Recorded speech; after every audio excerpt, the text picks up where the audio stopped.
The story kicks off at a huge company. Our dude Lin Yi is fuming, yelling like crazy. "Screw this crap, I quit, you piece of trash manager." Suddenly, W.A. Chumpy, a box full of books and documents, lands right in front of him.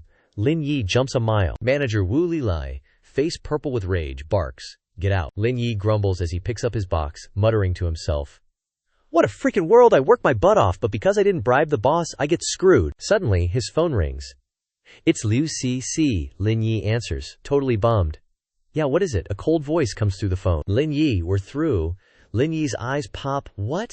He's so shocked he drops the box. The voice continues, "Don't bother coming to my birthday party, and don't contact me again," Lin Yi stammers. Why? Why are you breaking up with me out of the blue? Do you have someone else?" Liu Cc snaps back. "So what if I do? I've wasted so much time on you, and you're still a broke loser. I'm not wasting my youth anymore." Lin Yi's totally deflated, just listening to her rant. The elevator doors start closing. Lin Yi sighs. What a day, fired and dumped. Suddenly, the elevator fills with light. Lin Yi is a bit freaked. Out of nowhere, a beautiful girl appears, wearing some seriously skimpy lingerie. It's system host Ling Wei. Smiling, she leans down to Lin Yi and says sweetly, "Master, welcome to the All Careers Experience System. I'm Ling Wei, your humble servant." Lin Yi's jaw drops. All Careers System, Ling Wei gestures, and 3 cards pop up on a screen. A pink one that says driver, a green one that says doctor, and a gold one that says professor.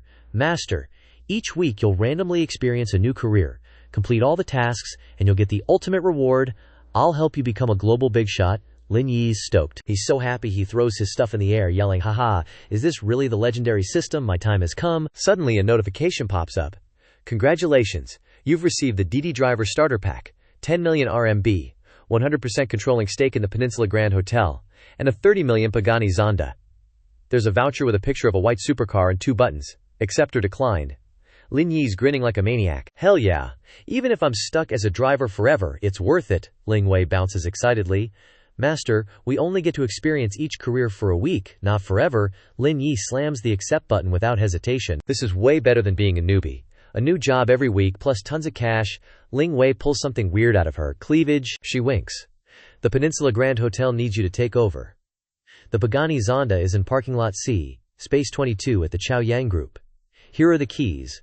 Lin Yi's phone buzzes. "Your account ending in 4255 received 10 million RMB at 9:48 a.m. on April 27th.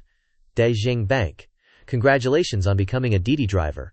The elevator doors open. Lin Yi says, "Alright, parking garage B2, here I come," he thinks. This system thing is for real. It's like a dream. Standing in front of him is a gorgeous, pink-haired woman inspecting a car, Lin Yi says. Area C is usually for VIP parking. The pink-haired woman is Ji Qingyan, CEO of the G Corporation. She stares at the engine. What's wrong with it? Why won't it start? Lin Yi walks up to her. "CEO G, what's up with your car?" Qingyan replies. "Oh, Lin Yi from the sales department, right? My car won't start." Lin Yi, seeing a pretty lady in trouble, offers to help. "How about I give you a ride? I can drop you off." Qingyan perks up. "That would be great. I need to get to the construction bureau and I'm already late, thanks." Suddenly, a blonde dude comes up and puts his arm around Ji Qingyan. Startling her, he says, "Qingyan, he's just some low-level employee. He doesn't have a decent car. Why don't you ride in my sports car? It's way more comfortable." Qingyan immediately pulls away, snapping, "Li Yunhang, you're such a creep. Get away from me, I'll never date you." Yunhang smiles, unbothered. "It's okay, I'll wait. But can Qingyan at least let me give you a ride? I just bought a brand new sports car for 2 million. Lin Yi steps in between them, defusing the situation. "No need to trouble Li Zong. I can give Ji Zong a ride. My car is up ahead. Space 22. Yunhang scoffs. His car. It must be a piece of junk. It won't match Ji Zong's status. You should ride in my car." Ji Qingyan makes a face, annoyed. "Get away from me. So what if it's a junk car?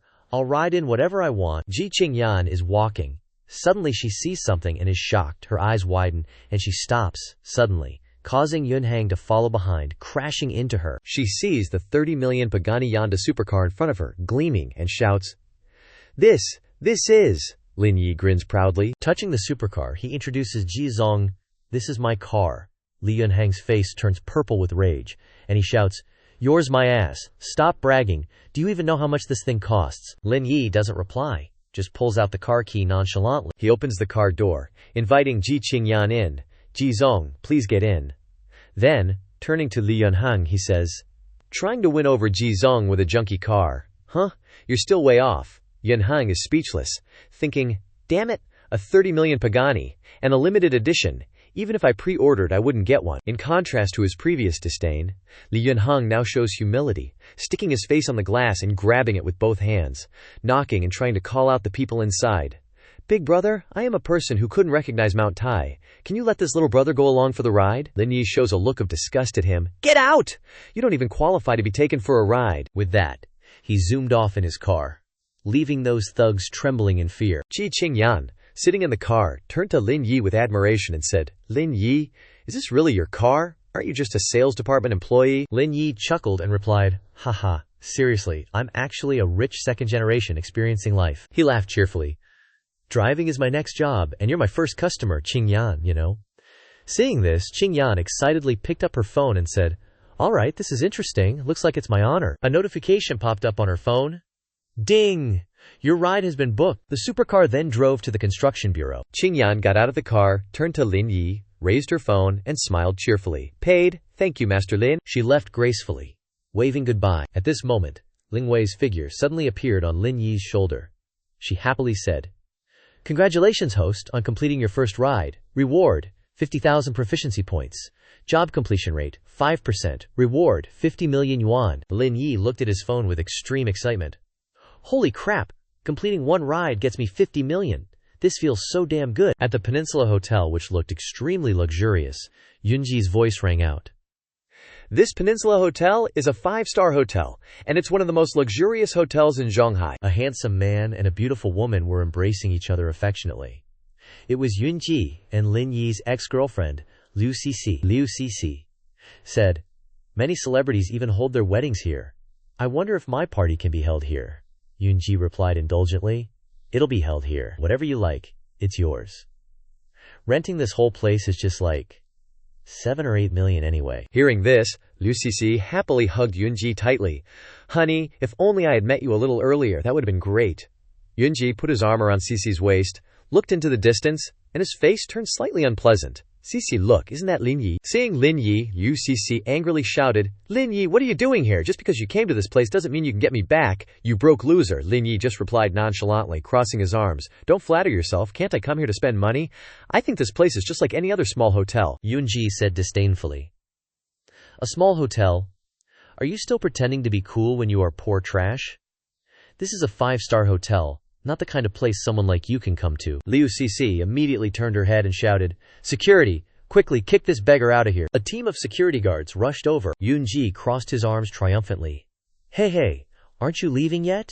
You're going to be thrown out. But contrary to their expectations, the security team immediately bowed respectfully in front of Lin Yi and said in unison, President Lin, you've arrived. Liu Cixi and Yunji were immediately shocked by the scene before them and shouted, What? Liu Cixi still couldn't believe what was happening. How is this possible? Isn't Lin Yi just a nobody sales employee? How could he be the owner of the Peninsula Hotel? She was shocked when she heard what the security guard said to Lin Yi. President Lin, let's go to the meeting room upstairs first. We have some things to report to you, Lin Yi replied coldly. Okay, let's go. At this moment, her mouth dropped open. She thought to herself, oh my god, what's going on? So I actually missed out on a rich second generation. In the meeting room, an employee brought over a thick stack of documents and said, President Lin, this is our financial report. Please take a look. Lin Yi's face paled as he looked at the mountain of documents in front of him, and he stammered, I don't look at these things. Just continue to operate as before. I trust everyone. Suddenly, there was a knock on the door. Lin Yi heard it and replied. Walking in from the outside was an employee who rushed over. Manager Wang, the guest in room 1704, wants to file a complaint against us, but we can't resolve it. Manager Wang asked puzzledly. Why are they complaining about us? She continued. Yesterday, she registered for our hotel's car rental service, but the Mercedes she wanted to rent happened to be borrowed by a VIP guest using their special privileges. Now she refuses to change to another car and insists on complaining about us. Hearing this, Lin Yi immediately left, coldly turning around and saying, Everyone, go do your main work. I'll go take a look at the car. Seeing this, the two employees respectfully bowed to Lin Yi. At this time, Lin Yi arrived in front of room 1704. And gently knocked on the door a few times. The person who opened the door was a beautiful girl wearing a bathrobe, named Jiyu Jingshu. Lin Yi immediately spoke up. Hello, I am the person in charge of the Peninsula Hotels. We will arrange your matter properly, ensuring your satisfaction." The beautiful girl was surprised by his handsome appearance, and thought to herself, "Where did this young man come from? He's too handsome." Ji Jingshu's attitude was very gentle. "Well, it's not a big deal, just arrange another car for me." Lin Yi immediately smiled and replied, "If the beautiful lady doesn't mind, you can borrow my Pagani." The pretty girl shyly tucked her hair behind her ear. "Come on, with my finances, I can't afford to rent it. Besides, even if I could, I wouldn't dare drive it. I heard supercars are different from other cars." Lin Yi heard that, immediately held up the car key, and gave a radiant smile. "How about this? Where do you want to go? I'll drive you there." Ji Jingshu heard that. Her face couldn't hide her delight. "Wouldn't that be too much trouble? I'm in a hurry right now. Wait for me to change my clothes, then we'll go right away." The girl ran inside, gently removing her bathrobe. Lin Yi sat outside and saw the sexy figure of the pretty girl in the bathroom.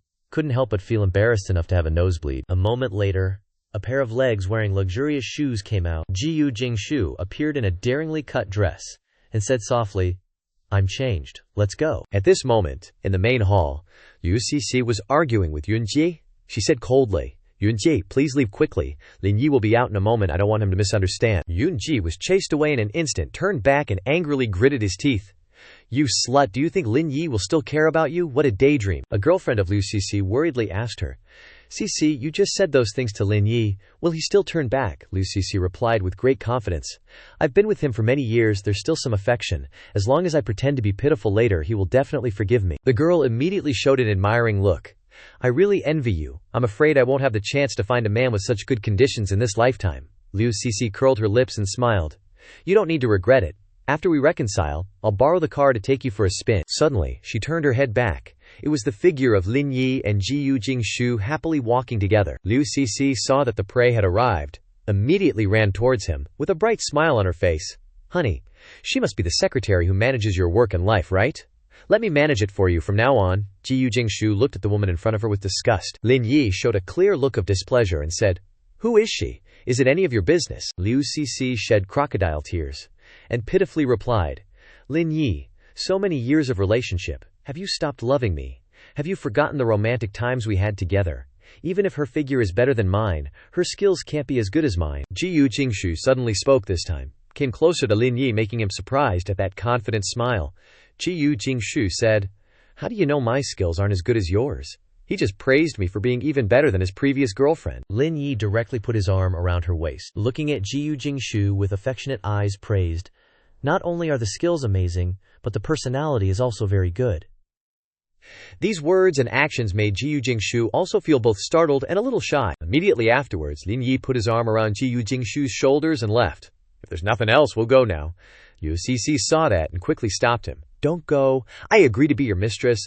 We've had so many years of relationship. You still love me, right?" Lin Yi currently only felt disgusted with her to the extreme, and shouted, "Love my ass, love you filthy, or love you because of your mismatched figure.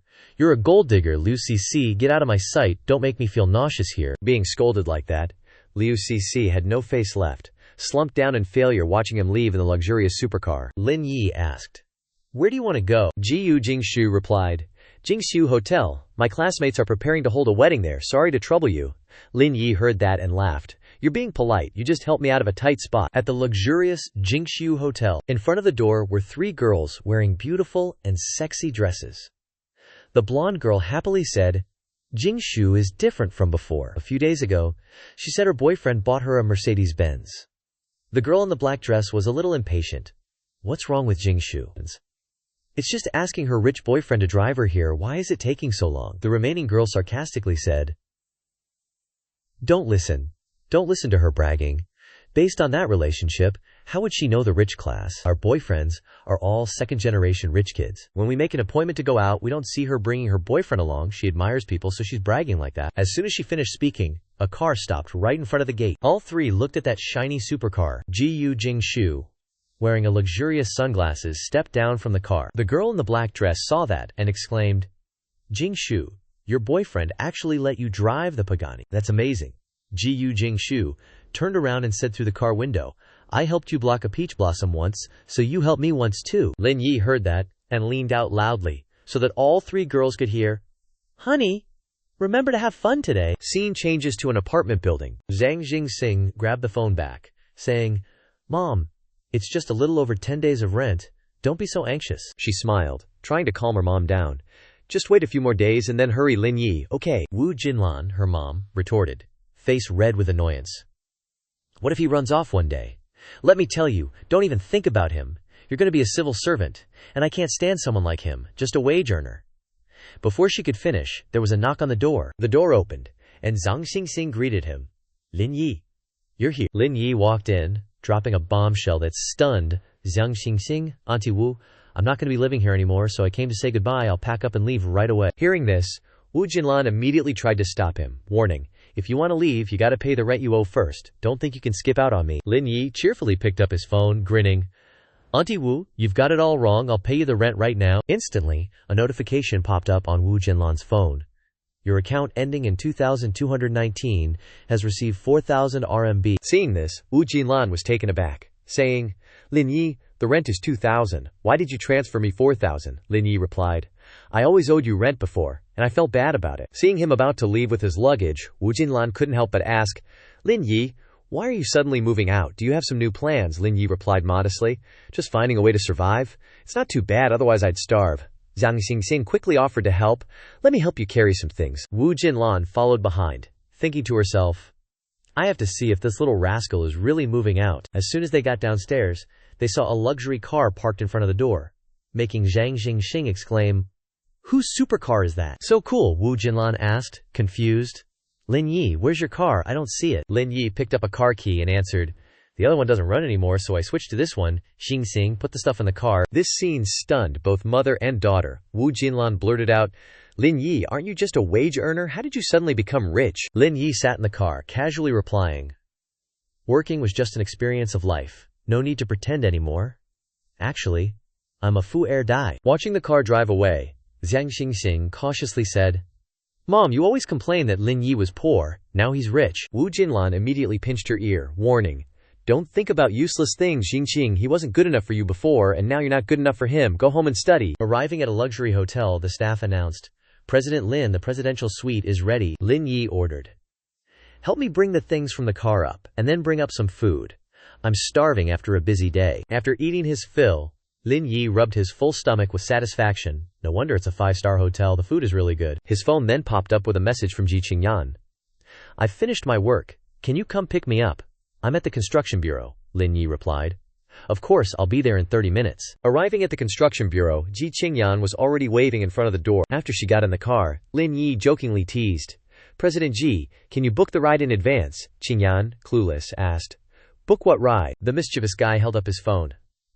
Book the ride on Didi, President Ji. If you don't book the ride, then I won't make any money, and I'll have to starve. Qingyan laughed at his antics. Haha, okay, I'll book the ride. Ji Qingyan chuckled to herself while holding her phone. Before driving this 30 million yuan supercar, he was diligently working as a sales employee at her company. Now that he's been fired, he's working just as hard driving Didi. I can understand it, I guess. But why would such a hard-working person be fired? There must be something behind this that I don't know. Looks like I need to investigate this later. Thinking this, Xingyan announced, I've booked the ride. Lin Yi immediately replied, I've accepted the ride. Suddenly, Lan Wei appeared out of nowhere, startling Lin Yi. She reassured him, don't worry, she can't see me. Lan Wei rested her chin, looking at Xingyan, saying, Master, this older sister is very beautiful. The system assessment is over 85 points. So pretty. Then she suddenly jumped up, successfully received the second order, activating the system mission. Pick up and drop off 2 beauties with 85 points or more. Reward 10,000 proficiency points. Mission completion progress is 50%. Lin glanced at Lan Wei leaning on his thigh, asking, How do you determine if a beauty is 85 points or more? She happily replied. Small reminder, Ji Qingyan is a beauty. Seeing Lin's serious expression, Qingyan spoke up. What's wrong? It's just taking me home. Why does it seem more difficult than the problems I'm facing? He noticed, and asked, What kind of problems are you facing? Is it personal or work-related? Qingyan didn't hide anything, and recounted with a hint of gloom. For work, the company wants to hold a press conference recently, but when contacting all the 5-star hotels in the city, none of them can provide a suitable time and location. They're all fully booked. I'm worried about how to handle this event. Lin Yi immediately offered a suggestion. You can try asking the Peninsula Hotel. The standard should be up to par. Ji Qingyan heard this and chuckled. Don't joke around. The Peninsula Hotel is like the ultimate 5-star hotel in Zhonghai City. It's not that I'm worried about the money, but you basically can't book it. Lin Yi reassured her. Well, not necessarily. Life's full of surprises, right? Maybe it'll be like us today, who knows? Maybe if you just swing by, you'll get lucky. Ji Qingyan was kinda swayed by his optimism. You sure know how to talk? Okay, I'll take your word for it. Let's turn the car around right now and try the Peninsula Hotel. Lin Yi immediately cranked the steering wheel, replying, all right. The supercar smoothly U-turned. Ji Qingyan didn't forget to say, but listen, I'm telling you now, if we don't work things out, I'm not paying for this ride. You're on your own for any losses, Lin Yi smirked. And if you do manage to negotiate a deal, if you really pull it off, what kind of reward do you want? Lin Yi flashed a mischievous grin. What if I want you to do 10 squats? Ji Qingyan asked, puzzled. Squats? What are those? Google it, he said. After looking it up, Ji Qingyan kinda regretted asking, that's a little embarrassing. But then she thought, I already called their manager, and they said there were no openings. I just agreed with him on the spot. So, Ji Qingyan confidently replied, okay, squats it is, to the Peninsula Hotel. The two stood at the reception desk. Ji Qingyan spoke up. Hello, I'm Ji Qingyan. I'd like to see manager Wang Tianlong. The receptionist, who had been waving at Lin Yi behind Ji Qingyan's back, gave a friendly smile and replied, hello, please wait in the lounge. I'll let manager Wang know. She secretly mused to herself, is this the new boss playing incognito? He looks so happy pretending to be average. Way better than his ex. I need to tell director Wang stat. Oh. Before anything gets out. Soon, Wang Tianlong appeared, shaking Ji Qingyan's hand and greeting her. Welcome, esteemed guest. Sorry for the delay. Ji Qingyan politely introduced herself and cut to the chase. Hello, Manager Wang. I'm Ji Qingyan, CEO of the Chaoyang Corporation. We're planning a press conference and we're wondering if the Peninsula Hotel's auditorium is available anytime soon. Ji Qingyan secretly thought, I already know the results. After all, I'm not expecting too much. But to her surprise, Wang Tianlong readily agreed, no problem at all, I'll make the arrangements, we'll do everything we can. Ji Qingyan was thrilled. Really? Thank you so much, Manager Wang. I'm planning to hold the conference in 10 days. Haha, no problem. I'll take care of everything. We'll do everything we can. Back in the car, Ji Qingyan was still buzzing. Lin Yi, you're my lucky charm. I can't believe you called it. A miracle really happened. The true miracle maker, Lin Yi, playing oblivious, didn't forget to remind her, I told you there'd be a miracle. So, the negotiation's done, right? Time to make good on that bet. Ji Qingyan was flustered. You still remember that? Come on, I'm the CEO of Chaoyang Corporation. I always keep my promises. Seeing Lin Yi quickly unbuckling his seatbelt made her panic even more. What are you doing? We're still in the car. We'll get to that when we get home. But Lin Yi was impatient. We can do it in the car too, as long as CEO Ji is happy to do it. Ji Qingyan leaned back, stretching her long legs and pressing her feet against the windshield. She still felt awkward. There's not enough space here. How about we just go to my place instead? Lin Yi immediately floored the gas pedal. He said, okay, and sped off like a maniac, turning Ji Qingyan pale. All this for a few squats. Are you trying to kill us? They finally arrived at the Yunshui villa. Ji Qingyan leaned against the sofa, accentuating her curves, shyly turning to look at him. You want to see it now? Lin Yi was already sprawled on the sofa, eager. Yeah, hurry up, I've got stuff to do later. Ji Qingyan blushed, reminding him, just so you know, I've never done these kinds of exercises before. I might not do them well. Don't blame me. Lin Yi grinned reassuringly. Relax. She started adjusting her posture, standing with her feet shoulder-width apart. Ji Qingyan put her hands on her head, awkwardly starting to squat down, revealing the view between her legs. Lin Yi stared in satisfaction, to the point that his nose started bleeding. Whether it was from exhaustion or embarrassment, Ji Qingyan's face was flushed like a delicate flower. Suddenly the door opened, and a man appeared, shocked by the scene. Daughter, what are you doing? Both Ji Qingyan and Lin Yi froze, as if caught in the act. Ji Qingyan jumped, looking at the man who had just walked in, and exclaimed, Dad, what are you doing here? The atmosphere in the living room was incredibly awkward. All three were silent. One standing, one sitting, no one saying a word. Immediately after, Ji Qingyan's father's face darkened as he questioned his daughter. I shouldn't be here. Should I be in the garage then? Ji Qingyan quickly tried to explain. Dad, don't misunderstand. He's a yoga instructor I hired. In Lin Yi's heart, he felt a mix of relief and disappointment. He groaned inwardly. You really came at the wrong time, but Qingyan's dad's got eagle eyes, you know? He quickly spotted something fishy. You think I'm dumb or what? No yoga instructor just sits there watching without actually instructing. His sharp words made Qingyan jump like she'd been caught red-handed. She scrambled for an explanation. Daddy's a pretty high-level yoga instructor. He only does verbal guidance, doesn't usually get hands-on. Qingyan's dad waved off her excuse. Don't even just stand aside. I want to have a word with him. Just then, Lin Yi was chilling on the chair brainstorming about his future career path. This gig ain't bad.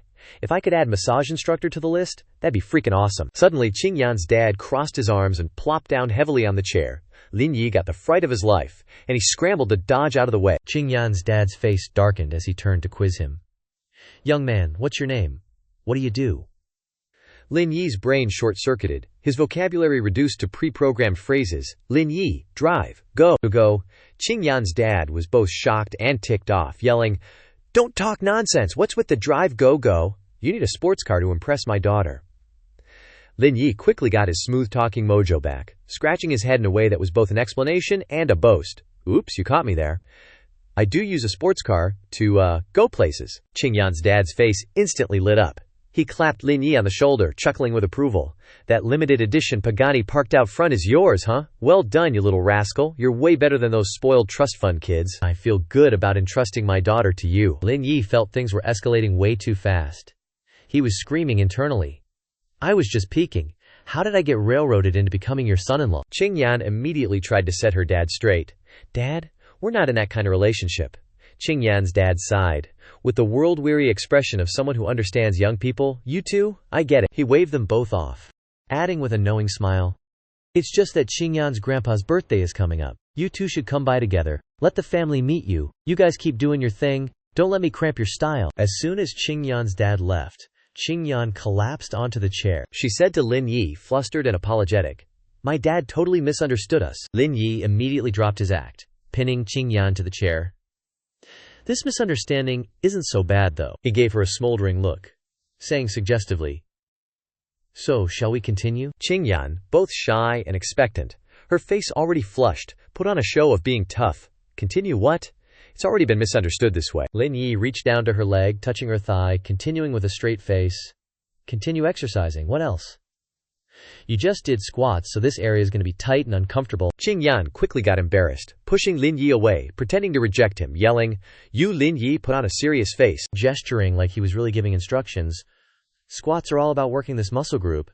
Qingyan felt bad, thinking, "So he was just talking about the benefits of the exercise. I thought he wanted to." Suddenly, Lin Yi's phone rang. He pulled out his phone and saw a message.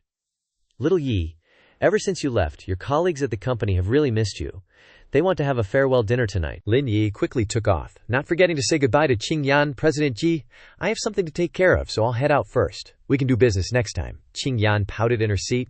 "Okay, go on, you rascal. It's getting late." Lin Yi headed to Yipinju. Wang Ying spotted Lin Yi walking in and immediately waved him over. "Come on, Xiao Yi, sit over here. I saved you a good spot." At the table were not only Wang Ying, but also many other people. For example, Li Jiangdong and Huang Yuwei were looking at Lin Yi with sneers. Wang Ying immediately went over to scold Lin Yi. "I told you that your resignation was too impulsive. With your level of skill, as long as you grit your teeth, the position of sales manager would have been yours." Huang Yuwei immediately spoke out in protest. "What you said is not right. My work efficiency is not worse than yours. How do you know that the position of sales manager must be Lin Yi's?" Wang Ying's face darkened and retorted, "Lin Yi's efficiency is better than yours. The position of section chief is naturally his." Huang Yuwei smiled smugly. "Then what's the use? Isn't it still being fired?" He immediately picked up his wineglass and stood up to ingratiate himself with Li Jiangdong. "Moreover, I heard that Deng Jie's appointment document is about to come down. I propose that we raise a glass to congratulate." "Brother Dong," Li Jiangdong pretended to wave his hand hypocritically, "don't be like this. Although I am about to become the sales manager, the main character today is Lin Yi. How can I steal the show?" Lin Yi glanced at the hypocritical faces of this group of people he exposed. "Why do I feel that you guys are not here to say goodbye to me but to show off your power?" Li Jiangdong stood up and sneered, "Lin Yi, what you said is not right. We also have good intentions to say goodbye to you only. It's just that you have any new plans. Zhonghai is not easy to mess with. It's best to go back to the countryside." Huang Yuwei echoed and mocked.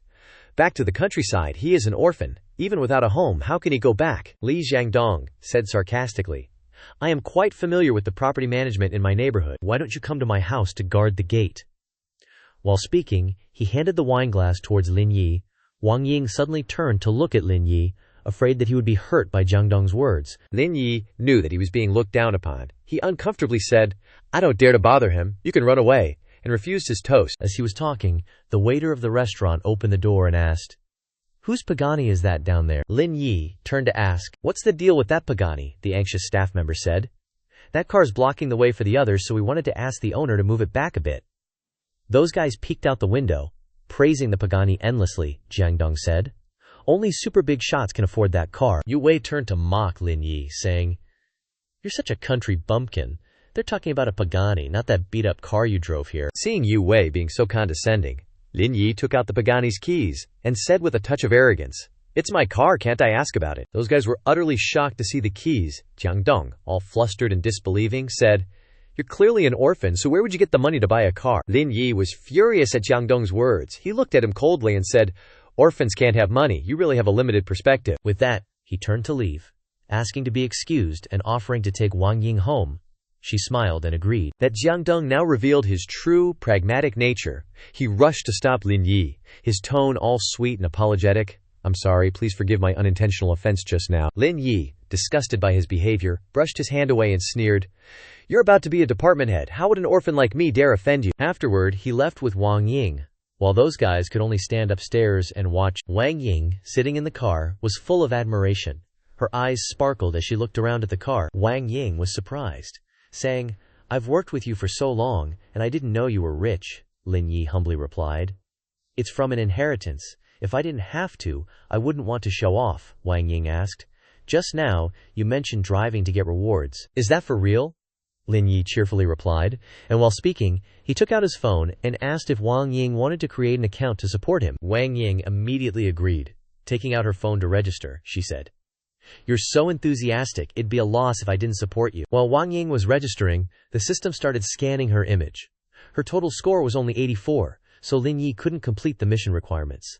Seeing this, he was dejected, wondering, is the system too strict? Sister Ying is so beautiful. Lin Yi secretly looked at Wang Ying, thinking, so beautiful, almost got her. Before him was a perfectly beautiful girl, full-figured, with a lovely yet seductive face. He couldn't believe the system wouldn't accept her. Wang Ying, seeing him staring at her without blinking, asked, "What's wrong?" Lin Yi then asked her, "Is there a way to increase charm?" Wang Ying replied, "Increasing charm means making yourself more attractive." "What's so difficult about that?" Lin Yi said earnestly. "How?" Wang Ying smiled, taking out a pair of fishnet stockings from her bag, putting them on her legs, and striking a seductive pose, smiling at Lin Yi. Wang Ying moved closer to Lin Yi, slightly pulling down her top, looked at him and said, "How is it? Does it feel different?" Lin Yi seized the moment, requesting the system to scan again, and sure enough, this time, it met the requirements. Wang Ying's total score was 85, completing 15% of the mission. The system rewarded him with the Juju Pavilion Villa District and asked him to go find the sales manager to receive the reward. Seeing that he got an entire villa district, Lin Yi couldn't help but shout, "Holy crap!" Wang Ying, sitting next to him, looked at him in confusion. Lin Yi drove Wang Ying back to her house. She looked at Lin Yi expectantly and said, "Her husband is away on a business trip today. I wonder if you would like to come in." Lin Yi tactfully declined, saying, "I'm busy. I'll come over another day when your husband is away." Wang Ying playfully slapped his hand and said, "You're annoying." She got out of the car to say goodbye to Lin Yi and reminded him, "Remember to visit next time." The next day, Lin Yi went to the Juju Pavilion sales department to receive the reward the system had given him. Lin Yi walked into the Juju Pavilion sales department. Zhang Mengyu, Lin Yi's former colleague, saw him and asked, "What are you doing here?" Lin Yi scratched his head and said, "I want to get the property ownership certificate." Mengyu, hearing this, angrily chased him out, saying, "You can't even afford 1 unit." Wang Hui walked over, saw Mengyu chasing Lin Yi away, and angrily pushed Mengyu aside, saying, "Move aside, I'll deal with you later."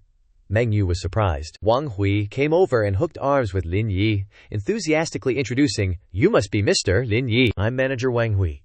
Should I take you to see the house first, or introduce the situation here first?" Mengyu still thought Wang Hui didn't know anything and tried to dissuade her. "Don't waste your time with Lin Yi. I used to be his colleague. He's just an orphan and can't afford a unit in Zhujiao Pavilion." Wang Hui angrily shouted, telling her she was talking nonsense and ordering her to go to the Human Resources Department to settle her salary and leave. Mengyu was a little scared, stammering, "I'm not talking nonsense. I know him. I understand his situation very well." It was the first time she saw Wang Hui so angry. Wang Hui yelled, "Understand my ass, mister. Lin bought all 9 villas in the Juju Pavilion, and you're saying he's your colleague. Are you even worthy?" Mengyu, after learning that Lin Yi had bought 9 villas, collapsed into her seat in a daze. She felt like she just walked right into her own grave. As for Lin Yi, he was overjoyed to learn that the system hadn't just given him 1 villa, but more. Wang Hui interrupted his thoughts, groveling apologetically for the bad experience her staff had given him. Lin Yi chuckled. It's all right, you already fired her, didn't you? Then he turned to her and asked, the paperwork for my house should be done, right? Can I get the property certificate now? Wang Hui smiled brightly and said, everything's ready, Mr. Lin. Here are all the property documents and the keys to the 9 villas. Please keep them safe. As Wang Hui spoke, the store staff brought everything out. After receiving all the documents, Lin Yi walked to his car and tossed everything into the back seat. Suddenly, his phone buzzed with a message. Wang Ying brought him good news. Wu Lili and Li Jiangdong had been fired. Lin Yi was surprised. He couldn't believe they were fired so soon after he left. The speed was comparable to a Formula One car. Lin Yi immediately sent a voice chat to Qingyan, asking, did you fire Wu Lili and Li Jiangdong? Qingyan didn't expect the news to reach him so quickly. She said, I investigated the reason you quit. Consider it venting some anger for you. He wondered if the sales department had any candidates yet. Qingyan said she was thinking of leaving it open for him. Lin Yi chuckled when he heard her say that. He said he was happy driving but felt Wang Ying in the sales department wasn't bad either. Qingyan replied, okay, and asked him to pick her up, since her car was still being repaired. Lin Yi happily said, okay, Didi driver at your service. Just as Lin Yi drove to the company, the system announced a new mission, receive a 5-star rating from a customer, reward, 200,000 proficiency points, job completion rate, 25%.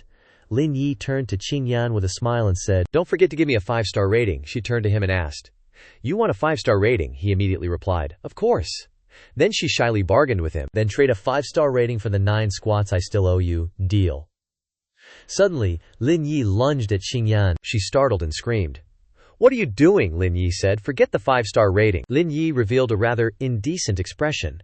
Those 9 squats, not one can be missed. Qingyan shyly called him a pervert. With that, Lin Yi unbuckled her seatbelt and helped her out of the car. Qingyan got out of the car, looking back at him with some regret. Wang Ying saw them from afar and walked over. Qingyan was startled.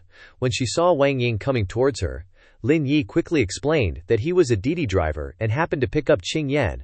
Wang Ying angrily thought, why is he explaining? He's just making things worse. Suddenly, Wang Ying realized the reason the other two were fired. Lin Yi didn't even want to talk to her. She sadly thought, so Lin Yi and the CEO are together. Looks like I don't have a chance. Seeing that it was almost time for work, Qingyan called out to Wang Ying, let's go. She immediately replied, then went into the company with Qingyan. Suddenly, Lin Yi received a 5-star rating notification. He chuckled to himself.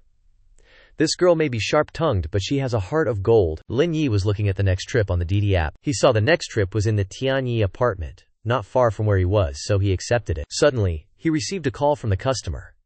He just accepted the trip and wondered what was going on. The other end was a girl's voice.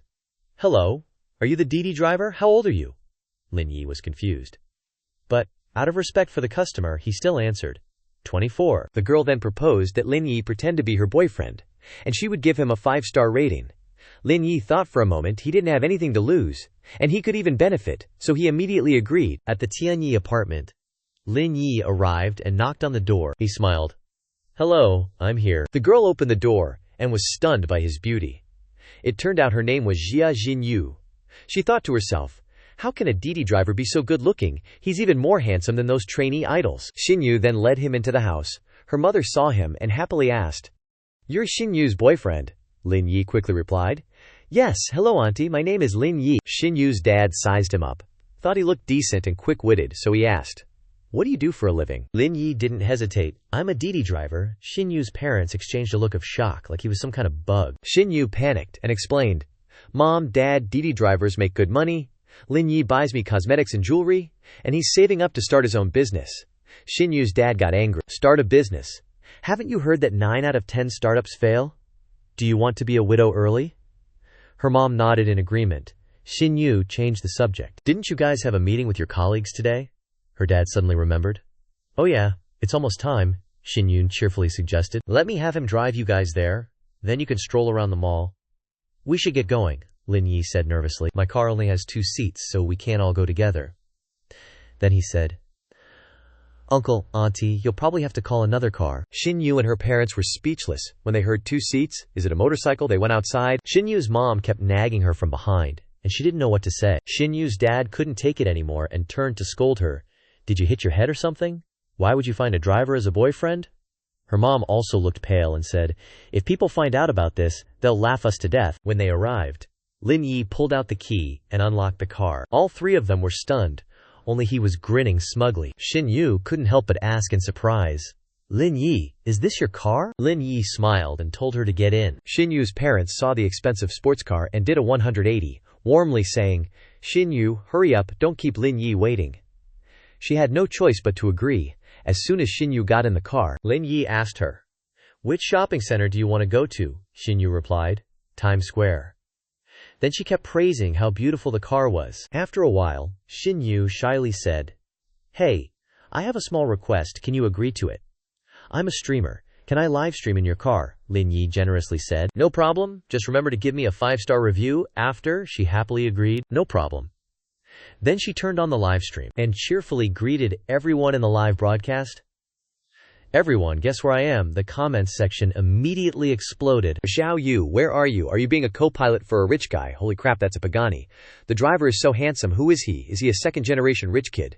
This streamer definitely wants to increase her views. She hired a handsome driver herself. Tell me, did she spend money or sell herself?" Xin Yu smiled and corrected them. After reading the comments, "I'm not that kind of person, and I'm renting a Didi."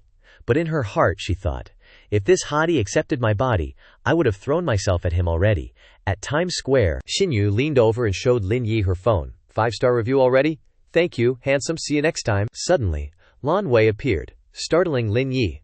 Dressed in a bunny suit, she sat on his lap and said, "Congratulations, master, for completing the review mission. You have received 200,000 proficiency points, and your career completion is 35%. Reward, Shanghai International Circuit, master-level driving skills." Lin Yi thought to himself, and gently touched Lan Wei. Shanghai International Circuit. Isn't that the best racetrack, besides Abu Dhabi in the Middle East? Lin Yi suddenly called Xin Yu back. He asked her, "Do you know this place well? I want to buy a new phone." Xin Yu, who hadn't gone far, turned back and said, "I know it well," implying that she would lead him there. At an app store, Xin Yu said with a smile, "Brother Yi, the Apple store is over there." Lin Yi smiled. As he watched her holding her phone and live streaming, Lin Yi pointed to a phone and said, "Wrap this one up for me, and get me the one with the largest storage." Xin Yu quickly said, "Brother Yi, it's not worth it to buy it here, it might be cheaper to buy it online." He smiled and touched her hair. "It doesn't matter, I'm already here." A staff member brought out a box and asked with a smile, "Sir, this is your phone. Would you like to choose a phone case as well? After all, it's more than 10,000. If you accidentally bump it somewhere, it will affect the appearance." Lin Yi glanced at the phone case and chuckled. "I'm not really into phone cases. They just don't feel right, you know." The salesperson grinned, showing off some colorful cases. "You're right about that, sir. But the kids at home would probably love these," Lin Yi replied. "I didn't exactly say I wanted to buy phone cases." He held up 5 fingers and said, "I was thinking of getting a few more phones, so if I drop one, I can just switch to a new one. 5 of each color, please. Wrap them all up." Hearing Lin Yi's words, Xie Xinwu's jaw dropped in surprise. The salesperson's face went blank for a second, then she asked, "Sir, 5 of each color. So you're buying 20 phones?" Lin Yi pointed at the MacBook. "Yep. And toss in a matching MacBook too. Package it all together." Xie Xinwu looked at her live streaming phone and exclaimed, "Whoa, that's too newbie." She stared at the live stream screen, Lin Yi thought. Holy crap, over 500 million views. That's 5 times more than before. Guess flexing is the king of live streaming. Lots of people were sending her gifts on the live stream too. Xie Xinwu grinned at Lin Yi. "Anything else you want to buy, Brother Yi?" Lin Yi looked at the phone, then back up, speechless. A voice chimed in from a watch shop. "Let's get a watch too." It was the Vacheron Constantine store. The two of them, Lin Yi and Xie Xinwu, headed over to the watch shop. The salesperson told Wang Tuo Li, "We have customers. I'll go help them." Wang Tuo sat on her chair and said, "No need to help them, that's just a waste of time. Can't you see that girl's live streaming? You can tell she's just showing off." The salesperson said, "But streamers make good money these days," Wang Tuo scoffed. "You think we're selling lipstick here? We're Vacheron Constantine. Only the super rich can afford to come here. What is some small fry doing here?" The salesperson giggled. "You're right, Sister Lai, you've got a good eye for people." Xie Xinwu and Lin Yi were checking out the watches. Xie Xinwu saw the price tag, and her face turned purple, thinking, "OMG, this is the world of the rich, alright? And there's no payment plan for this kind of price." Lin Yi pointed at a watch. "Hey miss, can I take a look at this one?" Wang Tu smirked. "Sorry, at our store, you can only look at the watches after you've paid for them." He froze for a second. At that, Xia Xinwu was shocked, thinking, "What? You can't even look at it? How's anyone supposed to buy it then?" Two people walked into the store. A blonde guy and a girl with long, curly black hair wearing sunglasses. He chuckled. "Service, service. You still wear the gold chain." Wang Tuo went over to them and said, "President Lin, Mrs. Lin, it's been a while. What can I help you with?" A dazzling golden watch was brought out. The girl took off her sunglasses and said, "Let poor people look at this watch. As a gift for my son's birthday." Wang Tuo smiled and held out the golden watch and said, "You have a great eye. This is our new model this year." Xia Xinwu livestreamed them, thinking, "What's going on here?" She looked at the live stream and gasped. In shock, Lin Yi walked over, fuming, and asked, "What's your deal? We're customers too. You should treat us the same way." Wang Tuo said, "Sorry, we serve customers based on their status." "Hope you understand." Lin Yi laughed, but his face was a little angry, and said, "Basically, you're a snob. Judging people based on their looks?" Xia Xingwu chuckled at Lin Yi and said, "Brother Yi, everyone at these fancy stores talks like that. Don't get upset." Wang Tuo looked annoyed and said, "Just a couple of show-offs. It's already a favor letting you in here. If you were at Fatso's across the street, they would have kicked you out already." Xia Xingwu smiled, grabbed Lin Yi's hand and said, "Let's go. No need to buy from such a shady place." Lin Yi was still mad and yanked his hand away. At the Patek Philippe store, a salesperson came out and smiled. "Hello, sir, madam. What can I help you with?" Lin Yi turned to look at Xie Xinying and asked, "Any suggestions, sweetheart?" Xie Xinyu was so surprised her jaw dropped. She said, "I don't really know much. Let me ask the livestream peeps for ideas." Xia Xinyu announced, "They're saying you should buy the 175th anniversary commemorative watch." The saleswoman was taken aback, thinking, typical keyboard warriors, shooting their mouths off about anything. The live comments were still flooding in. Xia Xinying showed the phone to Lin Yi, saying, "Yi, don't be mad, I'll kick these guys out of the livestream right away." Lin Yi stroked his chin and said, "No need, let them watch." Lin Yi grinned and asked, "Could you bring out the 175th anniversary commemorative watch for me?" The saleswoman and the other two guys were stunned. The saleswoman asked, "What did you say, sir? You want to buy the 175th anniversary commemorative watch?" Lin Yi smiled, pulled out his card, and asked, "Is that not allowed?" Another saleswoman rushed over, saying, Of course you can, but this one isn't in stock. We'll have to order it from Europe, and I'll personally deliver it to your home when it arrives." Xia Xinyu asked another saleswoman, "Such a big store doesn't have one in stock." The saleswoman giggled and said, "My dear, there are only 6 in the whole world, and only one was allocated to the China region. We don't have any in stock domestically." One of the saleswomen ran off. "Did you hear? Someone's buying a multi-million yuan watch," Wang Hui asked. "Is it the one from over there? The 175th anniversary one?" Another guy ran off, saying, Let's go see who's being so generous." Everyone was stunned. Mouths agape. Wang Hui's mouth dropped. She thought, "It's him." Lin Yi and Xia Xinyu were still standing there, smiling. Wang Hui walked up, all smiles, and said, "Sir, we also have many new models in our store. How about taking a look at our selection?" Lin Yi looked at her and said, "Nah, I'm just a poor scrub. I'm not high class enough to be served by your side." Wang Hui knelt down, devastated. Watching them leave, she cried out, "Sir, please don't go. I was wrong." She kept slapping herself, tears streaming down her face. "Ugh, you can't judge a book by its cover. I don't even know how much commission I lost." "Hey," Lin Yi said, holding up an iPhone. "This is for you." He chuckled. "Sorry for making you walk around with me. I feel bad." Xia Xinyu took the phone, saying, "Thank you, Yi Ji. Today was so much fun." Then, the black car drove off. She thought, how can there be such a great guy, rich and classy? If only he were my boyfriend. At the Shanghai International Racing Circuit, the receptionist said, "Sir, we have VIPs to entertain today, so we're not open to the public." Lin Yi said, "I'm not here to race, I'm here to see your manager. Please let him know Lin Yi is here." The receptionist smiled and said, "Okay, sir. Please wait a moment, I'll let him know right away." The door swung open, and Qin Han strode in, followed by a bunch of people. He looked furious, asking, "What's going on? Weren't you supposed to clear the track today? Why are there outsiders here?" The receptionist looked at Qin Han and said, "Xin Shao, I'm so sorry. This gentleman is here to see Manager Zhu. I have to take him there."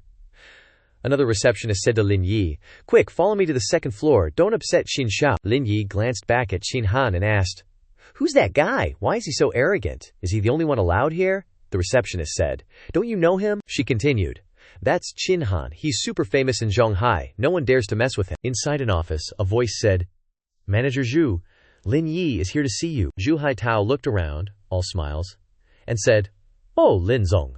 Why didn't you just call me? I would have arranged a car to pick you up, Xiao Zhao. Hurry up and get Lin Zong some water." Xiao Zhao looked blank, asking, "Lin Zong?" Zhu Haitao chuckled warmly and extended his hand towards Lin Yi, saying, "Our international racing circuit has been entirely acquired by Lin Zong.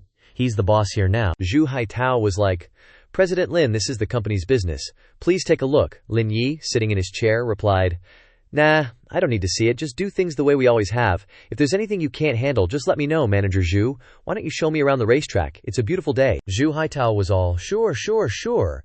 This way, President Lin." He asked, "President Lin, you must be a racing enthusiast to buy this place. Want to take it for a spin?"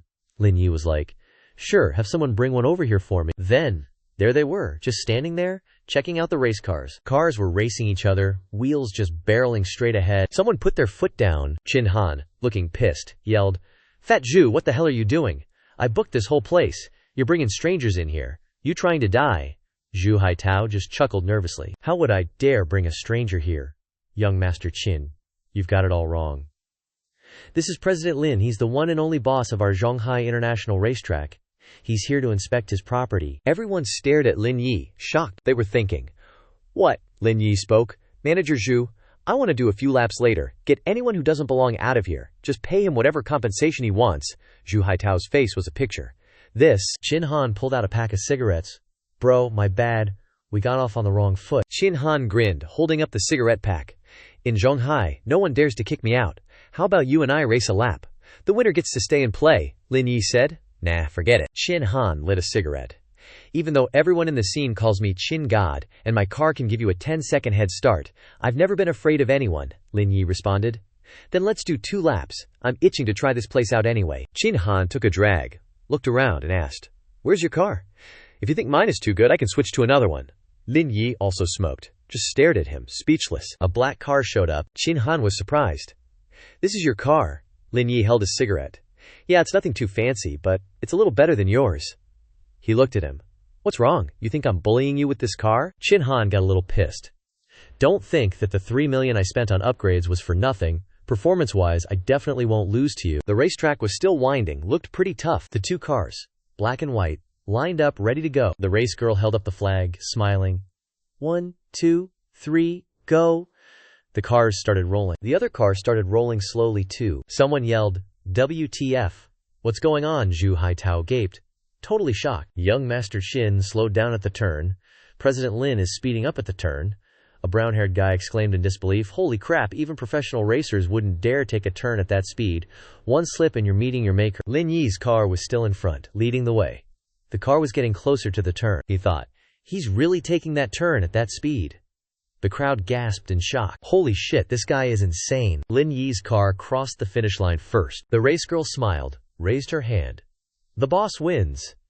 That was an amazing finish. So handsome. Lin Yi got out, leaned against the car, smoking. Chin Han laughed. "Idle. I'm completely convinced, President Lin. Your car hasn't been tuned at all. How could your start be so much faster than mine?" Lin Yi explained. "Because your launch technique is wrong. You need to immediately stomp on the clutch, then rev the engine up to 4,000, squeeze out all the engine power, and then shift gears. That's the best way to launch." Chin Han grinned, giving a thumbs up. "I've seen a master today, bro. Can I add you on WeChat? Let's keep in touch." Lin Yi, holding his phone, smiled. "Sure thing." He opened his phone and saw a car leaving Yunshui Villa for the Zhenghai Lu Hall. Lin Yi turned to Chin Han and Zhou Hai Chao. "Manager Zhou, I've got something to take care of. I'll check in another day. Qin Shao, you guys keep the party going. Put everything on my tab for today." Qin Shao watched Lin Yi get into the car and asked, "All right, generous of you. But what's the rush? What's so important?" Lin Yi fastened his seatbelt, chuckled and said, "Got a dash. Already accepted the gig. You guys have fun." Qin Shao's jaw dropped when he heard Lin Yi say that. At Yunshui Villa, a voice said, "Miss, the car you ordered has arrived." The door opened, and Ji Qingyan said, "You're fast? I'm not even ready yet." A finger touched her lips. Lin Yi smiled. "Never use the word fast with a man." Ji Qingyan touched her lips and said, "You're awful. Be serious. Come in and wait for me a bit." She giggled. "Play a game or watch a movie or something? I need to dry my hair," Lin Yi said.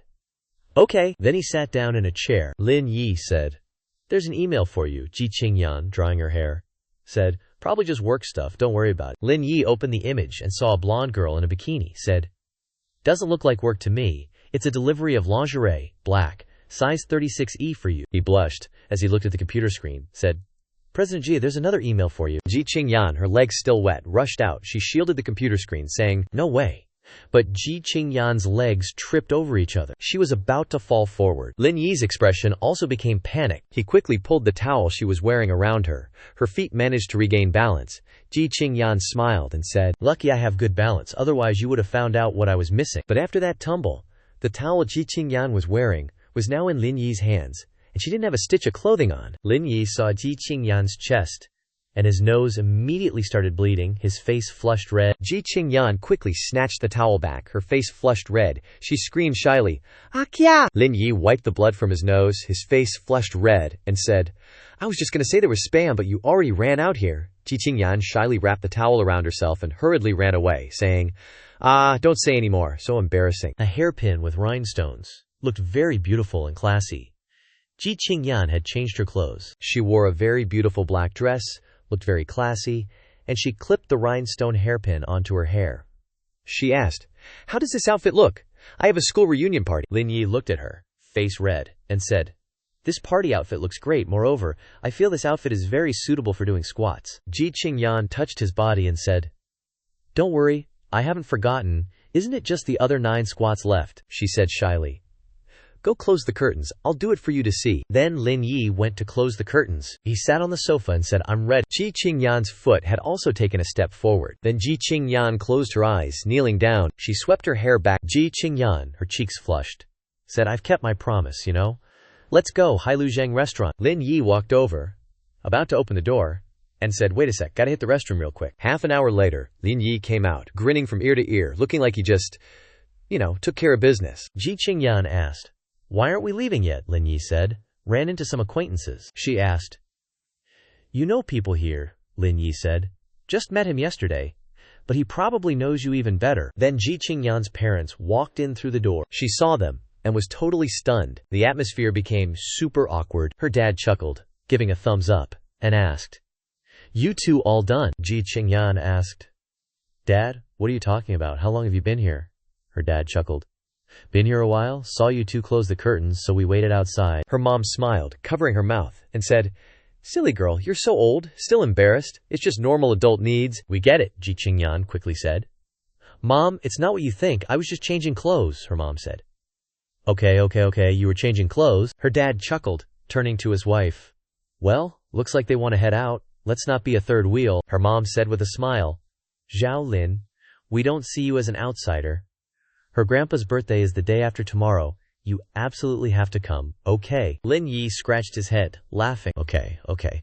Then the couple left. Lin Yi smiled at Ji Qingyan and asked, President Jin, still want to go? Ji Qingyan, her face red with embarrassment, said, Yes, of course. To Hailu Zhang restaurant. Lin Yi opened the car door and said, President Ji, remember to give a 5-star rating when you get there. Call me when you want to go back, and I'll pick you up. Ji Qingyan sat in the car and said, You drivers are so smooth with your sweet talk. You're such a homebody. Always with the compliments. Compliments? Lin Yi laughed and said, What can I do? It's how I make a living now. He waved as he watched Ji Qingyan go inside, saying, Go on in, call me if you need anything. A girl with a bow in her hair, holding 2 wigs, said, Congratulations, host, on driving safely for 100 kilometers. Reward? 200,000 proficiency points. 55% career completion. Reward? 21% of Didi Group shares. Lin Yi, a little surprised, said, What, 21% of the shares? I've only been driving for a little while, now I'm a Didi boss. The girl smiled, putting her hand to her mouth and said, Didi's headquarters are in Yangcheng. The market value is over 50 billion. If the host sells all the shares you currently own, you'll get 10 billion. Then he put his arm around her shoulder. Lin Yi laughed and said, With my current income, it seems like I'm not short on cash. Let's just leave it there for now. Isn't it better to get a few 100 million in dividends every year? The girl continued, Host, your career completion is now 55%. You can unlock a new career with just another 35%. However, there will be even more generous rewards when the career completion reaches 100%. Lin Yi raised his hand and laughed. Alright, let's keep taking rides. A message popped up on the Didi app. Preparing to accept a ride from Starbucks to Jujuji Villa District. A voice came from Lin Yi's car. It's on the way anyway. Might as well take this ride and go home. Xinjiang opened his phone and looked in the mirror. Lin Yi's car arrived in front of Xinjiang. Lin Yi took off his glasses. She asked, "Are you Ms. XU?" With the phone number ending in 03890, Zhu Yang said, "Yes, that's me." She happily thought, "OMG, is it because I'm dressed too beautifully today that a rich second-generation guy noticed me?" Lin Yi looked ahead and nonchalantly said, "Get in the car." Xu Yang got in the car and put on her seatbelt. She smiled cheerfully and said, "Hello, my name is Xu Yang. Nice to meet you. Where are you taking me? I'm not an easy woman, you know." Lin Yi looked at her and asked, "Aren't you the one who called Didi to go to the Juzhoge Villa area?" Xu Yang angrily said, "What? You're a Didi driver? No way. Who drives a sports car to be a Didi driver?" Lin Yi said. "It's a new type of Didi service." Xu Yang looked disgusted and said, "Damn it, I got my hopes up. I thought I hooked a rich second-generation guy. But it's just a Didi driver," Lin Yi thought, annoyed. She changes her face so fast, the car drove forward. Xu Yang's voice came from inside the car. "Driver, slow down. My pictures are coming out blurry. Besides, if this good car gets into an accident, you can't afford to pay for it." Lin Yi angrily said, "This car is mine." Xu Yang smiled, looking at her phone, and asked, "Stop pretending. Do you think you can get me with that act?" "Dream on," Lin Yi asked. "You think I'm pretending?" She smirked smugly and said, "You're just a disgusting wage slave. Stop bragging here." Lin Yi angrily asked, "What do you mean, disgusting wage slave? Aren't you a wage slave too?" Xu Yang laughed and said, "Although I'm also a wage slave, I'm more high class than you. A Didi driver like you isn't even worthy of carrying my shoes." After hearing her words, Lin Yi angrily slammed on the brakes. His car stopped suddenly, and Xu Yang lurched forward. She angrily cursed, "What the heck, are you crazy? Why did you slam on the brakes?" Lin Yi angrily pointed at Xu Yang's face and said, If you're so awesome, then buy your own car. I don't want to drive you anymore." He angrily pointed out the car door and said, "Get out." Xu Yang, after being kicked out of the car, angrily said, "This stinky Didi driver dares to scold me. Not only will I give you a 1-star rating today, but I'm also going to call and complain." Lin Yi angrily asked, "You insulted my profession and still want to give me a bad rating? There's surveillance equipment in this car. I don't believe you can successfully complain." Xu Yang angrily raised her fist high. At Juzhoge, the system displayed a notification. "You have received a bad review." Lin Yi looked at his phone, startled, and scratched his head, saying, "It really is a bad review. That's a bit surprising." A call from the CC District Didi agency came to Lin Yi. As soon as he answered, he heard a scolding. "Lin Yi, what did you do?" The customer called and complained all the way to headquarters. "If there's a next time, we'll deduct your deposit." Lin Yi angrily answered the phone and asked, "Just deduct it. Do whatever you want." "Do you think I'm short on money?" the balding manager said. "Kid, what's with that attitude? Do you believe I'll suspend your operating privileges?" Lin Yi said, "You want to suspend my operations without considering the situation? Have you thought about the consequences?" The manager said, "You dare threaten me. You wait for the suspension." Lin Yi stared blankly at the phone and sighed. Afterward, as Lin Yi walked into the house, 2 men greeted him. The man wearing glasses took his hand and warmly introduced himself. "Hello, Mr. Lin. Welcome home. I'm Zhu Xuan, the manager of Zhu Xuan Properties." Lin Yi replied briefly. "Hello," Zhu Xuan happily said. "Hello, Mr. Lin. Today I'll take you to get acquainted with the surroundings here." He led Lin Yi to another room, gestured, and pointed to the surrounding items, saying, "Mr. Lin, all the furniture in the villa are branded, 100% authentic." Then, Zhu Xuan pointed to the sofa next to him and introduced, "And these cushions were custom designed by top international designers." Lin Yi immediately sat down on the chair to test its quality. He smiled slightly, looking satisfied, and replied, "Not bad, very comfortable." Zhu Xuan offered a suggestion. "Mr. Lin, we have hastily screened a few butler candidates for your consideration. They have already passed the interview round and are currently in the property office. If you have time, would you like to go over there and take a look?" Hearing this, Lin Yi immediately agreed. He replied, "Sure, I'm free now. Let's go over there and take a look." A moment later, they arrived at the real estate agency. The moment Xu Yang saw Lin Yi, her face showed utter surprise, her eyes wide and her jaw dropped. Xu Yang pointed directly at him and yelled, "It's you again!" Seeing this, Zhu Xuan was furious and asked Xu Yang, "What are you doing?" Not knowing Lin Yi's true identity, she replied with disdain, "Manager Zhu, this guy is the brain-dead taxi driver I ran into on the road." Lin Yi's face flushed red with anger. He wondered why this woman was here. A butler candidate. Xu Yang pointed at Lin Yi again and continued to scold. What's it to you? How dare a nobody taxi driver like you come to this place? Do you even know where this is? At this point, Zhu Xuan couldn't contain his anger any longer and slapped Xu Yang hard across the face, causing her intense pain. He shouted loudly, "Are you out of your mind? How dare you say such things to Mr. Lin? Mr. Lin is the boss of the Juju Pavilion." Xu Yang's face darkened, unable to believe what she had just heard. Xu Yang put her hand on her cheek that was swelling up from the slap, and she said, "Why did you hit me? There's no way he's the boss. He's just a taxi driver. My phone still has his ride order right here." Lin Yi turned to look at Zhu Xuan with sharp eyes, and he inquired, "Why can't I be? Is a taxi driver not allowed to buy a Juju Pavilion villa?" Zhu Xuan quickly waved his hand in denial. No, we don't have such restrictions." He quickly ordered, "Xu Yang, quickly come here and apologize to Mr. Lin." Xu Yang wondered if the boss of this place was really working as a taxi driver to experience life. She deliberately pulled her collar down to reveal a glimpse of her breasts to seduce him. Xu Yang spoke in a delicate voice, "Mr. Lin, I know I was wrong. Please give me another chance." What Xu Yang didn't expect was that Lin Yi didn't even bother to look at her. He looked disgusted and ordered, "Zhu Xuan, I feel like there's a strong stench here. Quickly kick her out." Immediately, Xu Yang was dragged out by 2 security guards. She tried to shout back. Mr. Lin Zhu Xuan immediately changed his expression.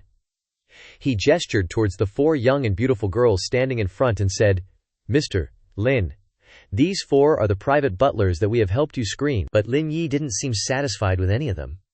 He pointed forward, frowning, and replied, "I'm not very satisfied with any of them. Let them go back.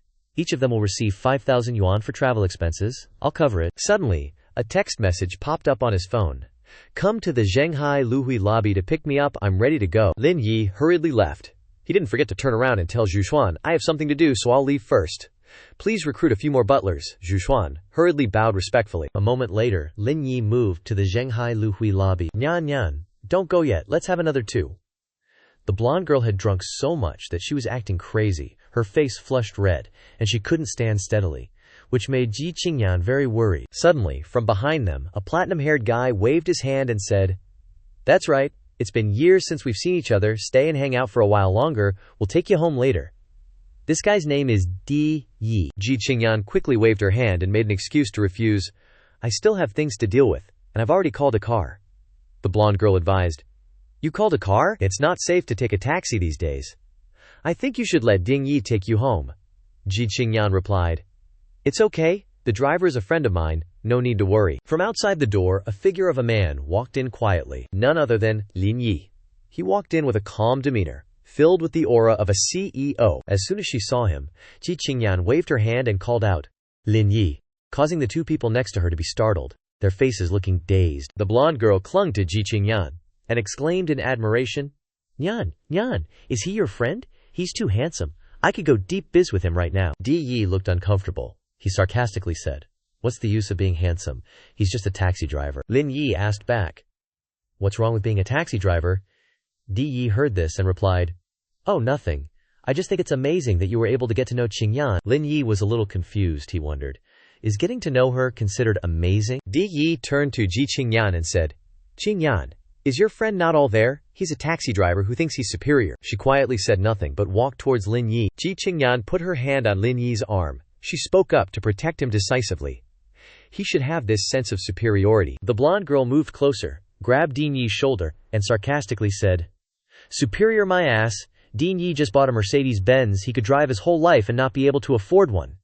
Din Yi smiled smugly when he saw himself being praised like that. Ji Qingyan glanced at the 2 of them, but didn't bother to pay attention to them. She turned to smile and advised Lin Yi, "Don't bother arguing with them. They've had too much to drink. Let's go." But how could he tolerate this anger? His face darkened, his teeth clenched tightly, and he thought angrily, Ji Qingyan is still protecting him. I want to show you how you'll feel when you see my financial power. The 4 of them headed out to the parking area together. Di Yi deliberately pressed his car key. As soon as the white car beeped, the blonde girl exclaimed, "Di Yi, this car must be super expensive, right?" He smiled and replied, "Not really, just over 2 million. When I have more money later, I'll switch to a Lamborghini." Ji Qingyan stood there, crossed her arms, sighed, and reminded him, "I remember back in college you said the ultimate car had to be a Pagani Zonda, right?" He scratched his head sheepishly and replied, Yeah, that's right, but back then, now it's more than 28 million. Even if I worked my butt off my whole life, I still couldn't afford it. Suddenly, the blonde girl's eyes widened, and she exclaimed in surprise, "Oh my god, Lin Yi, look, there's a Pagani Zonda parked next to your car." He rushed over like a gust of wind, exclaiming in shock, "Holy crap, it really is a Pagani Zonda." Lin Yi, looking annoyed, turned and asked, "Finish looking. Can you move aside now?" Lin Yi, acting all grown up, replied, "You want to look too? This car is super expensive. Don't let it blind you." Lin Yi flicked out the key in his hand. He pressed it, turned back to Ji Qingyan and said, "Let's get in the car." The other two were caught completely off guard. Lin Yi was sweating bullets and blurted out, "Oh wow, is this really your car?" The blonde girl still couldn't believe what was happening before her eyes. She asked again, "Aren't you a Didi driver? How could this car be yours?" Lin Yi sat in the car, holding his sunglasses, turned back and replied, "Who says a Pagani Zonda can't be a Didi? Just don't let your poverty limit your imagination." With that, he sped off, leaving the two others gawking in amazement. The sky gradually darkened, and silence enveloped the surroundings as Lin Yi's car cruised down the road. Ji Qingyan turned to look at Lin Yi with a guilty expression and said softly, "Lin Yi, I'm sorry, I didn't know they would say such things to you."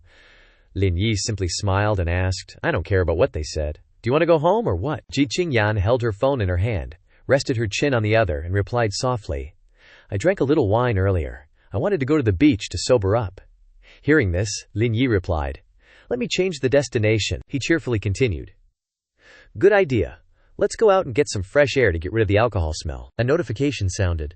The system has received 10 5-star reviews, rewarding the host with 10,000 mastery points. Lin Yi was secretly delighted. Adding this trip, I've got 7 good reviews already. Under the soft moonlight, the seawater sparkled, and the beach was deserted. Ji Qingyan told Lin Yi, "Turn your face away." He put on a lustful expression and asked, "Why are you planning to wear a bikini?" Ji Qingyan retorted, "No, I just want to walk on the beach, so I'm going to take off my socks." Lin Yi propped his cheek with his hand, stared at her, and then asked, "Taking off your socks is just taking off your socks. Why do I have to turn away? Don't tell me you're not wearing anything underneath." Ji Qingyan angrily pinched him and warned, "Don't talk nonsense. I am wearing something underneath. You cannot turn your face away, but you're not allowed to look around." Because she was pinched, Lin Yi was stunned. He opened his mouth and screamed, tears welling up in his eyes as if he was about to cry. Ji Qingyan gently took off her heels and held her socks in her hand. They got out of the car together and went to see the sea. Ji Qingyan shouted, "Let's go, let's take a walk on the beach." Lin Yi replied, "No problem." Ji Qingyan, admiring the beautiful sea view, said, "Oh right, my parents mentioned that you must be brought along for Grandpa's birthday. At that time you can." Unexpectedly, before she could finish her sentence, Lin Yi guessed, "Are you going to ask me to pretend to be your boyfriend again?" The statement made Ji Qingyan's face flushed with embarrassment. Lin Yi also cheerfully replied, "Okay, because of the effort of performing the squat before, I'll help you deal with them." Then, Sister Qingyan turned to look at him and said, "Consider that you still have a conscience." Looking at the building in the distance, she wondered, "Oh, why are the lights still dim in the Zhujiuge over there?" Lin Yi replied, "Isn't it normal to have lights?" Ji Qingyan gently smoothed her hair and said, "Zhujiuge, because of the high price, none of the units have been sold. This is the first time I've seen Zhujiuge still have lights on at night. Until now." Lin Yi smiled and made a suggestion. "Then I'll wait for you to get closer and take a look around. If you like it, we can sleep there, right?" Ji Qingyan said with interest. "Sleeping in Zhujiuge must be a beautiful dream." Lin Yi immediately took Ji Qingyan's hand and led her away. Pampering Ji Qingyan very much, she said, "That way I want to take you to see it even more." So the two of them stood in front of the gate of Zhujiuge. Ji Qingyan expressed, "I participated in the auction of this land before, but I was eliminated in the first round because of insufficient funds." Lin Yi teased, "Come on, you're a CEO, aren't you? Don't tell me you're getting all googly-eyed just seeing the gate." Ji Qingyan blushed. "Who's admiring the gate?" Ji Qingyan was all innocent, like a total newbie. "I heard they fly in spring water in planes for the pool.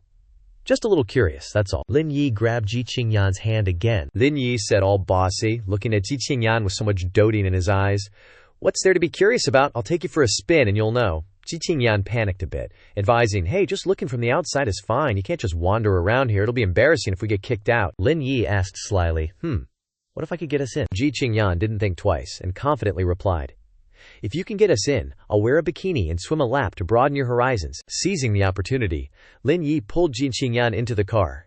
Then I gotta give it a shot, Jin Qingyan frantically protested. Are you crazy? You really want to go in? In front of the entrance to Juju Pavilion, 2 rows of male butlers stood neatly on either side. Lin Yi drove right through, and not only that, but the butlers even bowed. Ji Qingyan was stunned.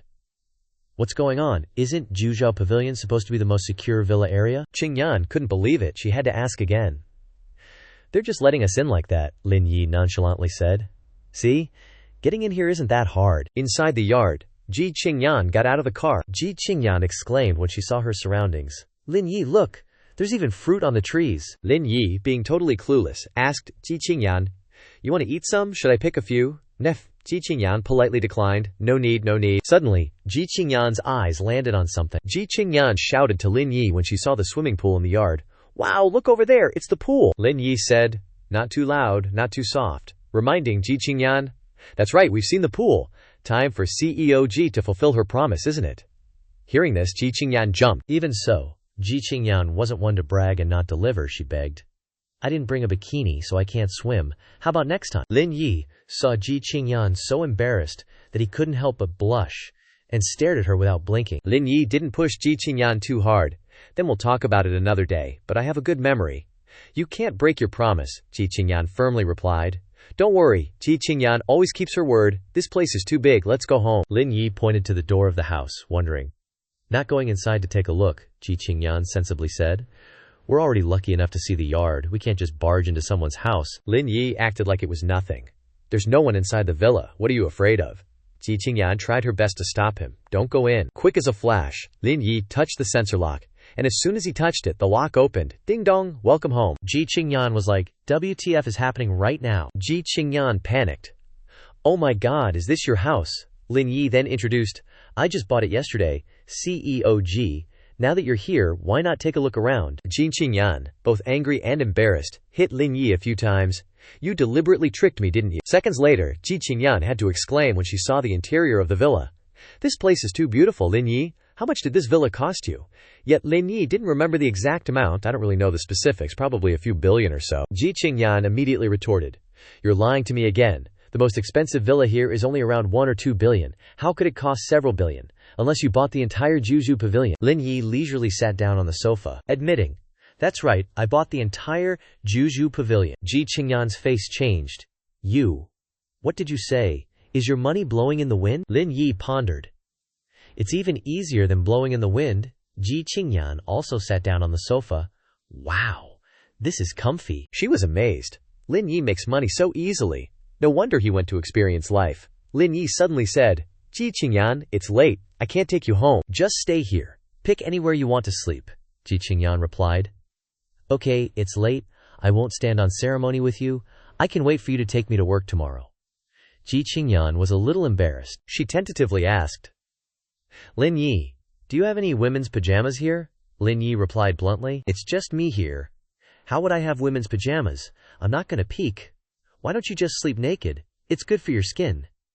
Hearing that, Ji Qingyan blushed immediately. She retorted, Who sleeps naked at someone else's house? Lin Yi chuckled, deciding not to tease her anymore. Let me go upstairs and find a set of my pajamas. I must have a new one. Moments later, in the bathroom, Ji Qingyan turned on the faucet, and water flowed over her body. Ji Qingyan regretted that this scene was hidden.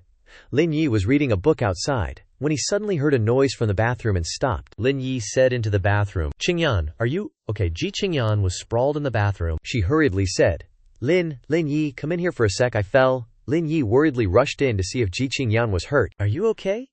Lin Yi opened the door and saw Ji Qingyan wearing only a thin, clinging towel. Their eyes met. Ji Qingyan stammered, My leg hurts. Can you help me shower? Lin Yi gulped. Bet you're drooling already, aren't you? Lin Yi helped Ji Qingyan up. I'll help you up.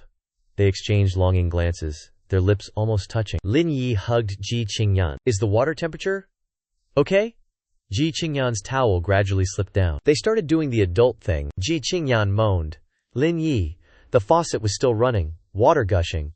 Finally, the towel fell to the wet floor. And of course, no one picked it up.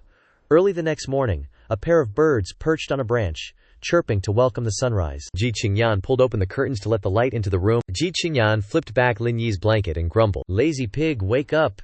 If you don't get up, I'll be late for work. Lin Yi sat up, yawning. Ugh, we just finished last night. and now I have to go to work. This is too much, Jin Qingyan urged. You're so annoying. Get up now. I'll give you a 5-star praise when I get to the company. Hearing that, Lin Yi agreed immediately. After waiting for Ji Qingyan to get to work, Lin Yi went to the Peninsula Hotel. Lin Yi walked, tidying his clothes. I didn't even get to eat breakfast after Qingyan left. I might as well go to the hotel for some dim sum and then take the next trip. As soon as Lin Yi arrived at the door, a male receptionist was waiting. President Lin Yi, you're here. Lin Yi wasn't snooty like some bosses and replied, yeah, here for some dim sum. The receptionist quickly worked like he was selling his life to capitalism. Then I'll tell the kitchen to prepare it for you. Lin Yi pretended to be humble. I want to be low-key. I can go myself. The receptionist knowingly bowed. Yes, I understand. Sitting down at a table, after choosing from the menu, Lin Yi called a waiter. Excuse me, I'd like to order. The waiter who came out was Wu Lili. Wu Lili was stunned as soon as she came out, not believing her eyes. Lin Yi was equally surprised. Wu Lili, what a coincidence. I didn't expect you to work here. Wu Lili looked at Lin Yi with disdain. It's a real coincidence. I didn't expect to see a scum like you here. So shameless, I just fired you. And you went to report me, Lin Yi angrily replied. Manil came to the table and looked at Wu Lili. Are you daring to insult our customer? Wu Lili unhappily looked at Lin Yi. Someone like you is worthy of being a customer at the Peninsula Hotel. Just a kept boy toy supported by a rich woman, thinking you're upper class. A girl behind Wu Lili looked at her worriedly. Manager Wu, this guest doesn't seem ordinary. You should say less. Wu Lili angrily turned to look at the girl, annoyed, still pointing at Lin Yi. What do you mean not ordinary? He was my subordinate, relying on his face to get on the female CEO's good side. If it weren't for being supported by a sugar mama, he wouldn't even dream of eating at the Peninsula Hotel. Seeing so many people starting to pay attention, Lin Yi sighed. In front of Wu Lili, Lin Yi looked seriously at the girl behind Wu Lili. Go call Wang Tianlong over here. The girl hurriedly said, Okay. The worried girl turned and ran off. Wu Lili got even angrier, pointing a contemptuous finger at Lin Yi's face. Oh please, you even know our general manager's name. But he wouldn't know a low-class guest like you. You probably just saw it on the news, right? Lin Yi stared straight at Wu Lili's face, questioning. You haven't learned your lesson after stumbling once. Considering we were colleagues once, I'll open your eyes today. Wang Tianlong rushed over, followed by the girl. Seeing this, Wu Lili was startled and turned around. Manager Wang, this penniless ghost is here causing trouble. Quickly call security and kick him out. In front of Lin Yi, Wang Tianlong angrily pointed at Wu Lili's face. Are you blind? Who do you want to kick out? This person is the owner of this place. You want to call security to kick someone out? The one getting kicked out of this place is you. Wu Lili covered her head in shock, completely stunned. What? He's the owner here? Impossible? He used to be my colleague. Just a loser. Manager Wang? Are you being fooled by him? Wang Tianlong angrily pushed Wu Lili away. I think you're the one who's a fraud. I don't even know how you passed our interview. I'm putting you on the blacklist to see if any company dares to hire you, security. Aren't you going to kick this person out? Two security guards grabbed Wu Lili's arms and dragged her out. Wu Lili still looked at Lin Yi in shock and fear. Lin Yi, are you really the owner of the Peninsula Hotel? I'm so blind you. Director Lin, Wang Tianlong, respectfully bowed before Lin Yi, worried. Director Lin, I'm really sorry I've interrupted your meal. Lin Yi remained serious, holding his wineglass. Lin Yi looked at Wang Tianlong with a smile. It's okay, you guys need to make it clear that people with bad character shouldn't be hired. Lin Yi sat there looking at Wang Tianlong. Hurry up and bring the food, I'm starving. Wang Tianlong happily stood there looking at Lin Yi. Yes, of course, I'll go downstairs and tell the chef to make it right away. Lin Yi's phone vibrated. A strange number appeared on the screen. Lin Yi was eating when he answered the phone. On the other end was Tianyan's voice. Hello, Mr. Lin, this is Tianyan, Senior Vice President of Didi. I'd like to arrange a meeting with you on behalf of the company. I was wondering when you would be available. Lin Yi, with a fork stuck in his food in one hand and his phone in the other, said, I'm busy this morning. I'll contact you in the afternoon. Tianyan said, Okay, then I'll call you back later. Assistant Zhao Yan looked at Tianyan worriedly. How was it? Did Director Lin agree to the meeting? Vice President, Tianyan looked a little worried. Not really. He said he'll call me back in the afternoon. Then I'll go to Jijiris this morning and have a look. After all, they are our biggest agent there. Xiao Yan happily picked up the phone. Okay, then I'll book a car for you. Lin Yi finished eating, still picking his teeth, happily walked away, looking at the phone showing the notification. Preparing to receive a trip from the Peninsula Hotel to Jijiris Limited Liability Company, Lin Yi was a little surprised. So close. How can I miss a business opportunity that comes to my door? Lin Yi appeared, stepped forward in front of Zhao Yan and Tian Yan, who were walking out talking and laughing. Lin Yi happily looked at Tian Yan. Are you Mems Tian, with the last digits 6888? Tian Yan was a little surprised at Lin Yi. That's me. In Tian Yan's heart she thought, so handsome. Xiao Yan also looked at Lin Yi in surprise. Lin Yi stood next to the sports car, happily. Get in the car, your ride is here. Tian Yan startled and looked worriedly at Lin Yi. What are you saying? Are you the Didi driver? Xiao Yan on the side also looked at Lin Yi in surprise. When did our company become so amazing, using a sports car to drive Didi? Lin Yi happily looked at Tian Yan. I am indeed a Didi driver. You get in the car quickly, can't park for too long. Tian Yan happily said, okay. Tian Yan stepped into the car and fastened her seatbelt. Tian Yan sat in the car eagerly. Are you driving Didi with a Pagani to experience life? I guess a lot of girls who get in your car say it's very hot, right? Lin Yi glanced at Tian Yan, unhappily. Lin Yi looked a little worried, happily looking at Tian Yan. You say that as if I'm a playboy. Is there a rule that you can't drive Didi in a supercar? Tian Yan looked at Lin Yi seriously. Of course you can. But I also want to remind you, be mindful and pay attention to your words. If you cause any smear on the image of JG Company, be careful, you will be suspended.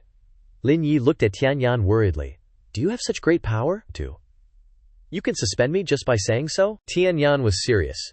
I am the senior vice president of Didi Company. Do you think I have the right to suspend you or not? Lin Yi was happy, a little unbelieving. Just saying it, the content can be edited. Then I'll say I'm a major shareholder of Didi. Tian Yan happily and eagerly took out her business card for Lin Yi to see. This is my business card. I really am the vice president of JG Company. Lin Yi looked at Tian Yan in surprise. What a coincidence. I didn't lie to you either. I just acquired 20% of your shares yesterday, and you just called me to arrange a meeting. Tian Yan was startled and looked at Lin Yi worriedly. You're Mr. Lin Yi, driving, glanced at Tian Yan. Yep, that's me. Tian Yan stammered, flustered. Throw that business card away. Looking at Lin Yi, Tian Yan said, I'm so sorry for my rudeness just now. After you finish this shift, could you give me a chance to sit down and chat? Lin Yi looked at Tian Yan, a bit awkward. Lin Yi happily drove. We'll see how it goes.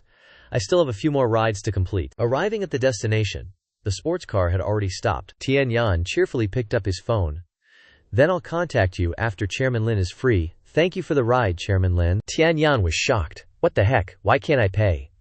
Lin Yi anxiously opened his phone. No way. If the payment doesn't go through, it'll count as an incomplete ride. Suddenly, a notification popped up on Lin Yi's phone. Dear esteemed driver JG, due to your violation of company regulations, the company has decided to suspend your driving privileges, Jerisco Limited.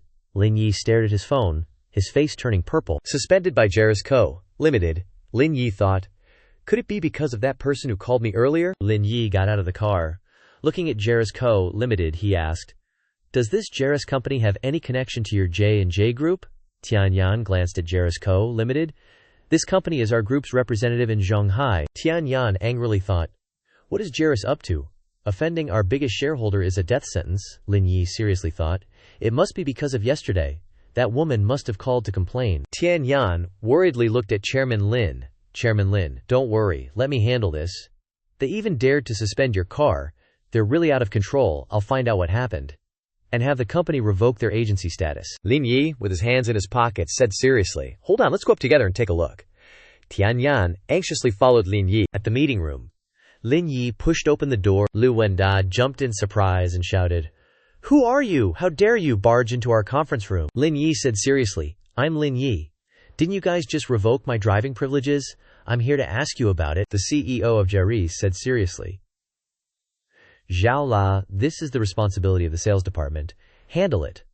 The head of the sales department, La Yuan Fa, stood up. Yes, sir. La Yuan Fa angrily pointed directly at Lin Yi's face. Kid, weren't you so cocky?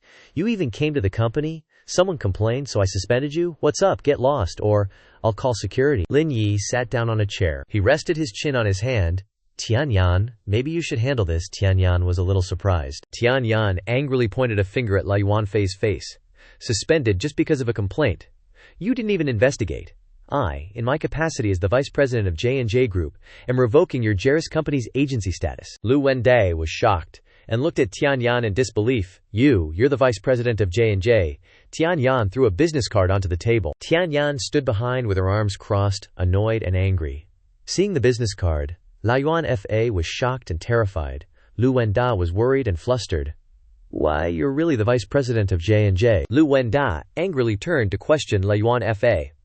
What exactly happened? How did you alarm our vice president? Yuan Fa looked seriously at Lin Yi's face. President Tian, this person was involved in insulting customers, causing a negative impact on our company's reputation, so I suspended his account. Tian Yan, standing next to Lin Yi, angrily looked at Yuan Fa. Insulting customers? Did you even investigate? Let me tell you, the person in front of you, just yesterday, acquired 21% of Didi's shares, and is the second largest shareholder of the group. Would he go around insulting customers? Yuan Fa was frightened and shocked. Lu Wenda was also scared. President Tian, you must be joking, he's just a Didi driver. Tianyan angrily slammed her hand on the table. Unrepentant, Chairman Lin is concealing his identity in the city, driving Didi to understand the group's operations, and you guys, without distinguishing right from wrong, suspended his account. Tianyan's face was full of anger. She pointed forward and solemnly declared, starting today, your agency status is revoked. Lu Wenda heard this news like a bolt from the blue. His eyes were filled with murderous intent as he turned to scold Yuan Fa. You dared to suspend without investigating. Quickly apologize to Chairman Lin, or I'll kill you. Hearing this, Yuan Fa was so frightened that he immediately knelt down in front of Lin Yi, his eyes pleading, Mr. Lin, I was wrong. Please don't revoke our agency status. Lin Yi didn't want to hear these belated apologies at all, and kicked him. Lin Yi frowned angrily and looked at him. Weren't you very powerful just now? With your kind of morals, you must have bullied a lot of people over the years, huh? Then, Lin Yi stood up, turned to look at Lu Wenfa, and added, as a shareholder of Didi, I agree with Tianyan's decision. Your business agency qualification is revoked. Just then, his phone rang. It was Ji Qingyan. As soon as he saw it was her, Lin Yi turned and said, Tianyan, handle the rest, I'll take this call outside. Then he quickly went outside, composed himself, and answered. Ji Qingyan said from the other end, tomorrow is my grandpa's birthday. I want to go buy some clothes tonight, and maybe get you something too. Hearing this, he immediately replied, okay, I'll pick you up tonight. After hanging up, Lin Yi fell into thought. Definitely can't go empty-handed for a birthday. What do old people like? Suddenly, he thought of antiques and calligraphy. Maybe that would be a suitable gift for an elder. Tianyan came out of the room, looking cheerful, and called out, Chairman Lin, I've taken care of everything. Your account has been restored, and you have the highest permissions now, Lin Yi asked, puzzled. How are the permissions different from other drivers? Tianyan immediately held up her phone and explained, it comes with some extra support features. One of them is rarely used. It can find your car's number to assign trips. Then you decide whether to accept or not. Lin Yi stared intently at the phone screen, listening to Tianyan's explanation, and had to admit that this function was indeed very useful. Lin Yi suddenly remembered he could ask her, so he said, oh right, it's a senior of mine's birthday soon. Do you know any good places to buy antiques or calligraphy? Tianyan thought for a moment and then asked, Chairman Lin, how about Zhang Daqian's paintings? He was stunned, and asked, you can get paintings by Zhang Daqian. Tianyan added, President Cheng previously auctioned a Peach Blossom Spring by Mr. Zhang Daqian. If Chairman Lin needs it, I'll immediately have my assistant get it. He couldn't miss such a good opportunity. Zhang Daqian was awesome. How much money? I'll transfer it to you, Tianyan said. Chairman Lin, you're joking. How could I dare to take your money?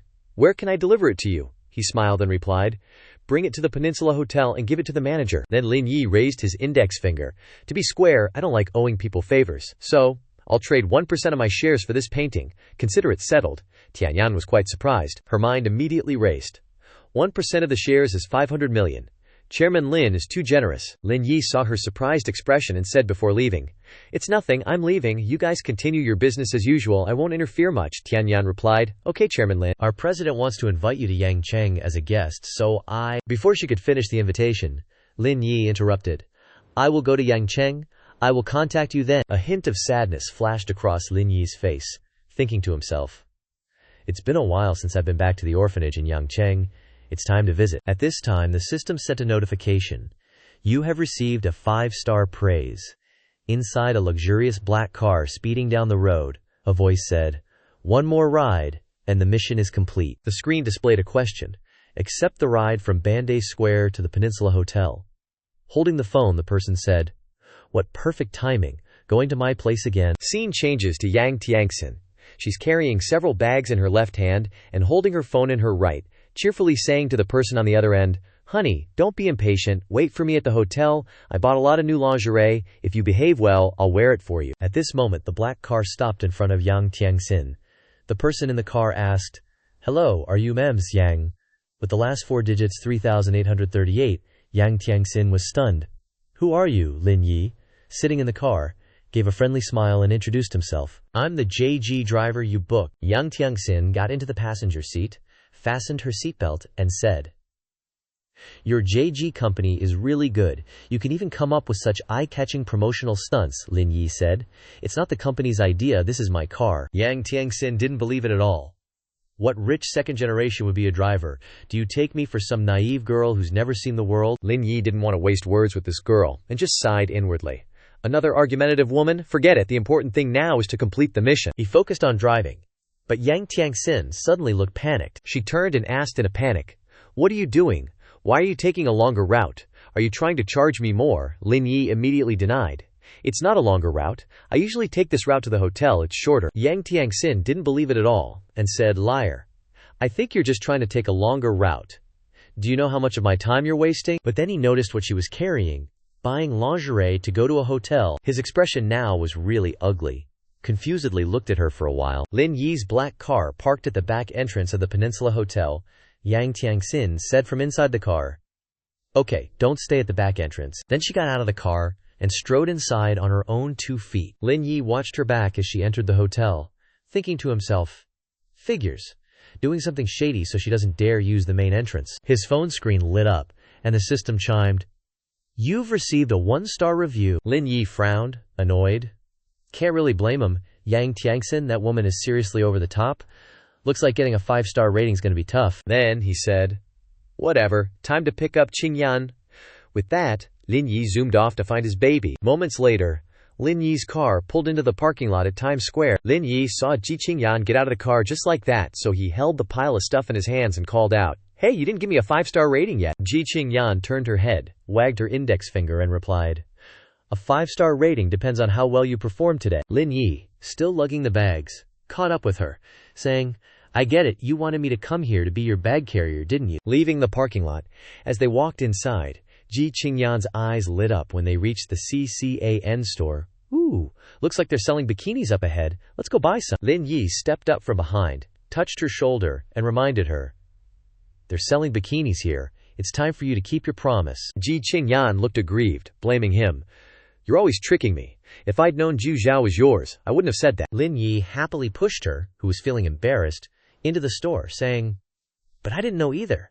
It's always you agreeing to it every time." A sales assistant standing by the door started a conversation. "Sir, madam, how can I help you?" Then, the two of them walked into the store together. Lin Yi put his bags on the table. Then he turned to look at Ji Qingyan, who was walking out. She had a flustered look on her face, her eyes glistening as she looked at Lin Yi. "Let's go. Not buying anything." Hearing this, Lin Yi asked curiously, "Why not? But she just said that none of them fit. Why don't you buy one for yourself?" Lin Yi replied, "If you don't buy one, then I won't either. There are so many styles here, don't you like any of them?" Ji Qingyan shyly whispered to him at this time, "It's not the style, it's that the sizes aren't big enough," causing Lin Yi's eyes to widen in shock. The sales assistant seemed to hear what she said, so she spoke up, "Miss, our store has swimwear in cups A, B, C, D." Lin Yi's eyes were a little indecent, staring at Ji Qingyan, teasing, "Your store doesn't have cup E," causing her to be startled and embarrassed. Ji Qingyan was so embarrassed that she ran out in a hurry, saying, "Are you trying to die?" Lin Yi still had a smile on his face at this time. "If you don't have one, then forget it. Let's go to that store over there. It looks like they sell designer bikinis." After leaving that store, they stopped again in front of a shop displaying countless lingerie items in different styles. Lin Yi's eyes lit up when he saw this. Why is this bikini so skimpy? Causing Ji Qingyan next to him to look embarrassed. He was still engrossed and admiring it, looking at the picture of the girl wearing the revealing outfit in an extremely hot and sexy pose. Seeing this, Qingyan quickly pulled him away. "Quick! This isn't a bikini." The two of them began to hold hands and walk into a store. As soon as they entered, Qingyan asked, "Excuse me, where is your swimwear section?" The sales assistant immediately pointed to the 2-piece bikinis in various colors. "Miss, These bikinis are the newest arrivals in our store. Ji Qingyan looked at them. Her whole body stiffened, and she didn't know what to say. After a while of choosing, she picked up a white outfit with a bright pink bow attached and smiled. Lin Yi, what do you think of this one? I think it's very cute. In response, Lin Yi just shook his head. I don't think it's enough to show off your advantages. Ji Qingyan was stunned at this time. What advantages? Then, he reached out and grabbed a hook. Pointing to a black two-piece outfit, Lin Yi said enthusiastically, I think this one suits you. Qingyan became shy after hearing this, constantly hitting Lin Yi playfully, scolding, You're annoying! And he was extremely delighted, smiling widely. Even though she said it was awful, Ji Qingyan still grabbed that set and handed it to the clerk, saying, Could you please wrap this e-cup for me? Lin Yi, holding the white lingerie set Ji Qingyan just picked, said, Wrap this one too. Ji Qingyan was totally surprised and couldn't help but ask, Didn't you not like that one? Lin Yi calmly replied, I do like it, because you only wear it in front of me. You can wear this other one when you go out. That made her cheeks flush, and she gazed at Lin Yi with sparkling eyes. Lin Yi and Ji Qingyan entered a fancy place, looking all happy. Ji Qingyan glanced at Lin Yi and then said, Let's go check out the 4th floor. They've got some pretty decent formal dress brands. Lin Yi nodded. On the 4th floor, Ji Qingyan's eyes locked onto a displayed dress, and she excitedly said, I want to try this one on. The saleswoman, hearing this, immediately gushed, You have a great eye. This is our newest design. A while later, Lin Yi was casually sitting on a chair, waiting for Ji Qingyan to try on the dress. Soon enough, Ji Qingyan poked her head out of the fitting room hesitantly. Lin Yi, come in here for a sec. Lin Yi was a bit surprised. Then he smirked and replied, Isn't it inappropriate for me to go in there? Ji Qingyan's face turned as red as a tomato. She quickly corrected him. Lin Yi, what nonsense are you talking about? I'm calling you in to help me zip up the back of the dress. I can't reach it myself. Lin Yi went inside. Ji Qingyan's figure, after putting on the dress, looked even more stunning. Seeing the dress on Ji Qingyan, Lin Yi was so shocked his eyes widened. Is this dress a little too revealing? Ji Qingyan quickly explained. There's a shawl too. It can cover up the back a bit. Suddenly, something familiar popped out on the chair.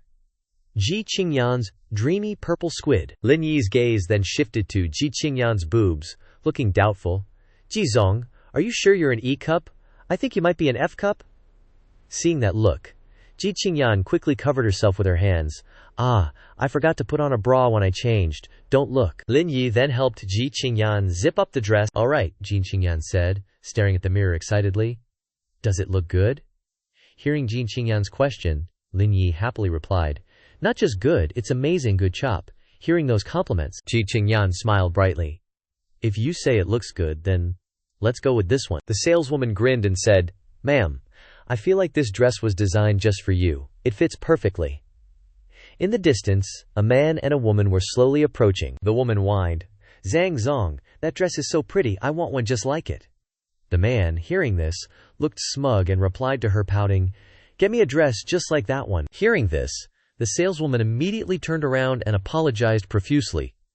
I'm so sorry, this dress is a custom design, there's only one, please take a look at the other ones. The man immediately switched to arrogant mode and yelled, Then tell her to take it off. Looking at those two, they probably can't even afford it. Ji Qingyan couldn't hold back and quickly retorted, Who says I can't afford it? The woman with Zhang Zong sneered. That dress costs over $80,000. Are you sure you can afford it? Hearing that, Ji Qingyan snapped back. That little bit of money, I can earn it myself, unlike you, haha. Seeing herself being mocked like that, the girl screamed, What do you mean? Are you saying I'm kept? Ji Qingyan remained calm and composed. Oops, did I strike a nerve? After seeing his woman being insulted like that, Zhang Zong rushed to the receptionist.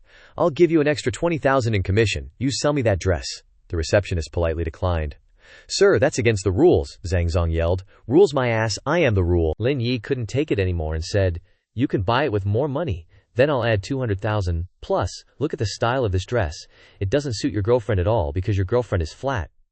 Hearing this, the girl's face turned red with anger, stammering, You! Zhang Zong glared at his woman. Seeing the tension between the two sides, the employee stepped in to resolve the situation. Sir, if you like it that much, I can have one custom made for you, Zhang Zong. Realizing how embarrassing it was, quickly declined. No need, we're not buying anymore. The girl following him looked sullen. After seeing Lin Yi's heroic moment, Ji Qingyan looked at him with loving eyes. Seeing how bravely you stood up for me, tonight I'll let you broaden your horizons. Lin Yi quickly wrapped his arm around her waist and replied affectionately, Then I won't hold back. Soon after, it was Jin Xingyan's turn to pick clothes for Lin Yi, her hands quickly scanning through the racks. Try these 2 sets. As soon as Lin Yi tried on the clothes, all the staff there went wild. He's exactly a clothes hanger. It's a waste not to go to Spagay. Ji Qingyan was no better, staring at Lin Yi without blinking. Lin Yi asked, "What do you think?" Jin Qingyan, while adjusting his pant legs, replied, "I think this set is good. If you change again, these ladies here will faint." Lin Yi heard that and looked at her with loving eyes. Then swiped the card. "I'm so eager to go home and broaden my horizons." Ji Qingyan's cheeks flushed when she heard that. Scene change. At this moment, Lin Yi had returned home, leisurely wearing his swimming trunks, sunbathing, and enjoying a drink. Suddenly, Lin Yi was attracted by something. Ji Qingyan walked out in a black bikini that looked extremely eye-catching, her sexy curves clearly visible. Seeing this, Lin Yi's nose started gushing uncontrollably, like a faucet turned full blast. What the hell, he thought. I think I'm gonna spray blood. Ji Qingyan stared at Lin Yi's 8-pack abs, praising, "Such a perfect figure. Those abs are so sexy." Lin Yi immediately stood up and posed triumphantly. "Hot, right? Don't you think you've broadened your horizons today? No, it's not me, it's you." Ji Qingyan heard this and turned her face away shyly, her cheeks flushed, stuttering, Who wants to look at you? Qingyan is so beautiful today. She's wearing a special 2-piece swimsuit, hot and super tight, which further accentuates her already curvy hourglass figure. Qingyan happily stretched her long, pale, slender legs in the clear blue water of the pool, and inadvertently smiled brightly, saying, "I've worn a bikini, so I guess I kept my promise." Seeing this, Lin Yi immediately rushed over to tease her. "I just like people who keep their promises like you." At the same time, his mischievous hands couldn't stay still, and playfully fondled her voluptuous breasts. Then Lin Yi suddenly reached out, gently caressing her soft hands, and said soothingly, "Come on, let's go swimming." Immediately, without even waiting for Qingyan to answer, Lin Yi suddenly pulled her and she fell into the water with a splash. Stunned and shocked, she screamed in fright, Qingyan, don't." Her face pale, she hugged Lin Yi tightly in a panic and pleaded, "Don't let go of me. "I can't swim." Faced with this overly adorable weakness, Lin Yi looked at her with extreme affection. He gently hugged her and said softly, "Don't worry, I won't let go. How about I teach you how to swim? Frog style, backstroke, freestyle, I know them all." This temporarily calmed Qingyan's nerves somewhat, and she hastily and awkwardly expressed, "Okay, but I'm very afraid of choking on water. You absolutely mustn't let me go." "That's easy," Lin Yi said smugly and immediately got to work. He began to instruct. "Relax first." But it seemed that Qingyan still had some psychological shadow, so she was extremely frightened and frantically hugged Lin Yi. Seeing this, he was a little embarrassed and said awkwardly, "Don't you trust me? Or don't you trust my skills? You're holding me so tight that I can't move." The truth was too absurd, and Qingyan's cheeks flushed red when she heard it. She quickly retorted, "What are you saying? I just don't trust myself." Then the training began, and Lin Yi kindly taught her each basic movement. In an instant she was able to float on the water. After his teaching, Qingyan was extremely happy, and she shouted excitedly, "I can really swim now!" But it was also because of this excessive excitement that she lost her balance and gradually sank into the water. This frightened Qingyan, and she struggled and screamed. Fortunately, Lin Yi was nearby. He quickly swam over to rescue her in time. Fearing that the girl lacked air to breathe, Lin Yi did not hesitate to give her a passionate kiss. And then just a few seconds later, with Lin Yi's superb swimming skills, the two quickly reached the shore successfully. Immediately, Lin Yi asked her with some concern, "Are you scared?" But unexpectedly, Qingyan's answer was completely the opposite of his guess. She replied affectionately, "With you here, it doesn't seem so scary." The scene at the swimming pool at this time was too picturesque. Standing in front of such a hot and gentle girl, Lin Yi felt a little restless. He couldn't restrain himself any longer and took the initiative to gently say, "Qingyan, I want to." Immediately afterwards, he gently kissed Qingyan's full, soft breasts, causing her to startle and say blankly, softly. And so the two passionately caressed each other in the clear, wet water. A moment later, the two, a single man and a single woman, quickly returned to the vast, luxurious mansion. Meanwhile, Qingyan had gone into the bathroom to wash her entire body. Seeing this, Lin Yi took the initiative to speak. "Can I borrow your phone for a bit?" "Sure, go ahead," Qingyan replied without hesitation. "The password is 150824. Immediately, Lin Yi immediately picked up the phone and logged in excitedly, waiting to complete the task. In an instant, Lan Wei suddenly appeared from the air, hugged Lin Yi excitedly, and announced brightly, "Task completed." The system rewards 100,000 proficiency points, career completion progress 75%, and rewards Wangjiang Wharf. This reward is too generous. Lin Yi heard this and was stunned. He exclaimed in surprise and quickly asked, "What? Did I hear wrong? That's the second largest tourist wharf in China." "Of course not," Lan Wei excitedly affirmed. "Master, you didn't mishear. It's indeed Hope River Port. Moreover, your career completion progress is already at 75%. It won't be long before the next career unlocks. This is way too good." Lin Yi was getting increasingly thrilled. He smugly calculated, "At this rate, unlocking the next career ahead of schedule is no problem at all." Just then, Qingyan had finished showering. She happily dried her hair and sauntered over. Seeing him sitting there in a daze, she teased him mercilessly. "It's all your fault for messing around. I haven't even learned how to swim yet." "But so what?" Lin Yi smugly emphasized. "This place is free for you. I'll teach you later." Things were gradually calming down, but, to her surprise, as Qingyan approached the bed they'd be sleeping on tonight, she was shocked by its old and dilapidated state and blurted out, "This." Faced with her confusion, Lin Yi was genuinely embarrassed. "Helpless," he awkwardly explained. "The blanket and pillow on the bed, I brought them from the orphanage. I'm used to them, so I couldn't bear to throw them away." This revelation was unexpected. Qingyan, never having known this about him, widened her eyes in surprise and asked, You're an orphan." At this point, there was no point in hiding it any longer. Lin Yi resignedly confessed everything. He reminisced, lingeringly and choked up. "Mother Wang said that I was sent to the orphanage right after I was born. I grew up there." Faced with this tragic story, Qingyan didn't dare ask anything further. She hastily apologized. "I made you remember something sad." But that was nothing. Lin Yi didn't care at all, so he dismissed it with a wave. "Apologize for what? I'm not sad at all." Immediately, in the magnificent room, Lin Yi unreservedly recounted his past. He fondly recalled, "Mother Wang took care of me when I was little. She treated me like her own son. I had a lot of friends too." Hearing this, Qingyan somewhat understood the young man's genuine heart, and she happily exclaimed, "So you lived happily when you were little." It was getting late. Without further delay, as there was a lot of work to do tomorrow, the radiant Qingyan took the initiative and suggested, "Then I'll go to sleep first. Take me to work early tomorrow, and then we'll go to my grandfather's birthday party after work." This was exactly according to Lin Yi's plan. He was overjoyed and replied instantly, "Okay." At the same time, he was secretly thinking, "I wish I could take her to work every day so I could complete the mission." Ji Qingyan was sleeping soundly. Only Lin Yi was woken up by the ringing of his phone. Lin Yi slipped on his slippers and went outside to answer the phone. He said, "Mother Wang, what's up?" The voice on the other end replied, "Xiao Yi. Liu Cc called me and said that you two broke up and wants me to help her." However, Lin Yi replied, "Mother Wang, you raised me. Don't you know what kind of person I am? A good horse doesn't eat old grass." Mother Wang lamented, "This kid is still so stubborn. I have a good friend whose daughter is about your age. Can you spare some time to meet her tomorrow?" Lin Yi broke out in a cold sweat and said, "How could I refuse Mother Wang's request? I'll come visit you in a few days when I'm free." Mother Wang firmly said, "They're meeting at 9 a.m. tomorrow at Tianyu Tea House. The girl's name is Song Wen Hui. I'm hanging up now. Go to bed early and don't be late." With that, Mother Wang quickly hung up, leaving Lin Yi to mutter to himself, "Liu Cic's skin is really thick." The next day, at Tianyu Tea House, Lin Yi walked in and asked a waiter, "I'm here to meet Song Wen Hui." She made a reservation. The waiter pointed him in the right direction. Memzems. Song gave instructions. "Please go up to the third floor." Arriving there, he saw many people waiting for him. A woman stood up to introduce herself.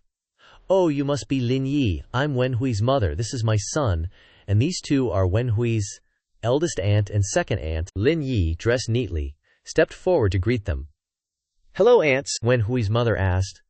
"Lin Yi, I heard from the orphanage that you work at a real estate company. Will we get a discount if we buy a house through you?" Lin Yi calmly sat down and replied, "I don't work there anymore. I was fired." Wen Hui's aunts also asked, "What do you do now? You're not unemployed, are you?" Lin Yi leisurely lifted his teacup, adding, "Not exactly. I drive to make a living." Wen Hui's mother's expression turned extremely unpleasant. She whispered, "Kui Ping, what's going on? Isn't this misleading us?" Wen Hui whispered back, "Mom, calm down. Although his job isn't great, he's not bad-looking. Besides, the orphanage will be relocated, right?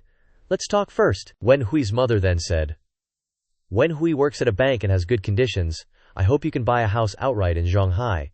It doesn't have to be too big. 100 square meters or more is fine," Lin Yi asked. "Buy outright." Wen Hui gently tucked her hair behind her ear and said, "If you really like me, this shouldn't be a problem for you, right?" Lin Yi calmly picked up his teacup and continued to ask, "Are there any other requirements besides that?" Wen Hui's aunt then spoke up. "We're all family. We won't make things difficult for you in other matters. The betrothal gift is 888,000, a lucky number. This made him choke on his tea. What? Isn't that a bit much? However, Wen Hui's mother thought it was normal. Is that a lot? Wen Hui's colleague just got married a few days ago, and the betrothal gift was 1,660,000. Lin Yi bluntly said, "Auntie, aren't you selling your daughter then?" Wen Hui's mother got angry upon hearing this. "Who says that?" Lin Yi said. "Auntie, don't get angry, please. Continue with your requirements. Are there any others?" Wen Hui's younger brother also haughtily spoke up. "Next is the car. Buy an imported car over 500,000. I can't drive anything cheaper." Lin Yi slammed his hand on the table and said frankly, "Based on everyone's requirements, the total cost is at least 1 million.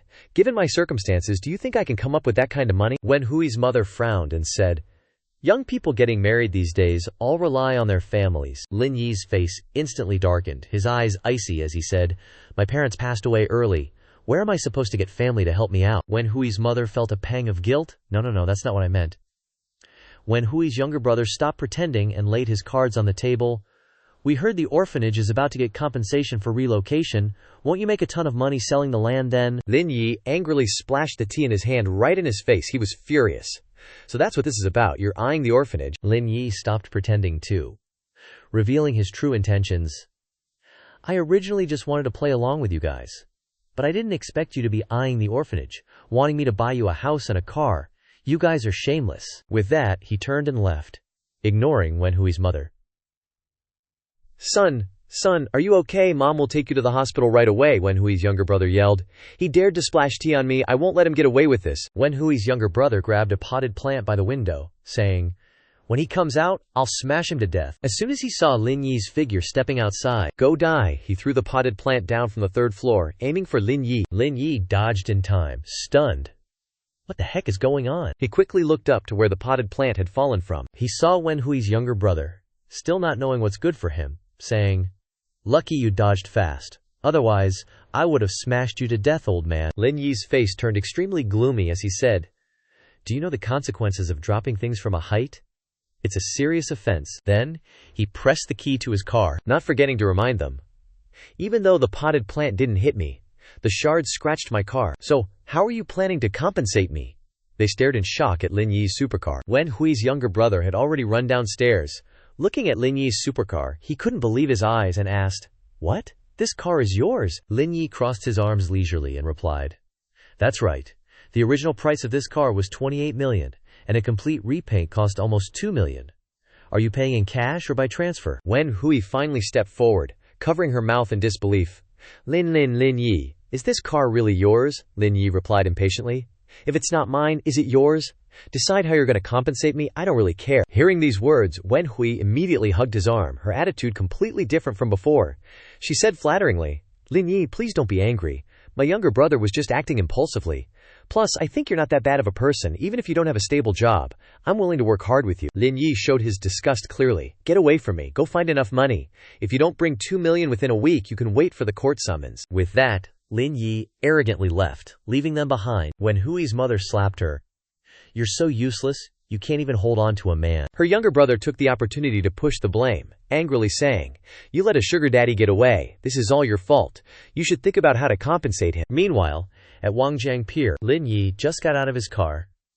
Looking at the surrounding scenery, he couldn't help but sigh. There are so many people here, and so many luxury cars too. Then, Lin Yi saw a couple walking together.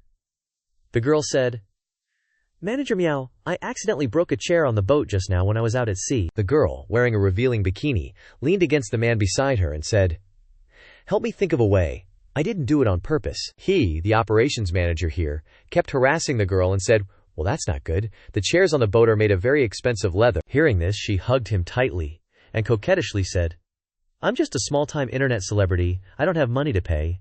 How about I repay you with my body, manager?" He didn't say much and immediately agreed.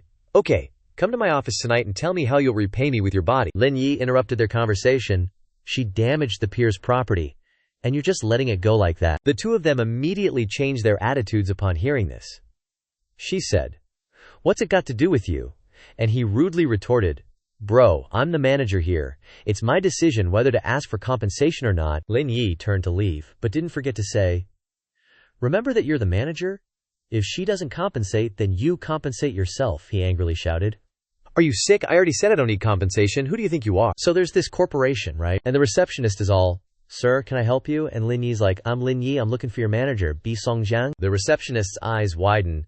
Your CEO Lin, please, follow me. Manager Bai is waiting for you in the meeting room. Lin Yi walks in, and someone's already saying, CEO Lin, all the senior managers have been waiting for you. Lin Yi's all chill. Aren't we missing someone? Manager Bai jumps in. CEO Lin, 1 sec. Business manager Miao Changyu's running late, probably swamped with work. Lin Yi casually sits down. No rush, let's wait for him. Then Manager B barks at an underling. Xiao Liu, get on it. Tell Manager Miao to get his butt over here, pronto. 5 minutes later, Manager Miao shows up, all flustered. So sorry. So sorry. Lin Yi, starting to lose it, drawls. Oh, Manager Miao, you must be a very busy man. Miao's face pales. You're the new chairman. Lin Yi slams his hand on the table, making everyone jump. So, what do you think I am now? Manager Miao crumbles, dropping to his knees. CEO Lin, I was wrong. I'll make it up to you, please. Give me another chance. Too late, Lin Yi says coldly. Manager Bai, have security drag him out. Manager Bai nods instantly. Yes, sir. CEO Lin, CEO Lin. Manager Miao wails as he's hauled away. I was wrong. Give me a chance. After the drama show, the meeting finally gets underway. Lin Yi's like, I took a look around the docks earlier, and there are a few things that need to be fixed. I'm planning a complete overhaul. I want to hear everyone's ideas. Someone pipes up, looking worried. CEO Lin, Wangjiang Docks is already second best. Is a renovation really necessary? Lin Yi's not having it. I don't like second best. Number one, I want to turn Wangjiang Docks into the biggest yacht marina in the world.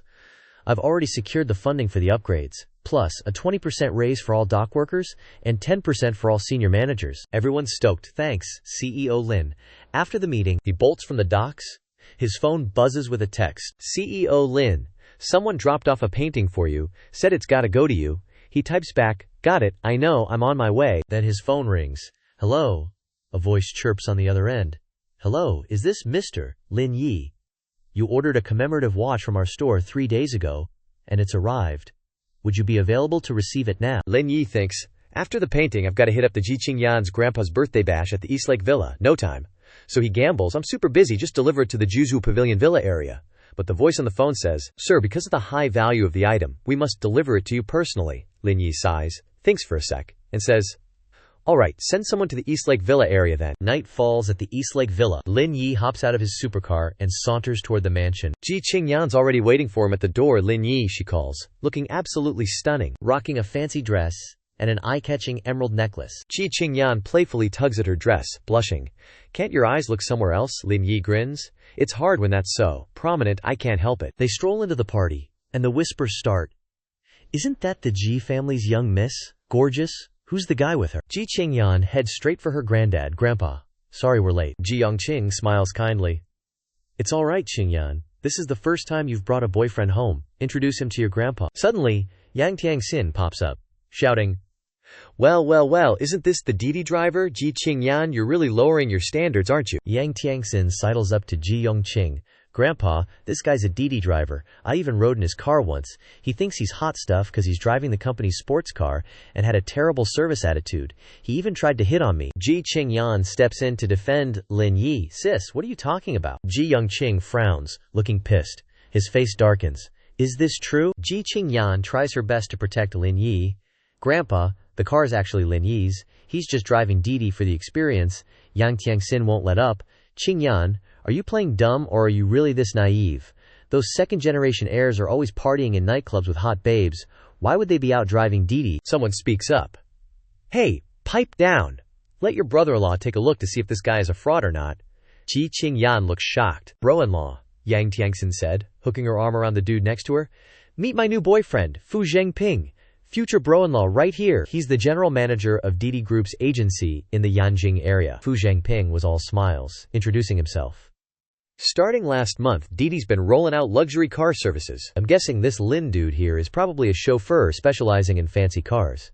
If he tries anything fishy with female passengers, I'll report him to HQ for a serious investigation. Yang Tiangxin couldn't resist a jab. Can you believe it? Even the young miss of the Ji family got bamboozled. Qingyan's dad was losing his patience. What's going on here? Ji Qingyan stood her ground, defending Lin Yi. Dad, listen to me. Lin Yi is definitely not a swindler. Chi Yongqing waved his hand dismissively. Alright, Qingyan, you're such a naive kid. Tell him to scram. This birthday party ain't welcoming him. Just then, a supercar pulled up in front of the villa. A woman's voice called out, "Is Mr. Lin Yi here?" Lin Yi stepped forward. "That's me," the woman announced. "Mr. Lin, this is the Patek Philippe 175th anniversary commemorative watch you purchased. Please sign for it." The box was opened, revealing a gold watch studded with diamonds, its design incredibly exquisite. Everyone present was stunned.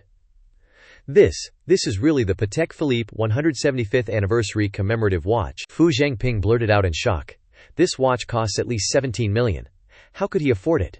Yang Tianxin was equally bewildered. No way, did I misjudge him? Lin Yi put the watch on his wrist. Alright, you guys have nothing else to do here, go on home. They quickly bowed their heads and left. Compliments erupted from the crowd. Old Qi, your granddaughter is something else. She found a great husband, I told you. With Ji Qingyan's capabilities, how could she settle for an average boyfriend? Qi Yongqing was beaming, saying, "Thank you for your kind words." Qi Yongqing didn't forget to remind Yang Tianxin, who was standing nearby. "Tianxin, you misunderstood Lin Yi. Go apologize to him quickly." Yang Tianxin's mom chimed in. "It was just a misunderstanding. No need for an apology." Yang Tianxin refused to back down, arguing, "I think that little punk is arrogant. But he hasn't said a word to Qingyan all night. Maybe she's nothing to him, and he'll dump her in a few days." Ji Qingyan retorted sharply. "Auntie, what are you implying? Are you saying sour grapes?" Yang Tianxin's mom boldly stepped forward, challenging her. "Qingyan, just wait and see. You think he bought a watch as a gift for Grandpa, but he put it on his own wrist right away? He didn't even offer it as a gift. That shows he doesn't care about you at all." Yang Tianxin seized the opportunity, adding, "My mom's right. We started preparing a gift for Grandpa a month ago. Zhengping, go get the gift you prepared and let them broaden their horizons a little." Fu Zhengping brought the gift over, saying, "Knowing that Grandpa likes antiques, I spent a lot of effort collecting a set of Qing dynasty coins. They're currently worth over 2 million. In a few years, they're sure to increase in value." Yang Tianxin went to Qi Yongqing and said, "Qingyan, see? This is what it means to put thought into preparing a gift." Her mom piled on, "Tianxin is absolutely correct. Even if you find a boyfriend with money, it's no good if he doesn't care about you and isn't willing to spend a penny on you." Ji Qingyan countered. "Who says Lin Yi didn't prepare a gift? Grandpa, this is a gift that Lin Yi prepared. He put a lot of thought into it too." Qi Yongqing praised.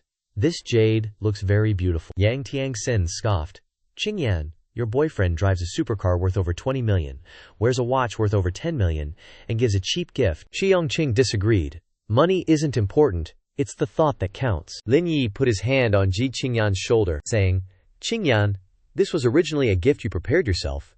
You don't need to lie for me." Ji Qingyan quickly said, "Lin Yi, what are you talking about?" Lin Yi told Ji Qingyan, "Why bother arguing with them? I did prepare a gift." Ji Qingyan was surprised.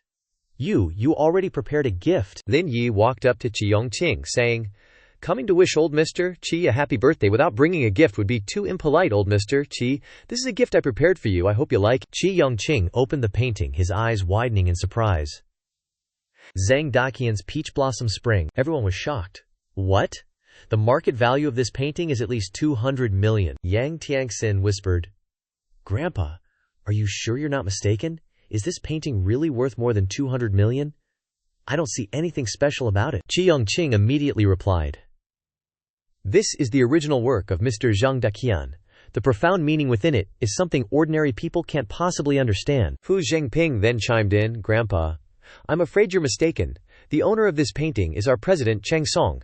Someone once offered him 200 or 300 million, but he wouldn't sell. I'd say there's an 80% chance this is a fake from China." Yang Tianxin sneered. "Haha, Ji Qingyan. I can't believe your boyfriend brought a fake here to deceive everyone. It's laugh out loud ridiculous." Ji Qingyan retorted, "I trust Lin Yi. He wouldn't use a fake painting to deceive people. He's not that kind of person," Lin Yi thought to himself.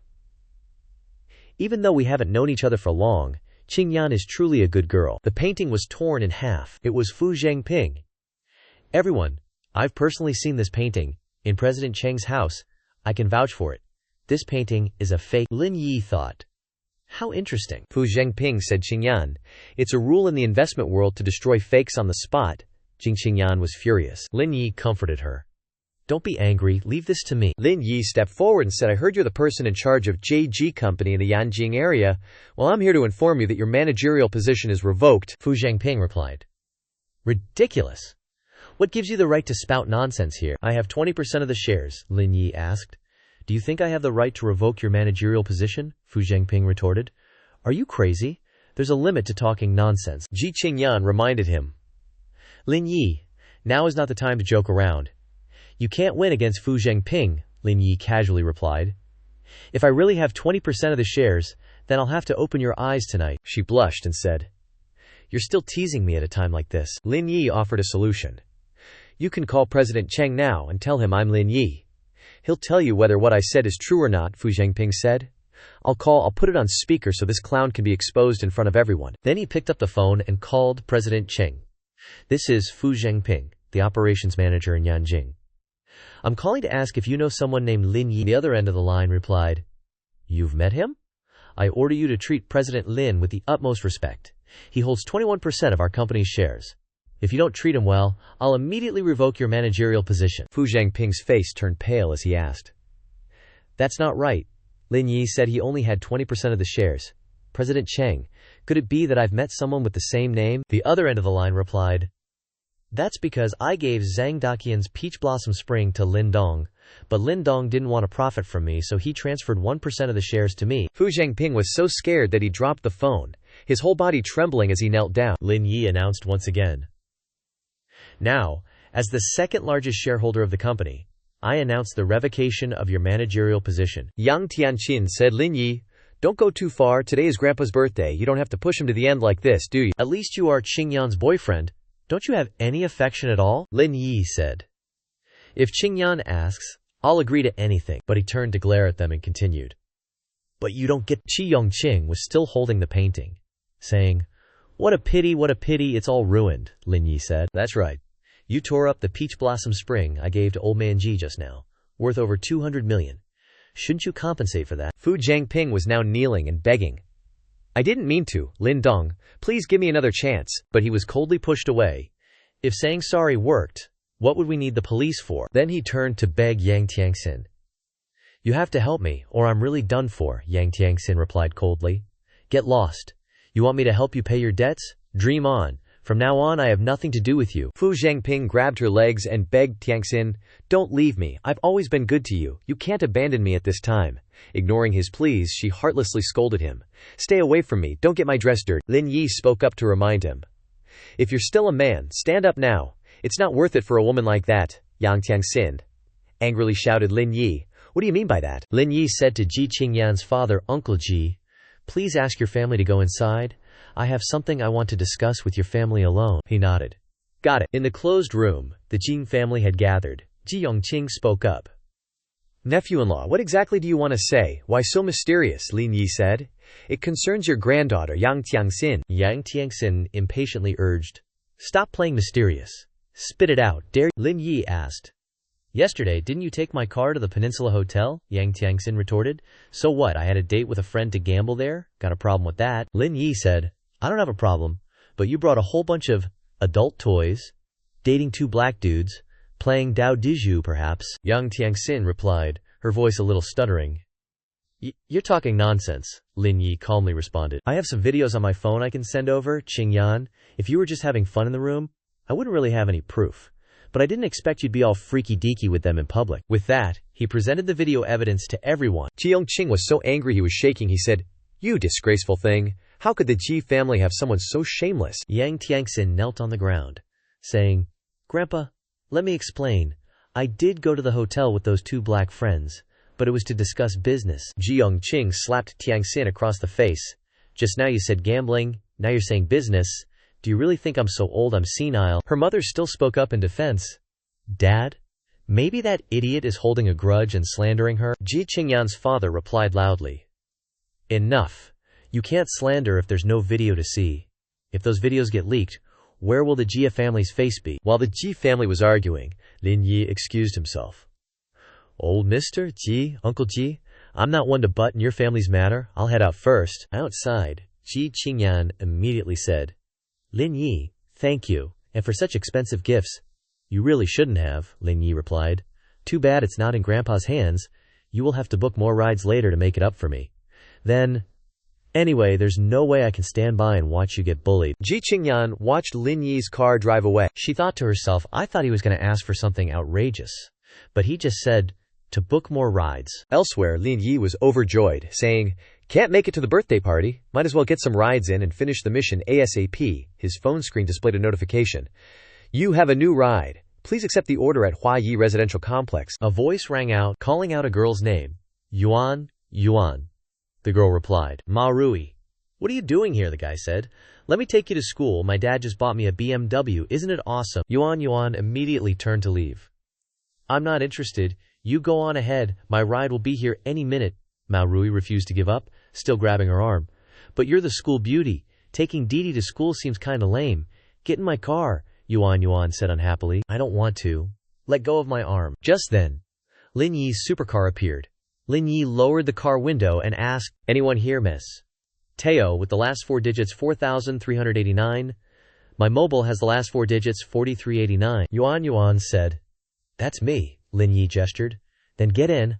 I'm the Didi driver here to pick you up. Ma Rui was shocked when he saw Lin Yi's supercar. Yuan. Is this the car you called?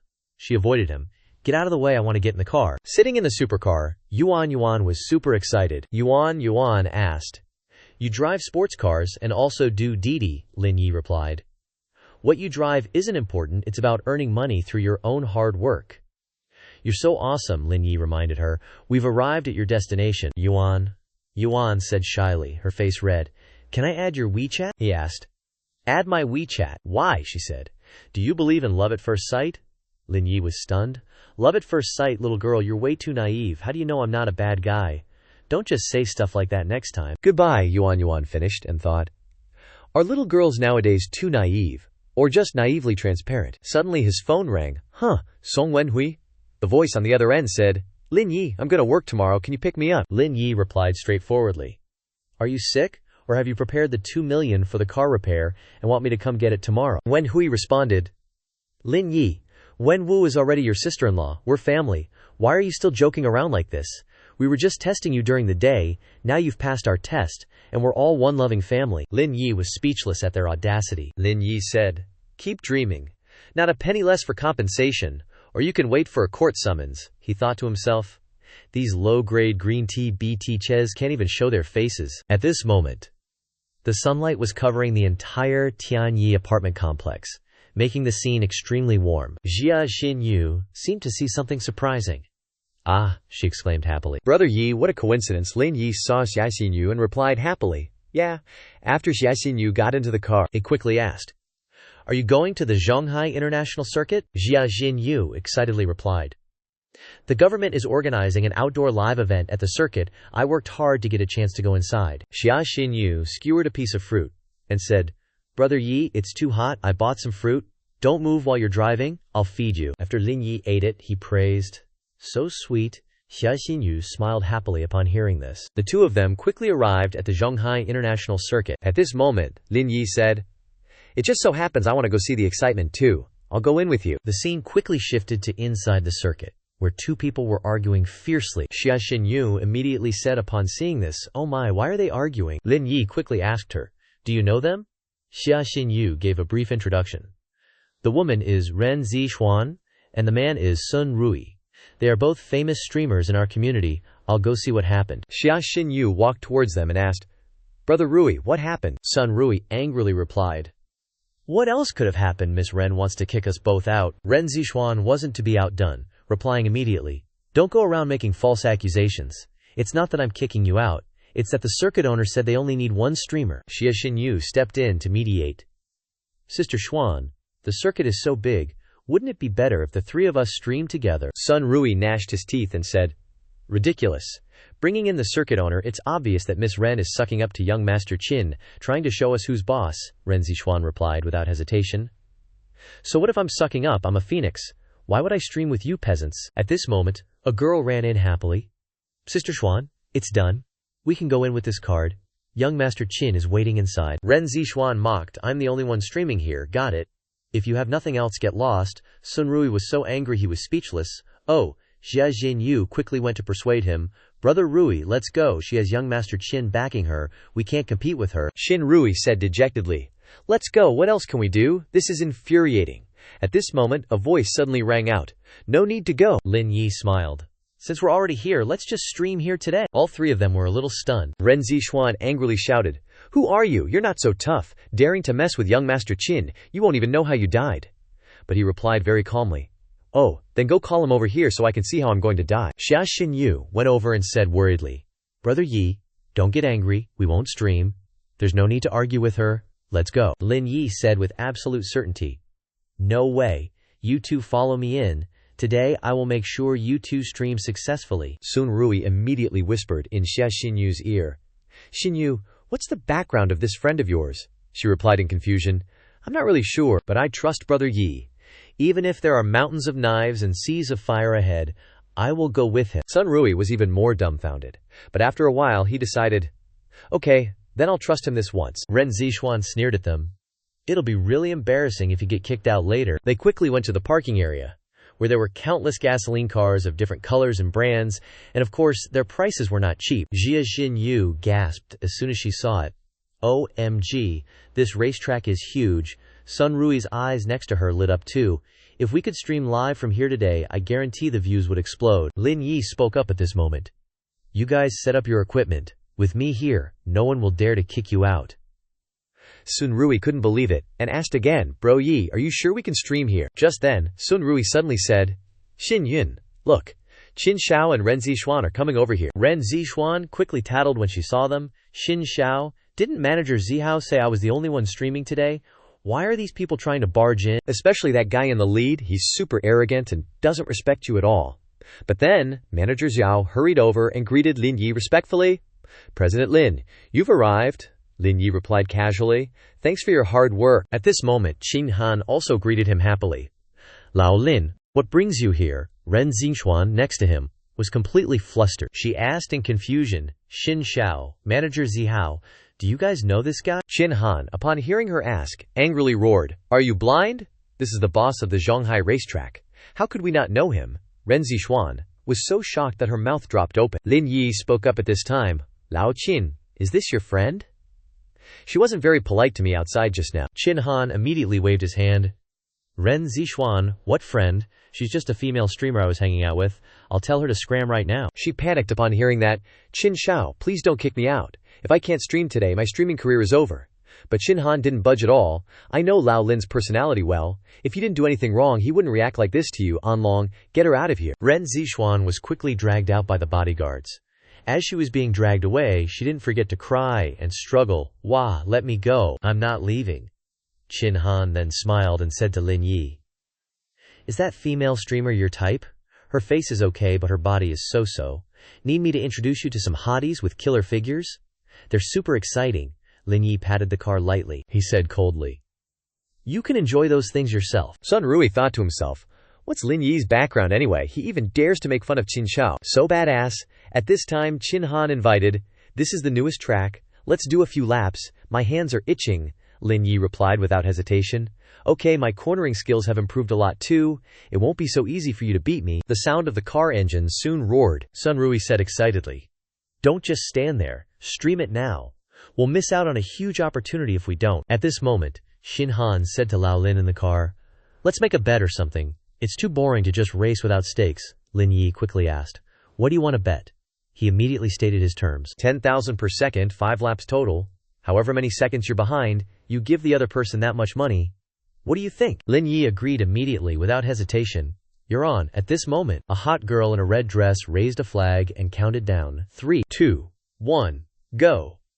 The two cars sped onto the track together. Qin Han's car was already left far behind by Lin Yi. Lin Yi's car quickly crossed the finish line. The system board quickly displayed the results. Xia Xinyu cheered happily. Hooray, bro, Lin is so awesome. Lin Yi was already waiting for Qin Han there. What's up, are you admitting defeat? Qin Han immediately replied.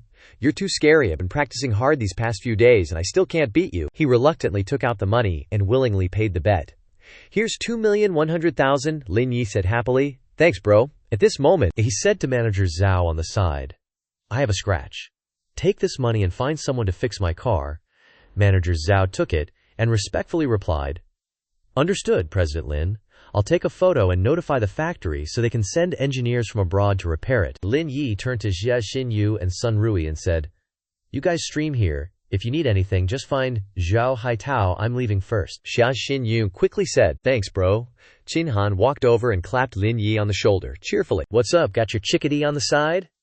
And already thinking about running away, Lin Yi immediately retorted, I call it a hobby, but it's not really like that. Qin Han quickly declined. Nah, I'm good. Those girls start complaining about the heat the second they get in my car. Who can stand that? Hurry up and sort things out, man. Go run your little errands. Before leaving, Lin Yi couldn't resist adding, Those girls just think you're a rich idiot. I'm off. At that moment, Lin Yi was engrossed in his phone. The mission information was displayed on the screen. He thought to himself, Just 3 more trips. Gotta keep grinding even before finishing lunch. Lin Yi quickly arrived at a small restaurant. Lin Yi cheerfully greeted the owner. Auntie Liu, why are you closing up so early today? It's been ages since I had your fried rice. Gonna grab some to satisfy my cravings. Auntie Liu was overjoyed to see him. Oh, it's almost time for Xiao Jing to get out of school. I was gonna close up to pick her up and then reopen. What do you want to eat? I'll make it for you. Lin Yi immediately offered. How about this? I'll pick up Xiao Jing and then we can eat here. I'm free anyway. And throw in an extra sausage for me. Auntie Liu happily agreed. Okay, that would be a big help. Lin Yi turned and left. At that moment, he stood in front of a middle school. He had been waiting for 20 minutes, but still didn't see Xiao Jing. Lin Yi walked over and asked a female student who had just come out, Hey, excuse me, are all the high school students dismissed already?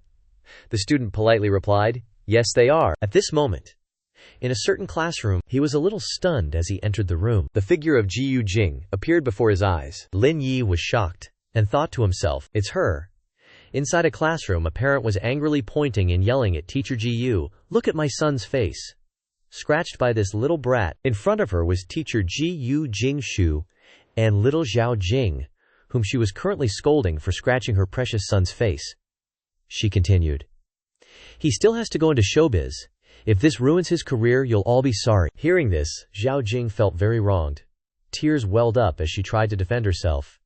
He bullied me first, I wouldn't have done it otherwise. Suddenly, a sound of footsteps cut through their conversation. It was a man in black shoes walking in. The person who entered was none other than Lin Yi. In a confident tone, he said, This classmate with that face must be on some heavy stuff if he thinks he can make it in showbiz. Jiyu Jingshu and Xiao Jing, upon hearing the familiar voice, happily turned to look. They exclaimed in unison, Brother. Xiao Jing, Lin Yi approached, and gently patted Xiao Jing's head, asking with concern, Your mom is cleaning up the restaurant. I came to pick you up. What happened? Did you get into a fight with a classmate? Seeing this, the little girl held up her damaged clothes for him to see, tearfully explaining, Look at my clothes! He tore them all up. Not wanting his little sister to be wronged, he immediately turned to the parent in front of him. Your son was in the wrong first. Don't go around making a fuss and demanding compensation. Obviously, the other side wasn't willing to back down at all. She pointed again, yelling, What's your attitude? Let me tell you, if you don't pay compensation today, this isn't over. Xiao Jing was very worried about having to pay compensation.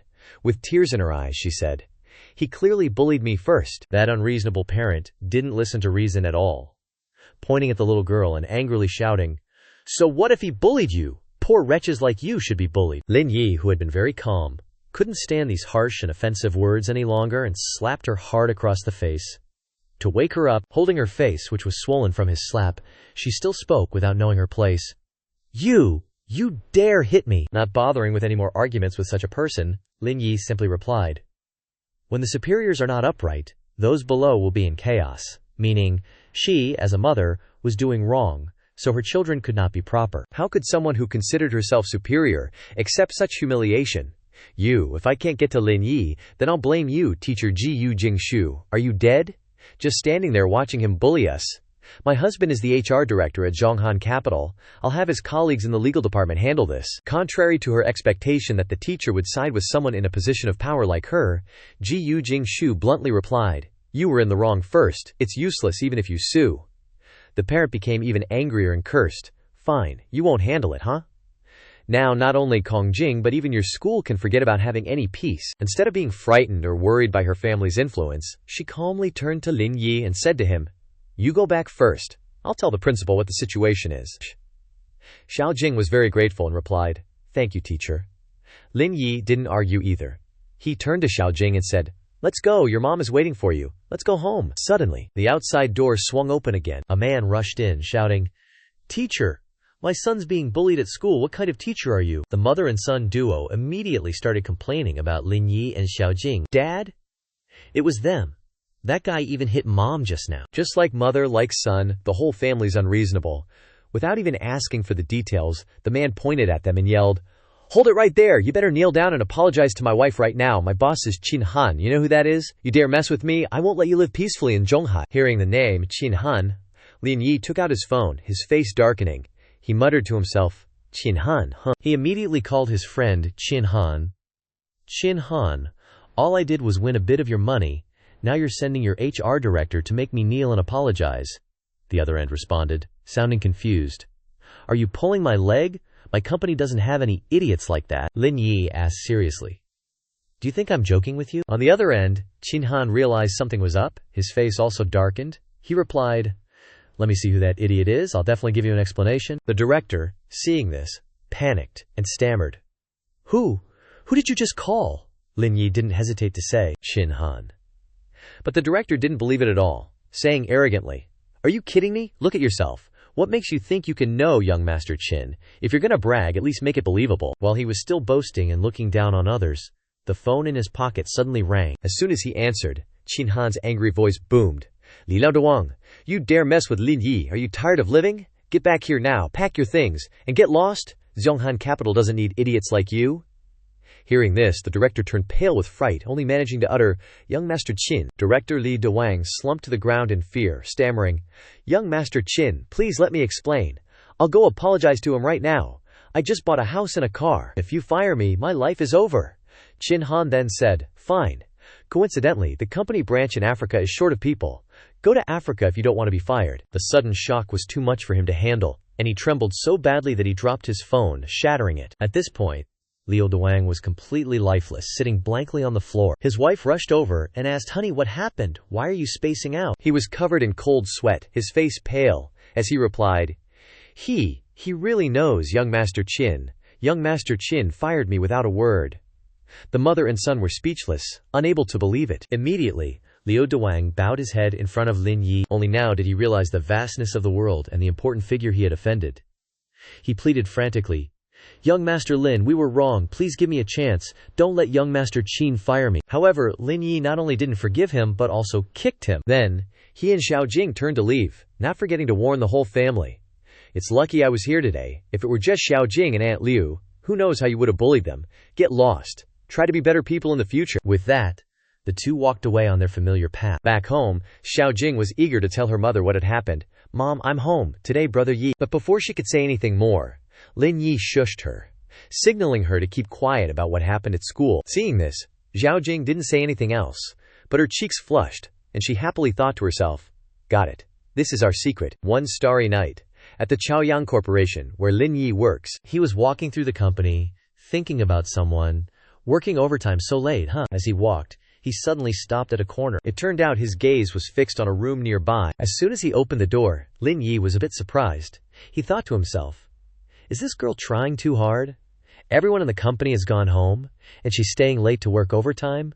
Isn't she afraid of running into danger?" It turned out the person he was looking for was Ji Qingyan. However, contrary to the thought that she was working hard to contribute to the company, a completely different scene unfolded before our eyes. She was sitting leisurely in her office, eating cookies alone. Seeing this, Lin Yi came up with a prank to scare her. No sooner said than done, he hid in a nearby corner, his face looking quite mischievous. Then, he touched the chair next to him to make it move, hoping to make a sound that the person in the room could hear. After all, she was alone in the company. And then out of nowhere, a weird noise pops up from outside. Obviously, with Ji Qingyan being all sensitive, she freaks out even more. She jumps and blurts out, "Who's there?" She rushes to open the door to check outside. Qingyan shouts, all scared, "Who's there? Don't be playing ghost."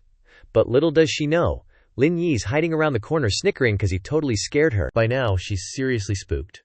Her face is all panicked, and she's about to burst into tears. So Ji Qingyan immediately heads back inside and slams the door shut. Then she grabs her phone to call someone. Turns out, she wants Lin Yi to rescue her. As soon as he picks up, she says, "Eyes all teary, Lin Yi, I'm at the office, can you come get me?" But our guy's still in the mood to tease her, so he pretends to say, no time, I'm out working. But she sounds super scared, so she keeps going, voice all shaky. Stop kidding. I think there's a bad guy in the office. I'm so scared. This gets Lin Yi to finally say, all cheerful, alright, hold on, I'll be there in a sec. Before she can even hang up, there's a knock at the door. Knock, knock, knock. It makes her jump and turn towards the door, even though she's terrified. Ji Qingyan yells out, "Who is it? My boyfriend's on his way. Don't think I'm scared of you guys. Get out of my company now." Suddenly, a familiar voice calls out, "If your boyfriend's coming, I'll just be going then." Hearing this, her eyes widen in surprise, and just like that, her boyfriend appears in front of her. Seeing him, Ji Qingyan immediately throws herself into his arms and cries, "Lin Yi, boo-hoo-hoo, there was some bad guy in the office earlier. It scared me to death." But then she suddenly realizes something. She asks, confused, "Something's not right. I just called you. How did you get here so fast?" Hearing this question, Lin Yi doesn't even try to hide it. He spills the beans. "Because I've been outside the whole time." Now that she knows it was all just a prank, Ji Qingyan playfully punches him a few times, scolding him, "You're so annoying, why'd you scare me?" Lin Yi just gently pats her head and explains his actions. "Of course, I want you to know it's dangerous at night, so you leave work earlier." These sweet words instantly make her feel all warm and fuzzy inside, and her cheeks turn pink. Then she says, "You scared me to death. Don't do that again." Suddenly, her eyes land on something in his hand, and she asks, "What are you holding?" He holds up the item and replies, "Invincible fried rice with egg. It's just a small place, but I've been eating there for years. I bought it for you to try." Then, they both sit down at the table and open the container of fried rice. Ji Qingyan smells the aroma, and can't help but praise it. It smells so good. She picks up the food, looking eager to eat it. She quickly recognizes where the rice is from and says, "This is Aunt Liu's family's fried rice, right?" Lin Yi asks. "How did you know?" Ji Qingyan doesn't think much of it and replies, "How could I not know? I don't eat it too many places, but their fried rice is the best." Seeing her praise it so much, he happily says, "Then eat it while it's hot." But this girl's pretty sly. Now she's being all playful. She deliberately says, "You just scared me, so I'm punishing you to feed me." Lin Yi doesn't mind at all and immediately agrees. Okay, who would have thought that the president of the Chaoyang group would be acting all cutesy with him every day? Without hesitation, he takes a spoonful and feeds his girlfriend, completely indulging her without complaint. After taking a bite, Ji Qingyan says, "Ooh, get me a piece of sausage," Lin Yi replies all dotingly. Okay. The scene is incredibly romantic. While they're eating, Lin Yi notices the time. It's already past 9 p.m. He says to her, "It's getting late. I'll take you home after you finish eating." Every action of his deeply moves Ji Qingyan. She thinks to herself, "All those rich guys who used to chase me were always in nightclubs. Only he buys me food and picks me up after work." Suddenly, Lin Yi's phone rings on the table. The caller is Qin Han. As soon as he answers, he hears a bunch of noise. Qin Han's voice comes through the phone. "I took care of that thing from earlier. Oh yeah, I found some new chicks, all top-notch in looks and body. Want to come hang out? Consider it me helping you blow off some steam." Lin Yi just thinks in annoyance. So noisy. But even with such a tempting offer, he still chooses to flatly refuse. "Nah, your so-called chicks can't compare to the person next to me." Qin Han doesn't believe him and says, "Don't be a shameless liar. If you're so good, send me a pic, and if she's prettier than my girls, I'll eat dirt upside down." Without hesitating, Lin Yi immediately turns to Ji Qingyan and says, "Let's take a selfie." Seeing this, she asks, puzzled, "Why do you want to take a selfie out of nowhere?" He points the camera at her and explains, "Someone's asking me to hang out, saying they have some really pretty girls. I'm going to use your picture to show them what real beauty looks like." Hearing this, she feels flustered. She asks, "Do I need to redo my makeup? Is this outfit okay?" But without letting her worry too much, Lin Yi quickly puts his arm around her shoulders. He held up his phone to take a picture of both of them, reassuring Ji Qingyan with a delicate touch. "Your bare face is already enough to beat those girls. Come on, get ready." Just as they got close, Ji Qingyan shyly pulled away. Seeing this, Lin Yi said, "Don't keep your distance like that. Am I that scary? Come a little closer." Even after he said that, she still replied, flustered, "What are you saying? I've never taken a selfie with a guy before. I don't know what pose to use." Hearing her say that, Lin Yi didn't reply but took action directly. He wrapped his arms around her waist, then suddenly picked her up and sat her on his lap, saying, "Just like this." Right after, he snapped a picture. Very satisfied with the result, he happily said, "Not bad, not bad. This vibe is hard for others to match. Forget female chimeras. I think even female celebrities would have a hard time winning against you. The moment the picture message was sent, Qin Han was blown away by Ji Qingyan's beauty. After seeing it, he quickly replied, "Holy crap, where did you find this celebrity? She's gorgeous."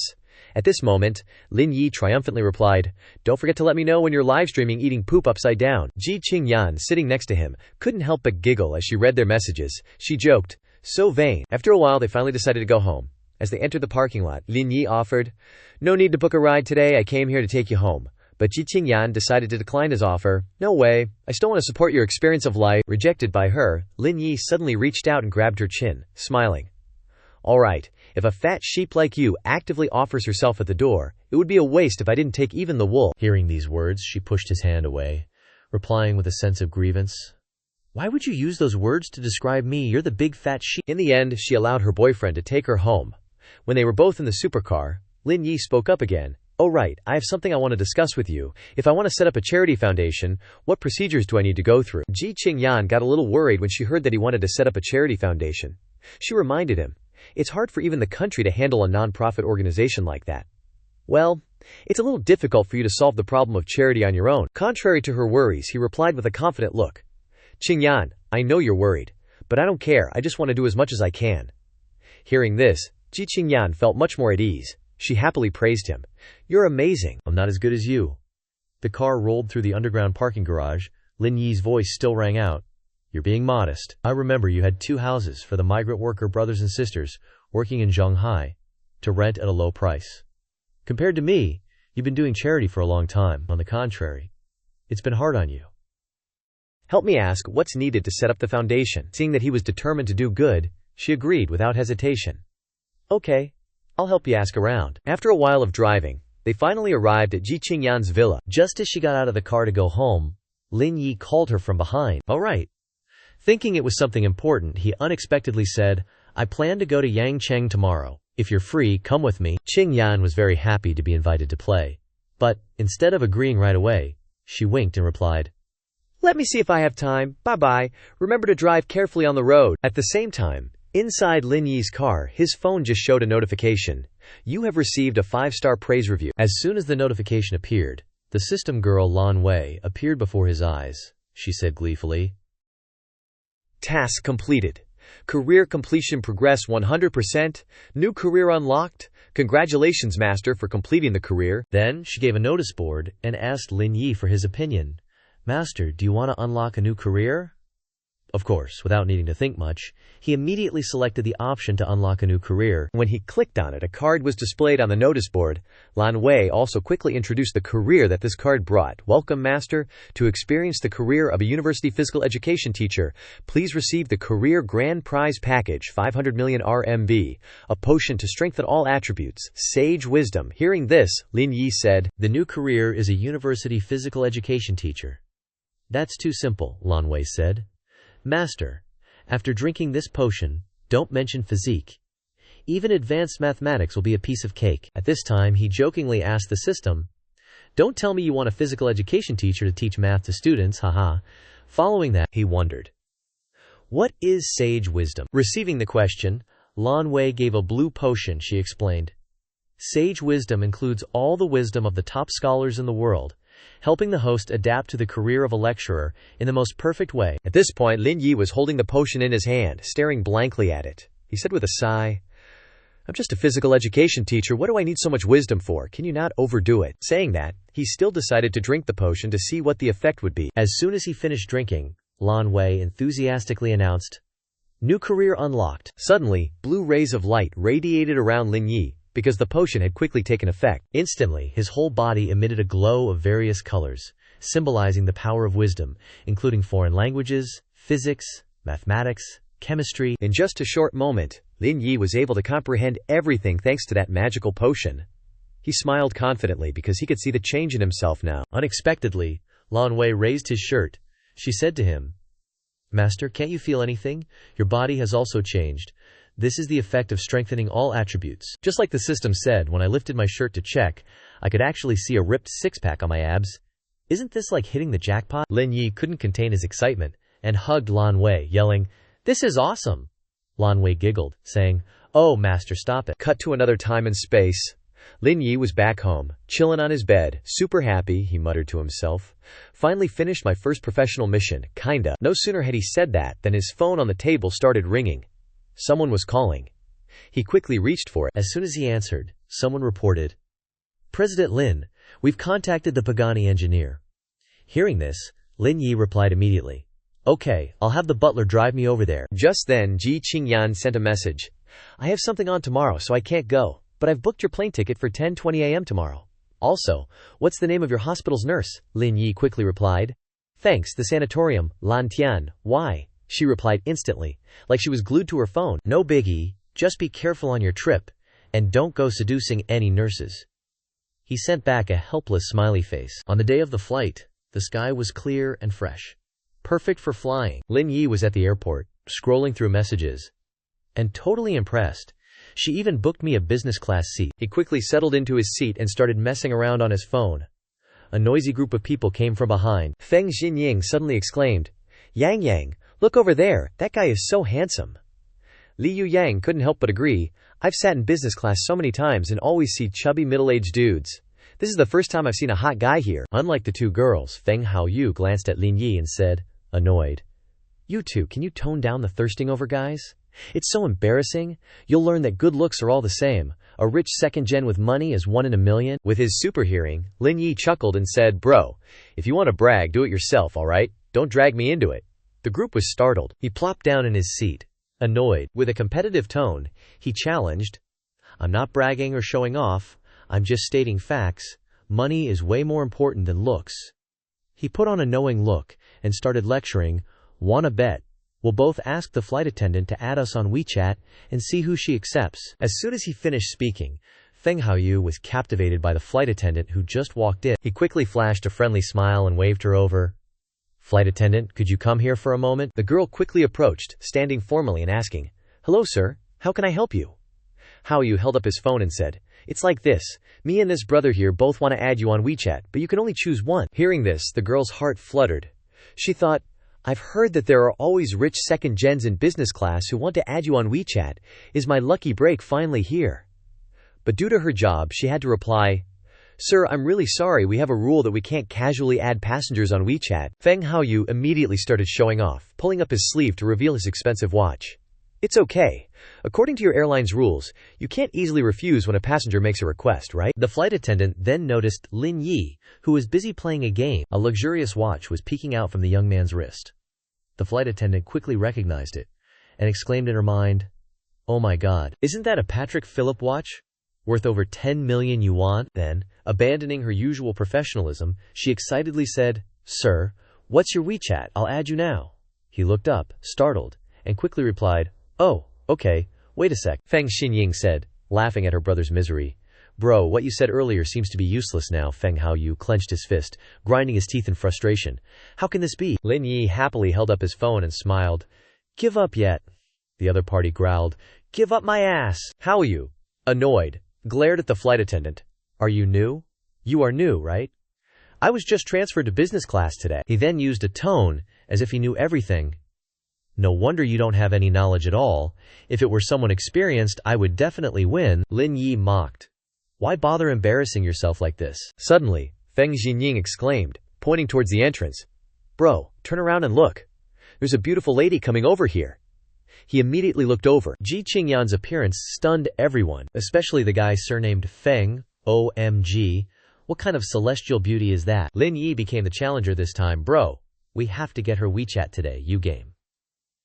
He also gave a weird smile and replied, "Haha, if I lose to you again, I'll admit you're awesome." Qingyan walked up to Lin Yi and gently reminded, "Please move over a little. My window seat is here." Feng Haoyu didn't wait long. He just took out his phone and started, "That thing? That guy next to you? And I both want to add your WeChat." Lin Yi's hand suddenly snaked around her waist, adding cheekily, "Adding Ji Qingyan's WeChat." She leaned into his arms in surprise and let out a little. Lin Yi's words weren't wasted. "A goddess like this? You don't stand a chance, give up." Feng Haoyu panicked and yelled, "What the hell are you doing? Being a pervert." He looked at her with deep affection, replying suavely, "Because I have superpowers. It only takes a second to make her fall in love with me. He even casually pinched that waist. Hao Yu's eyes turned red with rage. He jumped up, pointing. Don't you dare spout nonsense, sis. You can call the police right now. We'll be your witnesses. Lin Yi, without any restraint, leaned down, making her blush, asking in surprise. What are you doing? There are so many people here, Lin Yi replied gently. Nothing much. Just feeling a little stuffy on the plane, and wanted to breathe some fresh air. Ji Qingyan shyly covered her chest and turned away. Ugh, there are too many people here. Ugh, so embarrassing. Lin Yi looked at Feng Hao Yu, wielding the aura of a true victor, looking down on the one he had thoroughly defeated. What's up, want to try again, mister, Feng? He was so shocked that he couldn't close his mouth, and growled, Try my ass, are you done acting yet? Ji Qingyan quickly fastened her seatbelt. He asked caringly. Weren't you supposed to be busy? Why are you with me? She gave a mischievous smile and replied, Haha, I lied to you. I'm not busy at all today. I can go to the orphanage with you. Feng Hao Yu watched them chatting intimately and gritted his teeth, saying each word with emphasis. If it weren't for that idiot, the one sitting next to that goddess would definitely be me. Suddenly, Xin Ying smiled brightly like a flower, shyly expressing to her brother, Brother, I want to ask for his WeChat. Seeing that even his sister was captivated by him, he raised his voice. What do you want his WeChat for? You can tell at a glance he's a player. Hearing this, Lin Yi glared at him with eyes like bullets. What makes you say I'm a player? Hao Yu's anger blazed, striking a pose as if he wanted to fight. You guys just met. Why are you putting your arm around her waist as soon as you arrive, and you say you're not a player? Lin Yi quickly pulled her shoulder. Immediately, Xingyan leaned on his body. She blushed, and he didn't hold back, continuing, We just fell in love at first sight, and we're thinking about getting married, so you should know your place, buddy. He was so shocked that he turned green. Ji Qingyan then took his hand off her shoulder, pouting, Okay, let go. You've been taking advantage of me since I got on the plane. Lin Yi's eyes looked towards his girlfriend's soul, shamelessly saying softly, It's really soft, very comfortable to sleep on. At this moment, out of embarrassment, she immediately pinched the back of his hand, then whispered softly in her boyfriend's ear, I'm going to the bathroom for a bit. You've messed up my underwear. But Lin Yi gave a perverted smile, also lowering his voice so only the two of them could hear. Then I'll be gentler next time. Qingyan's cheeks were as red as tomatoes. After sitting for a long time, they finally arrived at their destination. A man and a woman looked up at the Jiqingcheng orphanage, examined it for a moment, and then exclaimed, Even though real estate prices in Yangcheng aren't that high, this plot of land on this road must be worth at least tens of millions, Lin Yi agreed. That's right. That's why I think Mother Wang is foolish. His attitude and tone were filled with the utmost gratitude. She could have lived like a rich woman, but she insists on staying in this place. And the clothes she wears aren't worth more than 100 yuan. The wind blew past, and they quietly looked inside. The children were also playing and frolicking excitedly. Immediately, they noticed the entrance, and cheered with joy. Brother Yi. Qingyan brought the suitcase forward, instructing, This is all delicious food, share it among yourselves. The children happily ran over, politely replying, Thank you, pretty sister. Receiving the compliment, she smiled very happily. Ma Wang and Lao Zhao, who were busy, also quickly came out to greet them. She happily exclaimed, Zhao Yi, why didn't you call ahead to tell me you were coming back so I could prepare some of your favorite dishes? Lin Yi gleefully stepped forward and playfully said, Isn't it to give you two a surprise? That's why I came back quietly. She cheerfully covered her mouth and teased him. Your surprise seems a bit too big, huh? I just asked if you had a girlfriend, and you immediately brought one back. Yi scratched his head, feeling embarrassed. Qingyan immediately greeted them politely. Hello, Auntie and Uncle. My name is Ji Qingyan. Mei Wang grabbed the hand of the girl in front of her, beaming. So beautiful. We're family now, so don't bother bringing gifts when you come over, she hurriedly instructed Lao Zhao. Lao Zhao, quickly divide the gifts for the kids. I'll take these two inside first. The other party smiled and ran off to do it immediately. The people behind them were chattering about everything.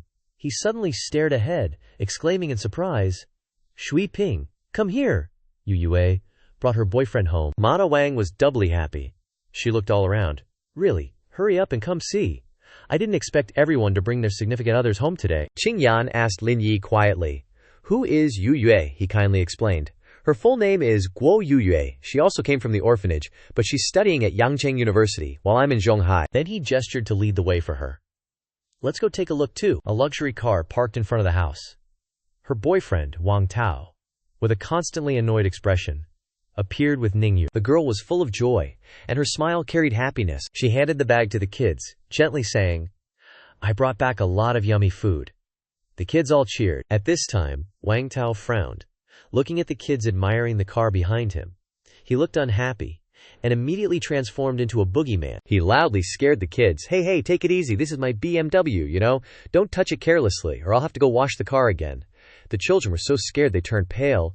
Guo Yuyu was happy to greet Lin Yi when she saw him return, saying, "Brother, you're back too." Yuyu saw Ji Qingyan standing next to Lin Yi and warmly went over to greet her. "This must be sister-in-law, right?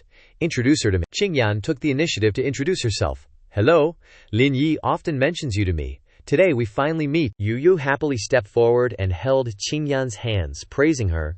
"Sister-in-law, you're so beautiful. You're really a steal for my brother." Wang Tao stood beside her, looking sleazy. He was about to reach out his hand to greet her. "Hello, Miss Ji. I'm Wang Tao, Ning Yu's boyfriend." But Lin Yi slapped his hand away, not allowing him to touch her. He stood in front of Qingyan, making him turn pale with fear because of his actions. He smiled lightly and said, "We're not outsiders. No need to be so polite." He angrily cursed under his breath. Worthless guy. Without parents like that, how could he find such a gem? He deliberately showed off. "Oh right. I plan to donate 100,000 yuan to the orphanage." Wang Tuiping waved her hand to refuse. "No need. Everyone brought so many things already. We're very grateful." Lin Yi put his arm around his mother's shoulder and said with a smile, "Mom, if people want to donate, just accept it. Even if it's a small donation, it's still something." Those words made her hesitate a little. That guy pointed his finger provocatively. "Lin Laudi, judging by your tone, you must have made quite a bit of money in Shanghai this past year, huh? If not, why don't you donate a little too?" Lin Yi immediately agreed, took out his phone and started tapping.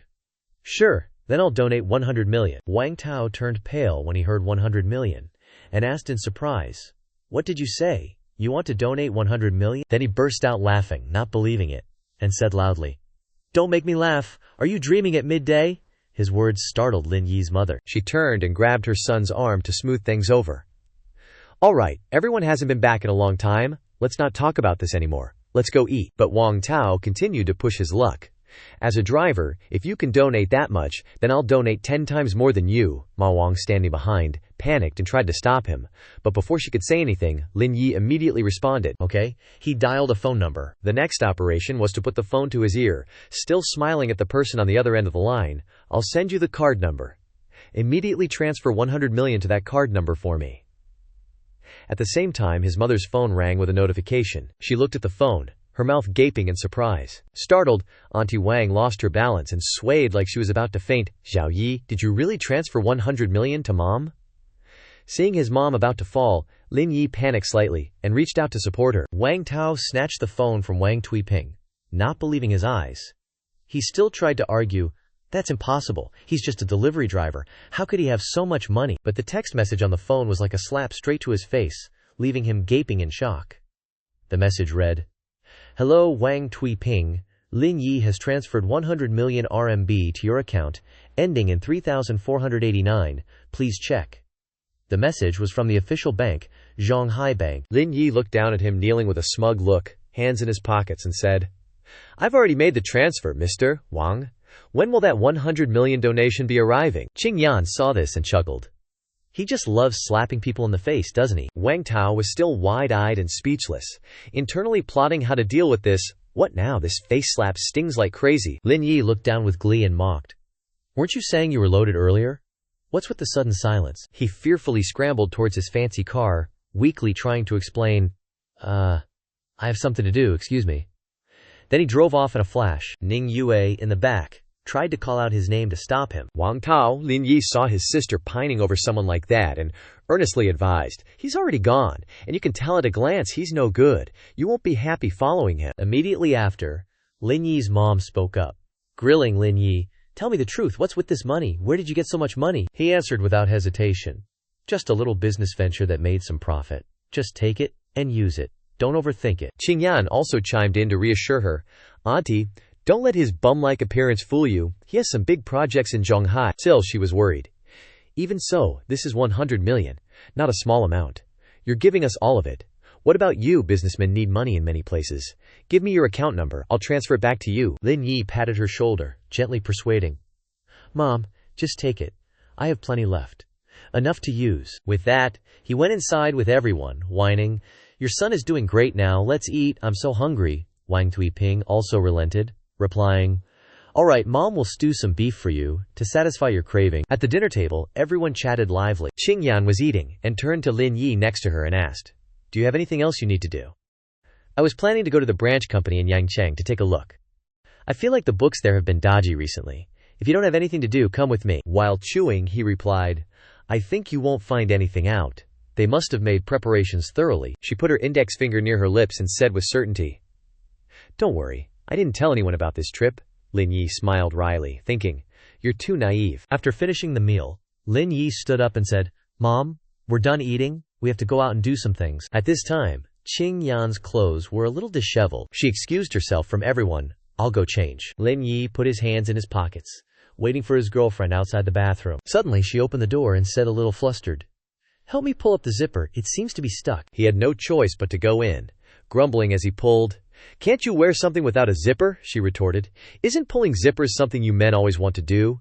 And you're complaining." Hearing that, Lin Yi teased, "I prefer taking off dresses, not pulling zippers." Suddenly, the zipper got stuck right in the middle of her back, unable to budge any further. Seeing this, he said, "Wait a minute, I'll go get scissors." She asked frantically, "What are you getting scissors for? If you cut it, I won't be able to wear it." He smirked and pointed down at her pants. "It seems to be stuck with the zipper too. If you don't take it off, it can't be pulled up." Ugh. Having successfully persuaded Qingyan, she relented. "Stop talking, hurry, and get the scissors." He quickly went to get the scissors. Lin Yi leaned down to fix his girlfriend's clothes. She asked shyly, Is it not done yet?" He replied casually, "Almost." At the Chaoyang Group branch company in Yangcheng, there were towering buildings with dazzling glass facades, shining brightly under the sunlight. The two of them strode into the company, and the staff rushed out to greet them respectfully. He said, "Welcome, President Ji." In the president's office, everyone, including the branch's vice president, Wang Zhangyi, was terrified by Qingyan's sudden appearance. He stammered, "President Ji, why didn't you let us know you were coming so we could pick you up?" She cut him off. "No need for the pickup. Just bring all the financial records for this year to the meeting room." Now, hearing this, Wang Zhengyi nervously wiped sweat off his brow. Upon hearing the CEO's order, the staff in the room immediately gathered all sorts of ledgers and placed them on Qingyan's desk. She sat with her legs crossed, examining each book one by one. When she suddenly discovered something, she stood up, angrily demanding, "Where's Wang Zhengyi? Over 30 million is missing from the company's account without explanation, and there are other problems too.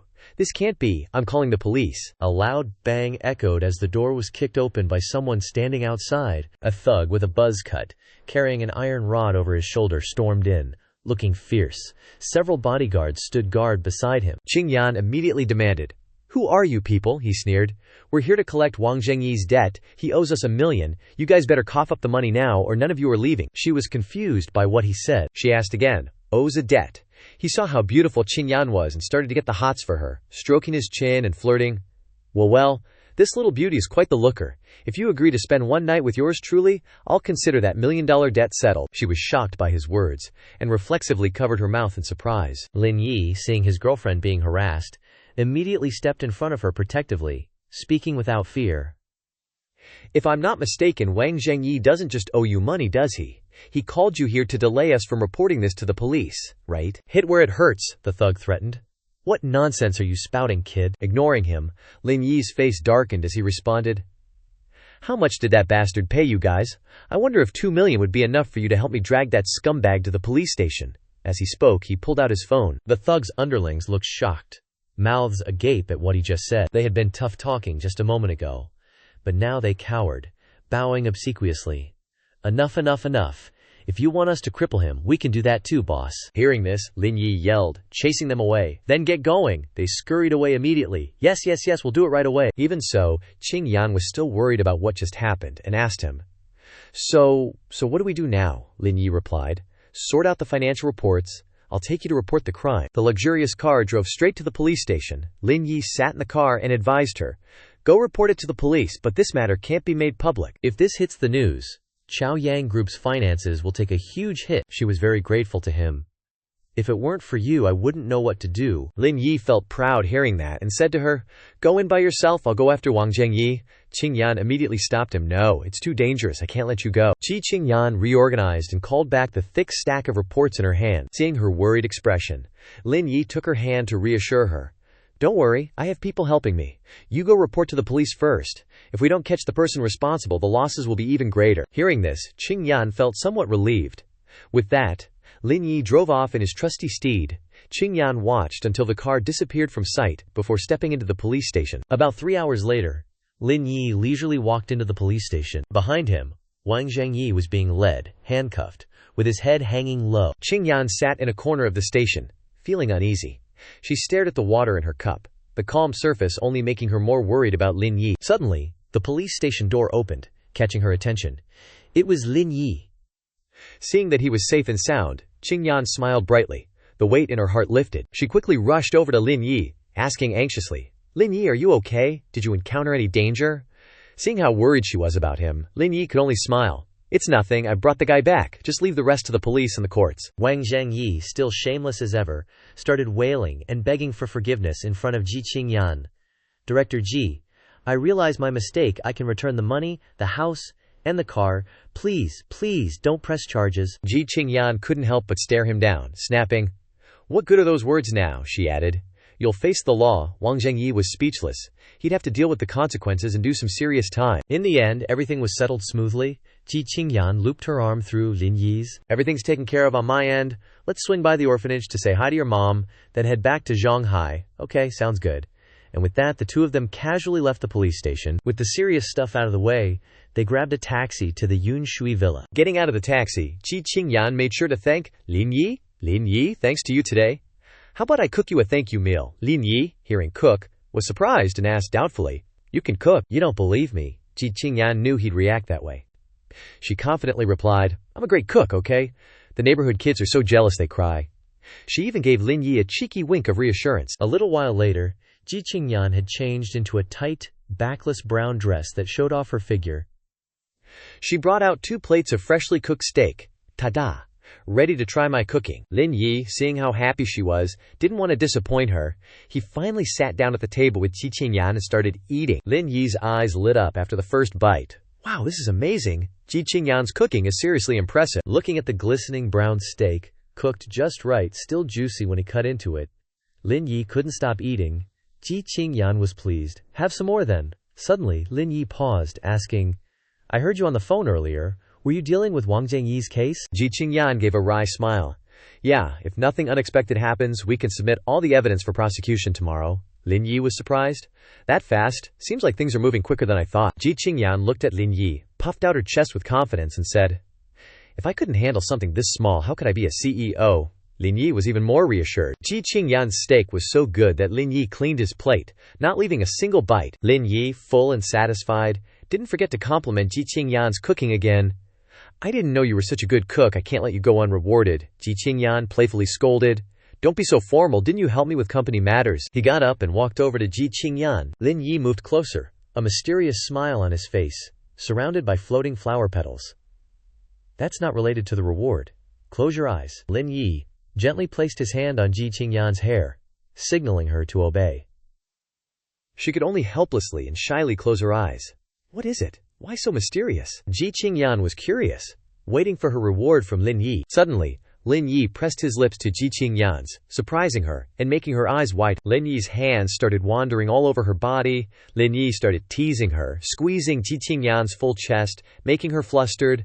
Ji Qingyan then went along with it, sitting on Lin Yi's lap, placing her hands on his shoulders, taking the lead. Ji Qingyan, blushing, looked at him and asked, "Is this a reward for me or for you?" Lin Yi held Ji Qingyan close, saying, "It doesn't matter. As long as you're happy." Lin Yi hugged her tighter. Lin Yi, feeling passionate, pounced on Ji Qingyan, both preparing for a fiery night. Lin Yi slowly pulled down Ji Qingyan's zipper. Afterwards, Ji Qingyan let out miserable screams. The next morning, as the rays of dawn shone through the window, starting a new day, Lin Yi groggily woke up, embracing the sunlight. He looked around, the warmth of Ji Qingyan long gone from the spot beside him. Still not fully awake after a passionate night, Lin Yi yawned, wondering, so early for company. After last night, Ji Qingyan was even more energetic than Lin Yi, having gone to the company alone. Suddenly, the phone on the table started ringing loudly, drawing his attention. Lin Yi picked up the phone to see who was calling. "Hello? Is this Lin Yi? I'm the HR manager of Zhonghai Teachers University. You can officially come to take the post tomorrow. I will come on time tomorrow." After finishing, Lin Yi hung up the phone, smiling smugly. Transfer. He has arrived at Shanghai Normal University, where there are pretty girls, with pure souls, are laughing and joking, quite happily. The long, slender, shiny legs make the boys infatuated, looking endlessly. Lin Yi was walking leisurely with a handsome demeanor, smiling and exclaiming, "It really is a place full of youth." Suddenly a phone call came. His expression changed from joyfully to worried when he heard the person on the other end was Ji Qingyan. Eagerly wanted to give Lin Yi a chance to pick her up, but it seemed that he was inconvenient to reply, "I'm afraid I can't. I'm a teacher at the university. Today's the first day of work. I can't go back early." It seemed that she was quite surprised about his job. So many questions were rushed to ask. "Lin Yi, what are you talking about? How can you be a teacher?" He heard it, walking and smiling, confidently replied, "Regardless of how many girls look up to his figure, it's more than enough to be a physical education teacher."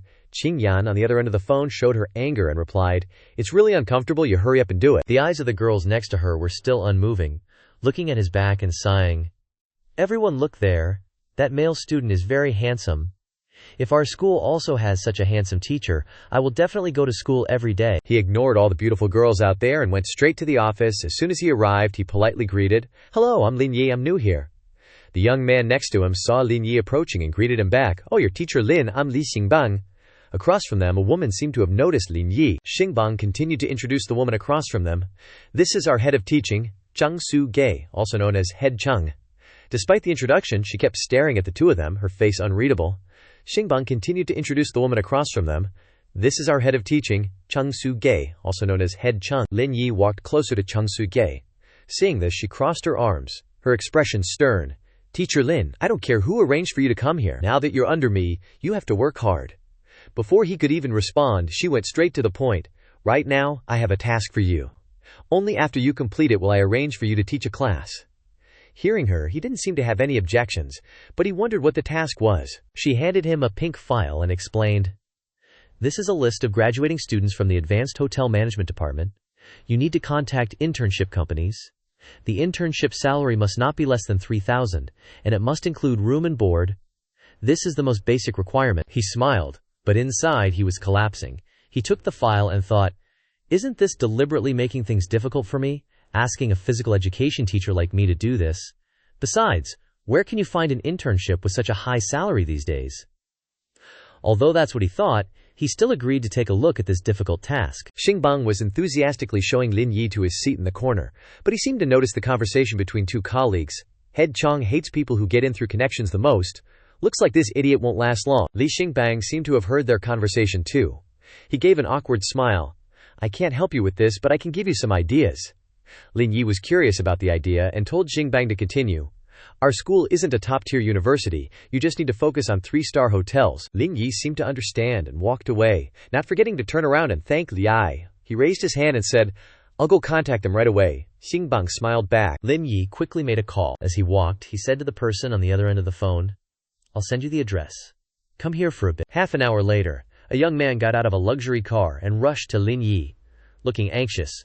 "President Lin Yi, what are your instructions?" He put his arm around his subordinate's shoulder and whispered into his ear, "It's like this." Chang Su-ge was calmly working when someone suddenly barged in, startling her. She frowned and yelled, "What are you doing bringing outsiders in here? Do you know the rules?" In contrast to her annoyed face, Lin Yi's face was calm. He just gestured to his subordinate and said, "Didn't you ask me to contact internship companies? I brought someone for you to meet." The assistant, looking surprised, thought to himself, "Is this the boss's new woman? So fierce?" Chang Su-ge was shocked and quickly stood up, her face flustered. She hadn't thought that the task she had painstakingly come up with was impossible to complete. She asked loudly, "What did you say? You contacted an internship company already?" Lin Yi smiled and gestured towards his subordinate, the director of Peninsula Hotel. Discussed the specifics with him. Her expression hadn't calmed down when she was surprised again by his identity. "He's the director of Peninsula Hotel." Lin Yi stood from afar, watching them discuss. First, he politely introduced himself in detail. "Hello, I'm Wang Tianlong, general manager of Peninsula Hotel. Internship salary of 3,500, including room and board. We agree to all of it." Chang Su-ge seemed to want to confirm the number 3,500, and asked again. Perhaps wanting to reassure her, he said kindly, "If you're not satisfied with the salary, we can discuss it again." Chang Su-ge immediately replied, No, we're very satisfied with this result. Then I'll have my colleague send the internship contract over to you." Suddenly, a pure-hearted girl, the Lin Yi system, popped into Lin Yi's head. She smiled and congratulated him. Congratulations on taking on a new profession, awarding 200,000 proficiency points, 20% profession completion progress, and the Zhonghai Research Institute as a reward. His jaw dropped in surprise. Holy crap, they're giving me a research institute. This reward is a bit special. Xingbang, standing nearby, was surprised and called out, "Teacher Lin, what are you thinking about? Why are you spacing out?" He gave a slightly awkward explanation. Nothing, just lost in thought for a moment. Xingbang raised his hand with a playful expression, whispering, "Teacher Lin, you're really amazing. You just arrived at school for half a day, and you've already solved a difficult problem." After some time, the discussion seemed to be over. Tianlong quickly bowed and reported, "We've finished discussing. Then I'll head out." Lin Yi waved his hand in agreement. As soon as his subordinate left, he quickly turned back to look at Cheng Sugi with a cheerful look, despite her staring back with a flustered expression, and said, "We've finished discussing, then I'll head out." But quickly, she regained her composure and seriously agreed. He grinned at his two colleagues. "Then I'm off work." He left, leaving the two of them staring at his departing back. She said, "Teacher Lin, arrange a class for Teacher Lin, a physical education class." Hearing this, Teacher Lai had a somewhat unpleasant expression and asked, "A physical education class? When the attendance rate is below 30%, and if their diligence is lower than 95%, their salary will be cut in half." Her face gleamed with satisfaction as she continued, "He was originally in charge of education. This subject is the most suitable for him. Go arrange it quickly." Li Xingbang was speechless. At the Jiangwang Pier, Lin Yi stepped out of the car. He slowly walked out of the parking lot. As he walked to the middle of the road, a white car suddenly sped past, causing him to stop abruptly. The woman's voice inside the white car echoed out, "Watch where you're going. Don't you dare hit my car." Lin Yi jumped back in fright. He gaped. What kind of car is that? Not even letting people cross the road. When he saw that the car was parked in his parking space, Lin Yi wasn't angry at all and still said with a smile, "Don't worry, I won't hit your car. I can cross now, right?" The girl stepped out of the car. It was Shu Tiantian. Shu Tiantian raised an eyebrow and sneered. "My car is worth over $1 million. If you hit it, even if you sell yourself, you wouldn't be able to afford it." Lin Yi was speechless. He forced a smile and said, "It's just an Audi. A8, I wasn't acting as extra as you when I drove my Pagani." Shu Tiantian thought he was telling a joke. "Pagani, I think you only see yourself driving it in your dreams." Lin Yi was truly frustrated. Is everyone so materialistic these days? At the Docklands office area, a few people were already in the meeting room. Suddenly, the sound of high heels echoed from outside. It was Shu Tiantian rushing in. Her assistant asked anxiously, "Tiantian, why are you so late?" Luckily, President Lin hasn't arrived yet. Shu Tiantian's face was no longer as arrogant as before. Flustered, she replied, "I ran into a crazy person at the dock earlier, which made me a few minutes late." She glanced to one side, suddenly saw someone familiar, and smirked. "Manager Guan hasn't left yet. Losing to me. Aren't you embarrassed?" The person Shu Tiantian addressed was Guan Ya, the director of Yale Design. Guan Ya immediately retorted, "How would foreigners understand the Chinese market and preferences?" Hearing this, Shu Tiantian frowned. She gritted her teeth and said, "We'll see about that." The blonde foreigner next to her pointed at himself blankly. A voice came from outside the door. "President Lin, this way please. President Lin, this way please." Shu Tiantian exclaimed in disbelief. "It's him." He immediately turned to ask the secretary beside him, "Is this woman an employee of your company?" Not knowing what was going on, he enthusiastically introduced, "Tian is our senior designer, very famous in the design industry." Lin Yi calmly walked to the seat and coldly said, "So famous, huh? You guys can leave. We don't need you here, Shu Tiantian." And the secretary were shocked and turned pale. Shu Tiantian stammered, "President Lin, I was wrong just now. I apologize. Please give us another chance." Lin Yi glanced at her and asked, puzzled, "A chance? Don't waste each other's time with someone like you." The two of them were terrified and didn't know what to do, ultimately leaving helplessly. Lin Yi's voice echoed in the room. "All right, for those who are left." He reminded them not to beat around the bush and get straight to the point. Guan Ya was a bit surprised, but she quickly regained her composure and replied, "Yes, yes." Guan Ya became serious and presented her ideas. "If we want to turn Wangjiang Dock into the world's largest yacht dock, we need our design ideas. We need to consider the specific location." Lin Yi listened quietly. After she finished presenting, he asked her, "The idea is very good. If I give you 200 million, what level can you achieve?" Guan Ya secretly marveled. 200 million. President Lin is really rich, Guan Ya excitedly replied. It can be in the world's top 5. Lin Yi frowned. He posed a more difficult question to her.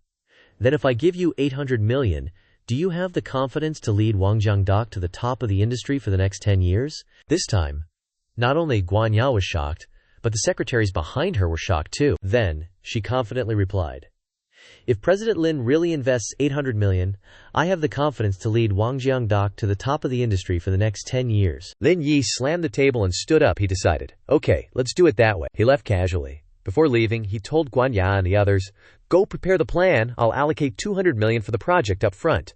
Guan Ya thought he was so cool and awesome. Lin Yi was walking in the corridor when suddenly his phone rang. He answered. The voice on the other end asked, hello, is this Lin Yi? I'm Sun Fu, director of the Longxin Research Institute. You acquired the Longxin Research Institute? I want to discuss something with you, Lin Yi calmly replied. Okay, I'll be there at 1 p.m. today. On the morning of the second day, he wore a large backpack and cheerfully greeted, good morning, everyone. Chang Su-ge, seeing that he had just arrived, angrily scolded, good morning, my ass. Hurry up and prepare for your class. Lin Yi took out a book from his bag and laughed. I'm all prepared. Chang Su-ge's face darkened. She warned him. According to school regulations, if the attendance rate is below 95%, the entire bonus will be deducted, Lin Yi obediently replied. Got it. Chang Su-ge was suddenly stunned. Got what? He winked at her. Isn't it deducting the bonus? I don't even need the salary, so I shouldn't teach this subject, right? Chang Su-ge yelled so loudly that the people sitting behind were startled. HMPH. I don't care if you need the salary or not, but I've already arranged this subject. You must attend the class. Lin Yi had no choice but to accept the truth. Fine, it's just a class. Teacher Li, where is the classroom? Teacher Li forced a smile and replied, the classroom is on the 3rd floor stairs. As soon as he left the teacher's office, 2 students walked up to him and greeted him gently. Hello? Hello, teacher. Lin Yi gave a standard smile in return. Hello? The 2 girls couldn't help but blush at the sight of the handsome teacher. They excitedly asked, Teacher, are those teaching materials in your hands? Are you preparing for class? Lin Yi replied softly. My next class is physical education. I'm getting ready for it now. One of the girls eagerly asked, Teacher, where is your class? We'll come cheer you on. Lin Yi didn't really care, but still said, the classroom is on the 3rd floor. Having learned Lin Yi's schedule, the 2 girls left. Okay, see you later, teacher. Lin Yi cheerfully waved goodbye to them. One of the girls took out her phone to send a message with the content. Important news. The God-level male teacher is teaching on the 3rd floor.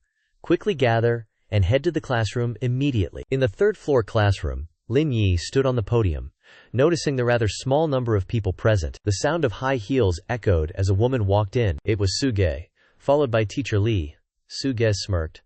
There are only 30 people here right now. I doubt we'll even reach 50. But as soon as she finished speaking, a series of footsteps suddenly approached from the doorway.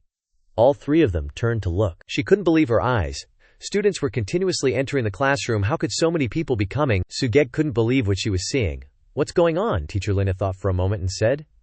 It seems Teacher Lin is too handsome, attracting all these female students. She knew that, but there was another problem. I can understand the female students coming, but even male students are joining in on the fun. What on earth is happening? Teacher Lai chuckled awkwardly. Maybe the male students are just following the female students. The bell rang, signaling the start of class. Ring, ring, ring, ring. The classroom was now packed. Faced with Su-ge's stunned expression, Teacher Li reminded her. Director Su, let's go. The 100-person classroom is already full. I don't think we need to take attendance. Su-ge crossed her arms. Unwilling to leave, she said, I want to see how he teaches. Lin Yi took out the attendance book and said to the students in the room, I'll call out your names. Please come up and sign your name for me. Half an hour passed, and Lin Yi and the students were still taking attendance. Number 124. This made Su-ge purse her lips. She spoke up to remind him. Teacher Lin, let's put the signing aside for now and start teaching.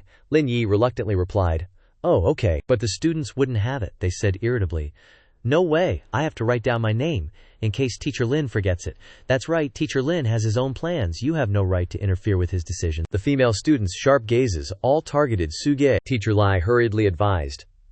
Director Su, just let it go. Su-ge unconsciously took a step back and quickly replied. Then what I said just now doesn't count. Just do as Teacher Lin wants. Some more time passed, and the attendance was finally finished. Teacher Lin has finished writing down the names, Lin Yi said happily. All right, let's start the lesson. A beautiful girl raised her hand and suggested. Teacher, you haven't called my name yet. Lin Yi scratched his head. Okay, let's continue taking attendance. But as soon as he finished speaking, the bell rang, signaling the end of class. Ring ring. Lin Yi smiled. All right, that's all for today's class.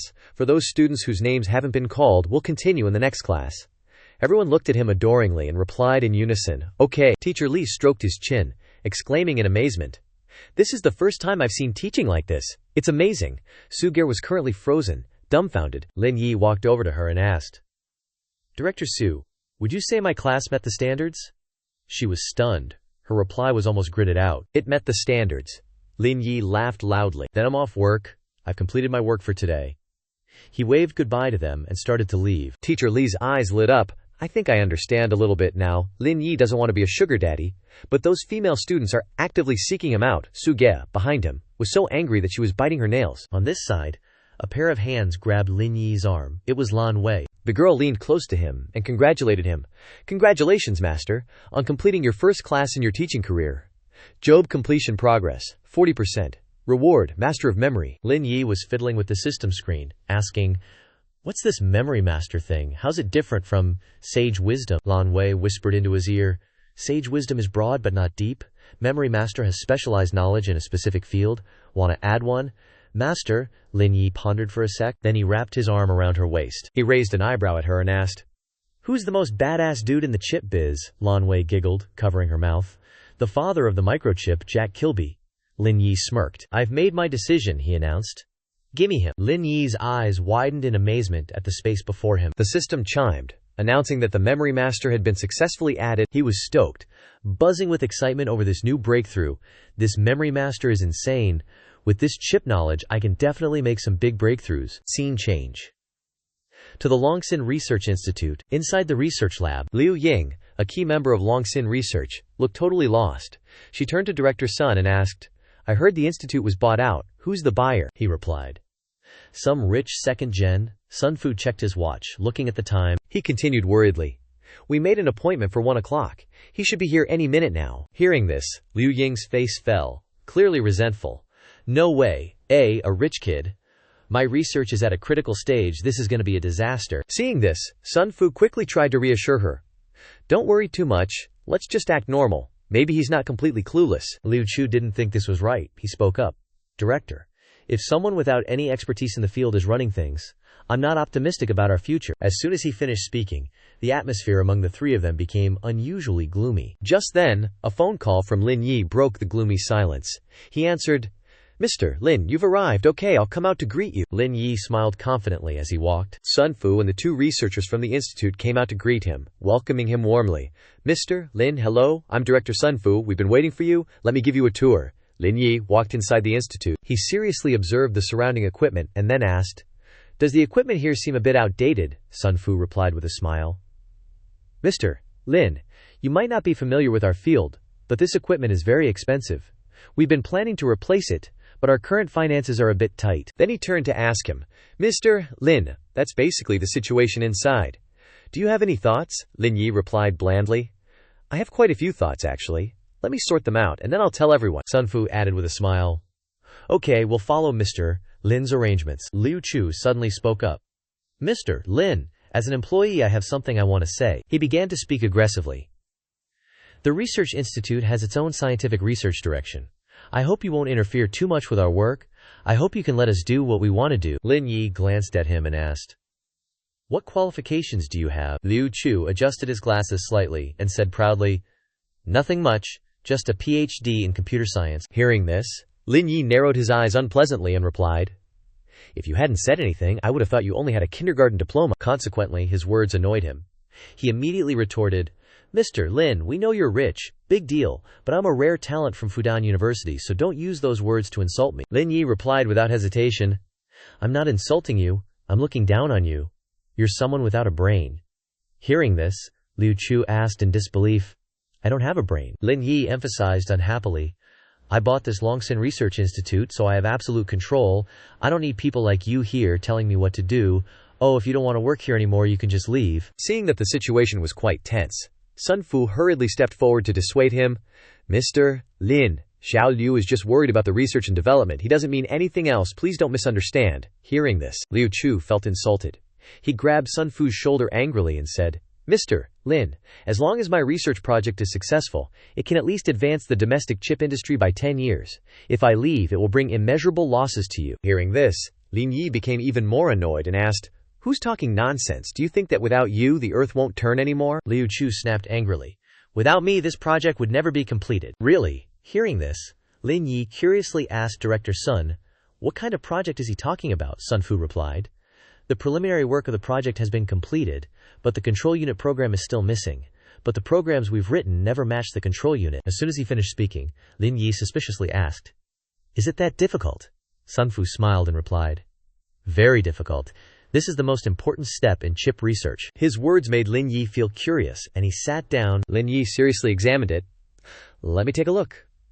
Seeing him like this, Sun Fu smiled and asked, "Mr. Lin, may I ask, what qualifications do you have?" Lin Yi calmly replied, "A bachelor's degree in science and technology from Zhonghai Marketing." Hearing this, Sun Fu widened his eyes and looked at him in surprise. His expression darkened. "Mr. Lin, if you want to experiment, then go ahead." Liu Chu seemed not to believe him and sarcastically said, "Mr. Lin is really amazing, a marketing student who also knows programming. I can't help but want to cheer you on." Sun Fu's expression became incredulous. He asked in disbelief, "Mr. Lin, you fixed these code segments?" Lin Yi calmly replied, "Used to fix the code bugs in your source code. In addition, there are many errors in DFT, Florida brand, and CTS. I am currently helping you adjust the parameters so that there will be no mistakes next time." Hearing him say this, the expressions of Sun Fu, Liu Chu, and Liu Ying were all very surprised. Lin Yi continued calmly, "It's all done. I've also finished writing the code.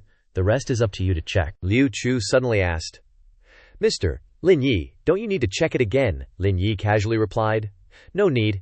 It's just a small case." Sun Fu looked at what Lin Yi had just run with satisfaction. His face showed enjoyment as he said, "The program is perfect. We know what to do next." Lin Yi turned to look at Liu Chu with a puzzled expression and asked, "I've solved your problem. Can you leave now?" His face fell, and he turned and left. Without daring to say anything more, Lin Yi turned to Sun Fu and said, "By the way, make a list and replace all the equipment." Sun Fu replied, "Then I will first list what needs to be replaced. Replacing everything will cost more than 10 million. Before he could finish speaking, Lin Yi suddenly placed his hand on his shoulder. Lin Yi smiled and said, "Just list everything. Then I'll transfer 50 million to you, replace all the old equipment, and give everyone a bonus of 500,000. If it's not enough, just have the accountant tell me." Hearing him say this, Sun Fu couldn't help but be shocked. Immediately afterward, Sun Fu happily replied, "Thank you, Mr. Lin. I, on behalf of the Longxin Research Institute, express my gratitude for your trust." Liu Ying suddenly stepped forward. "Mr. Lin?" She bowed her head deeply and shouted, "I'm sorry, I apologize for my previous actions. I want to ask you some professional questions." Hearing this, Lin Yi took out his phone with a QR code and said, "This is my contact information. Contact me if you have anything."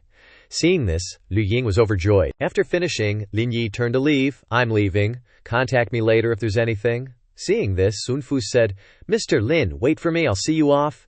Then he escorted Lin Yi outside. Lin Yi looked at the person in front of him with confusion. In front of him was the principal of the Normal University, Zhao Qi, and his secretary, Zhao Gengji. Zhao Qi smiled and introduced himself. "You must be Director Sun. I am Zhao Qi, the principal of Zhonghai Normal University. Sorry to bother you." Sun Fu knew their intention in coming here. He said to Principal Zhao, "You called me a few days ago. You must be here to borrow the laboratory, right? But the research institute has already been bought by someone else. I can't make the decision." Hearing this, the two of them were very surprised. "Bought?" Sun Fu smiled and introduced, "This person is the new owner of our research institute. You have to talk to him about borrowing the laboratory." Lin Yi politely greeted Principal Zhao. "Hello." Zhao Qi happily shook hands with him. "Hello, Mr. Lin. We will pay for the use of the laboratory." Hearing this, Lin Yi smiled kindly and said, "No need to be so costly. It just so happens that the research institute has some equipment that needs to be replaced. Why not donate it to the school? The old equipment is a bit too much to develop chips, but it shouldn't be a problem for academic research." Zhao Qi smiled happily when he heard him say this. "Then thank you very much. You have helped us a lot." Gengji recognized Lin Yi. He stepped forward to greet him. "Mr. Lin, you look very familiar. Have we met before?" Lin Yi scratched his head and replied, "Your memory is really good, Teacher Zhu. We met a few days ago in the personnel department when I took office." Hearing this, Zhao Qi was very shocked. He asked in disbelief, Mr. Lin is a teacher at our normal university. You bought the Longxin Research Institute.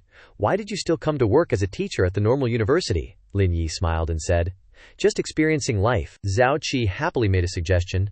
Teacher Lin, you donated a large amount of equipment to the school, contributing to the school's scientific research.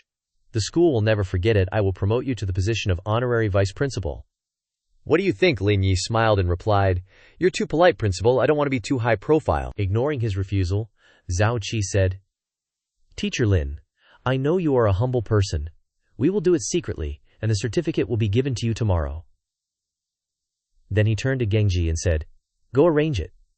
He smiled and replied, yes, sir. On Monday morning, at the normal university, Lin Yi was already at his desk when suddenly an angry foot kicked the door open. It was Fu Jiajun, and he stormed in, fuming. As soon as he saw him, the brown-haired colleague greeted him with a smile. Oh, Teacher Fu, here you are. Director Su hasn't arrived yet. Hearing this just fueled his anger, and he snapped, I'm not here for Director Su, I'm here for him. As he said that, he pointed at Lin Yi, who was standing there. Lin Yi was confused by Jiajun's outburst, and he narrowed his eyes and asked, looking for me? Who are you? Jiajun asked angrily, pointing a finger. I heard you've been causing Director Su a lot of trouble these past few days, haven't you? Hearing his question, Lin Yi's head filled with question marks. He had no idea what was going on. He grumbled on, you're disgusting. You better pack your bags and get out of this university. Lin Yi smiled smugly and replied, ooh, scary. You want to kick me out after just a few words? The colleague next to him whispered, tell Teacher Lin to stop talking. Teacher Fu is the vice president of the school. He has a lot of power. Hearing that, Lin Yi paused and said nothing. Right then, the door suddenly burst open. It was Suge, as she asked unhappily, Teacher Fu, what are you doing here? Didn't I tell you not to come to my workplace? Seeing her, Jiajun perked up and said cheerfully, don't worry, if this kid dares to give you trouble, I'll kill him, Sugen replied gloomily. Teacher Lin and I are just ordinary colleagues. As she said that, she grabbed Lin Yi's arm and continued with a smile, it's none of your business. Seeing this, Jiajun was so shocked that his jaw dropped.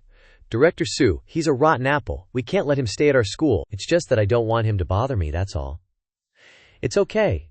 I'm always happy to serve a beautiful lady, Lin Yi answered with a wink and a warm smile. He doesn't seem so bad after all. As the two were gossiping, a phone suddenly started ringing. Hello, this is Vice Principal Li. Tell Lin Yi to come to my office. Oh, okay, Teacher Lin. Vice Principal Li wants you in his office. Remember to be respectful. Yeah, apologize first, or you won't be able to stay at the school. Everyone was worried that Lin Yi would get the boot, but contrary to their worries, the main character just smiled faintly. Scene changed to Vice Principal Li's office. You little punk. You're fired. Lin Yi had barely walked in when he heard Fu Jiajun say this. Oh really? Lin Yi replied. On the contrary, I'd like to hear what reasons you're using to fire me. Teacher Lin, I don't think your qualifications are suitable for working at a normal university. You should go find another job, said the balding man with white hair, Vice Principal Li Detian. Oh, I have a message, Lin Yi said, picking up his phone. On the phone was a message from Principal Zhao. Teacher Lin, I've prepared your letter of appointment and honorary certificate. Come to my office to sign the contract whenever you have time. Signing a contract is off the table. I am about to get fired. If we are destined, we will meet again. Fired? What happened? Where are you now? In the vice principal's office. While the male lead was texting with Principal Zhao, Vice Principal Li was yelling his head off. Lin Yi, you're too arrogant. Do you even see me as the vice principal? A pair of feet were speeding at 100 kilometers per hour towards the door. The door of the vice principal's office was flung open, and Principal Zhao stormed in with a dark expression. What's going on, Principal Zhao? Are we being too loud and disturbing you? This is Teacher Lin. I don't think his qualifications are suitable for working at this normal university, and I am talking to him right now. Old Principal Zhao yelled at Vice Principal Li angrily. I went to great lengths to invite him, and you, an honorary vice principal, want to fire him? Have you been hitting the pipe too hard? No. What? Honorary vice principal, both Vice Principal Li and Fu Jiajun were stunned in disbelief. Lin Yi is the head of the Longxin Research Institute. His qualifications are beyond question. In my opinion, it is the morals of you two that are unworthy of your positions. Resign yourselves. After hearing this, both of them were speechless once again, their eyes wide with disbelief. Principal Zhao, give me a chance to make amends. HMPH, think carefully. With Fu Jiajun's morals, how many chances have I given you? After failing to get what he wanted, he got embarrassed and turned his anger into violence, slapping that green-haired punk repeatedly to vent his anger. Serves him right for being a dumbass and screwing over his teammate. Already screwed things up for teacher Lin. How about you take over Lia Detien's position? I think it suits you perfectly. Nah, I can't do it. I just want to be a humble teacher. It's all your fault. Losing my job because of women. Now some vice principal Liad is beating up Fujia Jun. If teacher Lin is so humble, then we'll call you the deputy director externally, but still appoint you as the vice principal. We just won't make it public. Alright, that works. In the teacher's room, everyone is worried about Lin Yi. No one can focus on their work. Good. Principal Zhao, you're here. I ran into teacher Lin on the way here, so I came with him. Welcome Principal Zhao to inspect our work. Forget about inspecting for now. I have some announcements. First, Lin Detian and Fu Jiajun have been dismissed from their positions. What? Furthermore, teacher Lin will be promoted to deputy director, working in the same office. Is that okay? No problem, you can arrange it, okay? After Principal Zhao left, it was like a marketplace. Teacher Lin, what exactly happened? Not only were you not fired, but you even got promoted? It's nothing. Principal Zhao saw everything clearly and spoke up for me. That's all. Congratulations, host, on completing the mission. The career completion progress has reached 60%, becoming the honorary principal of the Teachers University, rewarding the Twin Towers building. What, the Twin Towers building? Oh my god. Is that the 148 million financial center Twin Towers? That's right, host. Lin Yi excitedly asked again to confirm, right? The phone rings. Is this Mr. Lin Yi? You just purchased the Twin Towers building. When would it be convenient for you to come over and complete the procedures? How about 9 o'clock tomorrow morning? This Twin Towers building came at the right time. My assets are too many right now. It's time to establish a company to consolidate these assets. Just entering, he saw a fair and tender shoulder before his eyes. Ah. Why did you come in so suddenly? Ah. Huh. This is my office too. Contrary to the girl's embarrassed expression, the male lead seems to be enjoying the feeling of looking, grinning brightly. Oh my god, are you still looking? Get out quickly. Then she pushed Lin Yi out and slammed the door shut. Lin Yi scratched his head, thinking he didn't intentionally look. It's just that the attraction was too great. He's innocent. Right, male lead? Scene change. We're at a high-rise building that seems to be hosting some event. Lin Yi walked in wearing a black suit. Thanks to the male lead's aura, he's even more attractive to girls, making many young girls' hearts beat rapidly. Ji Qingyan, who was serving drinks, turned around and saw Lin Yi behind her. Wait for me for a moment. Ji Qingyan raised her glass and signaled with her eyes to Lin Yi to eat something first. Handsome, can I add you on WeChat? No way, little one. What's with the pretentious act? Looking so pitiful. This old woman is getting angry out of embarrassment after failing to get his WeChat. I'm not putting on any act, am I? Oh well, better not make any trouble. Director G, the Yaluo design, just got a big project worth about 800 million. Do you know? I know. It's the Wangjiang Dock renovation project. I'm not familiar with their boss, and don't know who it will ultimately belong to. Yaluo Design. Why does that sound familiar? Isn't that the design company I chose? Director G is interested in the Wangjiang Dock renovation project. The person who just arrived is Wei Ziyang, the general manager of Qingfeng Zhonghai Construction. Such a big project. Of course I'm interested, but I don't have the connections. It's really difficult to succeed. If Director G wants to take on this project, I actually have a way. Director Wei, don't joke with me. Such a good business opportunity. Why wouldn't you seize it yourself? Furthermore, what kind of connections do you have? What is he even? Lin Yi stood watching Wei Ziyang's self-directed and self-acted drama and thought to himself, she probably doesn't know the general manager of Yaluo Design is my cousin. Such a big project, I can't handle it alone. Or, if Director Wei is interested, come to the company to discuss it sometime. Not letting Wei Ziyang finish his sentence, Ji Qingyan replied with a smile, interrupting him. What's there to do at the company? Such a big project. Could it be that Director G won't even give me a chance for dinner? Wei Ziyang leaned forward with the gloomy face of those perverted old men. A hand was raised to stop Wei Ziyang before he could touch Ji Qingyan. Forget about dinner, dude. She ain't got time to eat with you these days. You should just drop that thought right now. Lin Yi gave Wei Ziyang the coldest stare. His face couldn't be less friendly. No time for dinner with you. Huh. Maybe she's got time for dinner with you. President Wei, actually I've been seeing Lin Yi lately. And about your invite, gotta say, President G is kinda high and mighty. A multi-million project she just turns down like that. Who said Yaluo's design project has to go to you? I think Chaoyang Group has a good shot, actually. Haha, bro, you're kidding, right? If you don't believe me, call your cousin and ask, alright?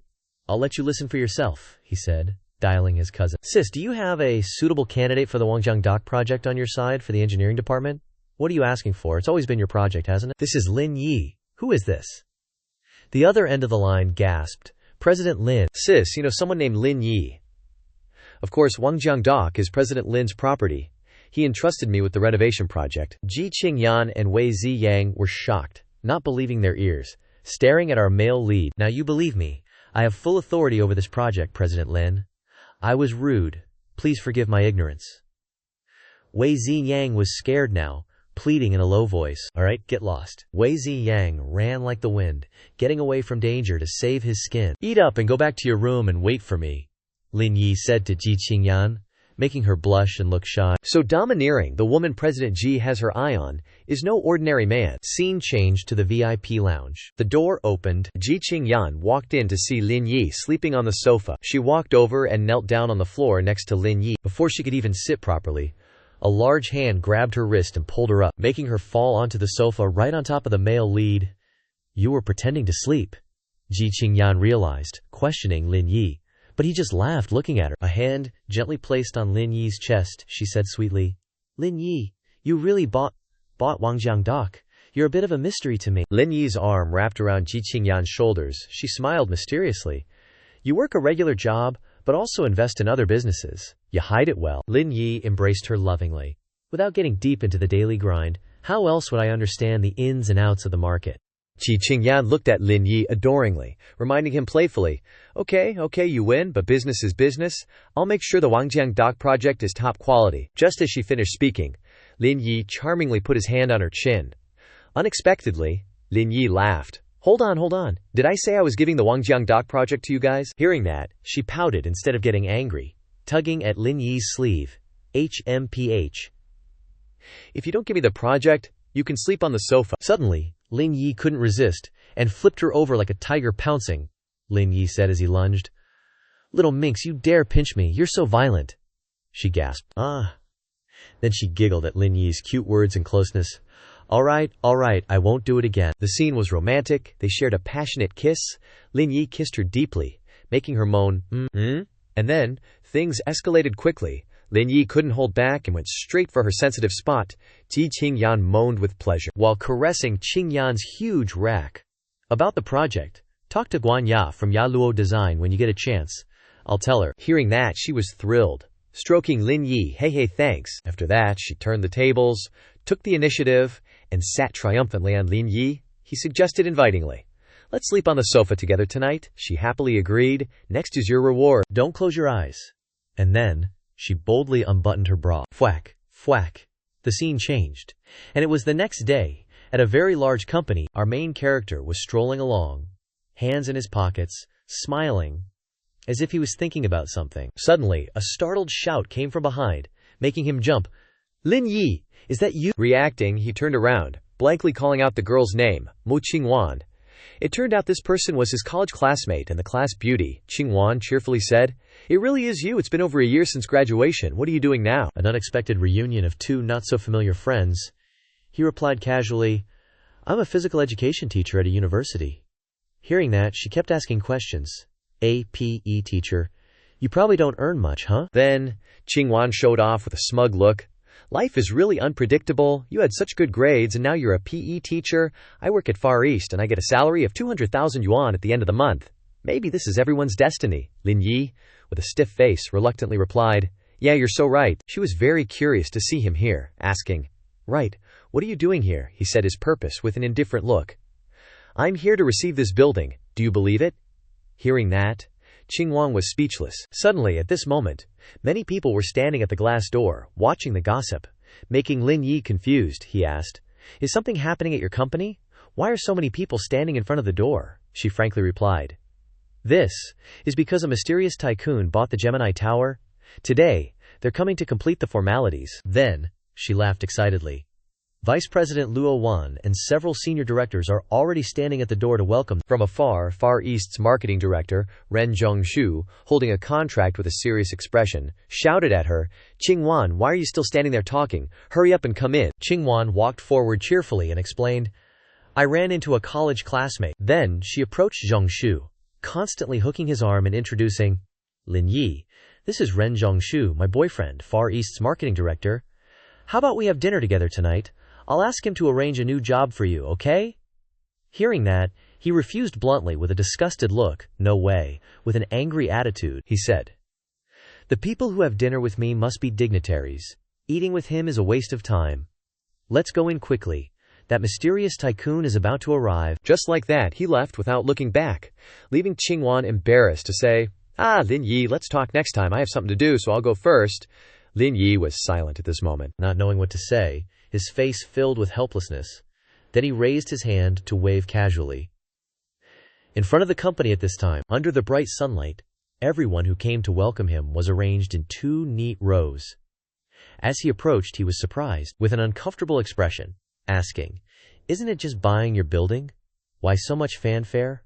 Hearing the familiar voice, Zhang Shu curiously turned his head back. He coolly put his hands in his pockets and walked forward with a smug smile, shocking the 2 people from before, not believing their eyes. Zhang Shu panicked and said, "Qingwan, what is your friend doing? Quickly chase him out."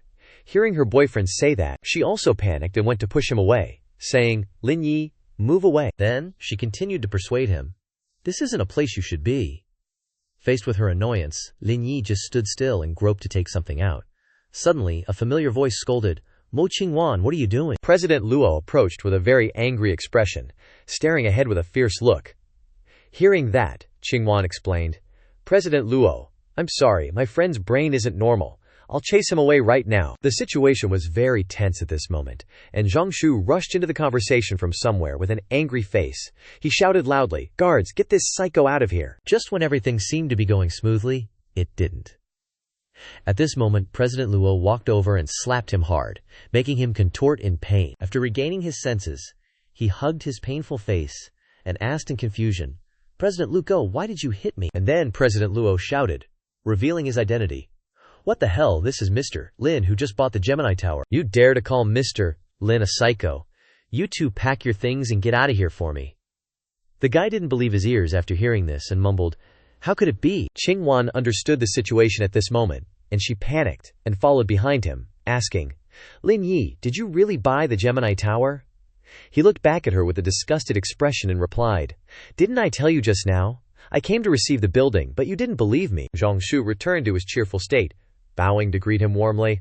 "Mr. Lin, see how noisy this has been until the evening. Let's go out. I guarantee you'll be satisfied." His eyes glared at this moment, staring at President Luo and threatening, "Want to have dinner with me? Do you think you're qualified now?" His face turned purple with fear, unable to say a word. With a stern and angry look, President Luo said, "Mr. Lin Yi, don't mind these 2. Let's go to the conference room and sign the contract." Lin Yi agreed. "All right." Finally, they arrived at President Luo's office. Stacks of thick documents were neatly arranged on the desk. Seeing this, Lin Yi panicked. He rubbed his head and wondered, why so many? Time passed. Half an hour later, his hands swiftly signed each page. Then, he stretched wearily, yawning repeatedly. Finally done, President Lu Jiao, who had been waiting for a long time, walked over with a smile. "Congratulations, Mr. Lin. May I ask, now that the Gemini Tower is your property, do you have any suitable candidates in mind for real estate management?" Understanding his intention, Lin Yi asked, "President Lu Jiao wants to recommend someone." He explained hesitantly, "My sister-in-law has a real estate company, one of the top 3 in Shanghai. If Mr. Lin Yi doesn't have a suitable candidate yet, you could consider them." Hearing the enthusiastic recommendation, Lin Yi readily agreed. "If President Luo recommends them, tell them to contact me. I've finished the procedures, so I'll be going." In front of the company building, Qingwan and her boyfriend were packing their things, ready to leave. He turned to her, looking haggard, and promised repeatedly, "Qingwan, don't worry, I'll still earn money at another company. Supporting you won't be a problem." His sincere words fell on deaf ears. Qingwan snickered. "You're overthinking it. I feel like we're not a good fit, so let's break up." Hearing this, Ren Zhongshu panicked and asked, "Break up? Didn't you say you wanted to marry me?" Qingwan shared calmly. "Back in college, Lin Yi wrote me love letters. Every word he said earlier showed his heart still remembers me, hasn't forgotten. So I want to be with Lin Yi." Ren Zhongshu turned away angrily. "I can't believe you're that kind of person." After he left, Qingwan ruthlessly threw all her belongings into the trash can. Then, she stood in front of the company entrance, reapplied her makeup, and waited for Lin Yi to come out. As planned, she approached him and cheerfully called his name, Lin Yi. Seeing her, Lin Yi asked, puzzled, "Aren't you gone yet?" Qingwan smiled sweetly and replied, "I'm waiting for you. I just broke up with Ren Zhongshu." Lin Yi's face turned cold and expressionless. "Oh, what's that got to do with me?" In a flattering manner, she reminisced about the past. "You wrote me love letters before. Now I'm giving you a chance. Shouldn't you cherish it? Lin Yi clarified the truth about the letter. That letter was written by Zhang Song. Wake up and stop dreaming. Hearing his ruthless words, Qingwan turned pale. The people around them witnessed the scene and started gossiping. This woman is so conceited. Most women are like that. They don't care when you're broke, but when you have money, they're like flies buzzing around. Lin Yi said politely. All right, miss, I think you're busy. I'll be going. Then, he walked straight to the flashy convertible in front of him and prepared to get in. Suddenly, Qingwan clung to him and sat right in the car. Lin Yi was surprised. Qingwan pleaded cheerfully, I got fired. Take me home. Annoyed by her harassment, Lin Yi glared at her angrily and snapped, Did I tell you to get in the car? Despite Lin Yi's blunt refusal, Qingwan refused to leave and said, We were classmates after all. Can't you just give me a ride? Lin Yi was looking at something on his phone and happily and seriously said, All right, you can sit there. Thinking he had changed his mind, Qingwan replied shyly, Lin Yi, are you booking a hotel room on your phone? I'm fine with any place, no need to choose. As soon as she finished speaking, Lin Yi picked up his phone and said, Hello, is this 110? There's a woman who's deliberately sitting in my car and refusing to leave. I'm right in front of the Yuandong building, at the entrance. Hearing this, Qingwan's face turned green and she spluttered. You're really calling the police? Lin Yi said sarcastically, Why not? Realizing the situation was serious, Qingwan hurriedly tried to stop Lin Yi. Don't call the police. I'll get out of the car. Time passed, and night fell across the city. The streets were bustling with activity. High-rise buildings were decorated with dazzling lights, highlighting the beauty of the place. Suddenly, everyone ran towards the front with curiosity, eager to see what was happening. A man was angrily standing in front of his car, pointing and yelling, I just bought this car. If you don't give me a satisfactory explanation today, don't even think about leaving. A motorcycle was lying on the ground. Wang Ying replied, feeling wronged. Why are you shouting? I'll pay you for the damage. Okay. So the old geezer sends this super sus look my way, hand half raised, like he's about to make an offer I can't refuse. So much money, I doubt you got that kind of cash lying around. But I got a solution. Want to hear it? Wang Ying, totally freaked, asks, What solution? And then, he grabs her wrist, like, real tight, and spills his brilliant plan. I'm short a secretary, you work for me, and I'll deduct the car money from your salary. Ugh, what a creep. Wang Ying's practically spitting with anger, tries to yank her hand away, and yells, Dream on, you pervert! Guess he didn't like that answer, 'cause he gets all huffy, pulls something out of his pocket, and threatens her. You dare insult me, seriously, this guy's got issues. He shoves this rag he just fished out of his pants at Wang Ying and his, You want to bet I'll ruin your reputation right now? All she manages is a little, ah. Then he clamps the cloth over her mouth. Wang Ying's eyes go all unfocused, and she starts swaying. No. The dude's loving it, cracks this smug grin. Seriously, what a scumbag. By now, everyone's gathering around, mouths hanging open at the scene. Suddenly, bam! This ridiculously flashy supercar steals the show. Everyone's like, OMG, it's a supercar, holy moly, I only see those online. Out steps Lin Yi, all cool and collected, smoothly adjusting his sleeve. Talk about an entrance. Wang Ying's in La La Land, staring right at, but she can't hold on much longer, wobbles, and starts to fall. The old dude's freaking out, yelling, Hey you! But just in the nick of time, she collapses right into Lin Yi's arms, and calls out his name. Everyone's jaw hits the floor, including Lin Yi's. Then she mumbles, Why are you here? Lin Yi's all casual. Just happened to be passing by. What's wrong? Your face is all red. Wang Ying, still kinda out of it, slurs, He was all handsy. It's all his fault. Lin Yi's confused. Sis Ying, what exactly happened? Tell me. So she spills the whole story. I parked my scooter here, and he said the wind blew it into his car and I have to pay for the damages. Lin Yi's scratching his head. Wait a sec, it's scorching hot today, not even a breeze. How's a scooter gonna blow uphill? Then he spots something shiny in the distance, his eyes light up and he declares, There's a security camera over there, let's pull the footage, we'll know exactly what happened then. The old dude turns green at that. That camera's standing there like a shining knight, ready to expose the truth. The old dude backs down, stuttering. If she's your friend, I'll let it go. It's no big deal, I'll get it fixed myself. Lin Yi scared him silly. As the old dude tries to bail, Lin Yi calls out, Hold up, what's the rush? If there's a problem, I think we should call the police. That would be better. The old dude's so terrified he drops to his knees and begs for forgiveness. I messed up, I got greedy and had bad intentions. Lin Yi, figuring he's learned his lesson, lets him off with a stern warning. All right, for the sake of your family, I'll let it slide this time. But if it happens again, I'm dragging you down to the police station. Wang Ying's getting worse, face flushed, tugging at her collar, and mumbles, Lin Yi, I'm so dizzy. Lin Yi's instantly worried, scoops her up in his arms, and says, "Don't talk. I'm taking you somewhere." Zoom. The supercar tears down the road. Lin Yi is really concerned and wants to take her to her place, inside the car. While focusing on driving, Lin Yi turns to Wang Ying and asks with a smile, "Sis Ying, now that you're the head of sales, why haven't you bought a car?" She replies, "Just got promoted. Buying a car right away might not look too good." He adds, "Who cares what others say? Do what makes you happy. I'll take you car shopping one of these days." Sounding reasonable, she says, "Okay, I'll listen to you." Suddenly, the car's system announces something, and then a pleading voice rings out. "President Lin, we can't come up with that much money in such a short time. Can you spare my little brother? I can sell myself." Everyone's blushing at this point. Lin Yi says coldly, "Go sell yourself in prison. I've already contacted the lawyer." Wang Ying's eyes are now full of desire. She takes off her outer jacket and says seductively, "You helped me today. Do you need me to sell myself to you?" Hearing that, he was driving while bracing himself and resisting. "Sis Ying, don't make any sudden moves. We're almost at your place." Just then, they finally arrived at Wang Ying's place. A hand reached out to flip on the light switch, and then a chaotic scene appeared before him and Wang Ying. Clothes were scattered all over the floor. She was super embarrassed. She rushed over to gather the clothes and said, "Xiao Yi, don't laugh at me. I haven't cleaned up yet."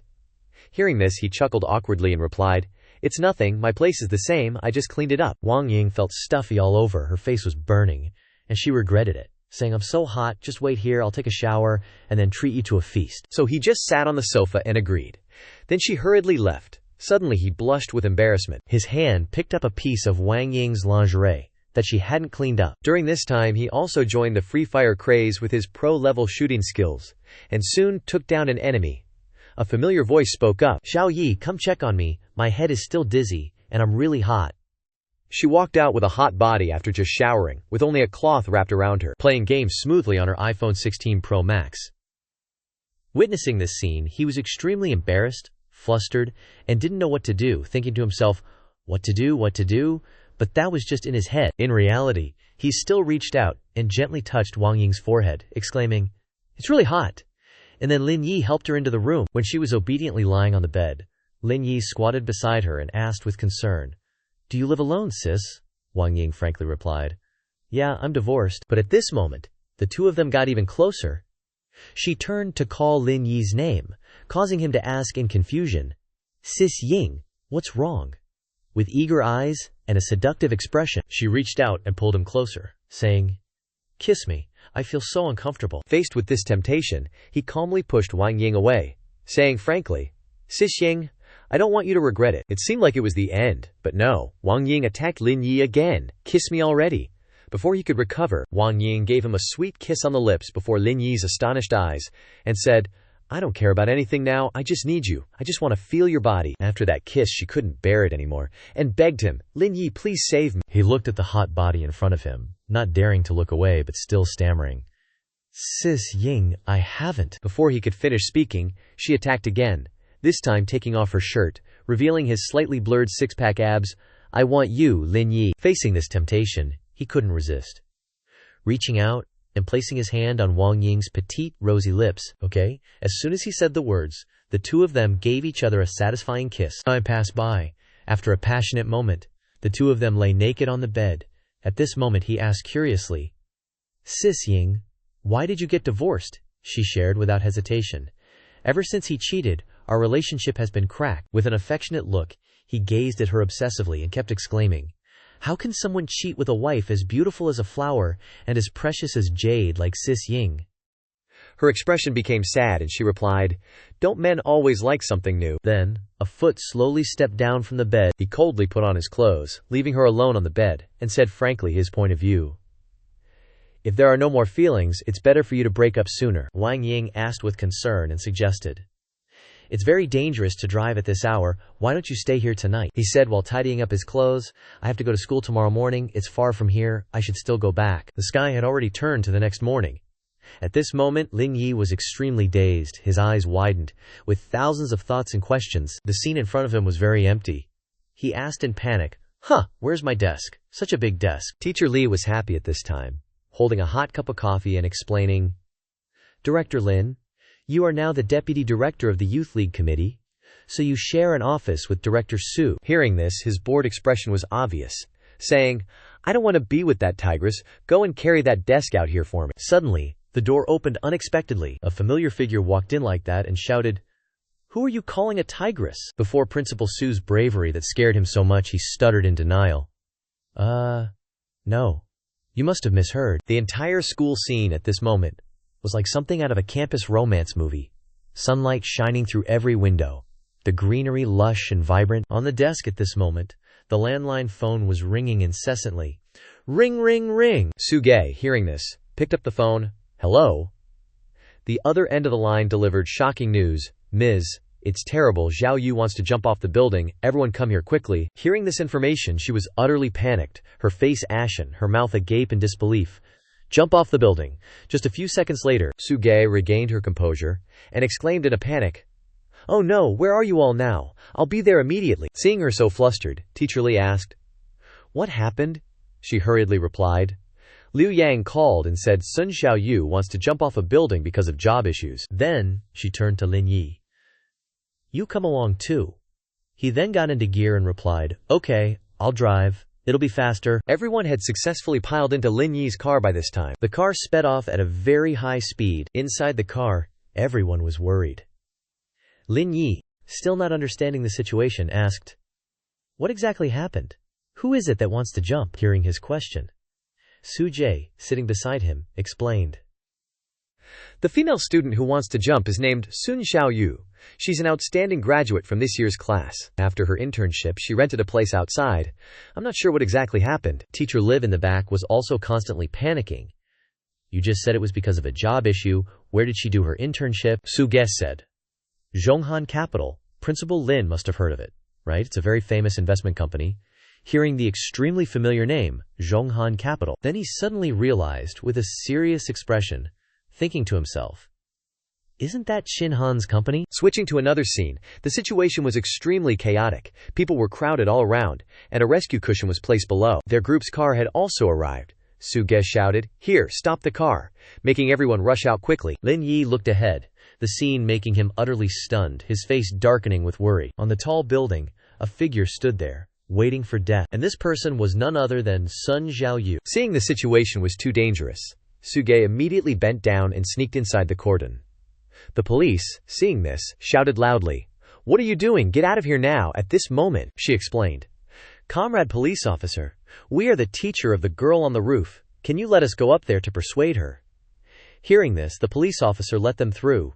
"Follow me up quickly." Upstairs, the door to the rooftop began to open slightly. The student standing there was overjoyed to see their group. "Teacher Su, Teacher Lin, Teacher Li. Please hurry and persuade her." Teacher Su rushed over anxiously to dissuade her. "What happened? Didn't you find a great job?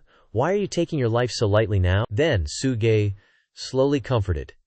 "Xiaoyu, calm down. I will stand up for you." Xiaoyu turned around upon hearing this, her face now full of tears and lifelessness, saying with grievance, "Teacher Su, I was raped, and my boyfriend doesn't believe me. I don't want to live anymore." After hearing those words, everyone was extremely shocked and shouted in unison, "Rape?" Only Lin Yi remained calm enough to say, "Tell us slowly, who exactly raped you?" The girl covered her face with her hands and replied, "The deputy general manager of the company I'm working at. I didn't expect him to hurt me today." Su Jie went over to comfort her. "Xiaoyu, don't cry. You must calm down. You're only in your early 20s. There's still a beautiful future waiting for you. I can't." The girl didn't listen to those words. Her face darkened, and she yelled loudly, "Don't say any more. If you take another step closer, I'll jump." Her face was now pale, her mouth agape. On the other side, Teacher Lai was no different, equally terrified. Suddenly, Lin Yi blurted out extremely cruel words. "Then jump. Don't waste everyone's time anymore. Hurry up a bit. The police still have to get off work." With the situation super tense, Lin Yi stayed cool, kept explaining, "Look, if you die it's pointless. What good will dying do? Will Fo Tongtai's actions against you be brought to justice?" Hearing Lin Yi's blunt words, Chang Su-ge chimed in enthusiastically. "That's right, don't worry, we'll get justice for you." But Xiaoyu was still stubbornly refusing. "No way, you guys can't help me anyway." Then she burst into pitiful sobs. "He's the vice president of Zhonghan Capital, we can't fight him." Hearing her say that, he casually walked over and promised her, "I guarantee I'll put him in jail and get you justice. But if you still want to die, I won't stop you. If you want to jump, hurry up and jump, don't waste my time." His harsh words made her feel incredibly wrong. Then she lost her balance and almost fell. She frantically grabbed onto a ledge. At that moment, he darted forward. Finally, with his quick reflexes, he safely caught her. Then, the two of them tumbled onto the rooftop floor. Chung Soo-jae rushed over, calling out, "Xiao Yu, everything was over for now." The cop looked at him and said, "Mr. Lin, it's lucky you were here." He awkwardly brushed it off. "It's nothing, just doing what I should." Then he added, "But our student was assaulted. Please look into this as soon as possible." Hearing that, the cop agreed. "We'll get right on it." He immediately thanked them. "Thank you so much, officers. Sorry for bothering you today." Over here, behind them, the student frantically asked, "Ms. Chung, his actions count as attempted assault, right? Zhonghan Capital has such powerful legal services. Will we get countersued if we call the police?" Chung Soo-jae didn't know how to explain, stammering, "Well," his feet started moving again. Then, he strode forward with determination and declared, "I'm going to Zhonghan Capital."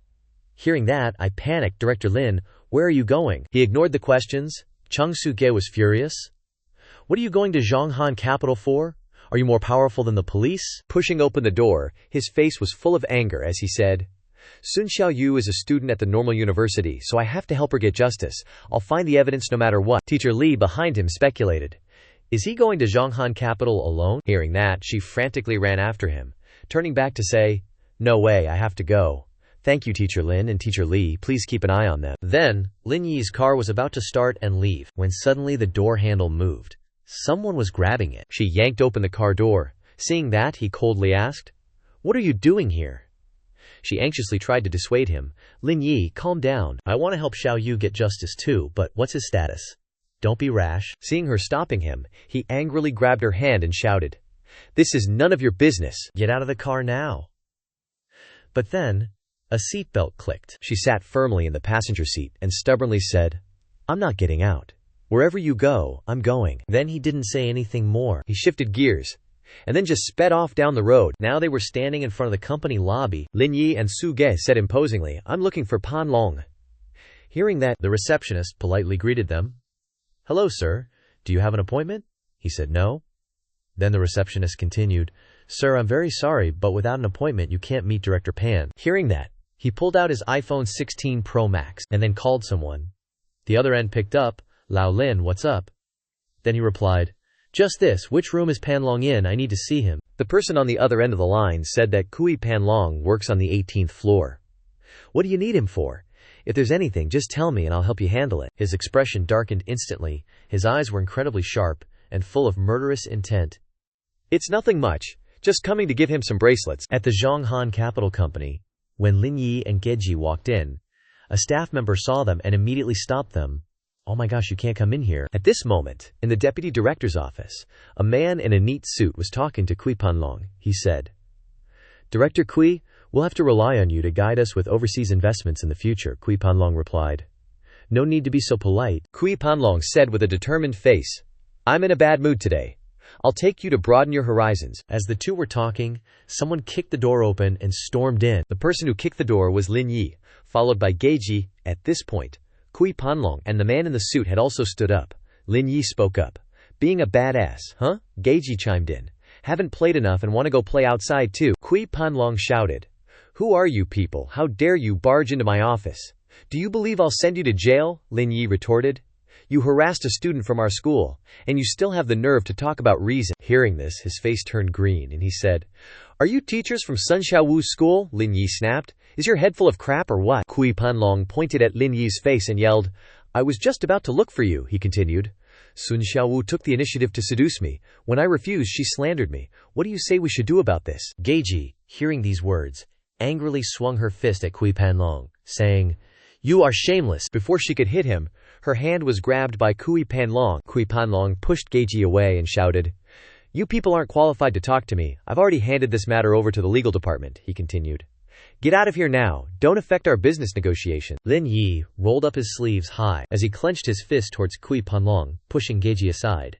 Kui Panlong exclaimed, "What are you planning to do? If you dare touch me, you'll definitely taste bitter fruit." Without saying much, Lin Yi immediately launched a kick towards Kui Panlong. This kick sent him sprawling to the ground in front of everyone. Kui Panlong struggled to get up, clutching his chest and vowing, "You dare hit me, Liu Changming? Call security in here for me." Liu Changming ran to the door, shouting, "Where's security?" Kui Panlong, who was now standing up from the ground, yelled. "You son of a BTCH! If I don't beat you to death today, I won't be a Kui." Just as he finished speaking, Lin Yi kicked him in the face, causing him to lose some teeth. Panlong fell face first to the ground for the second time, but this time he fell at Lin Yi's feet. Geji, witnessing the scene, thought in shock, "Lin Yi seems weak, but I didn't expect him to be so strong." The sound of hurried footsteps of security guards. At this moment, among the security guards, a man in a blue suit spoke up. "Stop. I am Yue Jing-song, head of the legal department of Zhonghan Capital. We will sue you for intentional injury." Lin Yi angrily turned around and said to Yue Jing-song, "You son of a BTCH. Say one more word and I'll beat you too." Yue Jing-song pointed at Lin Yi and said, "Zhonghan Capital is Qin Shao's property. Whether it's openly or secretly, you are no match. Think carefully, or you won't even know how you die." At this moment, Lin Yi angrily picked up a trash can and said, "Even if Qin Shao comes here, he wouldn't dare to speak loudly in front of me." Then, Lin Yi threw the trash can at Yue Jing-song, causing him to cover his head. Then Lin Yi continued, "What kind of trash are you?" Then, at the doorway, there was a loud announcement. "Qin Shao has arrived." Kui Panlong was kneeling on the ground. Hearing that Qin Shao had arrived, he said, "Heh, brat, your good days are coming to an end, Lin Yi." Looking down at him triumphantly, Kui Panlong said, "Do you think Qin Han will show up to help you? Let me tell you, his dad is my maternal uncle.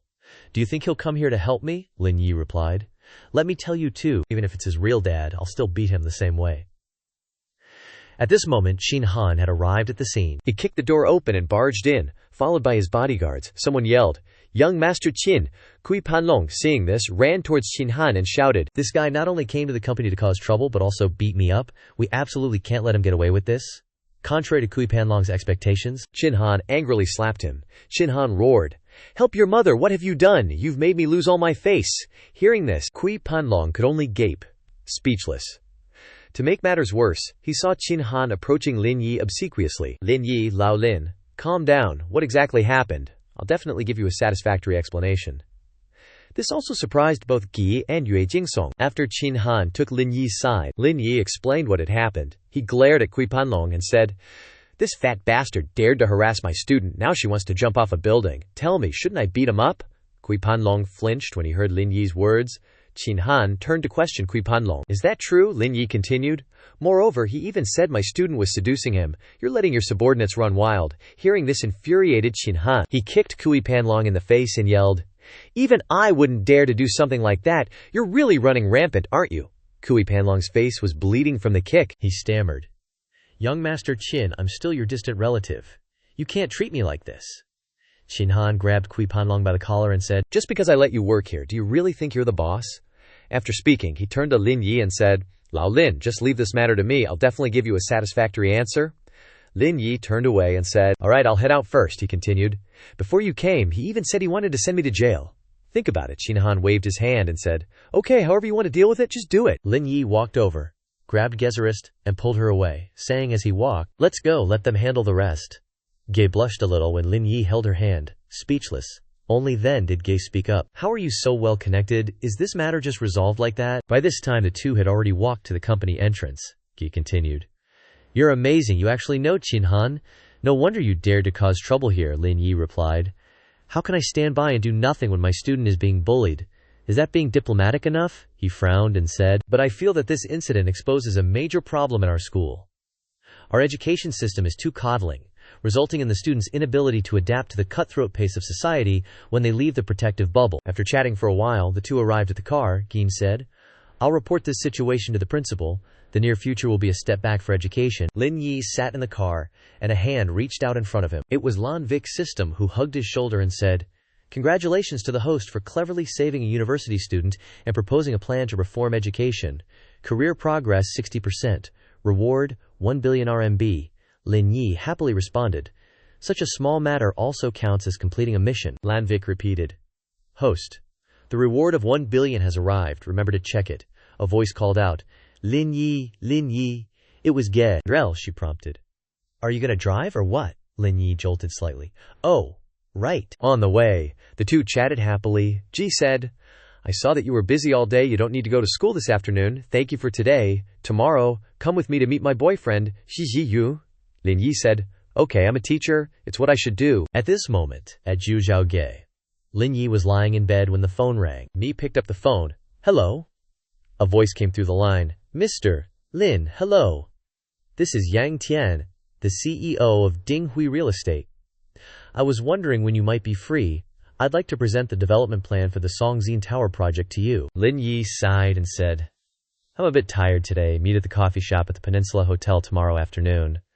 As he spoke, he looked at the watch on his hand. At this time, at the Qin family villa, Qin Han waved happily and said, Dad, why did you call me back? At this time, Qin Han's father, Qin Zhengqing, was reading the newspaper when he said, I heard you fired Kui Panlong and planned to put him in jail. Qin Han replied happily, he did something wrong, offended my friend, just teaching him a lesson. Qin Zhengqing suddenly said, who in Zhonghai is worthy of you treating them like this? Qin Han picked up the teacup and said, are you talking about Lin Yi? He is a good brother. Qin Zhengqing replied, is that Lin, from the Bona group of the Lin family?